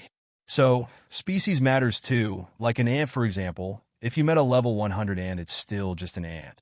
A human is naturally weaker and less durable than a Wendigo, so if a level 10 human and a level 10 Wendigo got into a fight, the Wendigo would have the advantage. Not to mention base stats. What are base stats? Bjorn asked. And why am I just now hearing about it? I thought it was understood. Failsafe responded sheepishly. Base stats are all of the status points you have before the bonuses from being a cultivator. So if you started running every day, your constitution and stamina would rise without you leveling up, or if you lifted weights, you could increase your strength, or Failsafe, Bjorn said calmly. Yes, Failsafe asked. How in the infernal planes would I know about that if you didn't tell me? He screamed in his head. I didn't make the system, you did. I might have let that one fly, Failsafe responded. Are base stats shown in my status now? Bjorn asked. No, Failsafe responded. Bjorn shook his head in disbelief. Can you add them? Done. Failsafe responded immediately. Don't be mad, okay? I readjusted the limits before I would have to forcefully increase your maturation. It is still the same amount difference, just higher numbers. Bjorn opened his stats, and all 3 of his jaws hung low in disbelief.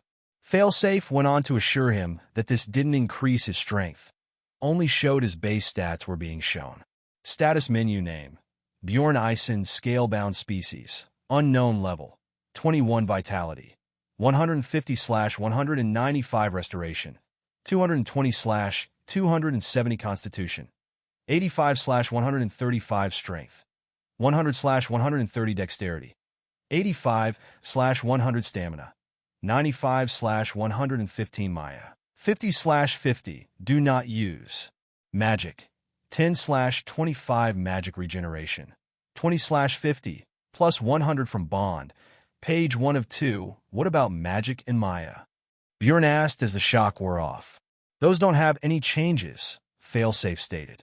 Bjorn head sighed in unison. What about class? Is it a social class thing? It's supposed to tell us what compatibility they have. If they are a mystic swordsman like Tyr, or mage, or spearman, or such. Why class then? That makes no sense, Bjorn said. I could call it vocation. Failsafe responded, slightly deflated. Bjorn turned around and looked at Tanisha with one of his heads. Identify name. Tanisha Scalebound race. Lernean Wendigo level. 17 Vocation. Arcanist Sage Bjorn stopped the wagon, which caused Tanisha and Tyr to jerk forward. He focused all of his heads on Tanisha, then turned 2 of his heads to other Wendigo to identify them as well. Identify name: Tanisha Scalebound Race. Lernean Wendigo level: 17 Vocation. Arcanist Sage identify name: Tyr ISI Race. Wendigo level: 15 Vocation. Mystic Swordsman identify name: Gunhild Kale Race. Wendigo level: for Vocation: non-combatant. Didn't she say I was a Lernean Hydra? Why is her race changed too? Bjorn asked. I remember her asking Joha if she was a demon. I believe Joha said that means she had a pact with him. Failsafe was quiet for a while. So, she has a pact with a Lernean Hydra now? It's not with you though, so. The mysterious connection you have that I can't see.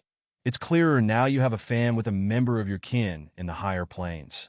I wonder if Tanisha knows? Bjorn asked. She has to, Failsafe stated. She has access to the menus too, remember? Bjorn, is everything all right?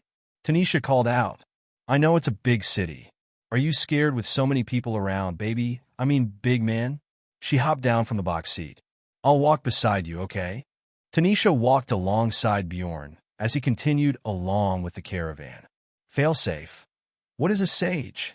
Bjorn asked. I'm not sure, Failsafe responded. Must be a type of magic caster or something. It didn't exist in the memories I have of your past life as a mage crafter. More questions then, Bjorn said.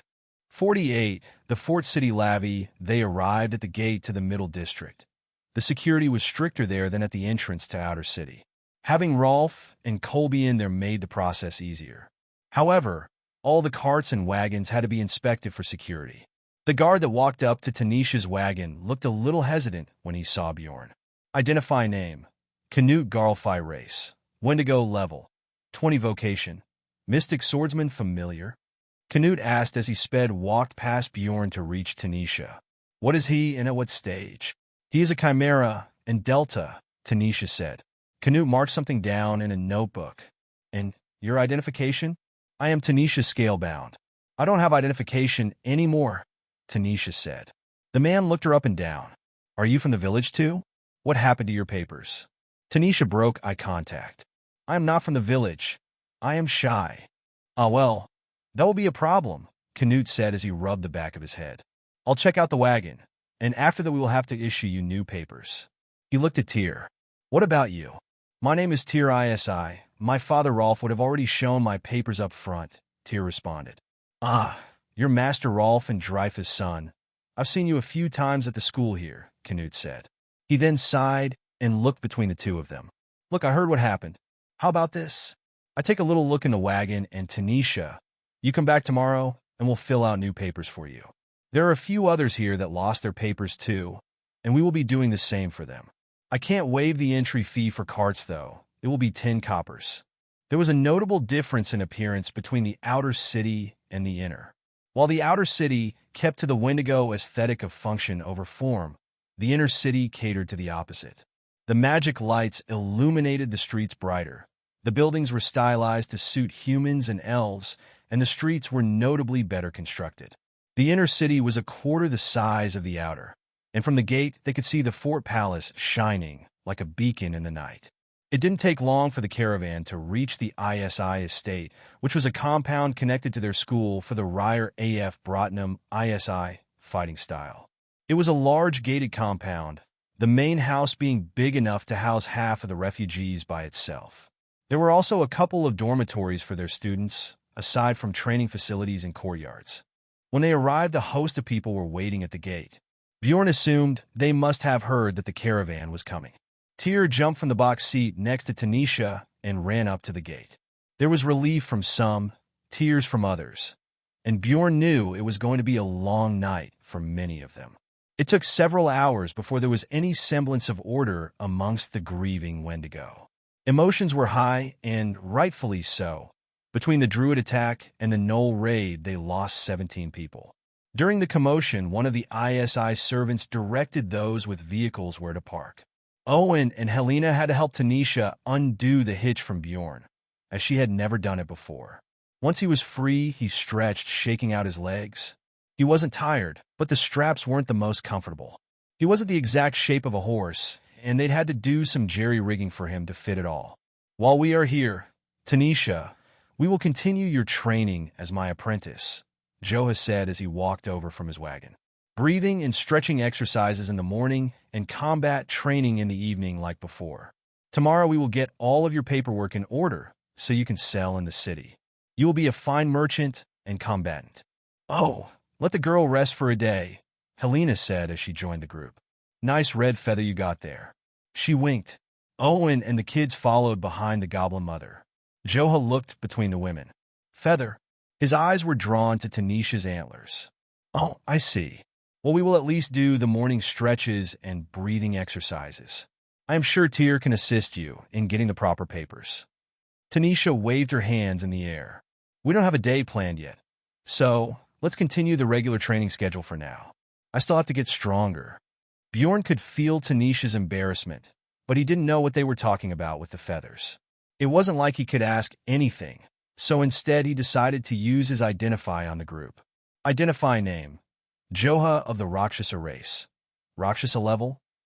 Vocation: Arcanist Pugilist. Identify name: Helena Geraldson race. Goblin level: 25. Vocation: Elemental Mage. Identify name: Owen Geraldson race. Goblin level: 39. Vocation: Life Force Spearman. Identify name: Wyatt Geraldson race. Goblin level: 3. Vocation: Non-combatant. Identify name: Caleb Geraldson race. Goblin level: 2. Vocation: Non-combatant. I can't see Joa's level, Bjorn thought. Yep, that means he is at least 50 levels higher than us. I have a feeling it is more than that, though, Failsafe responded. Why do you think that? Bjorn asked. Well, touch him, and we can get a better look, Failsafe said. Bjorn walked around the group and brushed up against Joha before returning to Tanisha's side. The group barely registered his movements as they discussed their plans. Bjorn made sure his long tail kept in contact with the tiger demon while he sat down. Identify name: Joha of the Rakshasa race. Rakshasa level: 271. Vocation: Arcanist Pugilist. Highest stat: Maya. 1566. Failsafe explained that as long as Bjorn was touching someone, he could see more of their stats, namely their level, even if they were over 50 levels higher than him, and their highest stat. Failsafe wanted to develop an ability to see their skills, but told Bjorn he was a long way off before he had that capability. Rolf, Tyr, and a woman Bjorn had seen at the gate to the estate walked up to the group. They all bowed to the merchants. The woman turned out to be Dryfa, Tyr's mom, and the lady of the ISI estate. She was beautiful, the only Wendigo Bjorn had seen with white hair and black antlers. Her irises and pupils were a bright red, which was also a first for Bjorn. He realized she was an albino snowfallen. Her athletic build meant she was no slouch with the swords at her sides. Identify name: Tyr ISI race. Wendigo level: 15. Vocation: Mystic Swordsman. Identify name: Rolf ISI race. Wendigo level: Vocation: Mystic Sword Master. Identify name: Dryfa ISI race. Wendigo level: Vocation: Chakra Blade Dancer. You all are welcome here as long as you are in the city, Dryfa stated. Thank you for saving our people. Thank you for bringing my husband, son, and father back to me. I wish we could reward you properly now, but there is much we have to prepare. Our servants will ensure you have a place to rest your heads. Rolf said as he motioned a group of 6 servants over to them. If you need anything, feel free to ask anyone here for assistance. Bjorn couldn't help but notice that both Dryfa and Tyr were looking at Tanisha more than anyone else. It seemed like the mother was also interested in his master. They walked off, leaving the servants to assist with unpacking. The refugees thought they would be staying in the dormitory, but instead they were given rooms in the main house. Bjorn was surprised no one questioned him following Tanisha inside the house, and even more that it was large enough for him to fit easily. He did have to duck his head, but that was no issue. Their rooms were on the first floor. Tanisha's room had a mezzanine, with the lower floor large enough for him to sleep in his own padded space. Seeing the room, Bjorn understood why the hallways were so big. It was for Wendigo and their familiars. To them, a familiar was not just an animal, but a member of the family. So unlike the horses, he could sleep inside. Tanisha had her own space, a bed and workstation, on the upper floor. The servants carried all of her belongings there, including the new alchemy equipment she got from the goblins. Helena and Tanisha took Bjorn to the open-air bath, which might as well have been a hot spring lake given the size. Bjorn could taste the magic radiating from runes under the surface of the water. They heated and cleaned the water, along with those who bathed. It was an ingenious use of magic. Once they were done, food was brought to their room. Steaks, chicken, sausage, goat, a full-course carnivore meal for Tanisha, and 2 entire cow haunches for Bjorn. 49, worse than a rampaging demon. Tanisha didn't sleep in her bed despite how comfortable it looked. She instead opted to sleep snuggling up to Bjorn on the massive familiar futon. She was tucked in her comforter against his warm belly as he curled around her. Morning came all too quick for the pair, as Joha arrived before the sun to start her training for the day. ISI's servants led them to one of the training halls. Tanisha was surprised to see that there were people up and training already, some doing various drills, katas, or even meditation. She was wonderstruck, having never seen swordsmen practice before. They got several turned heads as they walked. She didn't know if it was because they were an odd group or if they had already heard about them. Tanisha wouldn't have long to ponder that, because as soon as they reached their training area, she was distracted with pain. Despite the increases to her stats, she found training just as difficult as it had been the first day.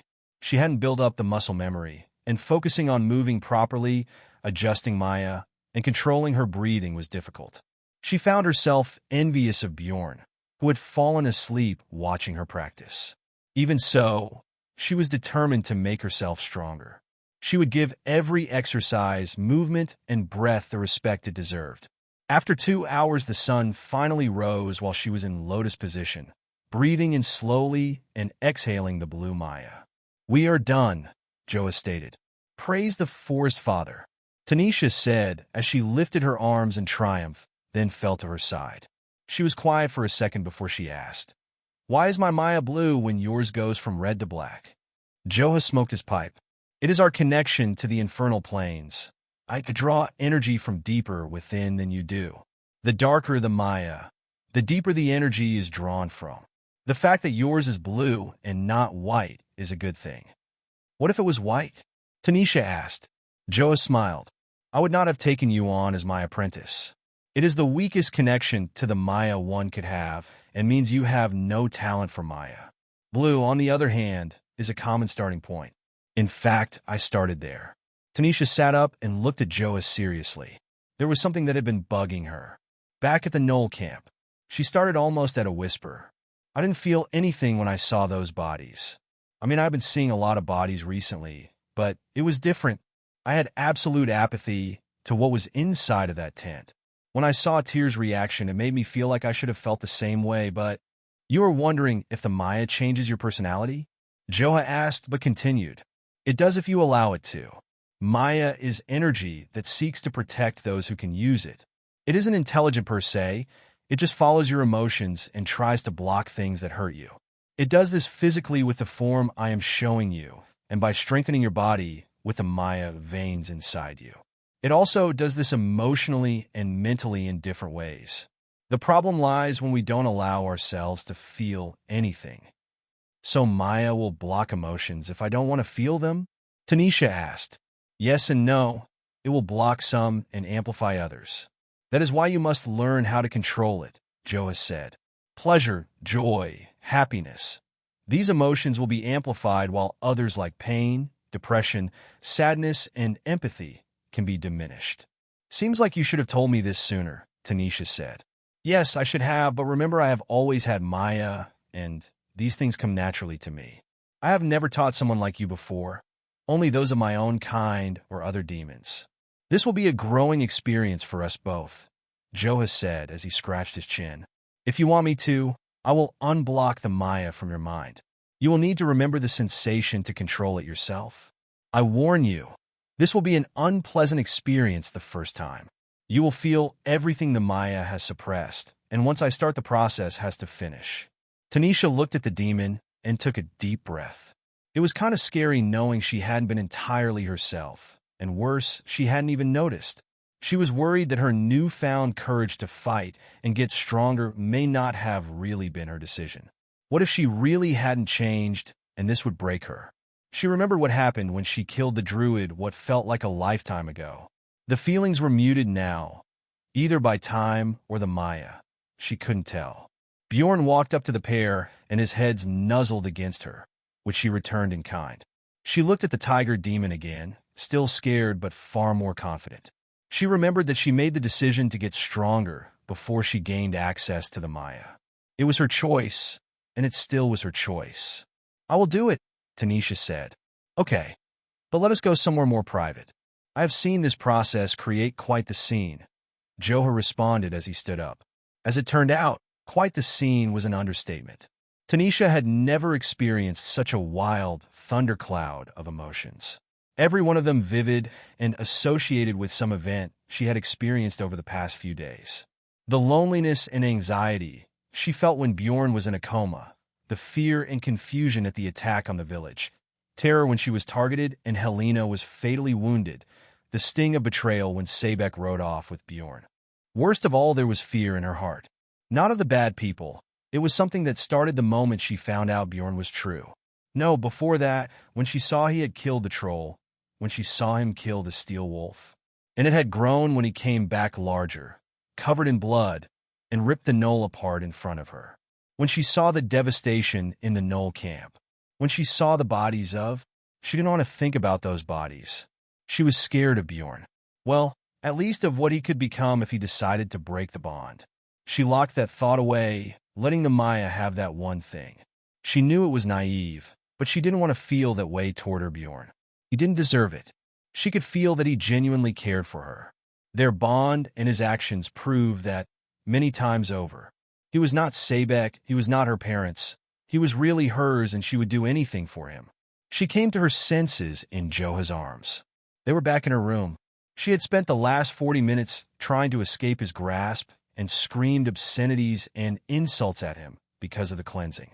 He told her it would happen, and he would not let her go until it was done. Removing the Maya from her mind was a delicate process, and if he stopped, the effects could be irreversible. Now that she had experienced it, she felt a part of the Maya she hadn't noticed before. She could recreate what he had done to her and control the effects Maya had on her mind. "I'm fine now," Tanisha said, out of breath from all of the struggling. "Good." This was actually the least explosive I have seen someone be in this process, Joha said as he set her down. Tanisha was embarrassed at herself. Her face wet with tears and snot from her begging, threatening and sobbing for him to put her down during the cleansing. His words felt more patronizing than comforting. He materialized a handkerchief from the Maya around him and handed it to her. "Really, was it not that bad?" Tanisha asked. "And sorry for the things I said about your mother," Joha said with a chuckle. "The last person I saw undergo a cleansing was a behemoth, a greater demon. He destroyed a small village before it was complete. He also helped to rebuild after, and no one died. So, in comparison, this was really not that bad." Tanisha's face was flush. "So, the only person that was worse than me was a rampaging greater demon?" Joha rubbed his chin thoughtfully. "Well, he didn't insult my mother. So, maybe this was a little worse." Tanisha pouted, wiping her face with the handkerchief. "I said sorry." 50 Path to Nobility. After a much-needed shower, Tanisha returned to her room. She needed to go through all of her belongings, especially her new alchemy equipment. She smoked while counting out her money, which had grown to a staggering 19 gold, 16 silver, and 90 copper. Carrying around that much wasn't wise, so she stored all of her gold and kept the silver and copper out. She'd found a lot of ingredients during their travels to the fort city. In all the excitement of the past few days, she'd had little time to properly go through everything. If she wanted to pay her way, she needed to make money, and she would do that through her potions. Most of the things she'd found could be used to make topical ointments and lotions. Tanisha had the ingredients for a hay fever cure, which would sell for a few copper. For most of the mid-tier potions that would sell for a few silver, she was missing one or two things. She bit her lip as she checked one of the few notebooks she kept. The most impressive ingredient she had at the moment was the northern blue moon flower, which she had in a specimen preservation glass. As long as the flower was in the glass, it wouldn't wilt, and she could keep it until she needed it. The flower could be used to make a common or even greater health potion, or any number of stamina, resistance, and cure potions if she had just a few more things. It was the most valuable ingredient she had ever had, which was a little intimidating. She moved her attention over to the recovered goods from the Knoll hideout. Everything from her cart was stacked on the lower floor of her and Bjorn's room. She needed to catalog everything, as she would need to come up with a plan to sell it all. She had no intention of being a weapon and tool saleswoman, so the quicker she could get rid of it all, the better. There were 6 crates full of tools for farming and construction, and a separate crate of well over 1,000 nails by the look of it. She found a second smaller box amongst the crates that had 10 more enchanted orichalcum tools. Moving on, she had 2 normal bardiches and 2 enchanted orichalcum variants. Those were by far her most valuable assets.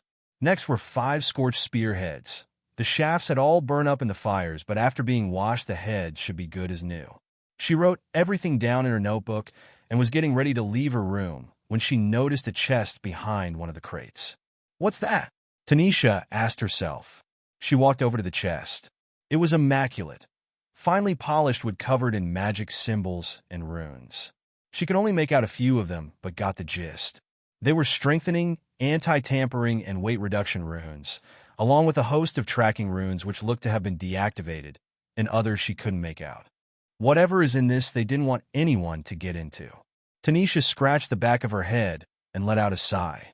"I guess I need to find an arcane lock cracker. Unless," she looked over to Bjorn, "you wouldn't happen to know how to open encrypted locks, would you?" Tanisha didn't know what to expect from the familiar, but he got up from his futon under the mezzanine and walked over to the chest.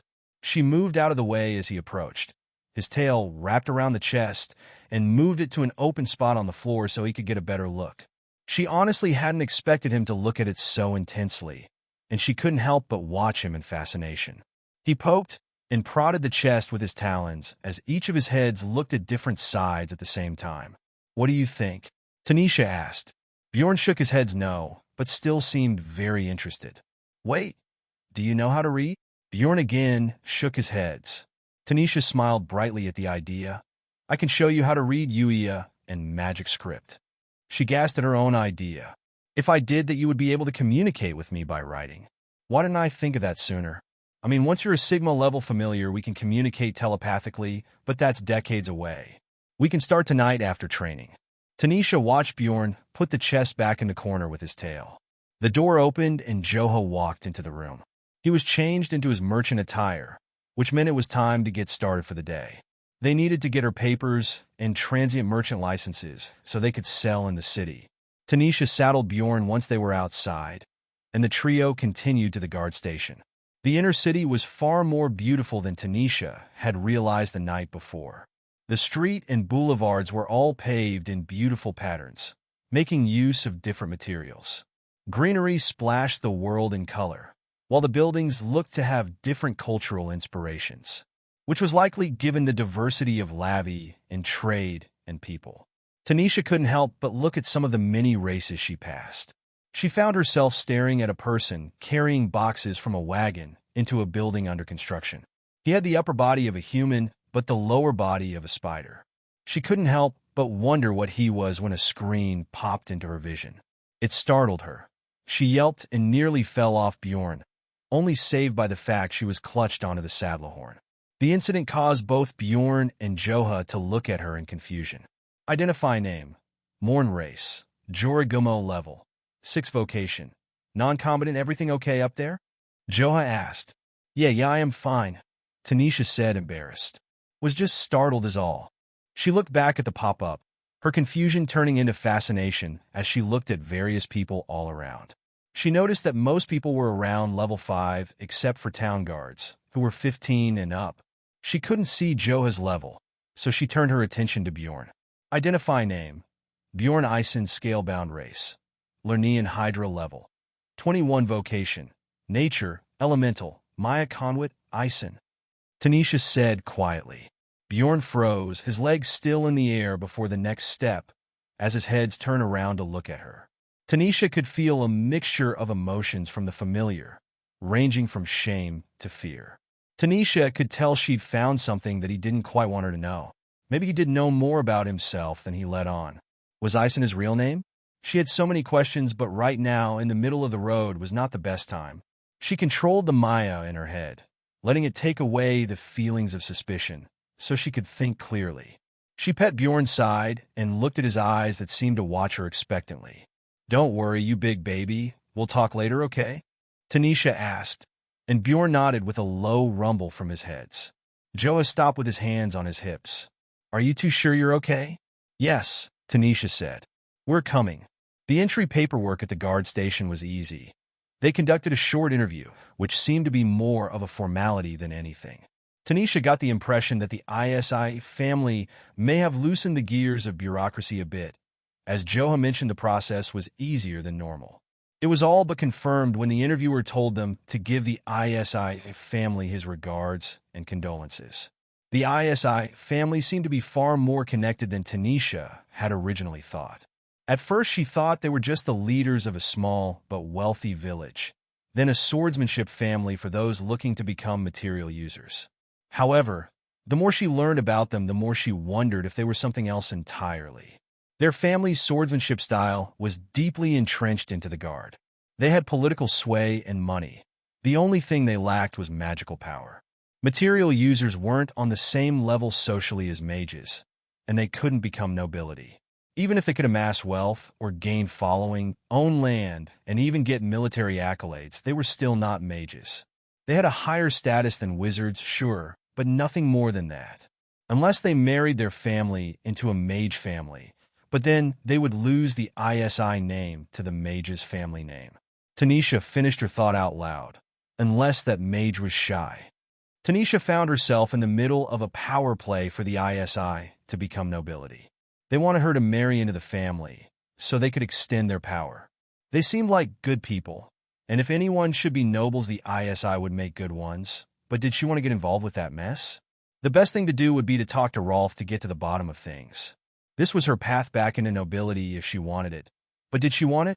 They arrived back at the gate to the ISI family house, and there was an ISI maidservant waiting there. She was not like the other maidservants Tanisha had seen. She had on all white, and a veil that covered her face. "Hello, Lady Scalebound, Master Badia. My name is Isa," the maidservant said with a curt bow of her head. "I am Lady ISI's right hand. It is a pleasure to meet you both. The ISI family has requested I collect you and the others involved with the safe return of all the villagers. If you all would please follow me." Tanisha looked over to Joha, who simply shrugged. She turned her attention back to Isa and returned the bow, affirming she was ready. A right hand and left hand were considered some of the highest positions a servant could obtain. They essentially acted as the word of the person they served and had the highest authority under the heads of the house. 51 gifts. The merchants all met the ISI family in an office space that looked more like a garden. It even had a water feature with fish and a few colorful birds chirping happily. There was a walkway through the office space and a small bridge to cross the water. This followed the other building philosophy of the Wendigo, an older tradition which shows reverence to the Forest Father. Wendigo believe that they must conquer nature, as the Forest Father is a conqueror of the natural world. Nature bows to him, so to worship him one must also conquer nature. The coat of arms for the ISI family, which was a raven across a sword and shield, hung proudly behind the desk where Colbian and an older woman sat side by side. The other members of the ISI family stood, Rolf and Tyr to the right, while to the left Dryfa was holding a toddler while another small girl hid behind her legs. The ISI family bowed their heads in respect for each of the merchants. "Thank you all for coming," Colbian said. "We have faced many difficulties the past few days, but we have not forgotten our manners, nor the efforts you all have made to protect our people. First, I wanted to introduce you to our family." Colbian introduced everyone, starting with his wife Freyr, then Rolf, Dryfa, and Tyr. He then introduced the new faces. Ides, the 5-year-old girl currently hiding behind Dryfa, and Lif, the toddler currently being carried by her mother. Ides made eye contact with Tanisha, then looked at Bjorn and ran to Rolf, who picked her up. "We will be hosting a banquet in all of your honor tonight," Rolf said as Ides buried her face in his shoulder. "Anytime you are in Lavi, you are welcome here." We do ask that you stay with us for a few more days, however, as we do not know when you were planning on leaving Lavi. There will be an investigation into the attacks, and we will most likely be summoned to the Nazem Palace to explain what happened. You don't have to worry about us going anywhere, not with a house like this, Owen said with a whistle. We were also going to stay for a few weeks to sell here in town, Joa said. Do you know when the summons will be happening? We do not know. Colbian took on a complex expression. The Nazem house has been quiet the past few days, but it is natural for the new head of their family to shirk responsibility. As for your rewards, Colbian continued, we would under normal circumstances offer you money, but with everything that has happened and the rehousing of our people, I am afraid we do not have the funds. So we will offer you these instead, he motioned for someone behind them. Tanisha turned around, and there were ISI house servants carrying chests of various sizes. A servant stopped in front of her, Joha and the goblins, each with their own chest. Tanisha's chest was a little larger than a shoebox. The servant opened it for her, and inside, laying on top, was a silver necklace with small arcane symbols etched into it. Under that was a pair of beautifully crafted Damascus daggers. Each had runes for a magic caster to use as a wand if necessary. They were of far better quality than the combat knife she'd lost in the fight with the Knoll. The last thing in the chest looked to be a formal outfit, but she couldn't see it well because it was folded. The family went on about plans for a banquet for the next few minutes, but Tanisha was transfixed on the necklace, trying to figure out what the symbols meant. When the meeting was over, Helena ran over to Dryfa, wanting to see the baby. The goblin woman was a hit with the small child. Dryfa let her hold Lif, and the toddler was laughing away. To Tanisha's surprise, Ides walked up to her, dragging her father along. She introduced herself with a curtsy and asked about Bjorn. Ides was initially skittish as one of Bjorn's heads watched her, but when Tanisha petted him, she wanted to give it a try. In no time, she warmed up to the familiar, and even wanted to ride him when she found out Tanisha saddled him. Sorry about her. You can't go trying to climb people's familiars, Rolf chided as he picked up the rambunctious girl. I don't want to tell you more about your gift. The necklace is a dimensional storage item. We saw you carrying a lot of stuff during the journey here and thought it would lighten the load a bit. Tanisha's eye widened at that. A dimensional storage item was worth more than anything she possessed, aside from Bjorn. They worked by storing matter inside using the caster's magic. Dimensional storage crates and bags were common. They just warped the space inside to make it bigger. But jewelry could also be enchanted. It required the creation of a small pocket dimension. Oh, carrying things was part of my training, Tanisha stated. See, I told you, Tyr said to his father as he joined the group. I can't accept such an expensive gift, Tanisha said, holding out the chest in her arms. Rolf refused to take it. See this girl in my hands, and the one over there making friends with Helena, not to mention this young man here. They are my treasures, not one necklace. If not for you, I would not be here to see them again. Tyr would not be here, my father would not be here. Everything in that chest is yours. Tanisha stayed and talked for a bit longer. She found out that the daggers were an orichalcum. Silver led to high mana conductivity, meaning they were essentially sharp wands that amplified the magic of the wielder. The outfit was a GI, not formal where like Tanisha first thought. It was well-made and enchanted to have greater protection than normal clothing. It was in the ISI's family colors of white, baby blue, and black. Tyr helped her put on the necklace and showed her how to use it. She already had some understanding of storage items from when she lived in the Salstar Manor, before she was sent to live in the academy. She could put things into the space by holding the item and willing it in while simultaneously pushing her mana into the necklace. The pocket dimension storage capacity was 70 pounds. Tanisha couldn't stay too much longer after that, as Joha wanted to get licenses to sell in the city before the banquet, and she needed to be there for the process. She also wanted to sort out her thoughts on everything. She didn't bring up the idea she had about them using her to gain nobility. It wouldn't be a bad thing, but they didn't know she was a Salstar before becoming shy. That might cause problems for them if they did make a push for nobility. Being a noble could protect her, given the fact that the ISI were well connected in Lavi. She would be in one of the Salstar's biggest rivals' domains, making retaliation less likely. Marriage wasn't really that big of a deal either. Wendigo couples could spend decades apart, and some nobles stayed together just long enough to start a family and raise the next generation. Her husband would be responsible for choosing and training the heir. Once the children were adults, she'd be free to do whatever she wanted. Tanisha sighed. She needed someone to talk to that could respond. Joha didn't seem interested in getting involved and didn't really understand Wendigo customs, and Bjorn couldn't talk yet. So she resolved to talk to Helena at the banquet to get her take on things. "We are here," Joha said as they reached a large administration building. Tanisha had zoned out while riding on Bjorn's back and had to look around to see where they were. There were several administration buildings around a plaza, and a large fountain with greenery decorated the middle. The building they were in front of was the Commerce and Trade Commission of Lavi, and seeing the frankly bland building amongst all the brightly painted ones was jarring. It followed more of the Wendigo building sensibility of function over form. "We will be here for a few hours," Joa continued. "We are going to get permits for us both. I doubt you want to be carrying around all of those tools and weapons from the Knoll camp for very long. If I can sell all of them here in Lavi, that would be great," Tanisha agreed.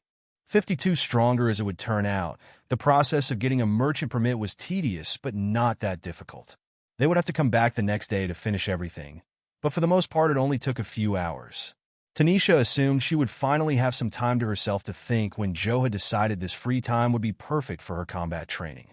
She wasn't sore, and all of her tiredness from the morning was gone thanks to smoking the Maya pipe throughout the day. Tanisha agreed to train, although she wished she could do something else now that they were in a city. She understood the importance of keeping up with her training and had no intention of slacking. Tanisha decided to use the gear she'd received as a gift since it was so high quality. She discovered that the gift box itself was a dimensional storage space, but a weak one that only slightly increased the room inside. As it turned out, the GI was actually a lightweight scale armor. While the outside appeared cloth, it was impregnated scales in vital locations. There were even blue steel boots and gauntlets made of a highly mana-conductive material used specifically to enhance body-strengthening magic. It wouldn't work with her Maya, but she had plenty of mana. The robe was enchanted for protection against physical, magical, and material attacks. There were even self-repair enchantments. As long as damage wasn't too extensive, feeding the outfit with mana and materials could repair it over time. If the outfit was too badly damaged, though, she would need to take it to an armorer or artificer. The two daggers had a belt which held them at her sides.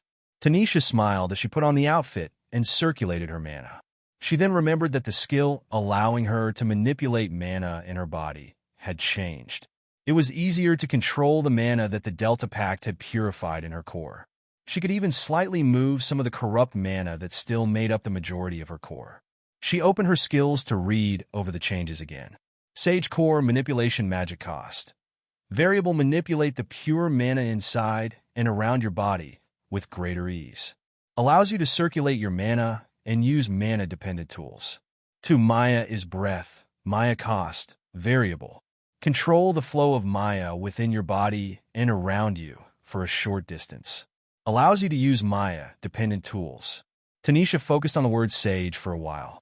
There were still so many questions she had about that. She decided she would ask Helena to train her in elemental magic, since as it stood she only knew mystic wind hands. She grabbed the war staff, which was now the least impressive weapon in her arsenal. Not to mention the fact it was druidic. She felt as though she should buy a replacement soon and get rid of the thing. She entered one of the large training areas with Bjorn. This one was made of rectangular stone slabs with runes etched across every square inch of their visible surfaces. Tanisha could feel ambient magic powering the symbols, which she didn't recognize other than knowing they were archaic. Joha was in the middle of the training area, talking with Iza when she walked up. "As long as you two are in this area, it should be fine." Iza responded to a question Tanisha didn't hear. "Well, that is excellent to hear. Thank you," Joha said. "Ah, Tanisha, the outfit looks good."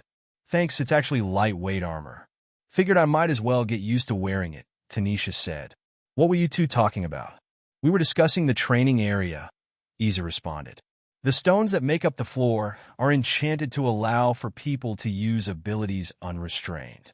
The runes prevent magic from leaving the area or damaging the landscape. Joha requested the use of the area for your training." I am here to treat any injuries. Injuries? Tanisha asked. We will do some light sparring today, Joha said before taking a long draw of his pipe. You managed to fight with a Gnoll warrior and injure her on your own by using a technique you shouldn't have been able to master so quickly. I want to see where we can improve. I will leave you to it then. I will be watching from outside the training area, Iza interjected with a bow. Joha and Tanisha returned the bow. They then refocused. Show me the skill you developed by fusing mana and Maya first, Joha said. Infernal Hands? Tanisha asked. She was already forming the spell before he responded. As she exhaled, blue Maya escaped her mouth, forming into ghostly hands. Joha studied the constructs for a moment, walking around them. Joha nodded. They are well-crafted Maya constructs, but fragile. Are these what you fought with? Tanisha explained that she managed to turn them invisible during the fight with the Gnolls. Joha was impressed by the sound of that, and told her to do the same now. It took her a few minutes to alter the spell without dispelling them first. It was her first time trying but was pleased at the result. Joha was impressed, but not satisfied with the invisible hands. Is this what you fought with? Joha asked again. Yes, is there a problem with them? Tanisha questioned. Ah, I see. Did it work? Were you able to use these against the Gnoll successfully? Joha asked. I was only able to get a few strikes in, Tanisha admitted. She kept dodging them even though they were invisible visually and magically. As I thought. Joha then turned to Iza, who was standing at the perimeter. Sorry, but could you come here for a moment? He yelled. Iza sped over immediately. How may I help? I need your help explaining something to my apprentice. Please stay there, Joha said. Joha directed Tanisha to place the invisible infernal hands in random locations around Iza. She did so, and then Joha asked Iza to point them out. To Tanisha's surprise, she did so with ease, even when she moved them around. Why can she still see them? Tanisha asked. Joha thanked Iza, and she retreated to the perimeter again. Invisibility is far more complex than just making something transparent, even with Maya, the tiger demon explained. Ambient mana is always around us, floating in the air, in the ground, and the water. Where your infernal hands are, there is no ambient mana. It would be the same as pressing a sheet of clear glass into sand. Even if you can't see the glass, you see the imprints around it. Once you lose the element of surprise, they're no longer invisible. We will work on this technique as well. Tanisha thought about the encounters with the two Gnolls. The one that attacked Helena, she managed to strike in the face by surprise. The second at the merchant camp, she tried to do the same and blind the warrior. However, she had to save Tyr, which caused her to lash out at the Gnoll's arms first. The warrior had been surprised then adapted, dodging the hands and even destroying them. For this exercise, I want you to attack me with all you have, Joha said. Then I will also spar with Bjorn. We will come up with ways you can fight together and apart. You may use all of your abilities and equipment, including Bjorn's poisons and toxins. I want to see the full force of your abilities. Bjorn backed away from the two, walked over to the perimeter, and sat down close to Iza. The veiled woman looked at him for a second and reached out her hand. Bjorn lowered one of his heads, and she pet him and called him a good boy. Tanisha and Joha bowed. Then Tanisha took a quick step back to gather her mana and Maya. She forced the two to spread throughout her body, using mana armor and Maya cloak. They used to be her mana muscle saturation skill, but seemed to have evolved. The original skill was a natural ability of the Wendigo. All Wendigo could do it with the exception of the material users, who had their own version. The new skill was more potent. She felt mana pulsing in her muscles, and there was a slight glow radiating from just under her skin. Then the Maya came following the same paths as the mana and dimmed the glow within. Faint wisps of blue escaped her skin and looked almost like ghostly fire, but flickered out too quickly. Mana armor magic cost.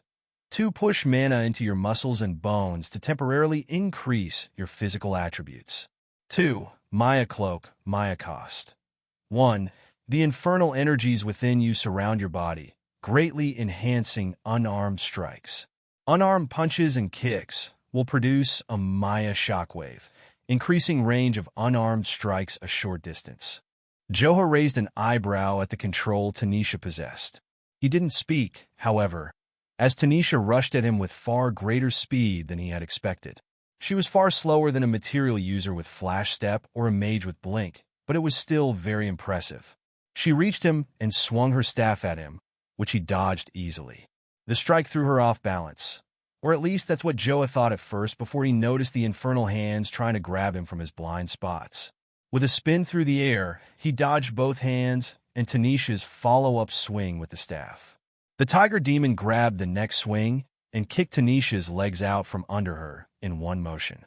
She fell to the ground, but caught herself with her arms and rolled to her side. She was disarmed as Johha threw the staff away. She thought about pulling out the daggers, but she wasn't confident in using those without hurting herself. Instead, she had the infernal hands pull out her daggers as she remembered when she'd had the mystic hands swinging rocks around when she escaped the wolves. Infernal hands were faster than she was, and faster than mystic hands by several fold. Because the hands were invisible, it looked like Tanisha had two floating daggers attack on their own. Tanisha let the daggers harass Johha, who dodged the flashes with ease as she lowered into the Agni Kavach stance. She controlled her breathing, and once again followed the movements and breathing techniques Johha had taught her. The Maya responded as it did the first time, and a wave of energy left her form, flying towards Johha at incredible speed. The demon used a single jab with a knife hand to split the energy, which continued outward past him before dispersing on a barrier at the edge of the training area. He closed the distance between them, dodging the daggers as he did. She threw up her guard only to be grabbed and flipped through the air. Her back hit the ground hard, and after a few agonizing seconds, she rolled over to pick herself up. "Good," Johha said as he sat on her back, which pinned her to the ground. Johha caught both of her infernal hands with larger red hands made from his own Maya. His looked far less ghostly and more substantial. They crushed Tanisha's variant, dispelling them, and placed the daggers on the ground beside her. Tanisha groaned. She'd hit the ground hard and was pretty sure the only reason nothing broke was because of the mana armor. "Your control of Maya is impressive. We will go over everything after my spar with Bjorn," Johha said as he finally stood up. "You have gotten stronger in a very short time." 53 Mage Teacher Bjorn and Isa had run to check on Tanisha as she sat up from the ground. The sparring match between her and Johha had ended only moments before. Bjorn was pleasantly surprised at Tanisha's growth in the short time he had known her. At the start of their unfortunate adventure, she was a normal girl, barely able to use the magic within her body. Now she was on the path to mastering not only her magic, but also the infernal forces of another reality. Isa checked over Tanisha, and the two ladies retreated to the perimeter of the training area. Tanisha looked relatively uninjured. She was winded, though. That left Bjorn and Johha facing off as they prepared for their match. Bjorn followed Johha back to the middle of the training area, the familiar mentally going over his skills and their cost on his very limited mana. "Bjorn, you can use all of your abilities. Do not worry if they are toxic." "I will be fine," Johha said.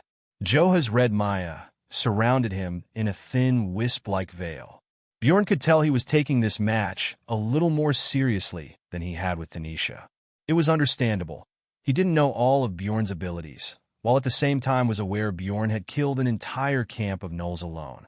However, Bjorn couldn't use his Maya for a few weeks because of the changes it made to his body. "Should we use our breath attacks?" Bjorn asked in his head. "I don't see why not. He did give us the okay, and I doubt we can kill him," Failsafe responded. Bjorn lowered his head as he bared his teeth and hissed loudly. He stalked around Johha, remaining low to the ground. He wanted to get a good position and to block the tiger demon's view of his right head until the last possible second. As soon as Bjorn made it around to the demon's side, he leapt, claws extended as a red herring. Johha reacted by turning his body in a smooth, well-practiced motion. He was surprised when the attack came up short and Bjorn was out of range, until Bjorn's right head opened its mouth and a thick poison cloud rushed forth like a tsunami. He'd held the skill in this mouth longer, so it would spill out with much greater speed. In an instant, the entirety of the training field was engulfed in magically infused poison. At the perimeter of the training field, it stopped suddenly, as if there was a wall preventing it from spreading further. Bjorn wasn't idle with a single attack. While he couldn't close the distance between himself and Joha with his fangs without lunging again, his tail was plenty long. He used the poison as a smoke screen as he spun around, swinging his long tail, aiming the Thagomizer at Joha's position. All in all, the attack took less than a second, his speed greatly increased by his new stats. When he didn't feel an impact, he located the tiger demon within the cloud by flicking his tongues, finding his scent. Now that he had 3 heads, he could locate a target extremely quickly. He rushed in, snapping his heads at Joha, only for each strike to be redirected by an open palm within human speed and accuracy. Joha was cloaked in red Maya, which didn't allow the poison to reach him. He used a Maya-infused equivalent of Flash Step to sidestep Bjorn's relentless attacks. Bjorn reared back to reposition and swiped his front right claws at him. Joha ducked the wild strike and laid an open palm strike on Bjorn's side. The impact wasn't hard, but Joha's Maya surged, pushing Bjorn onto his side and causing him to slide back a few feet. Bjorn could tell that Joha held back a lot, and if he was serious, that attack would have blown him in half. "That is enough, Bjorn," Joha said.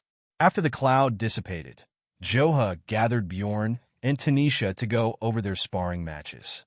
He was pleased with them both, but noted some room for improvements. Tanisha was too hesitant, and Bjorn wasn't used to the size of his body. The problems boiled down to lack of confidence. Neither were comfortable in the power they had, but Joha promised that it would not be that way for long. "There is a more pressing issue with Bjorn," Joha said. "His Maya channels are damaged, which is not surprising given how much they changed him. He is avoiding using his Maya because of it. How can we heal them?" "I can buy a health potion," Tanisha asked, her voice dripping with concern. "We can go right now." Joha raised his hand to stop her. "No, a health potion won't work. This is a problem with his attunement with the infernal planes." "His attunement? You mean like the pipe that I have to smoke?" Tanisha asked. "Yes, the pipe helps attune your body to the infernal planes gradually and safely," Joha said. Bjorn was exposed to an explosive amount of energy rapidly. His body will repair the damage in time, but it will take a year or 2 without proper rehabilitation. So, during the morning training, I will also be working with Bjorn to recover his Maya channels. Tanisha was a nervous wreck with the news, and kept asking more questions about if Bjorn was in pain, if he needed to change his diet, and anything else she could find out about the condition. Apparently, it wasn't a big deal as long as he didn't use Maya for the next few weeks. The treatment for animals consisted of the use of a karagi, which was a large bowl that essentially filled a space with Maya. The animal would breathe it in, much like she did with the pipe, and perform simple activities. Joha continued with tips on how to condense a Maya construct to make them stronger. The group kept on with combat training for the next few hours, going over forms and reinforcing habits with light sparring. By the end of their training, they had accrued a small crowd. Several members of the Ryer AF Brotnum ISI, a mystic swordsmanship style, had come to watch. Once training was over, Tanisha got several requests to spar when she had the time, which Joha thought would be a good idea. After a bath, Tanisha searched for Helena and found her watching her sons as they took swordsmanship lessons from one of the instructors. She was sitting in a gazebo, eating what looked like a small cake. When she saw Tanisha and Bjorn, she smiled, patting the seat beside her. Tanisha sat down, and the familiar feeling of Helena's long tail wrapping around her waist made her feel comfortable. The gesture was a goblin equivalent of a hug. The two talked for a while about the estate and the wait time for the permits and many other inconsequential subjects. Tanisha could tell that Helena knew she was stalling, but humored her anyway. After a while, Tanisha sighed, deciding to get to the heart of things. "Can you teach me elemental magic?" Tanisha asked. "Yes, of course," Helena said without missing a beat. "We can start tomorrow if you like." Tanisha hurried through her defense. "I know it is a time investment, but I am a fast low." Tanisha paused in making her case. "Wait, what? Really, just like that?" Helena giggled. "Did you think I would turn you away? I would have taught you even before you saved my life. I assumed you were going to look into the nature discipline instead of elemental. That would make sense because of my potion making, but I don't have anyone who can teach me that," Tanisha said. "You still look troubled, though. Did something else happen?" Helena questioned. I'm pretty sure the IS and want to marry me to Tyr, so they can become nobles, Tanisha said in a breath. Helena laughed loudly. She had to get a hold of herself before she could finally talk. Oh yeah, definitely that is the plan. You are the catch of a lifetime for any family like theirs. A female mage with no family connections. You are a sign from the celestial planes that the stars are aligning. I thought it wasn't a big deal for Wendigo to marry for status, and you and Tyr seem close. She pointed up at the red feather in Tanisha's tiara. Tanisha blushed, sitting up perfectly straight. We decided to give courting a try as all. She took a breath. I don't know if I want to go back to being a noble, or if it is possible given who my former family was. Helena nodded at that.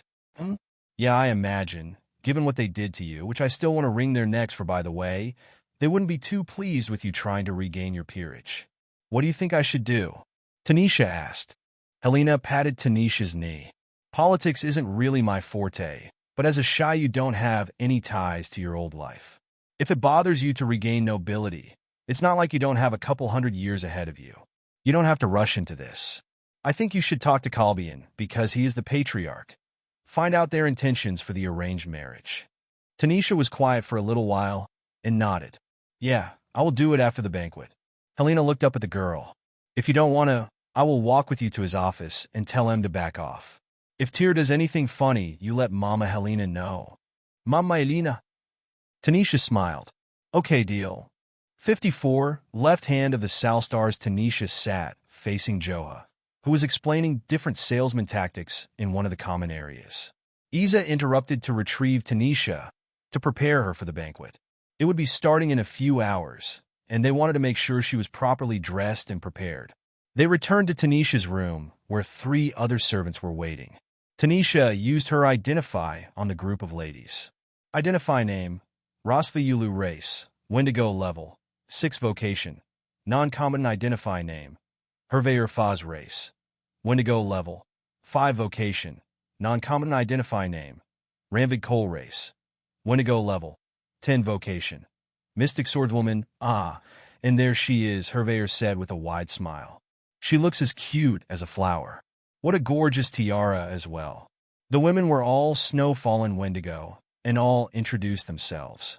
Shortly after, Tanisha was embarrassed as they stripped her down and took her to the bath to wash and scrub her down. They worked on her hair, and Tanisha found she was not alone. Helena was getting the same treatment and loving every minute of it. When they returned to the room, they measured and fit her for a new formal outfit.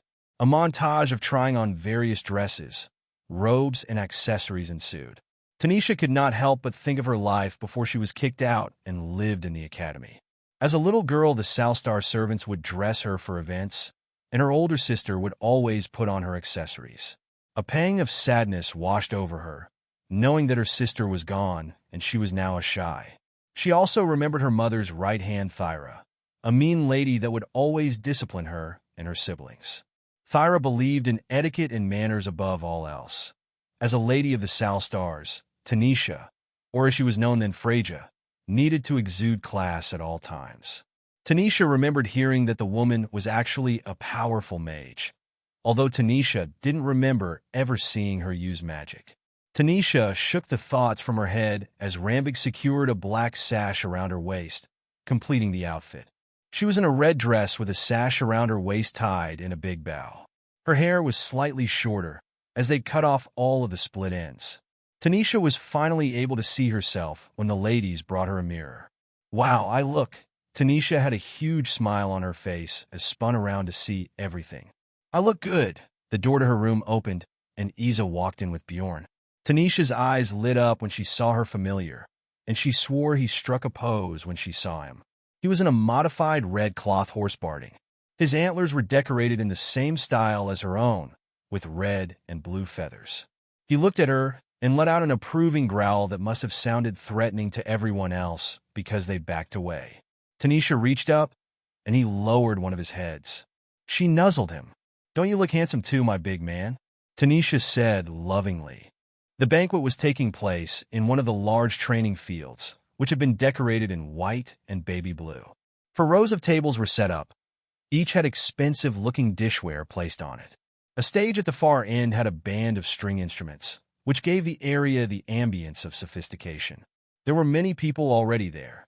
The survivors from the village made up only about half of the attendees.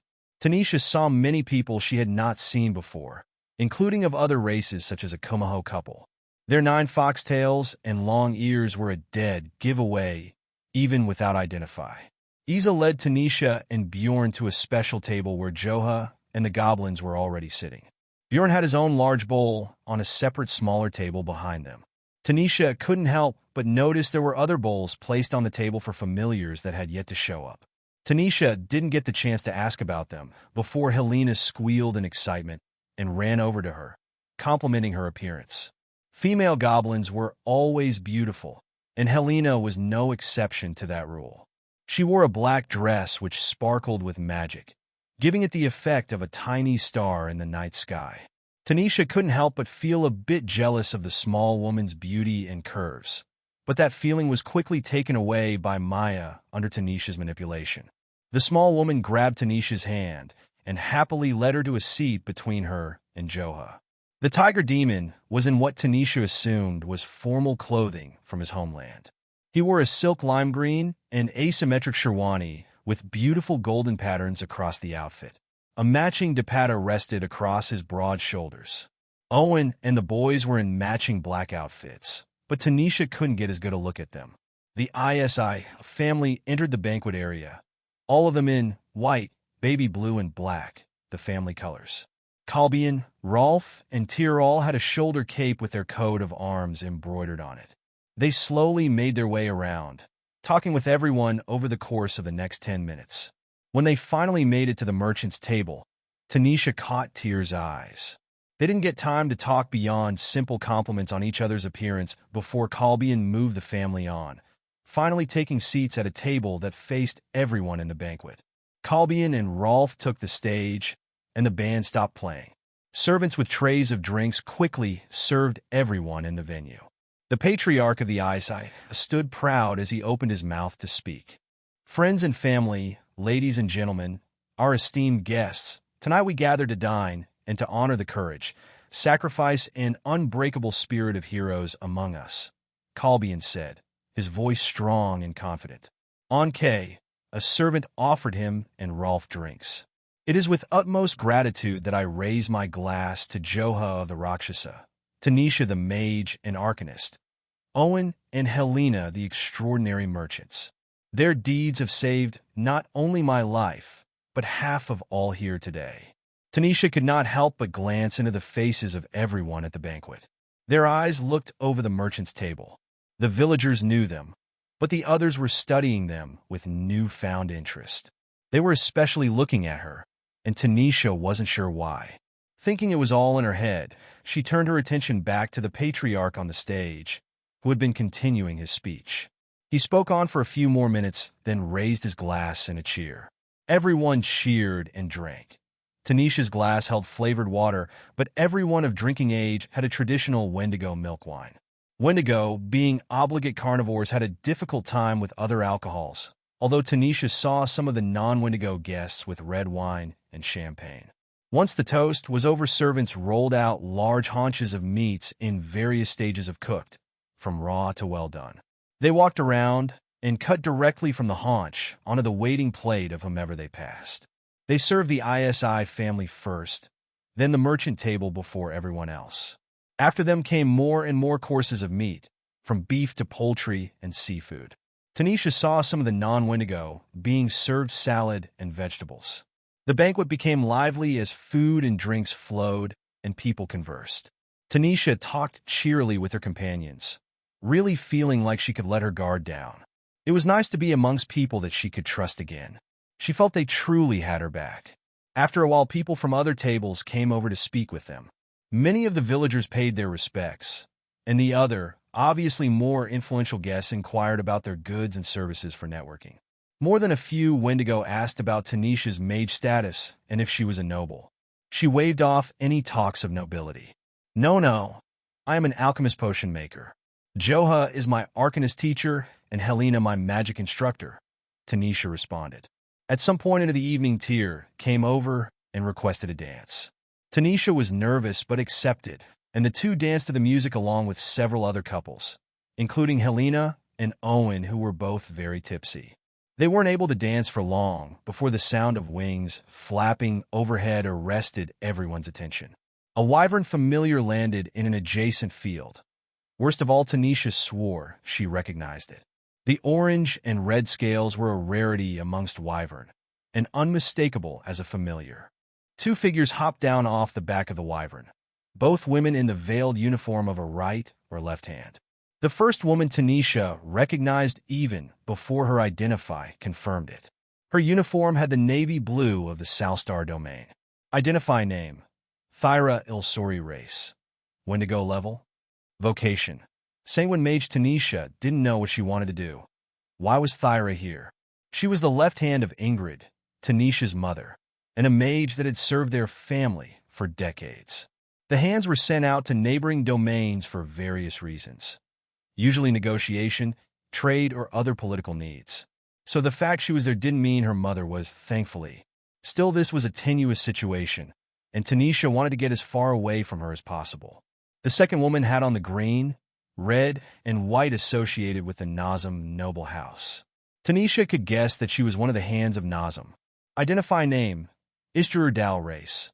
Wendigo level. For vocation: non-combatant. 55. The Sanguine Mage Teacher was called away by his father as Tanisha rejoined the merchant's table. Joha was chatting with UNN from the village, who informed him of who all the guests were. He didn't have any visible reaction to Tanisha other than a glance at her. She could tell he understood this was a touchy moment for her, even if he didn't fully grasp Wendigo culture. After a few more words, Yin left the master and student to talk, noticing the desperation in Tanisha's appearance. "Will this be a problem for you?" Joha asked. "I don't think so. I am following the rules of my banishment, and this is not the Salstar domain," Tanisha said as she looked over to the crowd around the hands.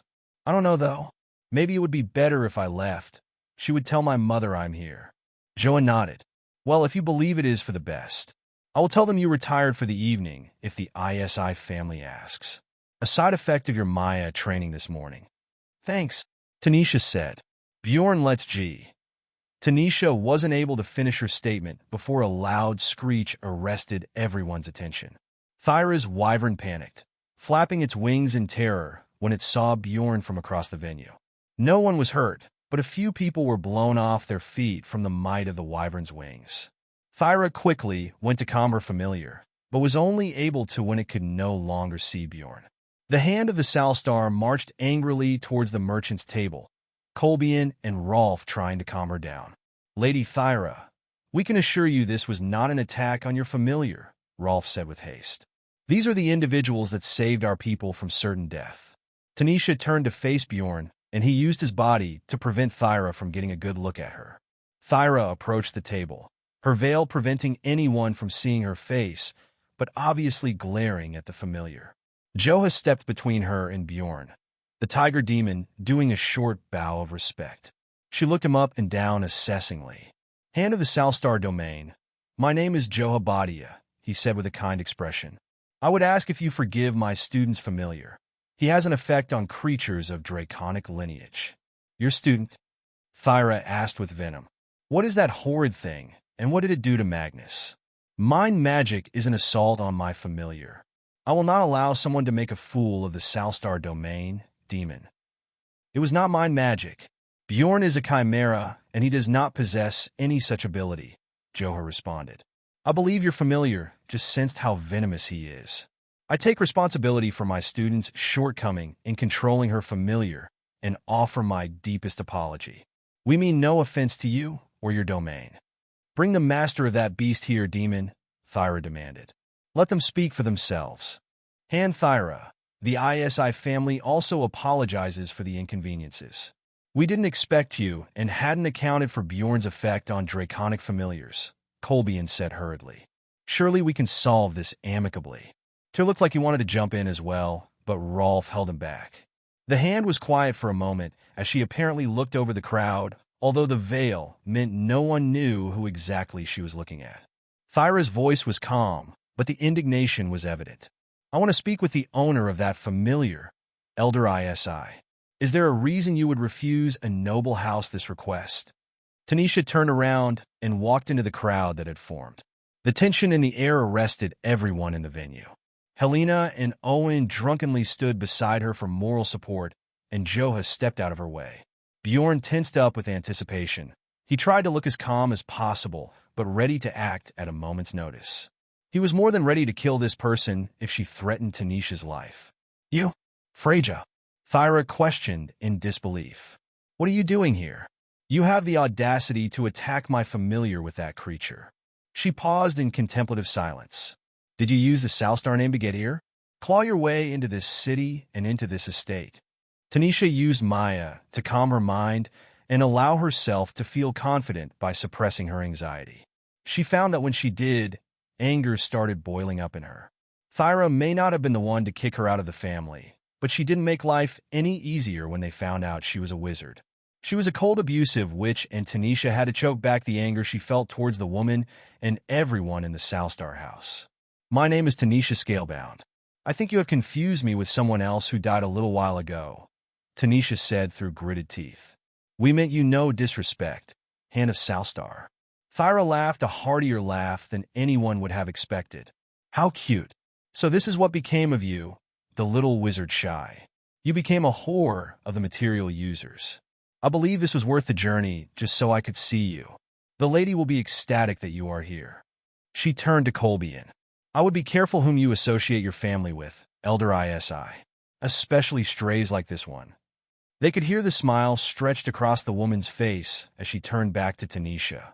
I hope you remember the terms of your banishment. I have followed all the rules the Patriarch set, Tanisha said sharply. Thyra took another step closer, which warranted a sharp warning hiss from Bjorn and a more defensive stance from the goblins at her side. She ignored the obvious hostility and leaned in close to Tanisha. She lifted half of her veil, revealing the crazed look on her face. Her eyes wide and glowing red, and a smile revealed all of her sharp teeth. We will be seeing each other again soon, Freja, Thyra whispered. Failure of the Salstar house. I can't wait until the next time we meet. She lowered the veil and stood up straight, clearing her throat. Elder ISI, I accept your family's apology. It is correct that you were not expecting me and therefore could not have taken the right precautions for someone of my status. Handisher here invited me as her +1. She clapped softly.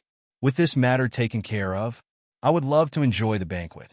The Nazim hand stood silently, not saying a word, and meekly agreed to anything Thyra said.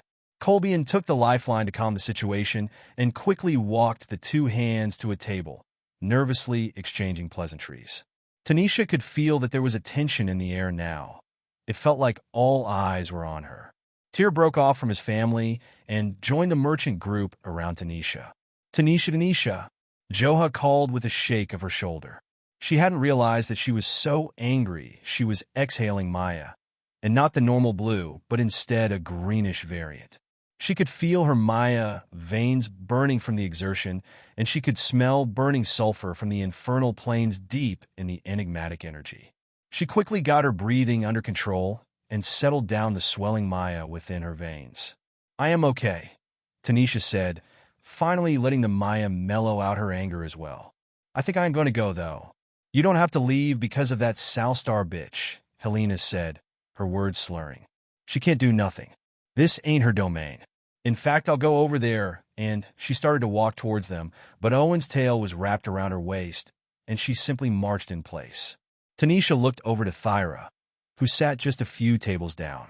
She was already surrounded by people looking to make connections with such a high-ranking member of the Salstar domain. The ISI family amongst them, most likely trying to curry some favor after what just happened. Tyr grabbed her hand, and she stopped for a moment. You don't have to go. This celebration is for you and the others for what they did for us. No, Tanisha said as she pulled away. I think I am done for the night, sorry. We will be continuing training in the morning. Bright and early, Joha said as he placed a hand on her shoulder. We will work through the emotions you suppressed with the Maya first. Do not release them alone. It can be jarring when performing a cleansing on yourself for the first time. Tyr walked her to her room, and Bjorn was sure the young man knew he wasn't going in with them, by separating the pair with his tail once they had arrived. The young man took the hint gracefully when the three heads hissed in his direction. The doors closed and Tanisha deflated. She stripped down in her room and sat in her underwear wrapped up in a comforter on the large futon meant for Bjorn. Her mind was working overtime to dissect her interaction with Thyra. The left hand didn't have power here to do anything to her. But was she alone? Was Loki, the right hand, here as well, or worse, her mother? If the ISI really wanted her for political gain, that ship had sailed. After Thyra's threat to Colby in to distance himself from her, she wouldn't be surprised if Tyr asked for the engagement ribbon back before the night was over. It started out as such a nice day, too, Tanisha said to Bjorn. Then let silence settle back in the room. Ison, is that your real name? I can see parts of other people's statuses now. Yours is Bjorn Ison Scalebound. She felt a flurry of emotions from the bond, but didn't like the feel of their emotions mixing uncomfortably. She looked at the familiars' heads, and each of them seemed to be avoiding her gaze. Tanisha stood up and walked over to him. She began undoing the straps which held up his formal barding. It wasn't like he could talk about it anyway. She undid the last belt, and the barding fell away easily. She walked back to the futon and wrapped herself back up in the comforter. Well, I guess we both have something we don't want to talk about, Tanisha said with a huff as she fell back onto the futon. Oh, wait, I'm supposed to teach you how to read. Now's a better time than any, I guess. 56 Specialization. Tanisha woke several hours before dawn and couldn't go back to sleep. She put on her scale armor, which had apparently been cleaned by the servants at some point. She was frustrated and decided to release that frustration with a morning run. Bjorn joined her, but she could tell he wasn't a morning Hydra and not happy about being up so early. She used her skills to enhance her physicality as much as possible and took off running around the ISI estate. There was a path that went around the perimeter of the training field that she followed when she found it. She appreciated the time to just clear her mind and focus on her breathing. She could feel the impact of each step, the sensation of her muscles flexing, the mana and Maya moving to her will, the sound of her heart beating. The longer she ran, the faster she got, the more she could lose herself to the feeling of power in her body. Tanisha only allowed herself to see the path in front of her. She blocked out all other sensations, feeling her core and Maya veins. The power responded to her. It flowed into her muscles and begged to be used by her. It wanted direction, and she responded, but slowly and controlled, the way Joha had shown. Then something clicked, some spell or arcanist thing she didn't mean to do connected and activated. The mana and Maya had a direction, forming a spell form she had never intended. She came back to her senses and saw she had outrun Bjorn, who was at a full gallop. For a single step the world was frozen as greenish-blue Maya flowed from her mouth. Mana coated her body in a slight shimmer, and as the second step landed the world shifted and blurred. In an instant she was 10 feet further forward than she should have been. Unfortunately, 10 feet was far enough forward to shoot her off the path and into a bush, where she failed to stop before tripping over a root and tumbling into a tree trunk. Ah, what the ag? Tanisha moaned in pain as she picked herself up off the ground. What was that? Why has the Maya changed color? She brushed herself off. Luckily, the mana armor and Maya cloak were active, so it hadn't hurt too much. Bjorn caught up to her, and when he saw that she was fine, she felt him laugh at her. She playfully chided him for a little while, and then got back to the road. She decided to check her skills to see if she did get something new, but was disappointed to find no changes. Did I use a flash step or something by accident? Tanisha questioned. She looked at Bjorn, who nodded affirmatively. Really? I did. She bounced up and down in excitement. I'm a mage, so it would have had to be blink, right? I can use blink me. I don't know how I did it, but I did. She guessed that she didn't gain the skill because she didn't really know how to cast the effect. So she would need to figure out how to recreate the skill on purpose. She thought it should be easy enough since she did it once already. After another hour of running and no result, she figured that maybe it was harder than she realized. A few minutes before dawn, Joha and Iza found her on the running path. They went back to the same open training field with the strange runes as before. This time, however, Joha pulled a karagi bowl from his Maya. The bowl was metal with the same design as the smoking pipes, which showed flowers on fire. As soon as he placed the bowl on the ground, it billowed out white Maya that filled the training area within minutes. Tanisha decided not to tell Joha about the incident with Blake. Instead, she wanted to figure it out and surprise him with it in one of their sparring matches to get the upper hand. She would talk to Helena and see if she had any tips on how to use the ability. Other than the Maya mist, the training was a mixture of flexibility, bodily and breathing control, and Maya manipulation. Joha also had Bjorn perform stretches while breathing in the white Maya. "Okay, we are done for now," Joha said after one final stretch. "We will leave for the permanent office at noon. Be ready." "Okay, I'm going to see Helena if you need me," Tanisha said with a tired huff. "Bjorn, come on, big man." She and Bjorn found Helena in the same gazebo as before. Helena was waiting for them, and the group went to a nearby open field with a water feature. Helena and Tanisha sat down in lotus position, facing each other, while Bjorn wandered around. "Okay, so we will start with your understanding of the different disciplines and their specializations. What do you know about the magical disciplines?" Helena asked. "There are 6 disciplines: nature, starlight, darkness, elemental, spellcraft, and the rarest anti-magic. Interestingly, Ingrid is an anti-magic mage, and Ulfr a starlight mage." Tanisha coughed to get back on track. Each discipline is like a category of similar magics that use very similar principles to function. A wizard and mage can learn any discipline to some extent, but only a mage can specialize, and only in one discipline. Mages may specialize in multiple aspects of that discipline. A nature mage, for example, will have an affinity to any of the nature-based specializations like beast taming, botanokinesis, healing, body enhancement, sanguine, and toxic magic. Helena smiled brightly. "That is correct, although learning multiple specialties can be difficult as well. Many mages have very specific affinities. I, for example, am an elemental mage, but have specialized in hydrokinesis. This is because it comes far easier to me than the other elements."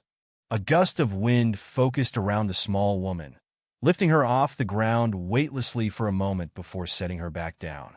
Aerokinesis. She opened her hands. A ball of fire appeared in one, and electricity sparked in the other. Pyrokinesis and electrokinesis are the only other specialties I can use, and not very well, mind you. She looked winded from just the small exertion. That still leaves ionikinesis, geokinesis, and ferrokinesis spells that I can't use at all. Wendigo have an abnormally large population of magic casters. Most of your people are blessed with some form of magic, Helena continued excitedly. There is a theory that everyone who is magic is a mage. However, their discipline has simply not been discovered yet, so we don't know their affinity, because it isn't one of the 6, but instead some unknown 7th or 8th. She took a breath. "Sorry, that's aside from the point, but who knows? Maybe that chaotic core of yours is the secret to a new discipline of chaos magic. The first thing we're going to do is see which specialty you resonate with the most. Hopefully it's one of the ones I can use, but if it is one of the 3 I can't, unfortunately, I won't be much help.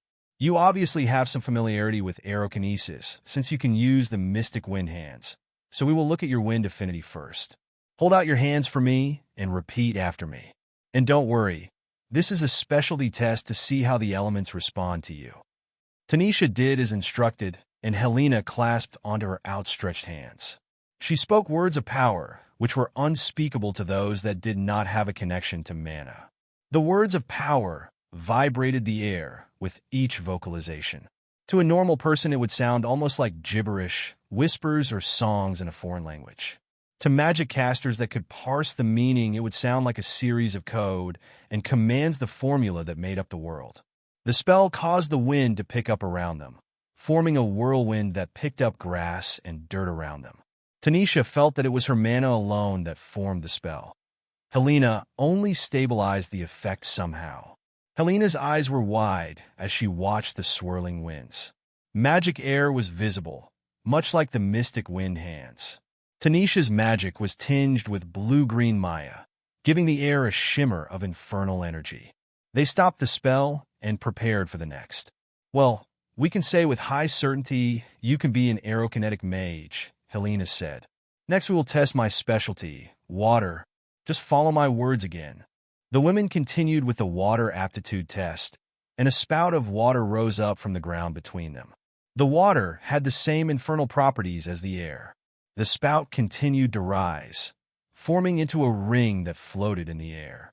It dispersed into a fine mist once the spell was over, and Helena jumped up with glee. "Yes, you are a hydrokinetic mage too," Helena said excitedly. "I was so worried that I wouldn't really be able to teach you much. So, we can get started then?" Tanisha asked. "No, first we have to test the rest of your specialty affinities." She plopped back on the ground and reached out her hands. "You may have for like me, so let's keep going." The women went over fire next, which caused a blue-green mana and Maya fireball to appear between them. Then electricity, which caused blue-green sparks to arc out from their skin into the ground around them, the sensation of which felt weird and oddly relaxing to the muscles. "You have a strong affinity for each of the ones we tested," Helena said. "Wind is your highest and fire is your lowest so far. Even still, they are all greater than any affinity I have, with the exception of water, and that is only because I have decades of experience with water magic. The next ones I won't be able to help guide you through the spells as much, so you will have to go slowly, okay? If you feel anything abnormal, stop and let the mana go. We will try ionikinesis first. It will feel a lot like a mixture of fire and electricity.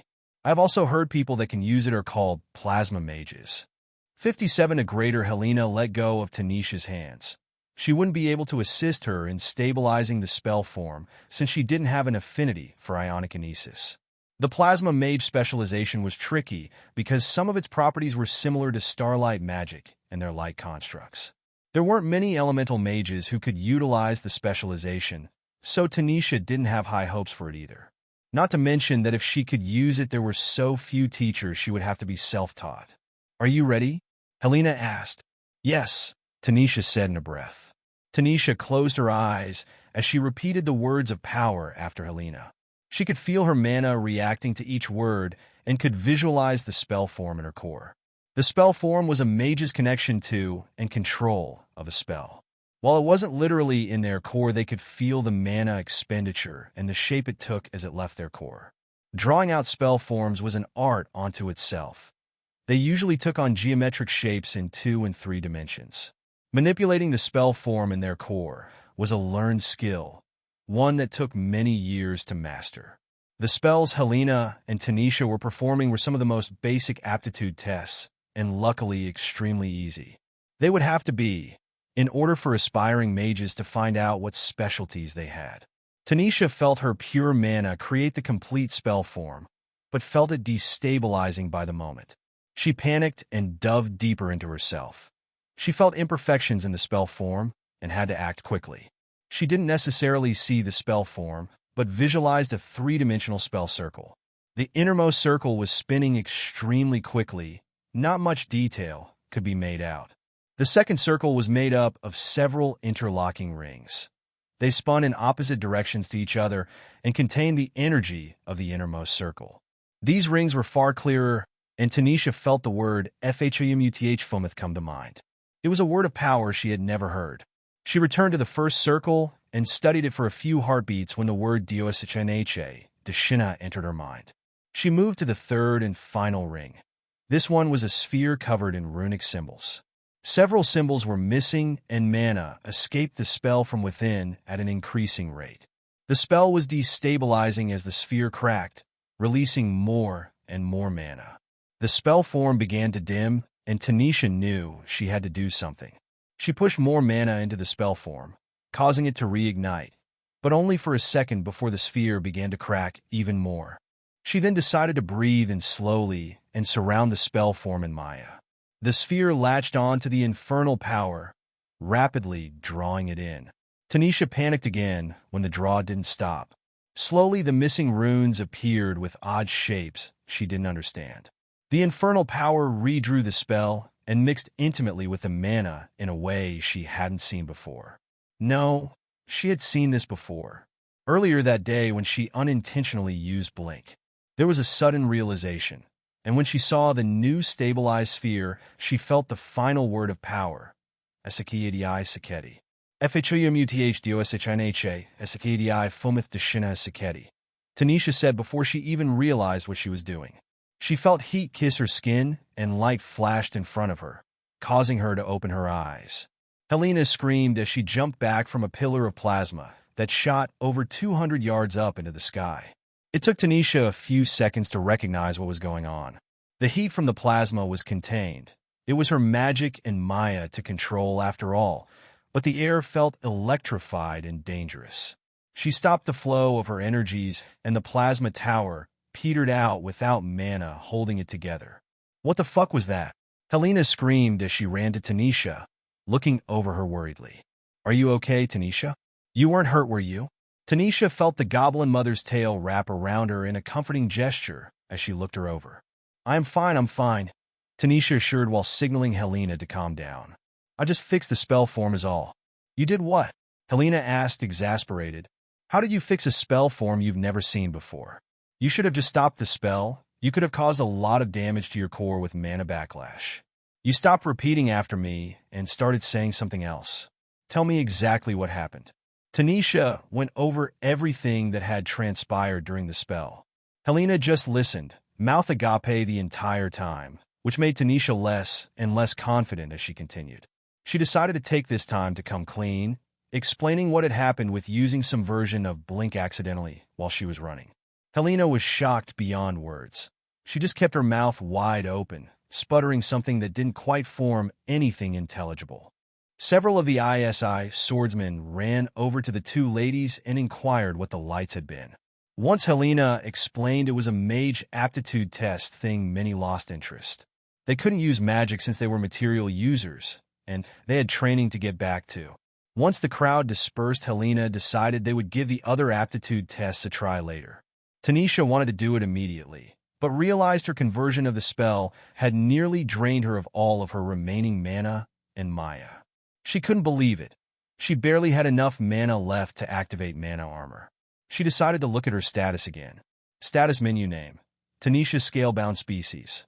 Wendigo level: 17 Vitality, 15 Restoration, 10 Constitution, 25 Willpower. 10 plus 1 is equal to 11 Strength, 17 Dexterity, 25 Stamina, 16 Maya. 7 plus 2 is equal to 9 Magic. 26 plus 1 is equal to 27 Magic Regeneration. 25 plus 10 is equal to 35. Plus 100 from Bond. Page 1 of 3. Well, that's new. Tanisha blurted out. What? Helena questioned. My mental projection menu has changed. It now shows changes to my stats with math, Tanisha said. I gained stats in willpower, Maya, and magic regeneration. Do you normally gain points like that?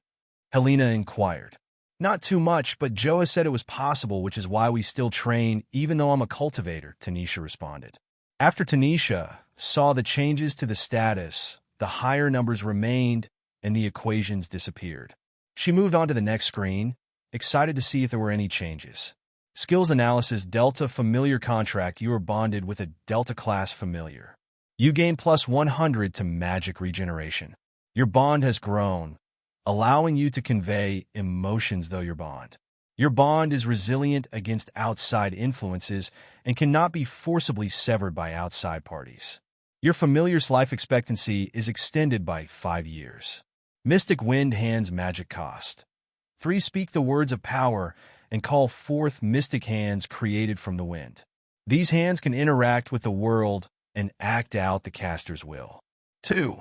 Infernal Hands, Maya cost: 1. Infuse mystic wind hands with the breath of the infernal planes. These hands will burn any that oppose you.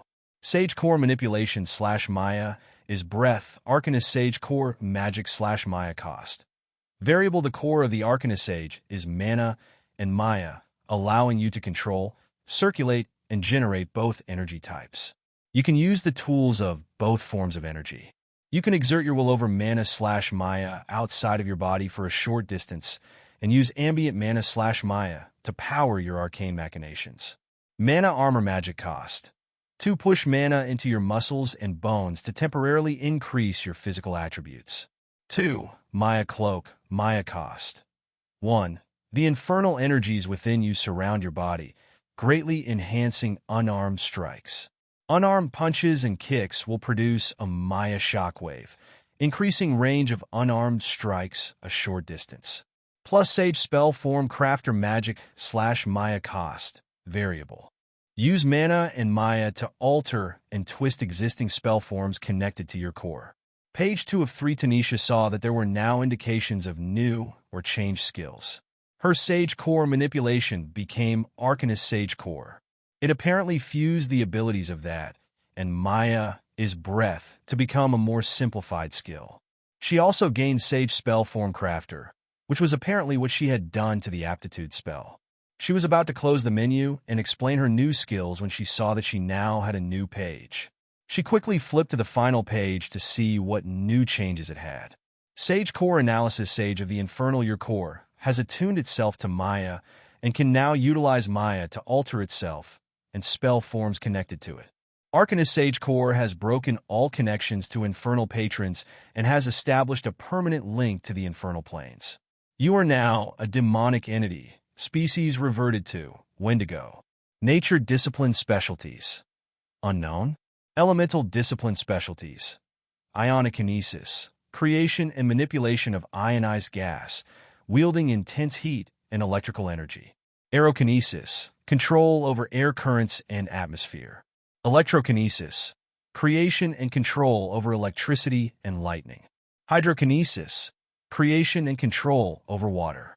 Pyrokinesis. Creation and control over fire, thermal temperature, and heat manipulation. Unknown? Page 3 of 3. What in the celestial planes? Tanisha asked, completely flabbergasted.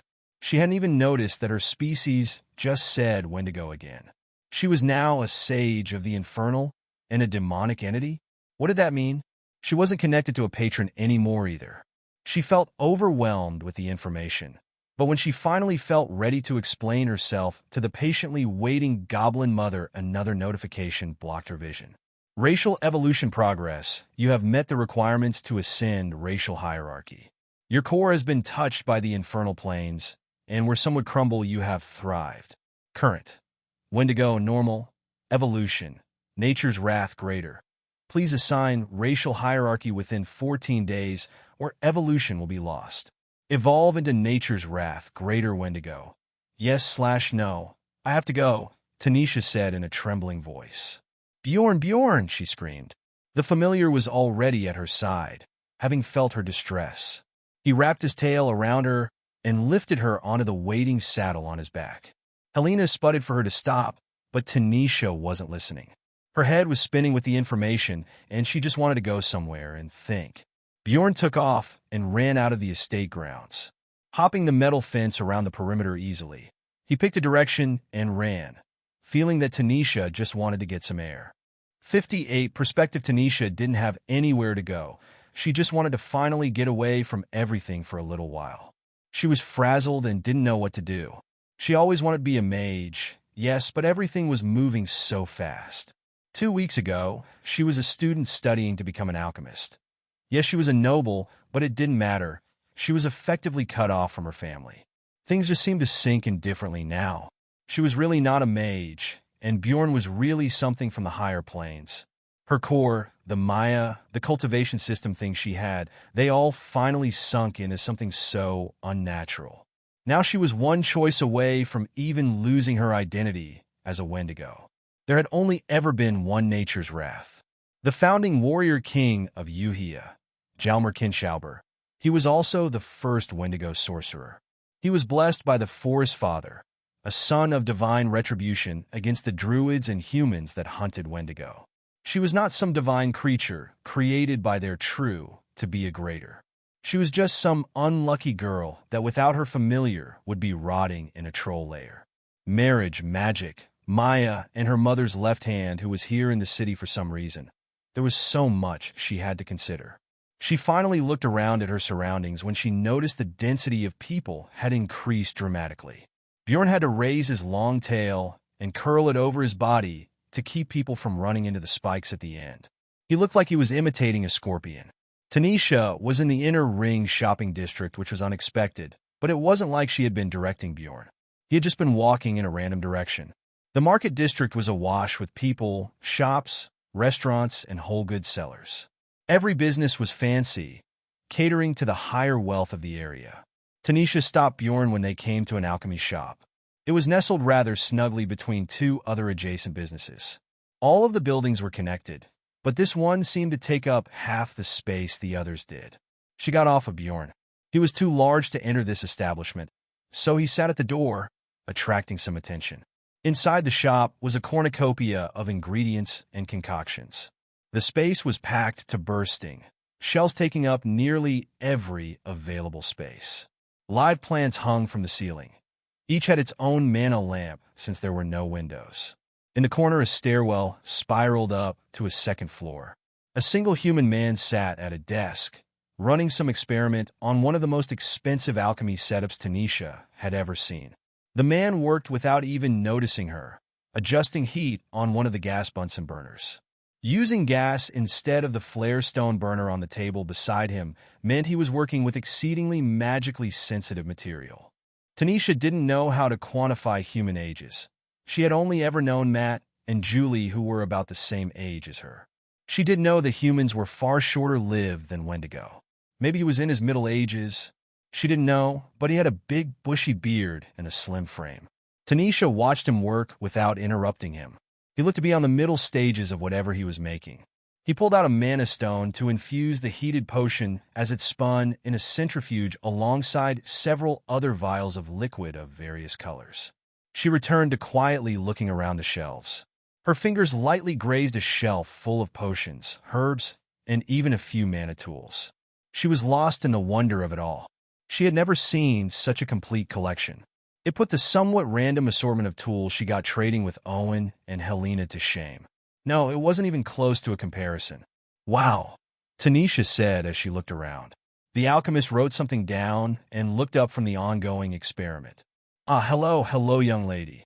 Welcome to Drew's Herbal Emporium, the alchemist said. I'm Drew the Fourth, by the way. Tanisha almost jumped at his words, having almost forgotten he was there while she perused the shelves. She had to take a second to compose herself. She nervously responded, "Hello. Sorry for interrupting you. I just stumbled upon this place and wow, it's amazing. A young, inspiring alchemist in the making, perhaps?" Drew asked with a disarming smile as he set aside his notebook. "Yes, I have always had a fascination with alchemy. I was learning it in the academy I attended," she responded with a shy smile of her own. "What are you working on?" This?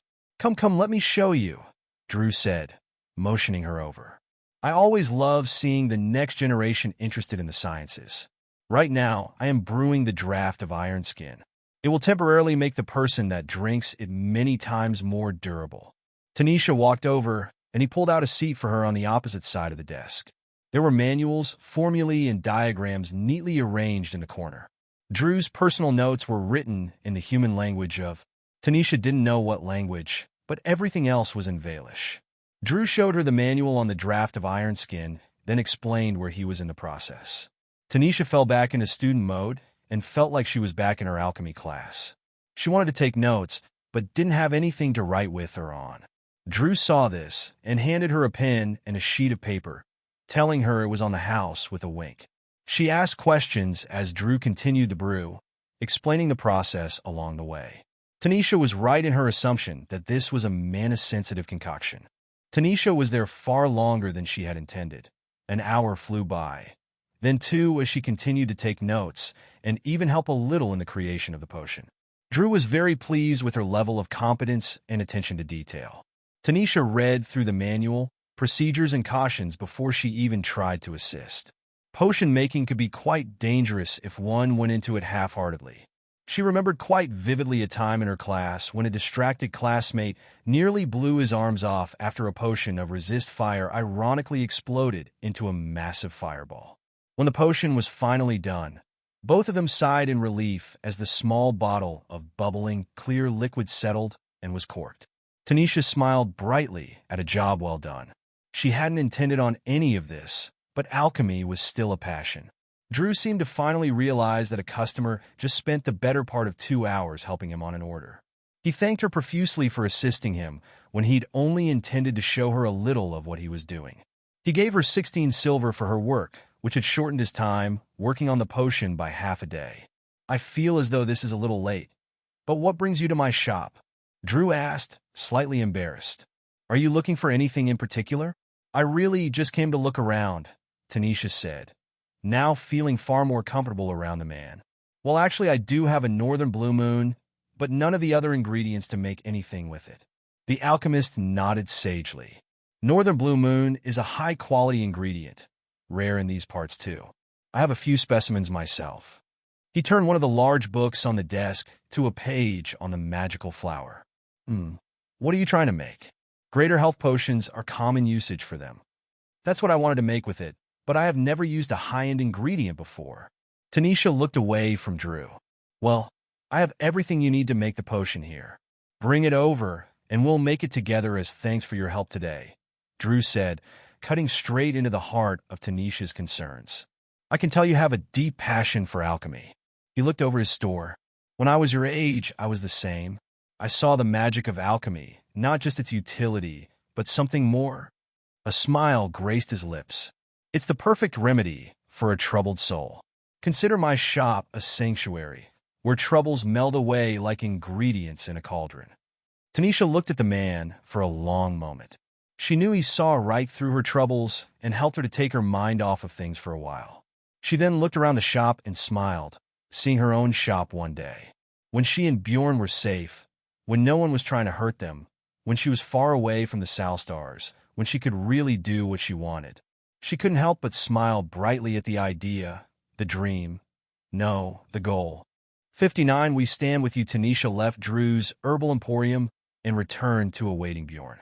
She was surprised to find Tyr standing with her familiar. She wanted to run, but knew he would be around sooner or later to request the engagement ribbon back. Tyr, how did you find me? Tanisha asked. Tyr looked at the three-headed Hydra.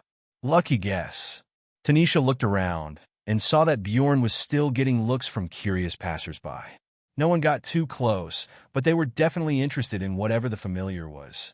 Joha, Helena, and Owen were here for a little while too, Tyr continued. They thought it would be best for you to do whatever you were doing.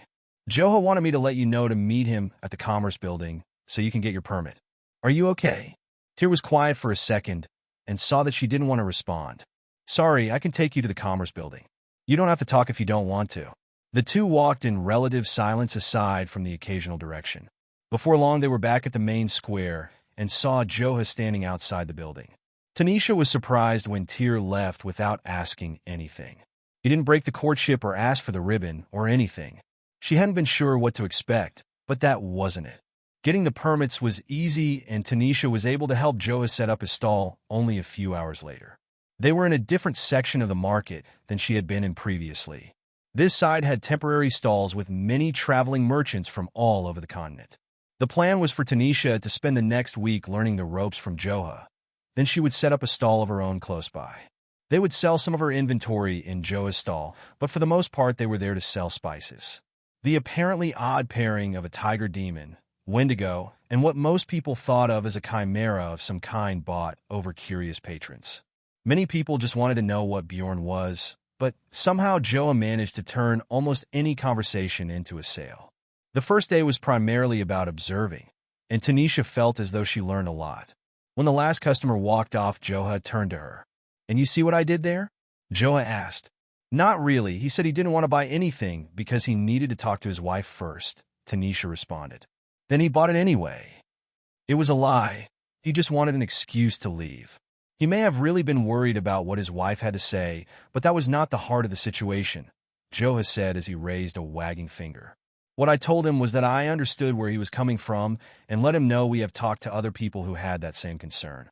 Then I told them the solution, our spices, and how his wife would be ecstatic to try them. Tanisha was confused. So you hear him out? Tell him that other people also said the same thing. Then they buy it? Essentially, yes, Joha chuckled.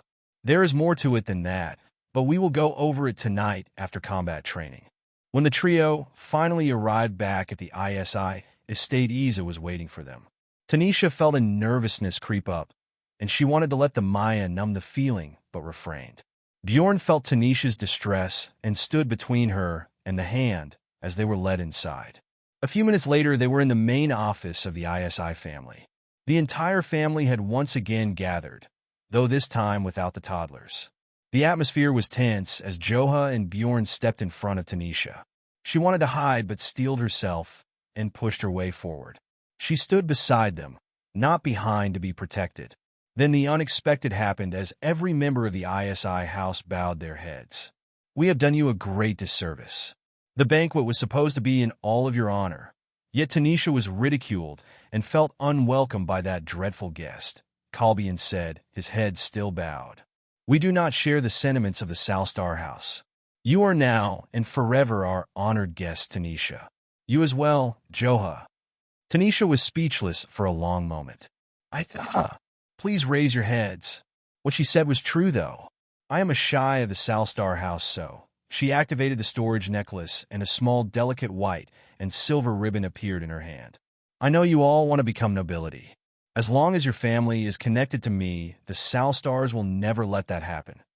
The family all raised their heads and looked at the ribbon in her hand as she held it out.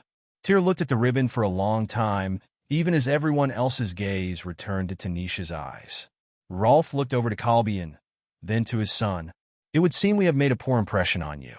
The ISI family was never looking for nobility through you, young lady," Calbian said.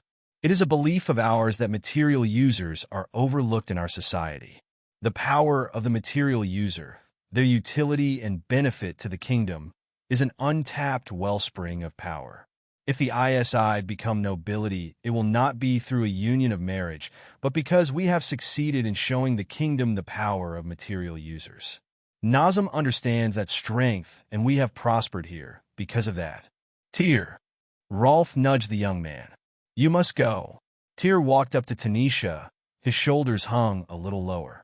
She handed the young man the white and silver ribbon, but only mustered a single apology before he returned to his family's side. "Are you sure?" Calbian asked. "I am," Tanisha stated affirmatively, her voice unwavering. "I don't know what my future holds, but I'm a long way out from being the person I need to be to face it." She took a long breath. "Bjorn and I have a long road ahead of us. I wanted to lose myself to something beside the struggles I am going to face and the death that I have seen. 2 weeks ago, I was a wizard, a student, and a failure. So, I wanted to believe deep down that maybe I could be normal here." Tanisha thought about the notification to change her race to a greater Wendigo, a nature's wrath. The thought still scared her, but she now knew she was on a course she couldn't divert from. The higher planes knew about her and Bjorn thanks to the Maya, and who knew what Sabek will do with the information on Bjorn. Her family would soon know where she was and that she'd survived. She was still too weak. She thought about her dream to live in peace with Bjorn one day, but they would have to fight for that peace or get so strong that no one would want to take it from them. Tanisha continued after a pause. "I appreciate your feelings, Tyr. I really do, but that future isn't for me anymore. I can't be normal yet. Thyra showed me that." Calbian took a breath and nodded. "Regardless, the ISI family stands with you, not the Salstars. You are now and forever welcome. Of course, the same goes for you, Joa." Tanisha thought things would become a little more awkward around the estate after that, but it didn't. Tyr caught up to her sometime later to get the red feather back, but the short-lived courtship ended on friendly terms. The two actually got closer from the situation without the looming potential of marriage. In the days that followed, Tanisha was able to get into a rhythm. In the early morning, she, Bjorn, and Tyr would run. She tried to recreate the feeling that allowed her to blink. Unfortunately, it never happened. Her morning would end with Joha and his breathing and stretching exercises. After that, she would spend time with Helena learning hydromancy. Then a few hours at Drew's Herbal Emporium, working part-time as an assistant for him to better her skills in preparation for creating the Greater Health Potion, a process that Drew would assist her in but not do for her per her request. Then it was back to Joha, helping him with the spice stall. As promised, after 3 days, she opened her own odds and installed next to him, selling the weapons, tools, and gear she got from the Knoll camp. Combat training got more and more difficult as Joha brought some of the ISI and Mystic Swordsman trainees to spar with her.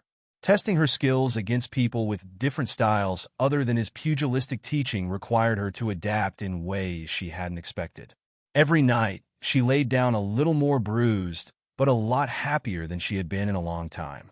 The gate to the Fort City Palace opened for the first time in days. A procession of soldiers bearing the insignia of the royal family marched toward the open gate.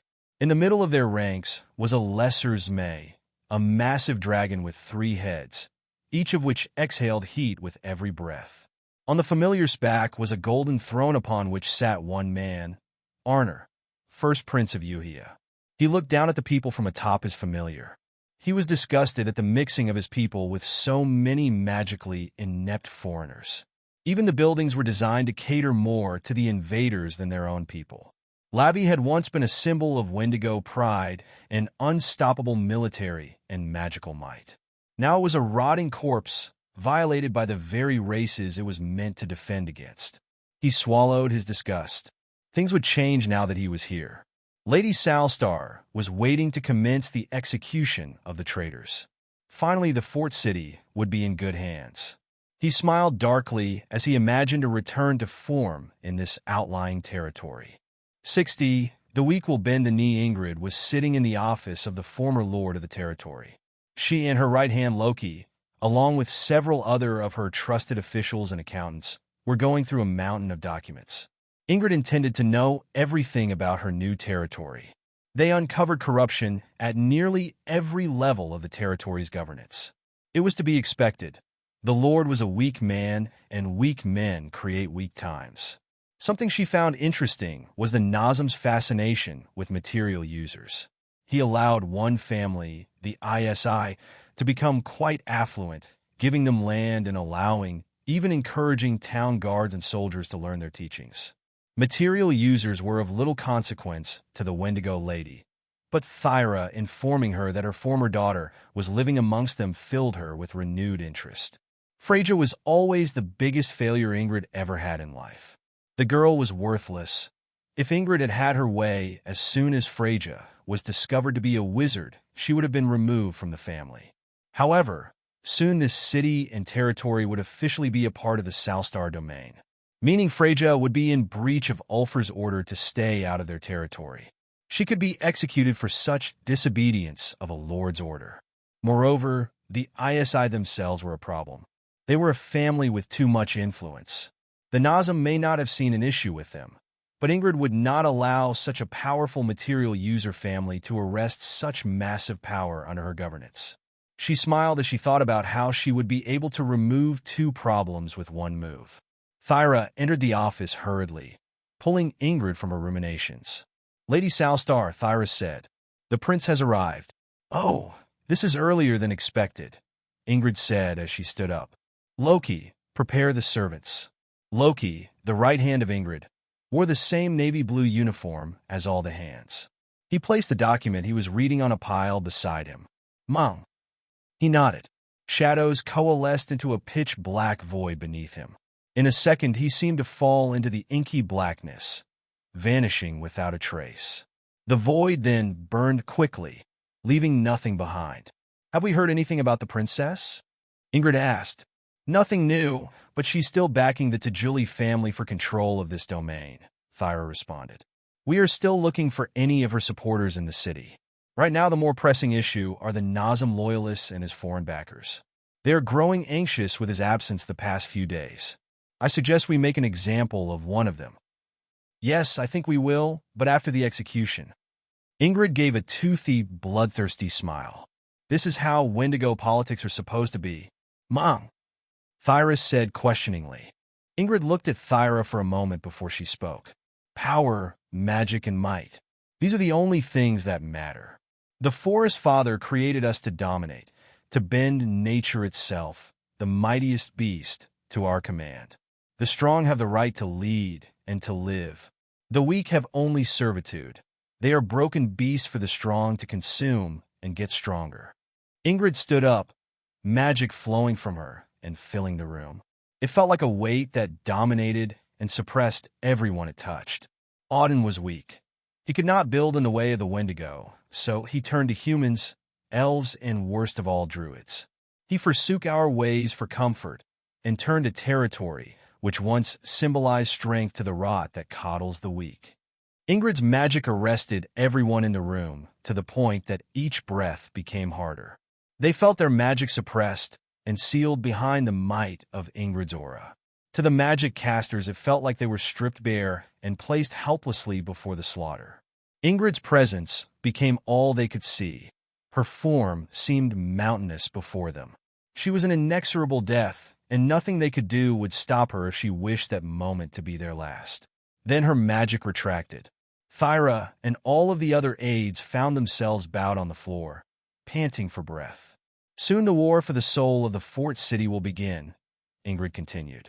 And it won't be fought with words. There will be blood, and the weak will bend the knee or be cut down. Do you understand now, Thyra? Thyra had to take a long moment to catch her breath. Please forgive me, milady, but isn't the prince here to legitimize the Salstars' execution of the Nazim and annexation of the territory? What claim does the princess have to fight us on this?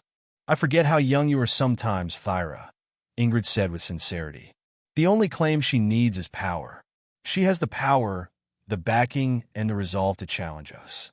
So, we must gain total control of the city before her forces arrive.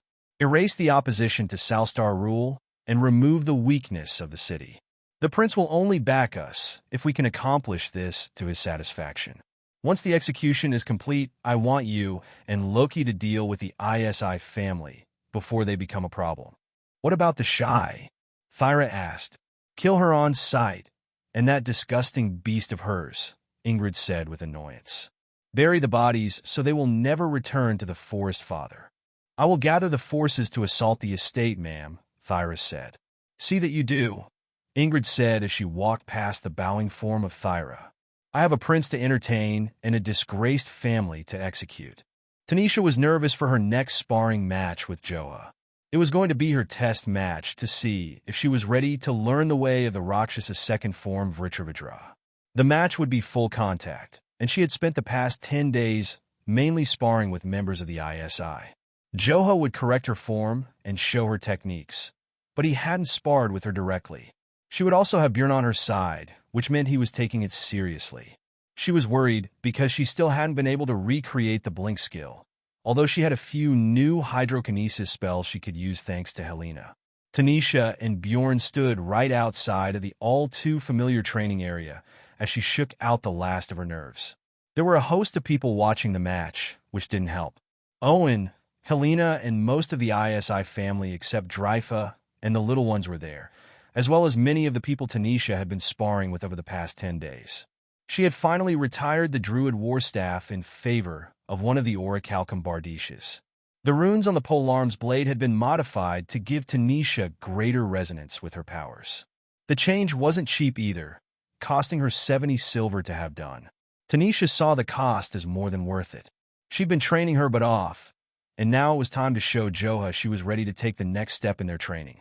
She had prevented herself from looking at her status during her training.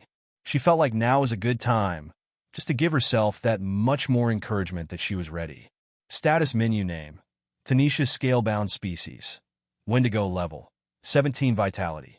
15 plus 1 is equal to 16 Restoration. 10 plus 1 is equal to 11 Constitution. 25 plus 1 is equal to 26 Willpower. 11 plus 8 is equal to 19 Strength. 17 plus 1 is equal to 18 Dexterity. 25 plus 2 is equal to 27 Stamina. 16 plus 2 is equal to 18 Maya. 9 plus 1 is equal to 10 Magic. 27 plus 1 is equal to 28 Magic Regeneration. 35 plus 100 from Bond. Page 1 of 3 Skills Analysis. Delta Familiar Contract. You are bonded with a Delta Class Familiar. You gain plus 100 to Magic Regeneration. Your bond has grown, allowing you to convey emotions though your bond. Your bond is resilient against outside influences and cannot be forcibly severed by outside parties. Your familiar's life expectancy is extended by 5 years. Mystic Wind Hands Magic Cost. 3. Speak the words of power and call forth mystic hands created from the wind. These hands can interact with the world and act out the caster's will. 2. Infernal Hands Maya Cost. 1. Infuse Mystic Wind Hands with the breath of the infernal planes. These hands will burn any that oppose you. Sage Core Manipulation / Maya is Breath. Arcanist Sage Core Magic / Maya Cost. Variable: the core of the Arcanist Sage is mana and Maya. allowing you to control, circulate, and generate both energy types. You can use the tools of both forms of energy. You can exert your will over mana/Maya outside of your body for a short distance and use ambient mana/Maya to power your arcane machinations. Mana Armor Magic Cost. 2. Push mana into your muscles and bones to temporarily increase your physical attributes. 2. Maya Cloak. Maya Cost. 1. The infernal energies within you surround your body, greatly enhancing unarmed strikes. Unarmed punches and kicks will produce a Maya shockwave, increasing the range of unarmed strikes a short distance. Sage Spell Form Crafter Magic/Maya Cost. Variable use mana and Maya to alter and twist existing spell forms connected to your core. Plus Hydromancy Magic Cost. Variable create water mana constructs, condense water from the atmosphere, and or control water from a water source. Water created or controlled by you will be touched with infernal energies, allowing greater ease in changing influenced water's state from water to ice or steam. Plus Water Light Magic Cost. 2. Imbue controlled water with mana to create a floating ball of glowing liquid. Water lights can be fixed in place or track targets. Infernal energies permeate water created or controlled by you. Only those you choose can see the light produced by liquid magic constructs. Plus Water Missile Magic Cost. 2. Create or condense water from the atmosphere into a blast of highly pressurized water. Infernal energies permeate water created or controlled by you. You can slightly alter the trajectory of water once launched. Each successful hit will mark the target, making the subsequent water missiles homing. Page 2 of 3 Sage Core Analysis. Sage of the Infernal. Your core has attuned itself to Maya and can now utilize Maya to alter itself and spell forms connected to it. Arcanist Sage Core has broken all connections to infernal patrons and has established a permanent link to the infernal planes. You are now a demonic entity, species reverted to Wendigo. Nature discipline? Unknown. Elemental discipline specialties: Ionikinesis, creation and manipulation of ionized gas, wielding intense heat and electrical energy. Aerokinesis, control over air currents and atmosphere. Electrokinesis, creation and control over electricity and lightning. Hydrokinesis, creation and control over water. Pyrokinesis, creation and control over fire, thermal temperature, and heat manipulation. Plus geokinesis, control over the ground beneath your feet. Plus ferrokinesis, control over metals. The purer the metal, the greater the control. Page 3 of 3. She was pleased with the changes to her status and skills, but a little upset that she still didn't have the blink ability. Regardless, she still had Bjorn and finally more offensive magic. She was as ready as she was ever going to be, and she would be lying if she said she wasn't a little excited. Then the next pop-up came into her vision. Racial evolution progress. You have met the requirements to ascend racial hierarchy. Your core has been touched by the infernal planes, and where some would crumble, you have thrived. Current. Wendigo, normal. Evolution. Nature's wrath greater. Please assign racial hierarchy within 2 days, or evolution will be lost. Evolve into nature's wrath greater. Wendigo. Yes/no. She still hadn't decided on what she was going to do with this evolution prompt, but she still had time to decide, and she definitely was not going to do it now. It just felt wrong, like blasphemy, to proclaim herself a greater. It was against everything she believed as a follower of the Forest Father. She closed the prompt and looked at Bjorn with a nod, then stepped onto the training space. 61. Ready for the next step. The past few days had seen little improvement for Bjorn's skills in terms of stats, but he'd put as many hours as possible into mastering his body. He used Tanisha's working hours as an opportunity to venture around the city or return to the ISI estate and train his body and muscle memory. He even performed meditation like Tanisha to see if he could master his magic like a mage. His body might be that of an animal, but he still had a human, or rather Nephilim, mind. While he didn't discover much in terms of magic, he felt far closer to understanding the limitations of his body in its increased size. He felt that it was just in time too. He and Tanisha were preparing to face off in a match that would determine if she was ready to advance in her training. They would fight together, which over the course of the past few days they had gotten rather good at. Well, they were still novices, but they were novices with guts. Status menu name: Bjorn Ison Scalebound Species. Unknown level: 21 Vitality, 150/195 Restoration, 220/270 Constitution, 85/135 Strength, 100/130 Dexterity, 85/100 Stamina, 95/115 Maya, 50/50. Do not use. Magic: 10/25 Magic Regeneration, 20/50, plus 100 from Bond. Page 1 of 2 skills analysis: Reincarnation, failsafe, and incomplete reincarnation magic, and your best friend who has your back no matter what. Error: unknown pact. You are connected to a progenitor being from the infernal planes. They are watching you. Venomous bite magic cost: 0. You have a neurotoxic venom, which can be injected through a bite with your fangs. 2. Bite of the King of Reptiles, Maya cost: 10. Your venom becomes infectious and will spread to nearby targets within 5 feet of the injected target. Allies are unaffected by your venom. Poison cloud magic cost: 5. With your right head, you can mix venom into the air using magic, creating a large area of poisonous gas. This gas will rapidly reduce the health of those inside. Allies within your poison cloud are unaffected by the poison. 2. Breath of the Infernal One, Maya cost: 15. Exhale a breath infused with the decay of the infernal planes.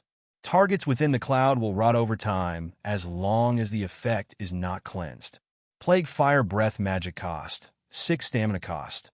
7. With your left head, you can breathe a plume of superheated toxin which will ignite enemies and infect them with your neurotoxin. Flames retain toxicity until you release the spell. Plague Fire will spread like normal fire.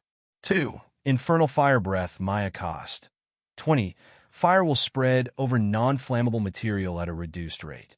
Hellmouth Maya cost: your soul. Seriously, if you use this, we die. I really don't want to tell you what this is, because if you use it, our heart is going to explode or something. I just know it. However, your middle head can exhale all of the Maya stored in your body. This Maya can be breathed in by your other heads to use Maya-infused breath attacks. It can also enhance the durability of your scales and potency of your venom. Poison Claws magic cost: 3. You can infuse your claws with neurotoxic venom, making even small scratches fatal. Allies are unaffected by your venom. 2. Claws of the King of Reptiles Maya cost: 5. Venom becomes harder to cleanse. Infernal Scale Armor Maya cost: 25. Absorb Maya into your scales, making them more durable and resistant to physical and magical damage. Delta Familiar Contract magic cost: -100. You are a bonded Delta-class familiar. You gain plus 100 to magic regeneration. Your bond has grown, allowing you to convey emotions though your bond. Your bond is more resistant to outside influences and cannot be forcibly severed by outside parties. King of the Reptiles passive skill: dragons, lizards, and amphibians all show hesitation and fear around you, going so far as to run away. More study needed. Head regeneration and random growth. Magic cost: 40-ish, or Maya cost: 150-ish. So funny story, we grew another head. I have no idea why. So bear with me here. We can convert experience into maturation or healing major wounds, including decapitation, or growing more heads, I guess. Honestly, I have no idea why we grew a head this time, but here we are, 3 heads in, and I'm getting worried. Anyway, more study is needed, but let's not for a while, please. Page 2 of 2. Bjorn and Tanisha entered the training area, the glyphs along the stone floor illuminating slightly as they stepped in. Joa smiled as they reached him and bowed. The tiger demon looked like a proud dad as he glanced the two over. Well, Tanisha, Bjorn, I can honestly say I was not expecting to do this test so soon.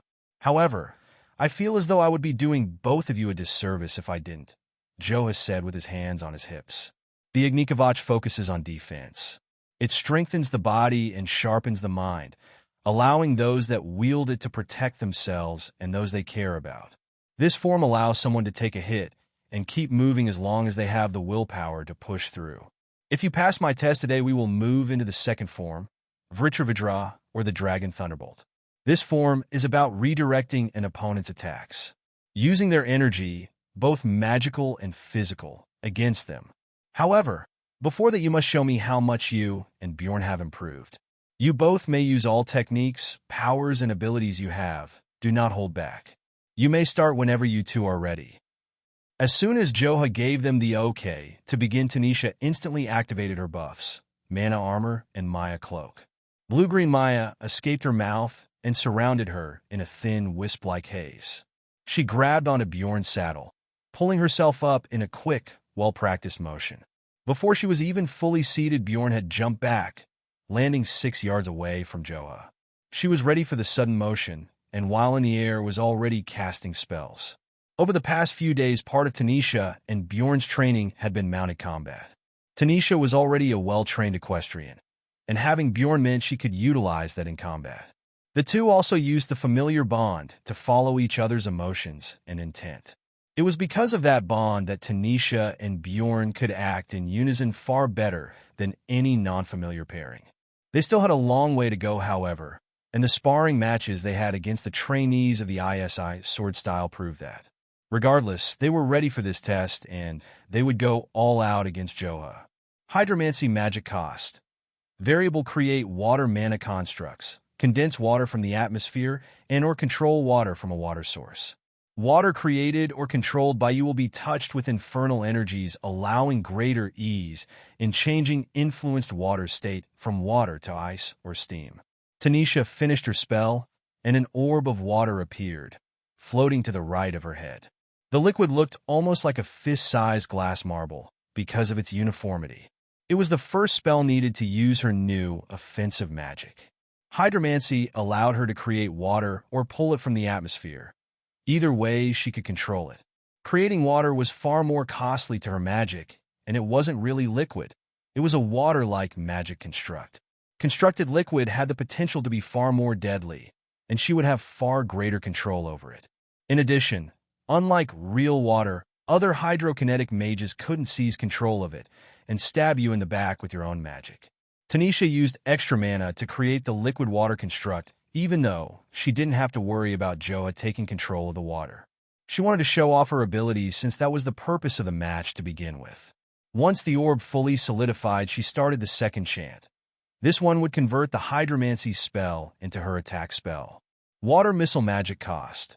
To create or condense water from the atmosphere into a blast of highly pressurized water.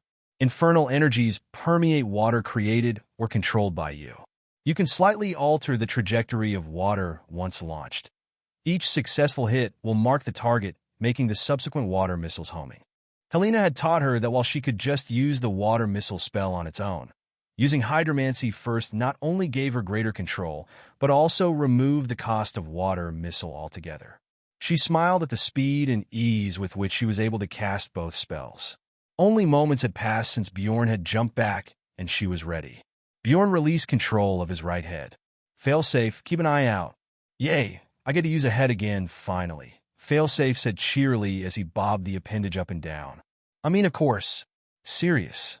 Joha hadn't moved from his spot as the two prepared themselves. Tanisha released her first attack. A stream of high-powered water shot out. The stream was barely the thickness of a pen, but zoomed across the distance with terrifying speed.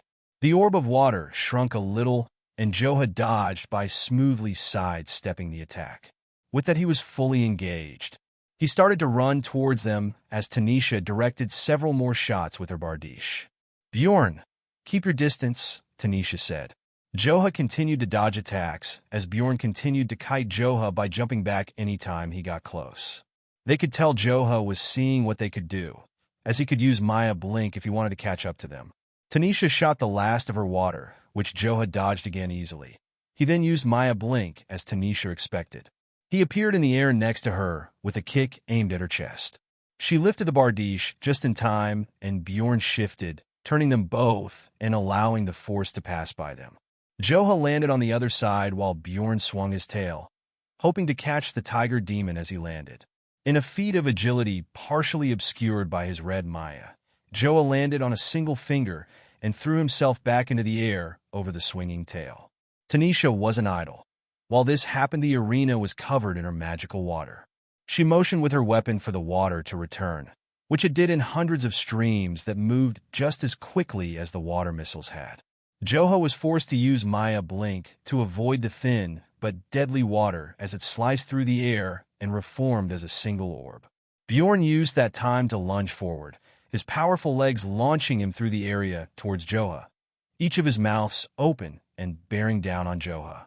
The tiger demon deflected the snapping maws with open palms and knees, the distraction allowing Tanisha to finish gathering the water in preparation for another assault. That was until Joha grabbed one of Bjorn's necks and threw the familiar. The action happened so quickly that neither had time to react. The two separated in the air. Bjorn landed on his side, and Tanisha rolled along the ground before she stopped a few yards away from him. The pair quickly got back up to their feet. Joha rushed at Tanisha, using his absurd speed and Maya Blink to reach her almost instantly. Tanisha dodged the first jab, just in time to not get punched in the face. She retaliated with 2 water missiles and a downward slash from the Bardiche. Joha weaved between the attacks, then punched again, this one connecting with Tanisha's side. Pain rattled her, but her buffs kept her in the fight. She was hit again, this time by a fist to the face which caused her to stumble. She was in a bad situation with her Bardiche this close. She stored the weapon in her necklace, causing it to vanish from her hands. She went into Agnikavach unarmed form, which allowed her to dodge the next 2 strikes and block the third kick. There was no time for retaliation. The differences in their skill was far too wide. She was being pressed, and she had a feeling this was part of the test to see if she could handle her defensive form. Agnikavach was, after all, a form that allowed the practitioner to take magical and physical damage and keep going. The Maya wanted to protect those that utilized it, and this form epitomized that notion. During the assault, Bjorn had rejoined the battle with an explosion of furious bites. Tanisha ducked down just in time to avoid Bjorn's snapping jaws by inches. The bond and her trust in her familiar allowed there to be no need for communication for her to know the exact moment she needed to do the maneuver.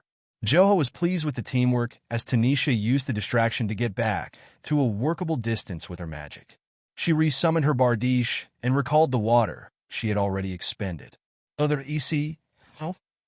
A panicked voice screamed. "Lord Nazem. He's going to be executed. The First Prince and Lady Ingrid are here, and they are performing a public execution as we speak."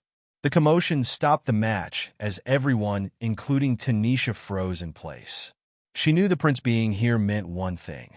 The Salstars were taking the territory after Lord Nazem died. Hearing that her mother was in the city filled her with dread. It suddenly made Thyra mentioning the terms of her banishment from the domain take on new meaning. "Joha, I need to leave now," Tanisha said. "If I'm here when they take over, they will kill me." 62. The example of the estate was abuzz with movement. Some people were in disbelief that the Nazem noble house was being executed. Kalbian and several others were leaving to confirm the execution. Tanisha, on the other hand, was in total panic. She needed to leave. She thought this would be a safe place for her until she and Joha were ready. However, it looked like the Salstars were going to take something else from her. "Okay, get your stuff, I will get the wagons ready," Joha said without missing a beat. "Bjorn, come with me." Owen ran out into the training area. "We're coming too. We were going to surprise you, but looks like we won't get the chance. So, I hope you won't mind having us around a little longer." "What? Not at all. Thank you, Owen. I don't know what to say," Tanisha said. Owen waved his hand dismissively. "Well, save it for now. We got to get on the road, right?" Tanisha stored the Bardiche in her necklace, hugged the small goblin man, then ran off to gather her things. When she arrived at her room, she heard footsteps behind her and turned around to see Tyr and Isa. "We're going to help," Tyr said. "Tell me what to grab. We know that the Salstars finding you here would be a bad thing. When things calm down, you are always welcome here," Isa stated with a bow. Luckily, there wasn't much to take. She'd sold most of the nails and tools quite easily. There are a lot of building projects throughout the city, and cheap supplies turn out to be a hot commodity. She still had farming implements and spearheads, but not nearly as much inventory as she'd started with. She told them to get the boxes on the main floor, while she went to collect her supplies from the mezzanine. It was easy to store the book, clothing, and alchemy equipment in the necklace. As she stored her alchemy case, the gift she got from her friends at the academy, she was reminded she needed to go to Drew's shop. She had successfully created the greater health potion, but it needed to cure overnight, so she left it with him. She cursed under her breath that she hadn't thought ahead. She should have left the moment she saw Thyra's familiar. She should have known something was up with her choice of words. In her frustration, she noticed that she had been breathing out Maya. The blue-green energy slowly dissipated as she got a hold of herself. She picked up the last of her things and ran downstairs, grabbing her last box of cargo, too heavy to go into her necklace, then ran out to her wagon. Bjorn was already hitched, and Tyr and Isa were placing the boxes they had grabbed into it. Isa had the odd chest that Tanisha and Bjorn had yet to be able to open. After they finished loading up, Joe had joined them. The goblins looked to still be loading up their things, as was to be expected. They had a lot of things, and this was a sudden departure. "We will be ready soon. The Geraldsons are loading up as fast as they can," Joha said. "Thank you, Joha, for doing this for me. I know this wasn't the plan," Tanisha responded. "I definitely have to thank them, too. There is one thing I need to get in town at the alchemy shop, and I should be back before they finish loading." "That's fine. Are you taking your wagon?" Joa asked. "Bjorn is hooked up and ready." "No, I can get there faster on foot because of all of the traffic in that part of town," Tanisha responded. "But as soon as I get back, I'll be ready." "I'll go with you," Tyr said. "I know a couple of shortcuts." Tanisha nodded and activated her buffs, Mana Armor and Maya Cloak, because they increased her speed and agility. Tyr was a chakra material user and did not have the mana muscle saturation that Wendigo normally have naturally. Instead, he used his chakra to strengthen his body, which Tanisha had found strengthened him a lot during their morning runs. The two took off running, making their way out of the estate quickly. The streets of the city were bursting at the seams with people trying to get to the main plaza, where the execution was taking place. The First Prince's Royal Guard and the Salstars Order of Knights, the Knights of Velhade, pushed out the Nazem guardsmen from the inner city. The banners of the Salstars were being hung up along the wall as the Nazems burned with fire magic. Unrest in the citizenry was evident, but no one would dare upset the First Prince lest they be struck down. It was clear that no one had known this was going to happen. Confusion, fear, and panic across most of the faces Tyr and Tanisha passed. "Ugh, this is going to take forever. I didn't think it would be this bad," Tyr said as they squeezed into another packed crowd. "Looks like everyone is taking the fast way." "Do you know any other way?" Tanisha asked. "I do," Tyr said as he jumped onto a low balcony. "We go up." He held out his hand, and Tanisha jumped to grab it. "Hopefully you don't have a fear of heights." "No, not really," Tanisha responded, knowing full well it was a lie. "At least I won't." Tanisha prepped herself to let the Maya take away her fear as soon as it came up. Now was not the time to be arrested with inaction. She needed to move. They climbed the side of the building, making it to the roof shortly after. Tanisha had to follow Tyr's acrobatics as they ran across the rooftops, hopping between balconies and buildings, and finally made it to Drew's Herbal Emporium. Well, at least they were on the roof of Drew's shop, 12 yards from the ground. Tanisha was fairly certain she could drop and land just fine, but the street was packed, and she would certainly land on someone. "How do we get down?"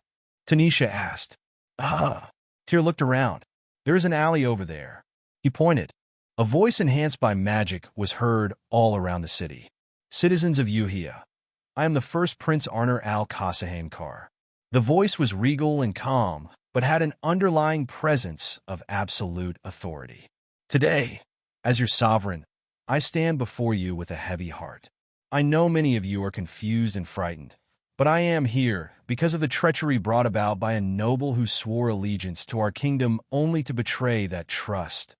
Tanisha followed Tyr as he led them to the alleyway. They had to shimmy down a pipe to make it to the street below. Auden Nazem was declared guilty by the crown, and his actions have seen the ends of many lives. He has worked with druids to attack settlements, disrupt trade, and aid them in the war for the holy land promised to us by the mighty Forest Father. He has robbed us of many brave souls who would have fought valiantly for our land and people. Tanisha and Tyr reached the shop right as Drew opened the door to look outside. He looked like his eyes were still adjusting to the outside light when the two reached him. "What in the name of the celestial planes is going on out here?" Drew asked, seeing all the people in the street. "Drew," Tanisha called out. I need to get the greater potion. Is it ready? Huh? Drew's eyes rested on two of them. Ah, yes, Tanisha. Tyr, come in. They followed the man back into his shop. The place was just as packed full of alchemical supplies as always. The magically enhanced voice of the prince could still be heard, but only as a faint muffle.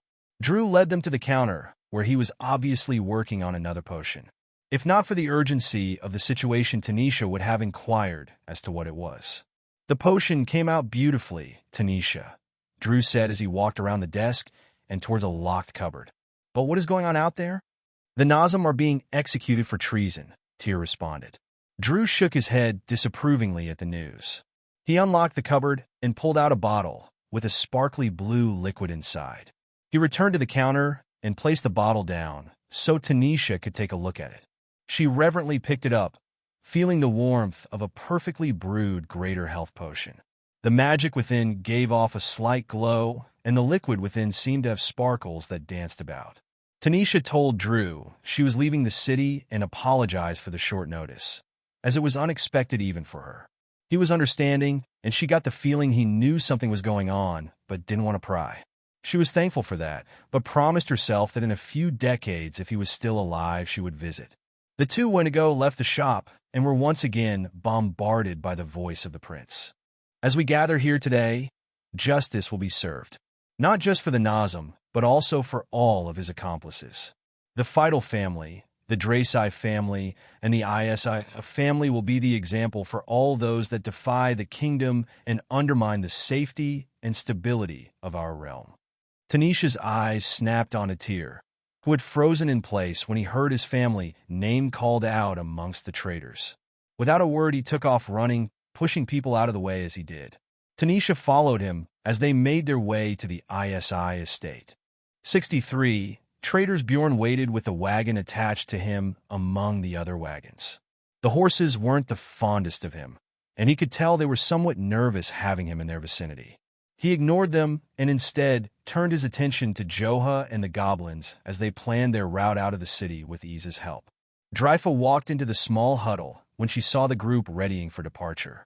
All the gates will be flooded with people trying to see what is going on. Iza said, I wouldn't be surprised if they go into lockdown soon. I would recommend going to the East Gate. That one is out of the way and will probably have the least congestion.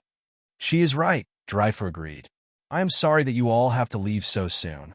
The state of affairs here seems to be far more dire than any of us could have predicted. She looked around. Where is Tyr?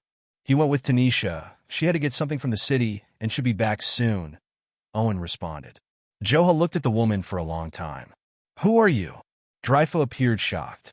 I am the lady of the house. Bjorn looked between everyone and flicked his tongue a few times, growing more alert as unfamiliar magic mixed in the air. Joha remained quiet as he simply stared the woman down. Tensions rose between the two, and Iza stepped between Joha and Dryfa. Joha, that was kind of rude. We've seen the lady of the house a lot, Owen said. Yes, we have. Joha took a more threatening stance, which is why I am asking who that is. What are you doing, Joha? Iza asked as she faced him. Apologize to Lady Dryfa. Bjorn continued to look between everyone in the group. He definitely sensed something was off. He looked at Dryfa. She had on her normal baby blue and white robe and twin sabers at her side. She was albino. Her skin and hair were white as snow. Bjorn remembered the unusual thing about her was that her antlers were pitch black. No, hers were normal? Bjorn had a feeling Joha was right. She was not Dryfa. He tried to use Identify on her to verify. Identify name. Invalid target race. Not applicable level. Not applicable class. Not applicable failsafe. Bjorn asked in his head. I don't know either, Failsafe responded. Citizens of Uhia. I am the first Prince Arner al-Qasahamkar. A voice echoed around the entirety of the city. Today, as your sovereign, I stand before you with a heavy heart. I know many of you are confused and frightened, but I am here because of the Dryfa imposter sprung into action as soon as the prince's voice was heard. She pulled one of her blades from its sheath in a motion nearly too fast for Bjorn to see. The blade cut through the air, and what could only be described as inky darkness extended from the blade as the imposter's form started to distort and melt. The blade cut straight through Iza's back, and the wave of darkness continued through her towards Joha. He dodged out of the way as Iza's body fell to the ground, sliced in half. "What the fuck?" Helena exclaimed with surprise and fear. Everyone but Joha was in shock for a moment as the hand's body hit the ground, painting it in a crimson wash. Joha had already closed the distance between himself and the imposter, dodging a second slash and punching them in the gut then face. This sent the imposter to the ground, which it hit with no impact, as if it didn't weigh anything. The face of the imposter was smashed in, but there was only blackness in its place. "I thought you might be able to see through this, Rakshasa, but not so quickly. Deliver yourselves quietly, and death will be swift. Do not make this harder than it needs to be." Figure melted into boiling black shadows, then vanished altogether. "Was that an assassin? Helena, are you okay?" Owen questioned. She's dead." Helena's eyes rested on Iza. "They know Tyr and Tanisha is in the city now," Joha stated. He knelt down and closed Iza's eyes. "Bjorn, go find Tanisha." "That was shadow magic," Helena said as she composed herself. "Watch out for anyone who doesn't have a shadow. They will be imposters." "Owen, Helena, get to your wagons and start heading towards the gate. Go to the west gate. They know we were going to the east." Before Bjorn could run, an explosion rocked the estate. High-level artillery spells fell from the sky, hitting the training fields, guest houses, and dormitories, and erupting into elemental destruction. People on horses, drakes, large wolves, and familiars rushed into the estate ground in military formation. The ISI house trainees in the fields that weren't caught in the artillery magic barely had any time to react before they were run through with spells or weapons. Most were confused. Why were Wendigo attacking them? They were on the same side. "Bjorn, go now!" Joha yelled. "Anyone that tries to stop you, kill them." The banner of the Salstar domain hung proudly on the invading knight's armor. They were in full arcane plate armor, ready for war. It wasn't a fight initially, as confusion and the sudden attack led to many people dying before they even knew what was going on. Then the explanation played for the entire city to hear, and it came directly from the mouth of the prince himself. "As we gather here today, justice will be served, not just for the Nazim, but also for all of his accomplices. The Feudal family, the Draci family, and the ISI family will be the example for all those that defy the kingdom and undermine the safety and stability of our realm." Bjorn wasted no more time. He pulled on the connection to Tanisha and instantly felt the direction of the young woman. He took off running, slowed by the weight of the wagon. A man on a steel wolf tried to cut him off. His lance was aimed to skewer Bjorn, and flames surrounded him in a brilliant cloak. Bjorn ducked the lance and tackled the knight and the wolf, which they weren't ready for. Bjorn remembered how just a few weeks ago a steel wolf had towered over him. Now he was slightly larger than the beast. The steel wolf's hide was tough, and Bjorn couldn't get any deep wounds with his fangs or claws. It didn't matter, though. He bit into the wolf over and over until he tasted blood, knowing his venom would do the rest. Or the knight would take the familiar to be healed before it died. Either way, he did not stick around to find out. He needed to get to Tanisha. There was someone after her, and he had to get there first. A man on a lesser drake and with slightly fancier armor took notice of the speeding Bjorn and looked like he was going to charge. However, once the drake saw him, it faltered and stopped abruptly, throwing the man off before running away. At the gate to the estate, there were rows of knights guarding the exits, making sure no one escaped. Bjorn could see them casting spells in preparation for him, and knew he had to act quickly. He didn't have much mana and his skills were costly, but he didn't have a choice if he didn't want to be used as target practice by a bunch of mage knights. He could use the poison cloud, but it would limit visibility. The problem was it took a long time to kill, enough time for them to cleanse the effect. He doubted they didn't have any healers in their number, which left only one option. Plague Fire Breath magic cost. 6 stamina cost. 7 with your left head, you can breathe a plume of superheated toxin, which will ignite enemies and infect them with your neurotoxin. Flames retain toxicity until you release the spell. Plague fire will spread like normal fire. 2. Infernal fire breath, Maya cost. 20. Fire will spread over non-flammable material at a reduced rate. Bjorn gathered the power in his mouths. He could feel the swell of mana, the burning in his throat. It was so much power that he could barely believe he had so much. The original skill had also seemed powerful for something that required only 1 point of mana. He then remembered that he hadn't used this skill since he got it. In none of the training with Joha, nor any of the training on his own. Well, he wasn't going to be able to go back on it now. He had to release the spell and hope it was enough. Fire erupted from his mouth in a plume that just kept flowing. Not from just his left head either, like the skill said it would, but from all 3 heads at the same time. He was going to have to talk to Failsafe about unexpected results like this. The flames from each head crackled with magical energies as the fires began to slowly focus, changing color to a vibrant purple as they became beams of concentrated heat and magical poison. The initial plume of fire caught the knights off guard, but they were unfazed, their armor holding up against the strange fire attack as it should. The magical runes on their armor flared to life, and they stayed focused on the 3-headed chimera that was charging at them. Then the flames started to change. What looked like purple lightning coursed through the fire for a split second before the property of the fire morphed. It was not normal magic, but something else. The flames the chimera was breathing out began to focus into beams of pure heat.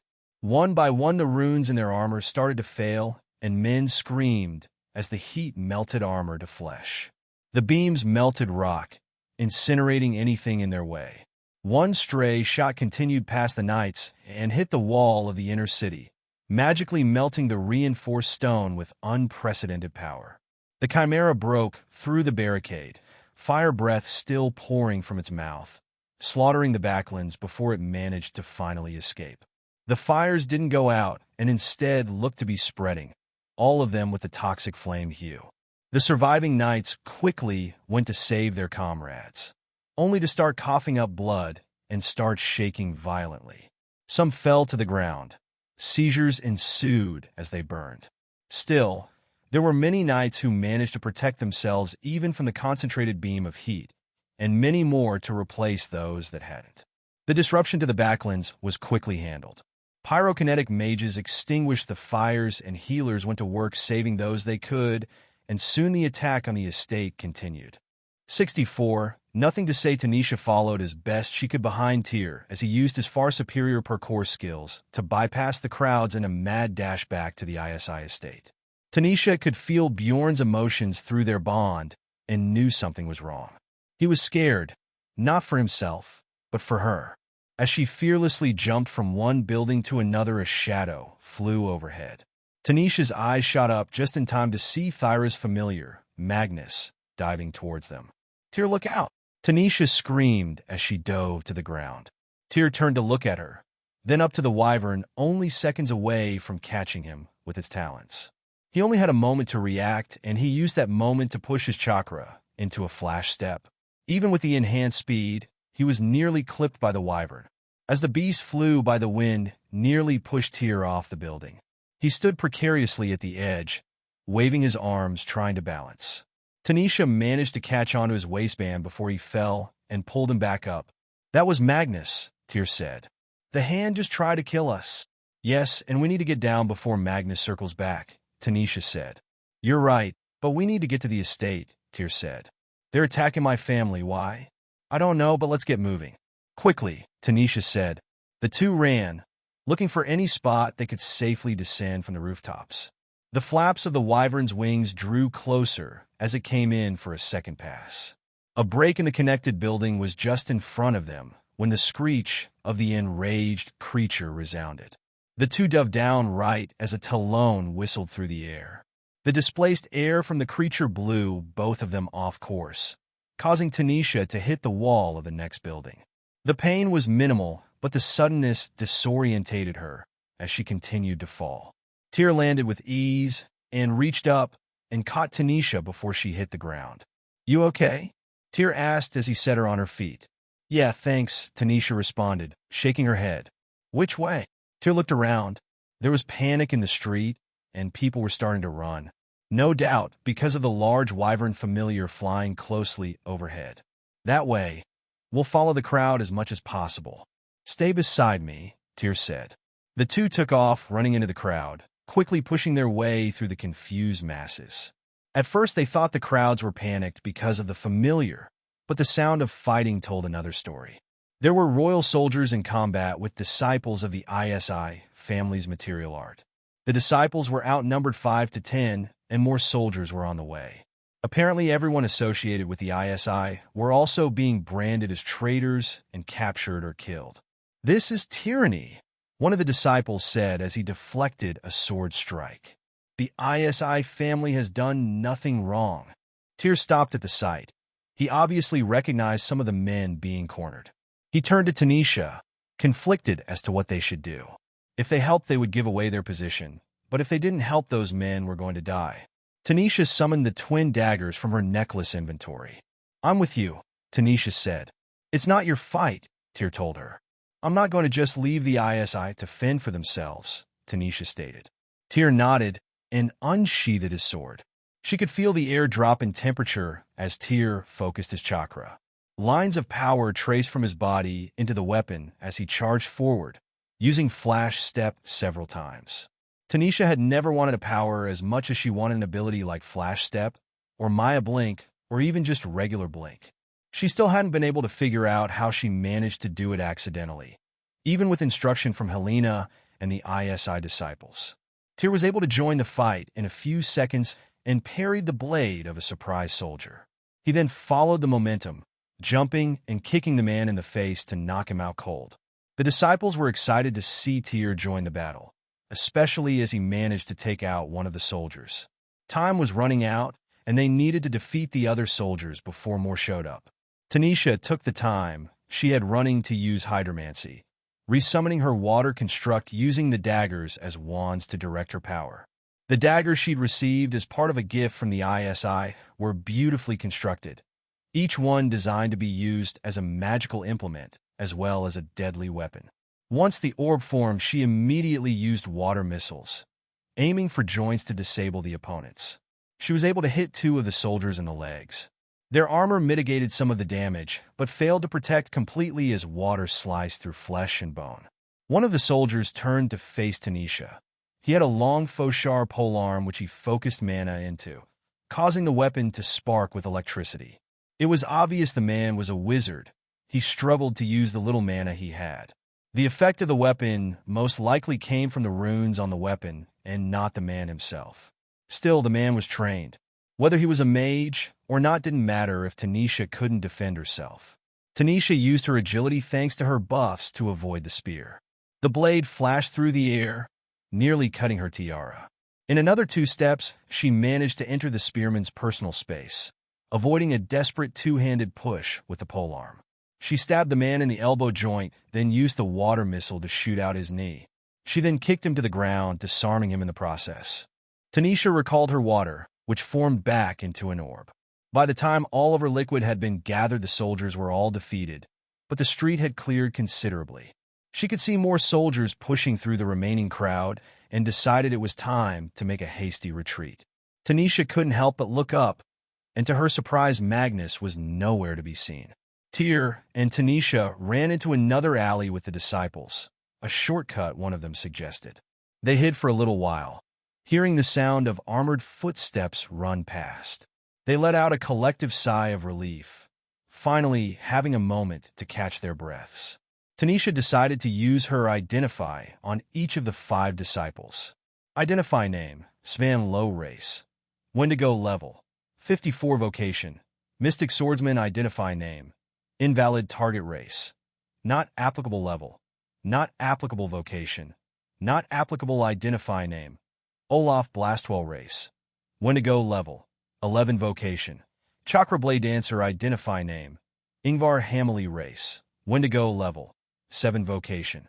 Mystic Swordsman Identify name, Hakunosoi race. Wendigo level, 14 vocation.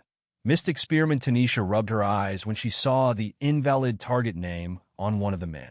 She looked at him again, and the same message came up. Was she doing something wrong?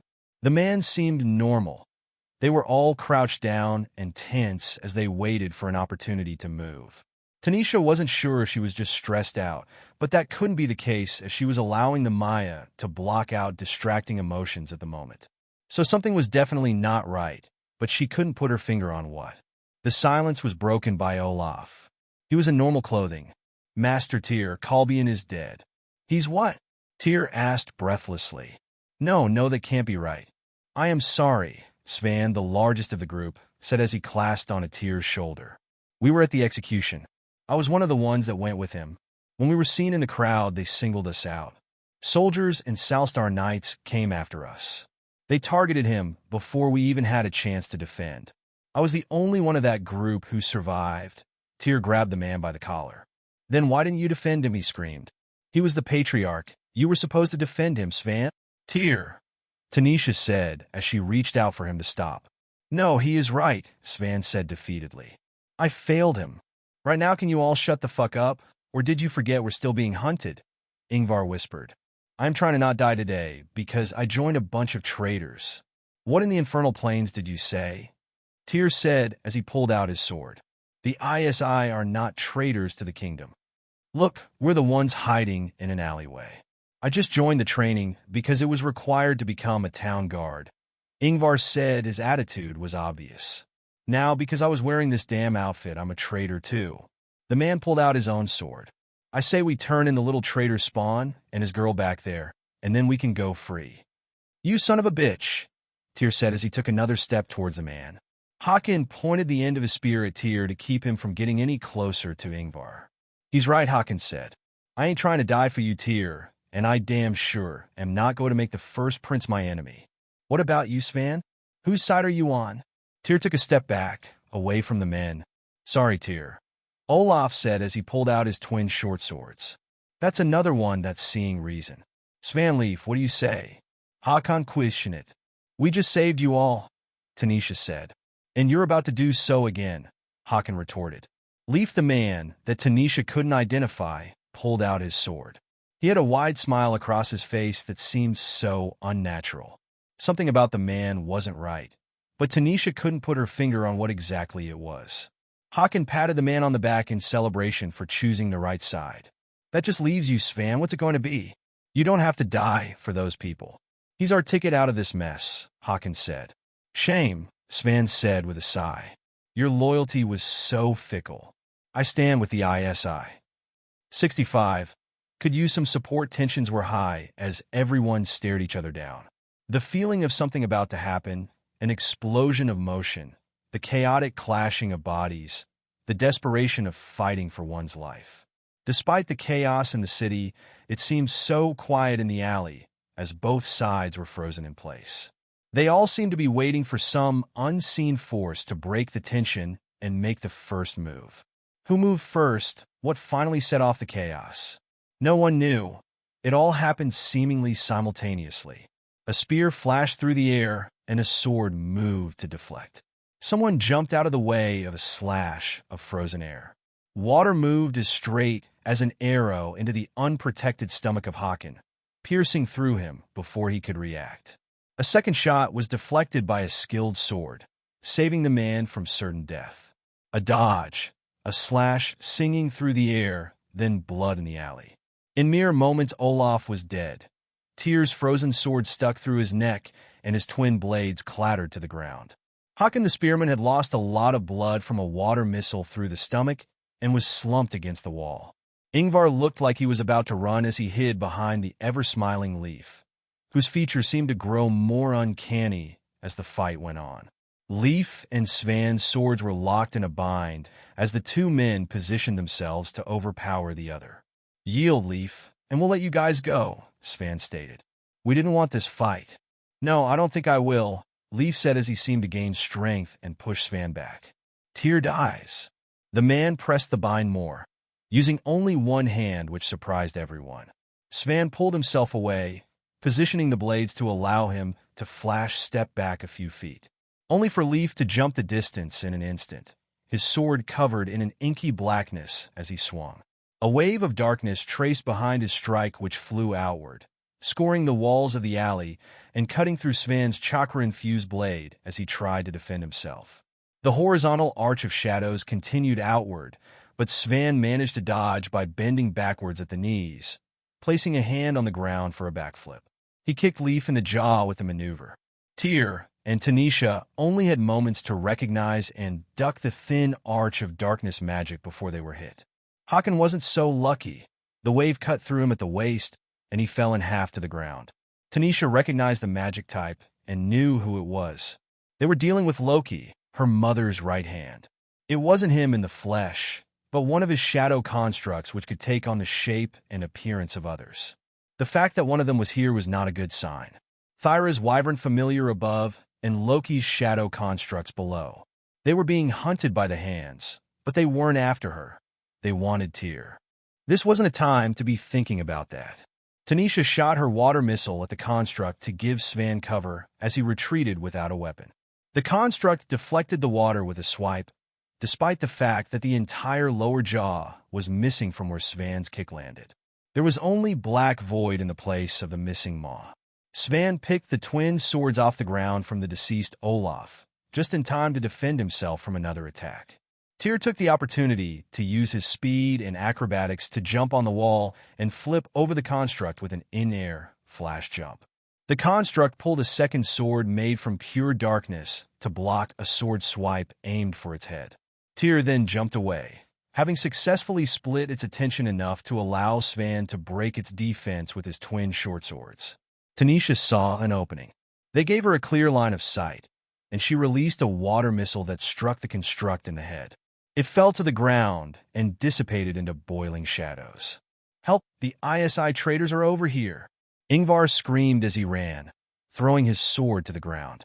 "Help! Help! It is Tyr ISI, the heir of the traitorous house." As he approached the exit to the alley, a figure cut off his path. It was the large, angry form of a pissed-off Hydra, teeth bared and heads focused on the fleeing man. He could feel Tanisha's hostility towards the man through the bond and knew this was no friend. Without hesitation, he lifted his front claw and swiped, cutting the man to ribbons with a single attack. "Bjorn!" Tanisha and Tyr both said in surprise. Tanisha ran to Bjorn without hesitation.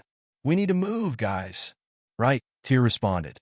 Tanisha and Tyr jumped onto the box seat, while Sver held on to the side. They didn't have long as there were Salstar knights and the prince's soldiers moving in on horseback and on foot. Tanisha noted that there was a distinct lack of the Salstars Drake riders, who all traveled on the insanely fast drakes. She smiled, knowing they probably couldn't chase Bjorn given the fact all draconic creatures were afraid of him.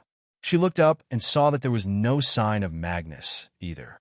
Bjorn took off running as soon as everyone was on board.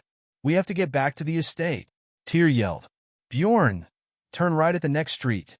That shadow creature was a construct created by Loki, Ingrid's right hand, Tanisha said. "I don't think going to the estate will be a good idea, Tyr. He was going for you. They're trying to kill all of the ISI. So you think I should just abandon my family, run and hide like a coward?" Tyr screamed at her. "Look what we just did. I knew those people we just fought. They turned us against each other. Not to mention they killed my grandfather. I am not saying we run. I just don't think we should rush in without knowing what's going on," Tanisha said. "They will have the estate locked down. We'll be going into a trap. Thyra and Loki are there, no doubt. And we're just 3 people. If you don't want to go, just let me off.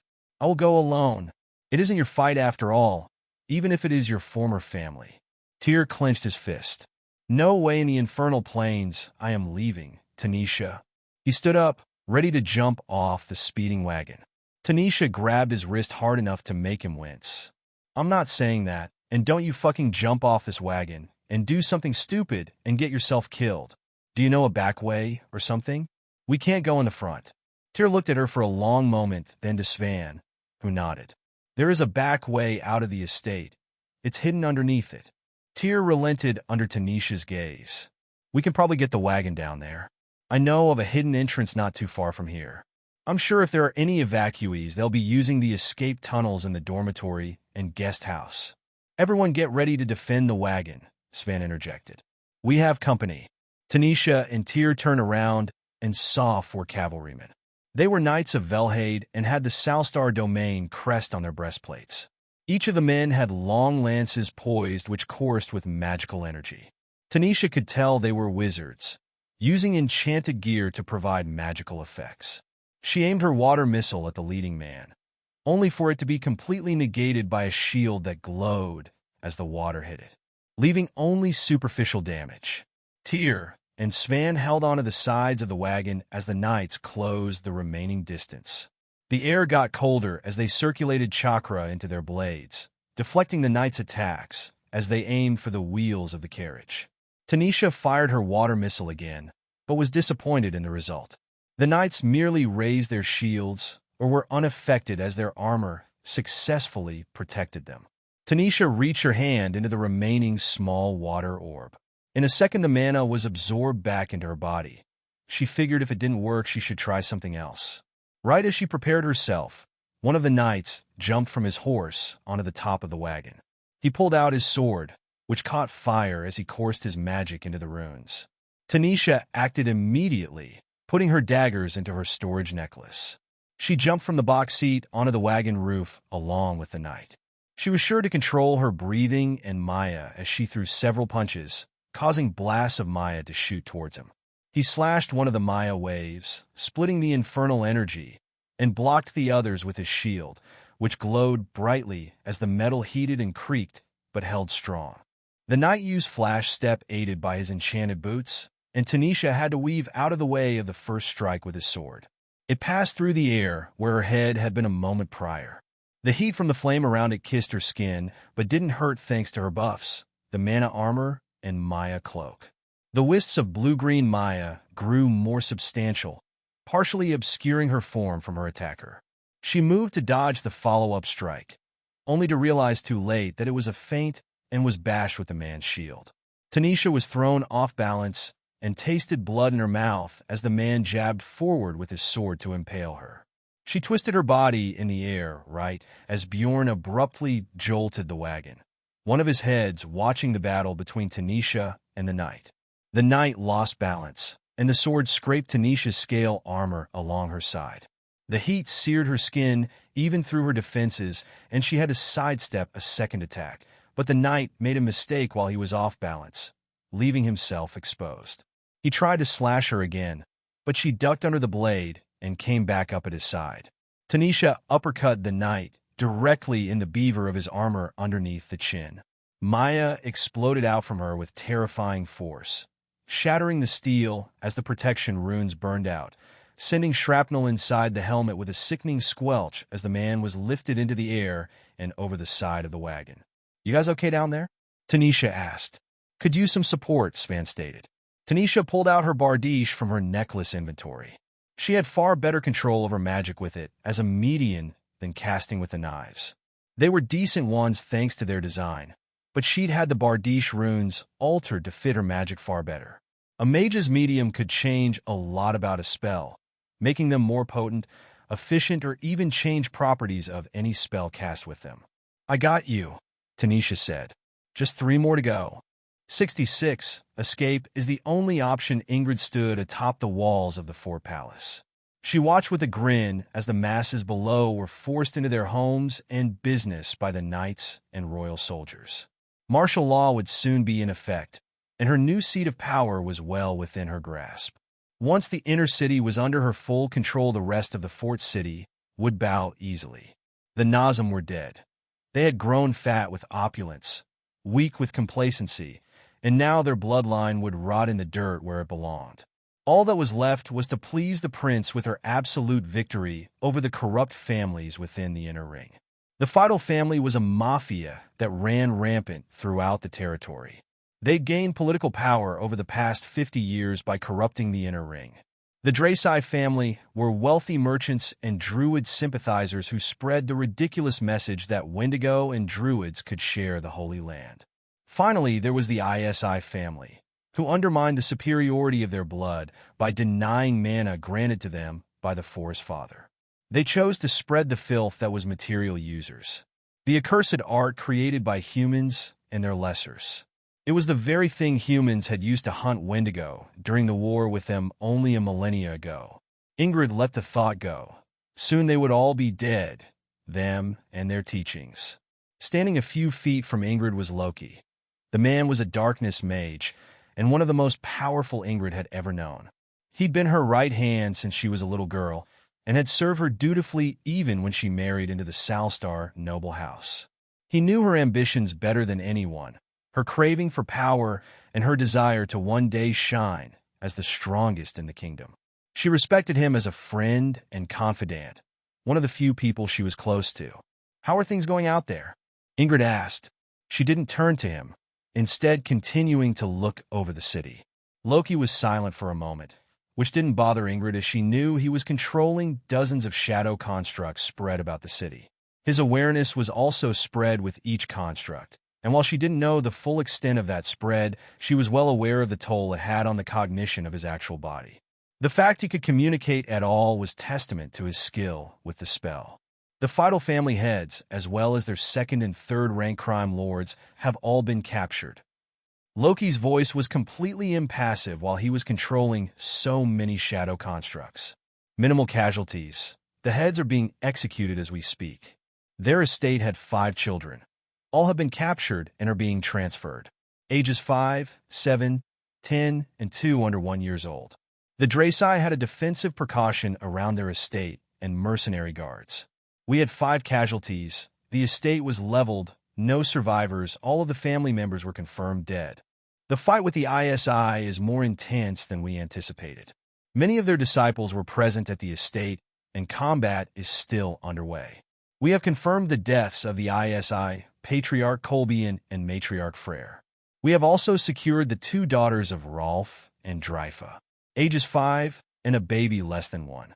Dryfa is currently in combat with several of my constructs in the estate. She is injured, and we suspect she will be dead soon.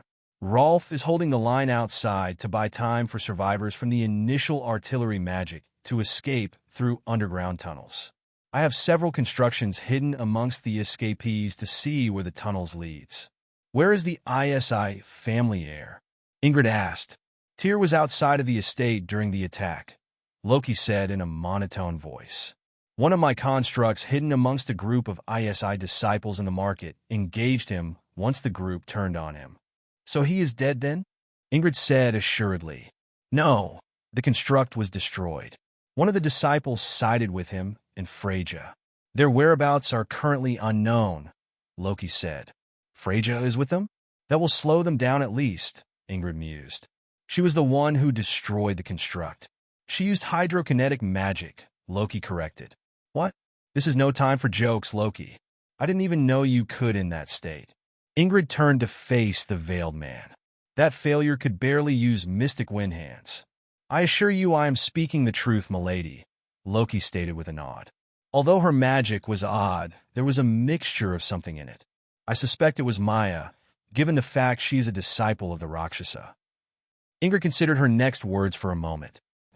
"Freyja is of no concern. Kill her if you get the chance, but she is not the target. I need the ISI dead.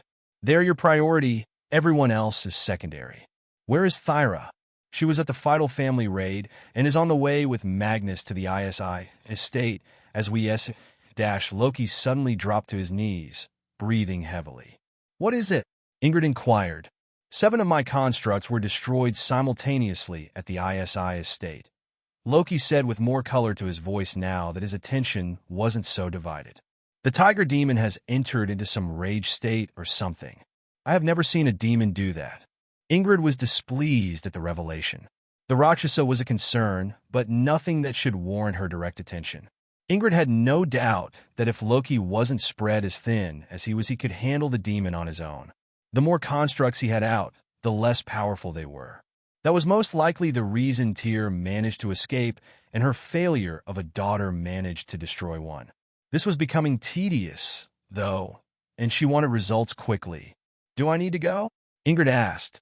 Loki paled at the thought. "No, milady, Thyra will be more than enough for the demon. This is not worthy of your presence." "Very well, but I expect excellence, Loki," Ingrid said. "I will return to the First Prince now. Inform me of any major changes." The darkness beneath Loki seemed to grow in size and started to bubble like boiling ink. "Of course, ma'am," Loki said with a bow. The man then fell into the inky black, vanishing without a trace. Ingrid looked at the spot where the man had stood for a moment before she turned back to the city. She looked at everything that would soon be hers and smiled a wicked toothy smile.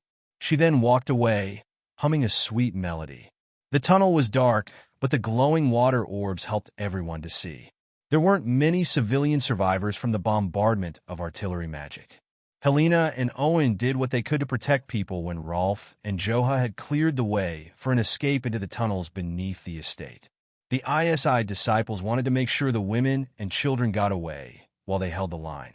The goblins had to leave behind their wagon, but they kept their horses and had storage rings for their most valuable belongings. Helena walked alongside her children as they clung to her, terrified as to what would happen next. Owen was leading the family, spear in hand, as they marched along with the crowd. Once they got out of the tunnel, she knew they needed to leave Yuhia. Things were changing in this war, and she didn't want her kids to be a part of it. "We're almost there, guys. Keep going," someone at the front of the pack said. "Once we're out, we have to get to the gate to the outer city. Head straight there and do not stop anywhere. We aren't out of danger yet. If you have on anything that will make you look associated with the ISI family, take it off or hide it," another man said. "I know it doesn't feel right, but the ISI want us to survive, and that is why they are fighting for us. We will rebuild." Helena couldn't help but worry about Tanisha and Bjorn. The familiar had run out of the estate with such ferocity, but there was no telling what awaited him. Tanisha had improved over the weeks, but she was still a novice and still such a young girl.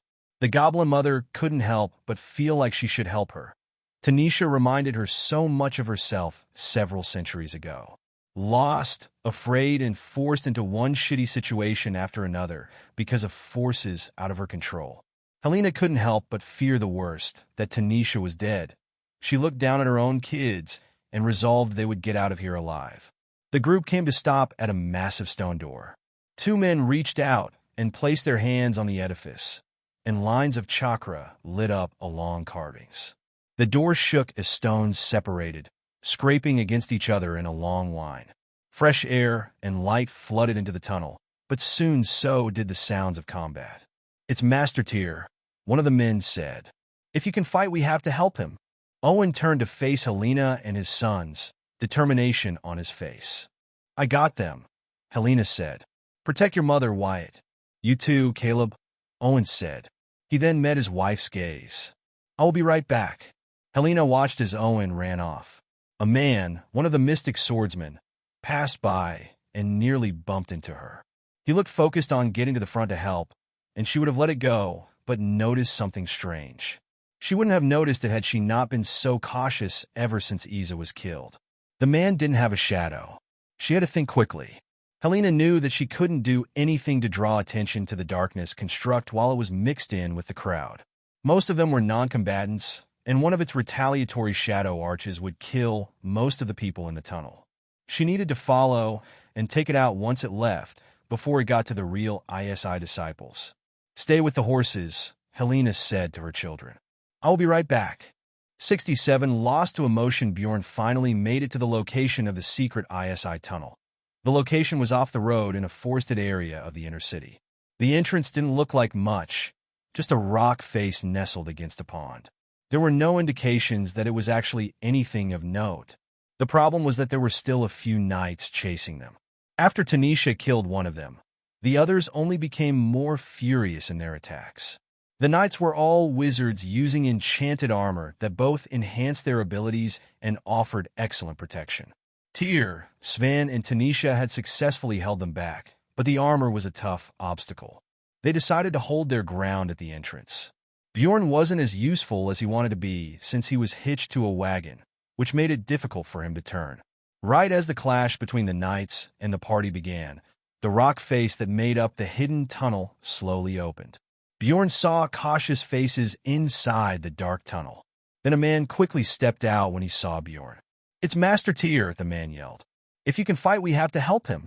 It took only moments for 8 sword-wielding disciples of ISI to rally to their aid.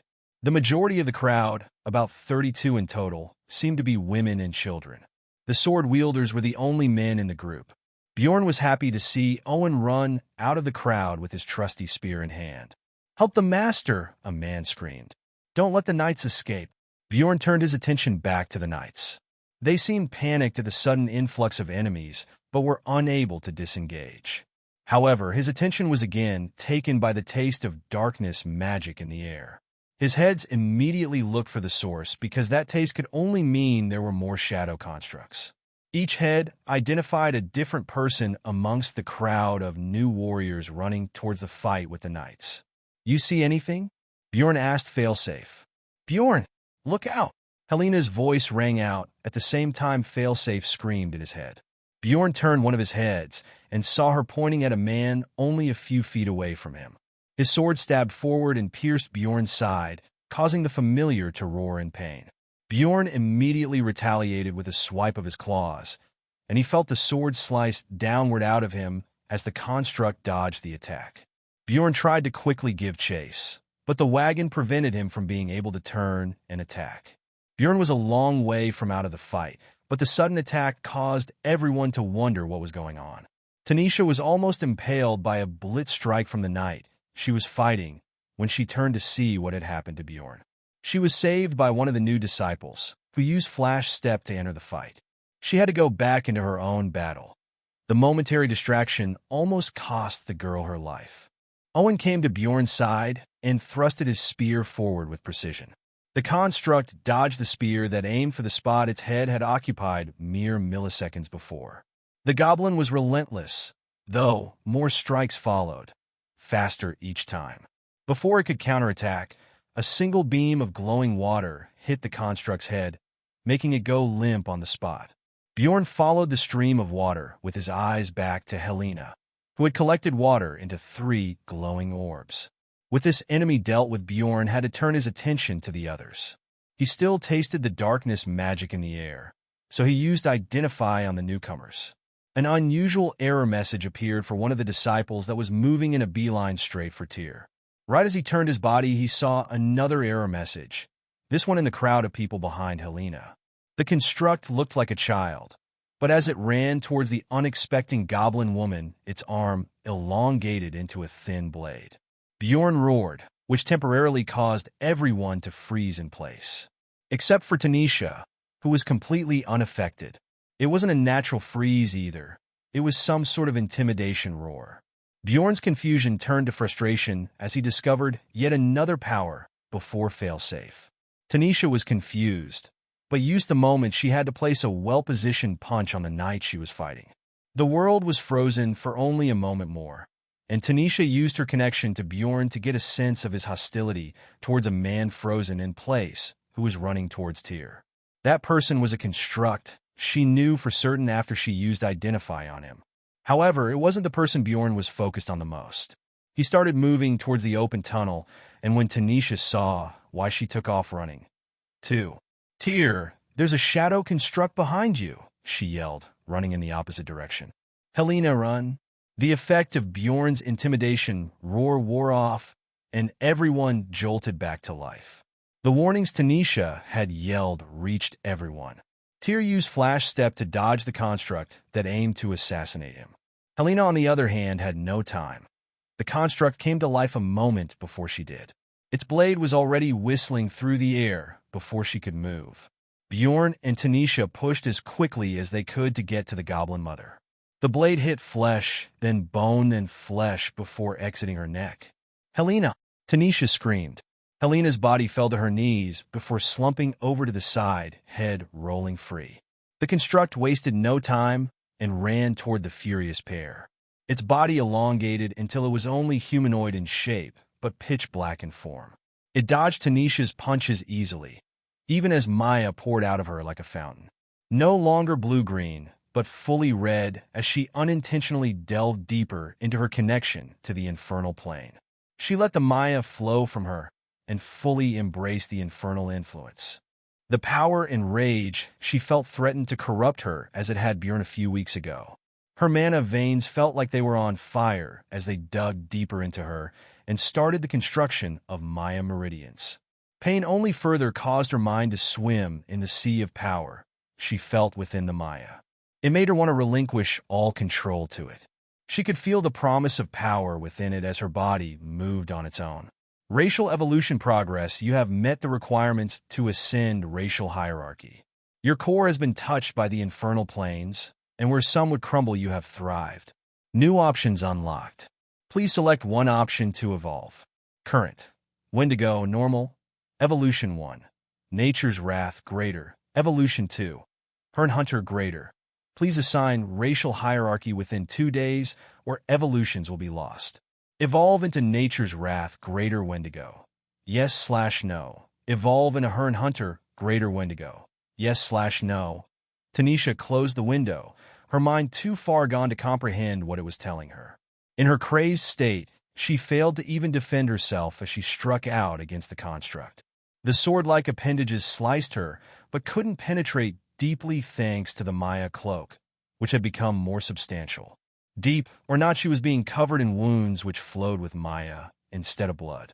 "I will fucking kill you, Loki," she screamed. "I'm coming for you. I will kill you. You hear me, Loki?" "Oh shit, that is not good," Failsafe said.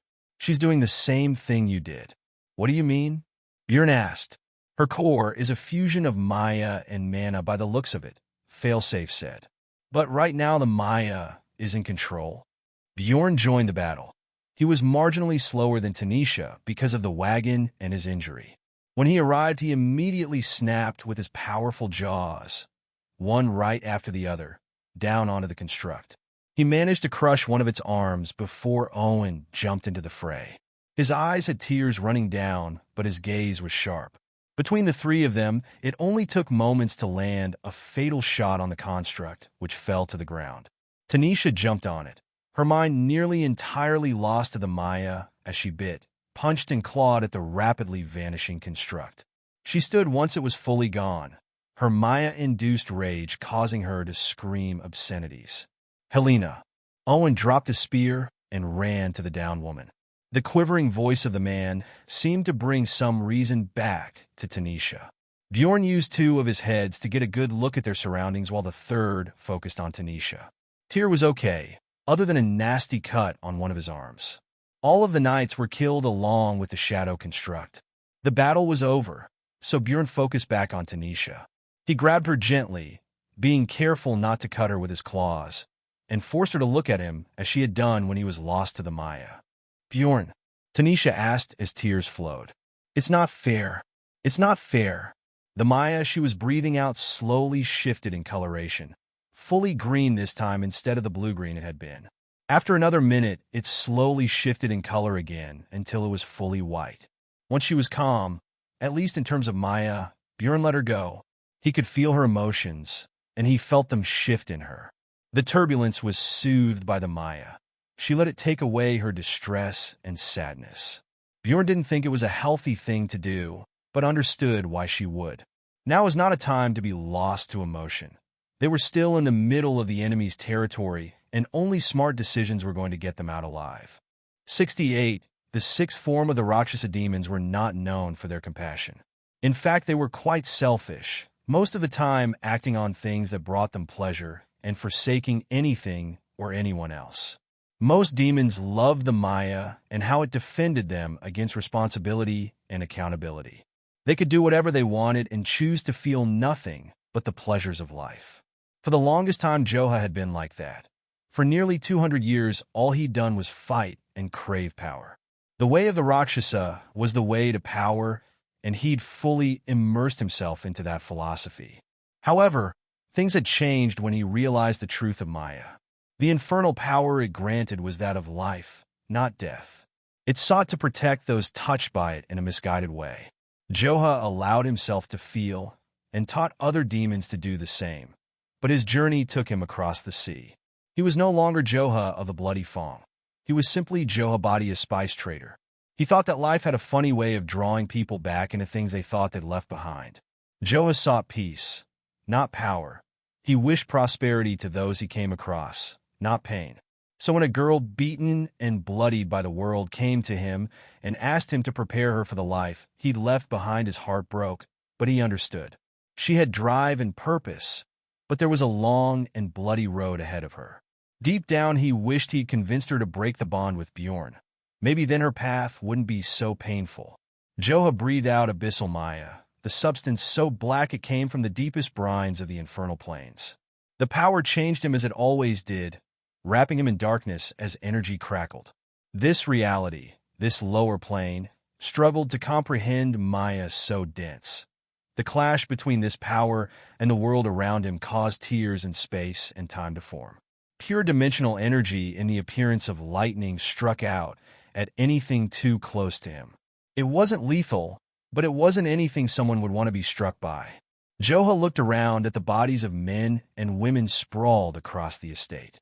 Knights, disciples of ISI, civilians, and familiars. Dead. It made Joha sick even as he grabbed a Wendigo knight off of his familiar and crushed the man's neck and armor with ease. It had always been so easy for him to kill. Rolf had taken the majority of the disciples to perform a rescue effort for the civilians and injured. Rolf and his most loyal students and inner circle were defending an escape tunnel under the collapsed dormitory. The men were fighting with everything they had, defending the passageway. Joa decided to stay for a while and help until those that could be saved escaped. He dodged a spear empowered by mana, which exploded as soon as it touched the ground. The explosion did nothing to him, which shocked the Wendigo who threw it. In less than a second, he was dead as Joha dropped his decapitated head. Joa, Rolf yelled. One of the servants just told me Dryfa is still in the main house. Joha looked at the man and nodded. No more words needed to be said. He used Maya's step, which allowed him to cover the distance from the destroyed dormitory to the main house, so quickly many people might have confused it for teleportation. The main house, once an edifice of Wendigo opulence, was a flaming wreck. The bombardment of artillery magic had blown apart most of the east wing. The house was sturdy, however, and magical reinforcements meant that the fire spread slowly, and the sturdier inner sanctum of the building was completely intact. Damn, what a waste of life, Joas said to himself. He ran into a hall, where a slain maidservant was slumped against the wall. Joha knelt down and closed the woman's eyes only for them to shoot back open. The woman wasn't undead. She was transforming.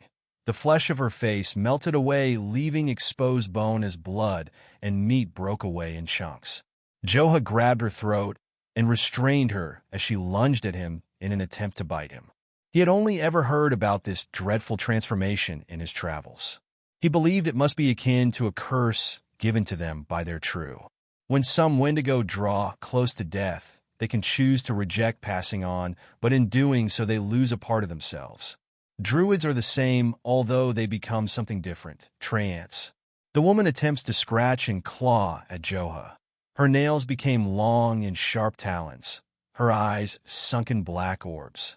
Joha watched the transformation in morbid curiosity as she became the cannibal beast, the lesser Wendigo, the skinwalker. He felt bad for having let the maidservant turn into that thing. He should have ended her as soon as he saw the signs of the transformation. He admonished himself for letting his curiosity allow the woman to suffer more. In a swift motion, he decapitated the woman, and the body caught fire as he heated the Maya around him, burning her to ashes in seconds to finally give her rest. He continued on until the sound of fighting became apparent. The walls had deep gouges from blades, and the temperature dropped well below freezing. Joha ran into a destroyed room that was one of the main offices of the ISI estate. There was blood everywhere, even as the clashing of metal on metal continued further in. Joha found Dryfa, her twin swords locked in a deadly dance against a shadow construct that almost looked like a man with arms and legs made of thin blades. Joha rushed in and had to dodge strikes from the construct with Maya's steps as he closed the distance. This construct was different from the ones he'd destroyed so far. It seemed more lucid and precise. It even managed to dodge his punch, jumping up to the ceiling. It stood there upside down. Demon, what stakes do you have in this? These are traitors to our country, the construct spoke. Leave now, and I will permit you to go from here unhindered. Free passage from Lavi. Joha looked over to the badly injured Dryfa. She looked like she would fall over at any moment. Blood flowed freely from deep cuts and lacerations. A stab wound in her stomach was only held shut with chakra. Her breath was tired and ragged. He knew she was already dead. The construct needed only to run down the clock on her, and she would not survive long enough to get to a healer. Tanisha? Joha asked. Ah, yes, the Shia, the construct said. It took on more Wendigo features until it resembled a veiled Wendigo hand. We don't care about her. Only the ISI. Take her and leave. If you make it quickly enough, you might be able to save them. Oh, well, it looks like the goblin woman just died. Mages, got to go for the head. Helena. Joha's eyes widened. He ducked as a blade flashed through the air, aiming at his throat. It was Dryfa. She wasn't the real one either. He dodged another swing, this time from a third construct that rose from a pool of darkness magic on the floor. Beside that darkness was Dryfa's unmoving body. Her corpse was being used to make copies. I will assume I am talking to the right hand of Ingrid, Joha growled. I wouldn't be so lucky that this is the real you, would I? Unfortunately, no, but enough of my constructs have been destroyed that these three should be able to kill even you. It is a shame that you aren't here, Joha said in a cold voice. Pray that we never meet. There were 6 forms to the way of the Rakshasa. The first was Maya Mudra, the illusionary seals.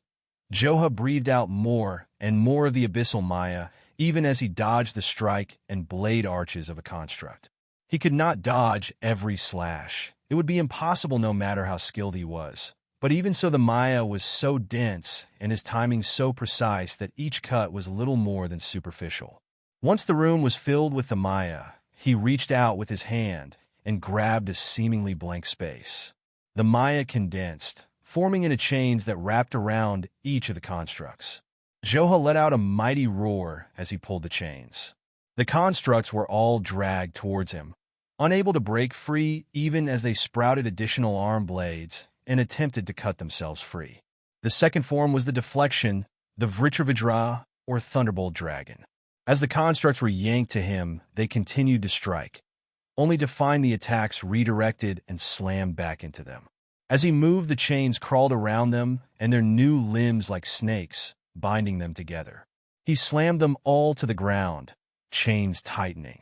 The last form was the Krotikshartra, or Dominion of Rage. All at once Maya vanished. It instantly subsumed into Joha's body as he balled his fist. He grew in size, bone spikes extending from his fur. His eyes were black orbs, his muscles threatened to burst from his skin. His closed fist rocketed down on the constructs with a flash. The floor gave way, and walls buckled, and roof blew out as Maya exploded from the point of impact.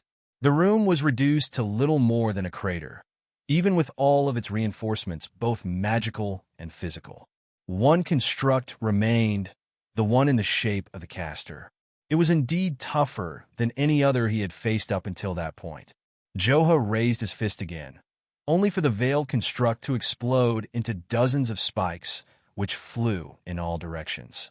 Joha jumped back, but was pierced in his side, and one spike entered his eye. The hand was right.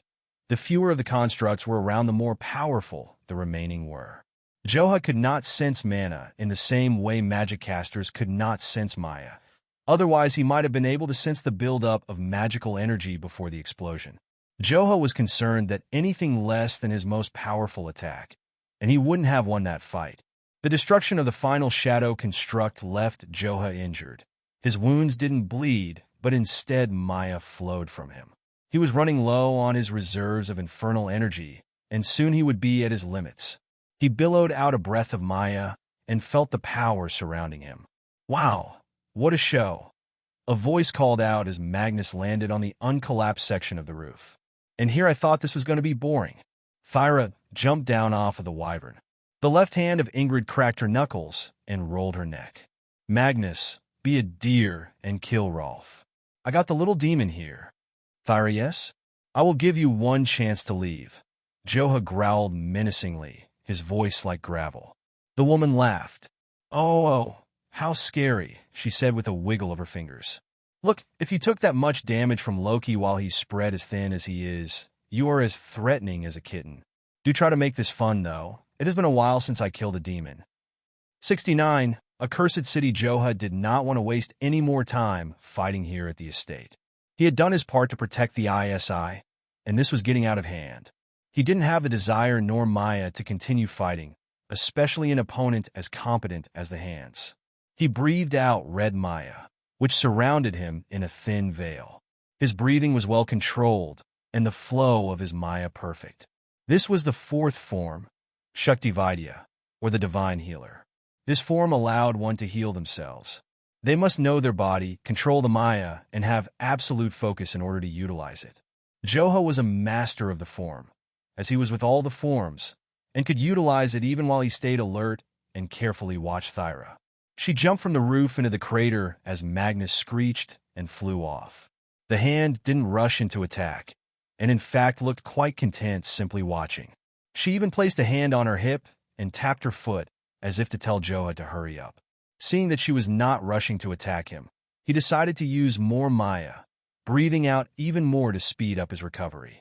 In moments, all of the cuts and slashes he had obtained throughout his fight with Loki were gone. His eye and the hole in his side were completely healed. "You don't know how excited I am that you have a healing skill," Thyra said. Her voice was oddly sensual. "I may enjoy this after all." She took the veil over her face off, revealing a manic, panting smile and wide, bloodshot eyes. "I think I can indulge a little bit. I hope you can satisfy me." The red Maya then grew more and more substantial as Joha decreased in size. The crazed Hand rushed in, using Blink to almost instantly punch into the dense Maya cloud where she should have connected with flesh. Instead, all she felt was the heat from the infernal energy burning her arm. Maya was not like regular smoke or fire. It wasn't subject to sway in the wind. It remained under the control of the Arcanist, so Thyra barely noticed when a fast-moving horned tiger jumped out of the cloud. His speed was a mixture of pure animal agility and Maya steps. She went to chase, her smile turning into a scowl as she realized Joha was fleeing instead of fighting. As she turned, she was yanked back. The cloud had formed into barbed red chains that dug deeply into her arm and secured themselves to the ground. She ripped her arm free without a second thought, shredding skin, muscle, and tendons to the bone without so much as a wince of pain. Thyra then gave chase immediately as the grievous wounds rapidly healed. Not even a single drop of blood was lost as her limb regenerated. "You coward!" Thyra screamed. "Get back here!" Joha was in a tiger form, slick and fast as he ran through the estate, using Maya to collapse hallways as he went. He heard Thyra scream her disappointment behind him before he finally exited the building by jumping through a broken window. As soon as he landed, fire, lightning, and arrows flew through the air, striking the ground a split second after he used Maya's step to quickly avoid them. The outside was far more dire now that Magnus had joined the battle. The Wyvern breathed fire down on the remaining ISI defenders. Rolf single-handedly held back the forces as one by one the last of the defenders ran into the escape tunnel. Joha ran towards Rolf, who held his sword into the sky, flowing chakra into it to create a blizzard of cold that clashed with the heat of Magnus' fire breath. Joha didn't have the Maya to spare to help, and the severe drop in temperature was too dangerous for him to get any closer. He stopped just outside of Rolf's sphere of attack at the entrance to the tunnel underground. Rolf was slowly being whittled down. The constant fighting, the pain, the burns, the loss hammered away at the once proud warrior. He could only glance over at the now fully tiger Rakshasa before he snapped his attention back to his defense. "Joha?" Rolf asked. He was holding his chakra and couldn't move, but his eyes turned dark. "Then she is gone." "Joha, thanks, but go now. Destroy the tunnel and make sure Tyr gets out of this city. He is the patriarch of the ISI now.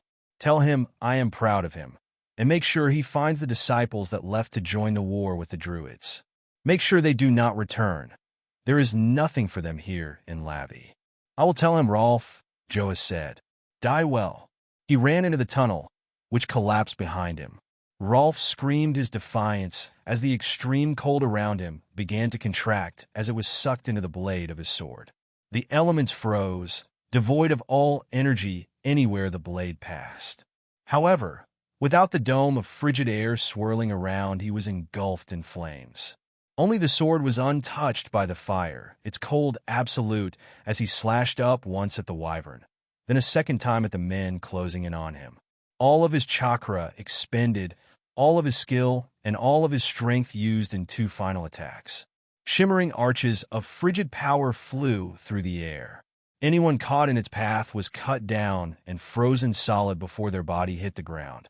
The wyvern saw the attack and moved its body as fast as it could, only for its wing to be cut off and half its body faced the frigid temperature as it plummeted uncontrollably from the sky. Rolf fell to his knees, his body blackened and unrecognizable from the fire breath. His sword, still brimming with power, fell from his skeletal hands and shattered against the ground. He couldn't lift his head, his muscles were destroyed. He couldn't hear, and only one of his eyes could see. A foot stepped in front of him, and someone grabbed his head. They lifted his charred face, and he could see Thyra standing there, her face full of rage as she reared back for a punch. Joha joined the other members of Rolf's final guard, the men and women who had stuck with him until the end. They were his most loyal disciples and only fled when he gave them no choice. He'd wanted them to protect his son, the future of the ISI family and its new patriarch. Their faces were full of sadness and regret, but they had a mission and they would see it through to the end. Joha changed back into his humanoid form. It had been a long time since he'd been so low on Maya, so long since he was this close to death. The fight isn't over, Joha's deep voice echoed. Not until we have left this accursed city. The group continued on the path. Joha remained on alert and kept his distance from the disciples, just in case any of them were actually darkness constructs. The tunnels were lit with dim glow stones, and in the low light, he would not be able to tell if any of the disciples were fakes. Every 10 or so yards, they would collapse more of the tunnel, until they were 60 yards in. It then took another 10 minutes before they heard talking ahead of them, and 5 more before someone called out. "Identify yourselves," a man yelled. Several men called out their names, and they were told to come up slowly. In total, there were 14 people, including Joha and the small party. They were made to approach one at a time and exit the tunnel into the sun, so everyone could see if they had shadows. Joha was the 9th to exit. He saw the goblins and Tanisha huddled around a tarped figure on the ground. They were all crying except Tanisha. She was obviously suppressing her emotions with the Maya. She didn't look well, though. Her body was drained, her eyes hollow and sickly. Most disturbingly, Maya was leaking from wounds all over her body. That shouldn't be possible for someone on her level of power. It would only start to happen once Maya meridians formed in 15 years or so, unless she delved deeper into infernal power than her body could handle. No, that didn't make sense either. If that were the case, she would have died at worst and been crippled for life at best. Joha looked back at the tarp, an obviously goblin-sized body beneath. He walked over to the group. They didn't notice him until he was only a few feet away. Owen was trying to hold it together for his children, but it was obvious his world had shattered. Joha had seen that look many times in his long life. Tanisha stood up, and white Maya unintentionally escaped her with every breath, a poor sign. Joha, Tanisha called out, but her voice lost all color as she stood up and hugged the tiger demon. 70, punched in the face. Bjorn was finally unhitched from Tanisha's wagon.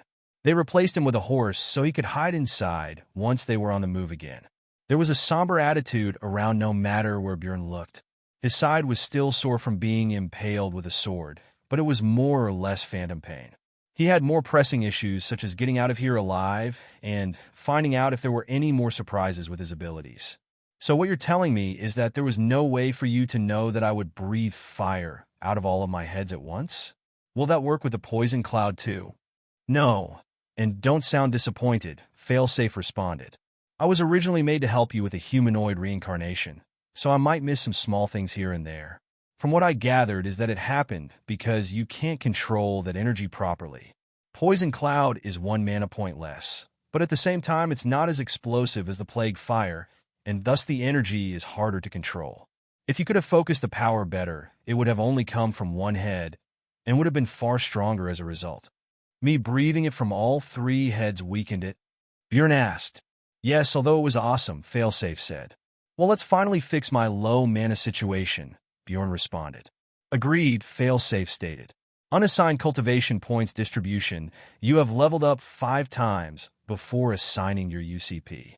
You have 50 UCP. Please assign all UCP within 2 days, or UCP will be automatically assigned. Assign. Yes/no. 5. I was expecting more levels, Bjorn said. It takes more experience to level up each time, and just about half of your kills are shared with Tanisha, failsafe explained. Well, whatever, I'm maxing out magic and placing the rest into magic regeneration anyway. That would leave 5 points. I guess that would go into Constitution. I need my scales to be tougher, otherwise I'm just a big target. Status menu name. Bjorn Eisen Scalebound Species. Unknown level. 26 Vitality. 150/195 Restoration. 220/270 Constitution. 85 less than 90/135 Strength. 100/130 Dexterity. 85/100 Stamina. 95/115 Maya. 50/50 Do not use. Magic.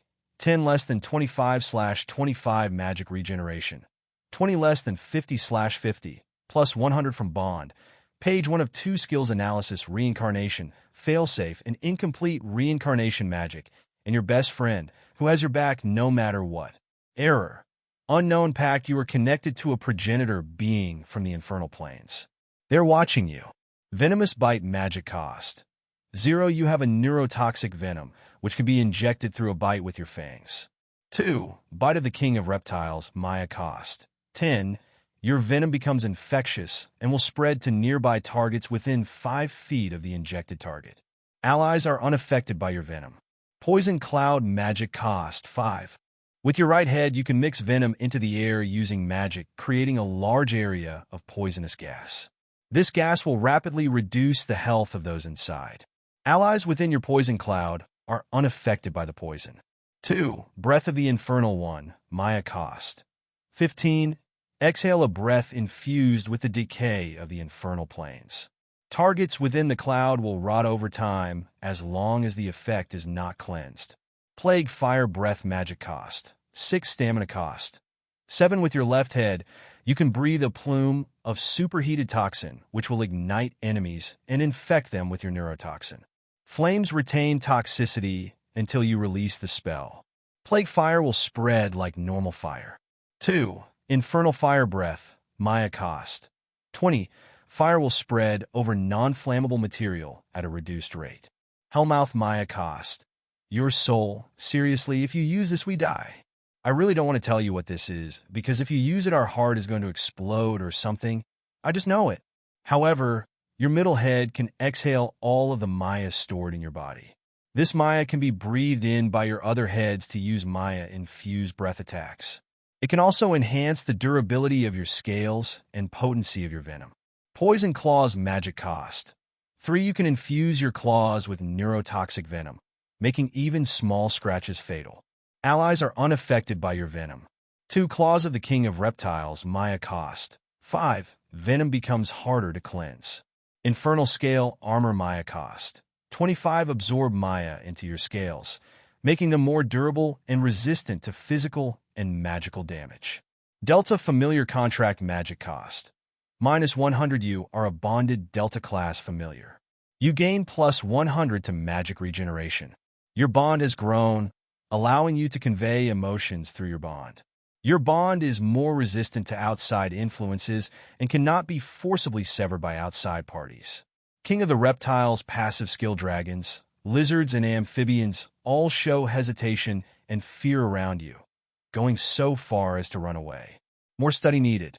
Plus Intimidation. Roar. Magic cost 2. Infused mana into your roar to paralyze anyone that hears it. Your roar can paralyze humanoid magic constructs as long as they are connected to a magic caster. Paralysis duration depends on distance and level disparity between you and target. Those bound to you are immune to this effect. Head regeneration and random growth. Magic cost 40-ish, or Maya cost 150-ish. So funny story, we grew another head. I have no idea why. So bear with me here. We can convert experience into maturation or healing major wounds, including decapitation, or growing more heads, I guess. Honestly, I have no idea why we grew a head this time, but here we are, 3 heads in, and I am getting worried. Anyway, more study is needed, but let's not for a while, please. Page 2 of 2, the effects are new. You changed it to make new skills and points show easier. Bjorn asked. Failsafe was quiet for a moment. I didn't make those changes to your menus. It looks like your core copied it from Tanisha. The bond is 2 ways after all, and she must have modified the menus on her end. Wait, there's actually more. Failsafe sounded excited. What? She made a 3rd page. I'll make some changes and implement it after I have some translation issues worked out. Translation issues? Bjorn asked. I don't mean language per se, but the spell itself isn't directly applicable to you. From what I can parse, the 3rd page is a menu that lists attributes of a mixed mana-maya core like the one she has because she's a sage or whatever, Failsafe explained cheerily. I'll have to modify it to analyze a mana and faux ether core like yours. Her core produces Maya now, and is like a weird mess of mana, Maya, and a ball of chaotic magic that makes no sense at all. Work on the 3rd menu later. I don't think it will help in the situation we're in at the moment. Bjorn said, stay in the right head and help me keep a lookout. Yeah, you're right, Failsafe responded, his tone flattening with disappointment. We do have to make sure we get out of this alive. Bjorn turned one of his heads back to Tanisha. He found it easier and easier to split his attention between his heads to the point that it felt like he had parallel minds running in sync with each head. Tanisha had been with the goblins when Owen stored Helena's body in a storage ring. They would have a proper funeral when they could light a pyre without giving away their position. His middle head watched here from across the makeshift camp. He was going over escape strategies with Svan and Rolf's inner circle of disciples, which were now his inner circle since he was now patriarch. The young man seemed to have fallen back on his training as an heir to keep himself together. He had a duty to all those that survived, and he was going to fulfill it. Bjorn didn't know the ins and outs of the roles of a Wendigo heir. What he could gather was that the heir was raised almost exclusively by their fathers to take over the family. Rolf was technically the next in line, but he was going to be skipped over so that Tyr would be the next patriarch. Bjorn didn't know why that was, but seeing Tyr take up the role despite his young age and the tragedy that led to it was impressive to say the least. Bjorn couldn't help but think of his own past as Isen, the horrors he'd seen when the gate collapsed, and his people being slaughtered. The thought brought a shiver down his spine as he remembered that, since he'd leveled up, he would also gain more of his memories. He had a bad feeling of what he was going to see the next time he slept. What became of his family, his father, and that small village of human slaves? He shook the thought free and returned to the moment. I'm going to postpone the memories until we are somewhere safer, Failsafe said. Bjorn nodded his heads. Thanks, I would prefer that. After a few minutes, Joha called Tanisha to the side, which caught Bjorn's attention, so he followed. They walked a short way off from the group. Are you intentionally breathing out Maya? Joha asked. No, I haven't been able to stop since. She glanced over to the goblin family, which was settling in her wagon. It happened. Joha was contemplative for a moment. May I check? Tanisha nodded and Joha placed a hand on her heart, directing her through several breathing techniques. After a few minutes, color returned to her Maya, settling on a deep green, then finally stopped as she regained control. It is a miracle you are still alive, Joha admitted. You have jumped in your connection to the Maya by years. It is rare that someone survives something like this even amongst the demons. Your body seems to have created Maya meridians in order to compensate for the influx of power. He looked at Bjorn, then back to Tanisha. I think it is because of your connection to Bjorn. He had already gone through the Maya trauma and survived, so the bond showed you how to do it. Otherwise, you would be dead. Failsafe, is that a thing? Bjorn asked in his head.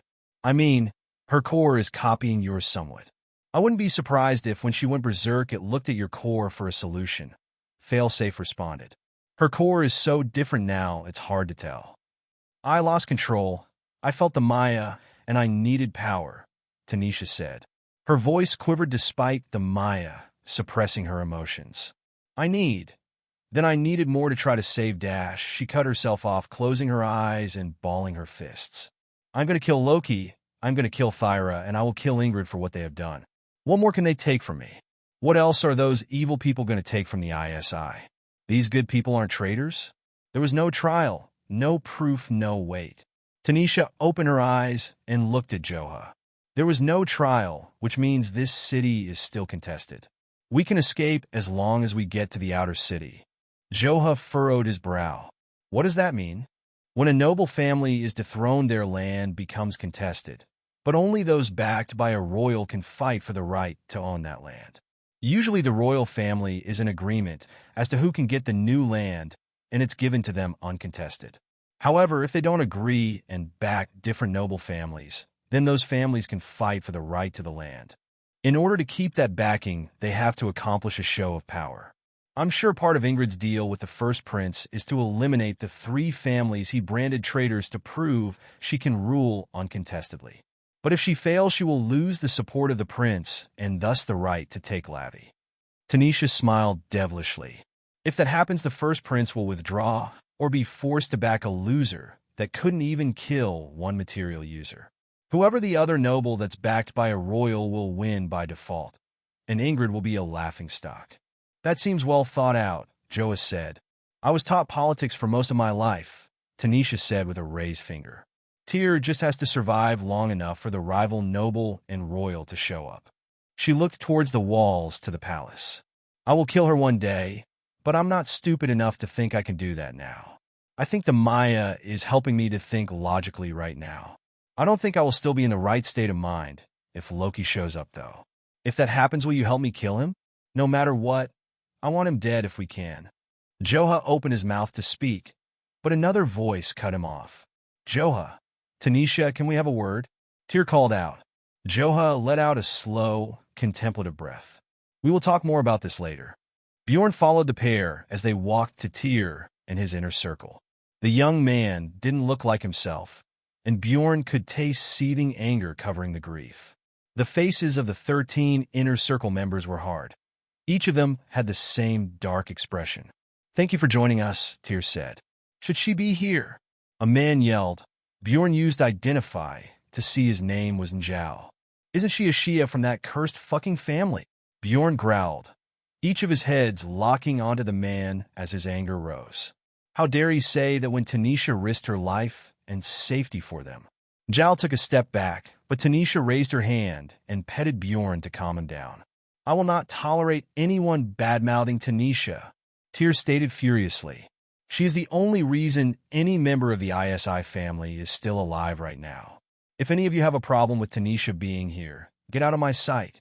Njal looked up at Bjorn, then down to the tiger demon, and finally rested on Tanisha. He opened his mouth to say something, only for Svan to punch him square in the face. The man fell backwards to the grass, caught himself mid-fall, and flipped with one hand on the ground back to his feet. He reached for his sword, but didn't grab the weapon at his side. Go secure the area, Njal. We will be moving soon, Svan stated with a voice that left no room for argument. You heard the patriarch. Fuck fine, but watch her, Njal said as he walked off. Anyone else have an issue? Tyr questioned and paused for a few seconds.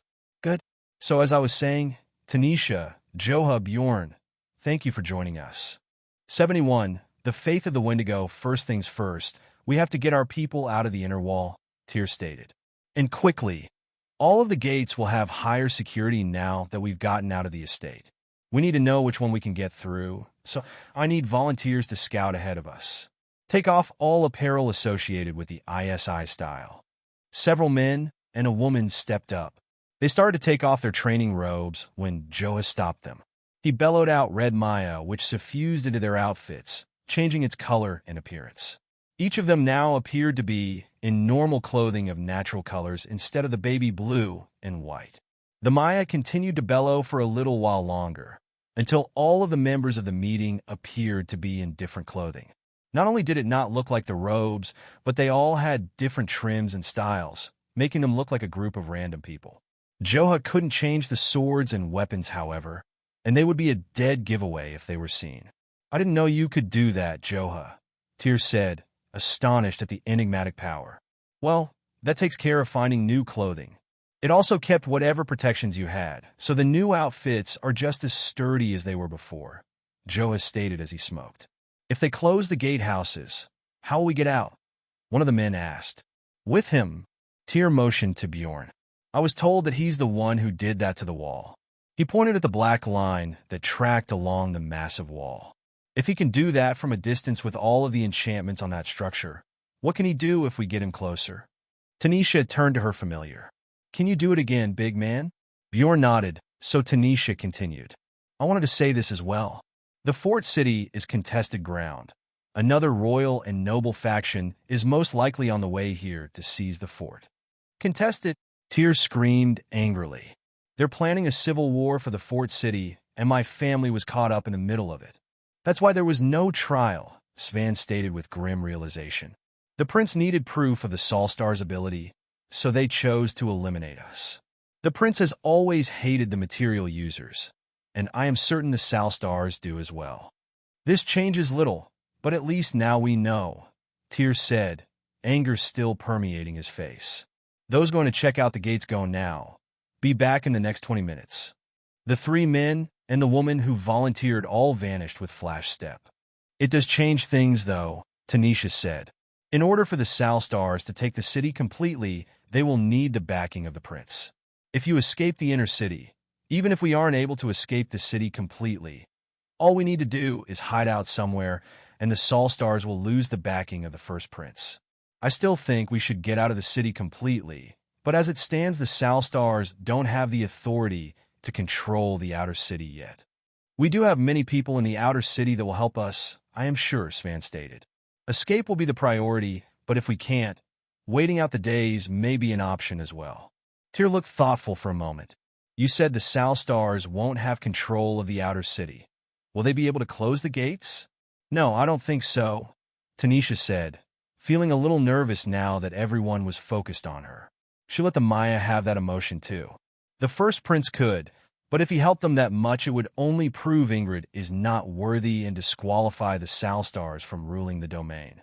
That's good and all, but the familiar is a big 3-headed sign that we're on the move, a woman said. Bjorn used Identify to see that her name was Alfhild. We can't exactly hide him easily. Tanisha stepped up with her smoking pipe in hand. We will be a distraction. After we blow open the gate, we can try to confuse them and make them think we're going for a different location. Why would they fall for that? Alfhild questioned. They are after the ISI, not you. The Maya around Joha swirled, covering him completely, then dispersed. Joha had turned himself into an exact copy of Tyr, but in the white and baby blue robes typically associated with the ISI family. I am sure they will follow if they think she is with the Patriarch, Joha said in Tyr's voice. If you can change into a Wendigo, can you turn into one of the captains and just walk us through? Alfhild asked to the other's agreement. It would probably not work. Joha shook his head. Your people are sensitive to mana, and I have none. I would have the appearance, but no mana, which may make them suspicious. Especially since they know a Rakshasa is fighting with you. Material users are easier, since you don't have mana either. Tyr took back control of the conversation. All right, everyone, we get into the outer city. Then they went over several plans, from finding sympathizers to family members who could take them in. The children were a big concern. Keeping them safe was a priority. It was decided that Tanisha's wagon would be the best place for them. Tanisha, Joha, and Bjorn were to distract the Salstar Knights and hopefully the hands before regrouping later on. All that was left was to wait for the scouts to return with news of the gatehouses. During the intermission, Tanisha took Joha off to the side. Bjorn followed, of course, to keep an eye on things. He found it a little disturbing how emotionless she felt through the bond. It was as if she was blocking everything, allowing only logic to fuel her actions. It made him afraid of what would happen when she finally lets those floodgates open. The group stopped a few paces away from everyone. There is something I have to tell you, Tanisha stated calmly, almost emotionlessly. 2 weeks ago, after I unintentionally used Blink, I found out how to use Maya and Mana together with a new skill I unlocked called Sage Spellform Crafter. When I used it, it fused my Mana core to my Maya, and now it says I am a Sage of the Infernal. I don't have a patron. I am connected directly to the Infernal Planes like you. What how? Joha's voice raised an octave, which was still pretty deep. I have never heard of anyone creating a direct link.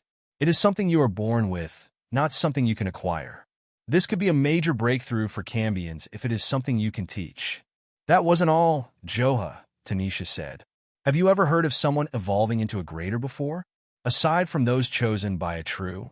No, I have only ever heard of de-evolution without higher plane intervention. A greater becoming normal or normal transitioning to lesser. Like the Wendigo turning into skinwalkers or demons into cambions.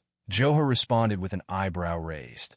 The greater are not necessarily more powerful, just closer to their true in form and how their power manifests. Some like the Sphinxes, the greater Lamia, are significantly more powerful than their lessers. I was given the option to evolve. I can become a greater Wendigo. There are two options actually, Tanisha stated. Joha and Bjorn were both flabbergasted as Tanisha went on to explain herself. She stated her reasons for not taking any of the options before. Her faith in the Forest Father made her think of it as sacrilege to take the gift only he should be able to bestow. Wendigo do not worship in the ways of man by bowing and praying to their Creator. The devout worship in action and in deed, speaking of the Forest Father and holding onto the tenets of their forefathers. The faith of the Wendigo is branded in their souls, their reverence for him as much a part of them as any limb. We also don't know what it will do to your mind, Joe has stated.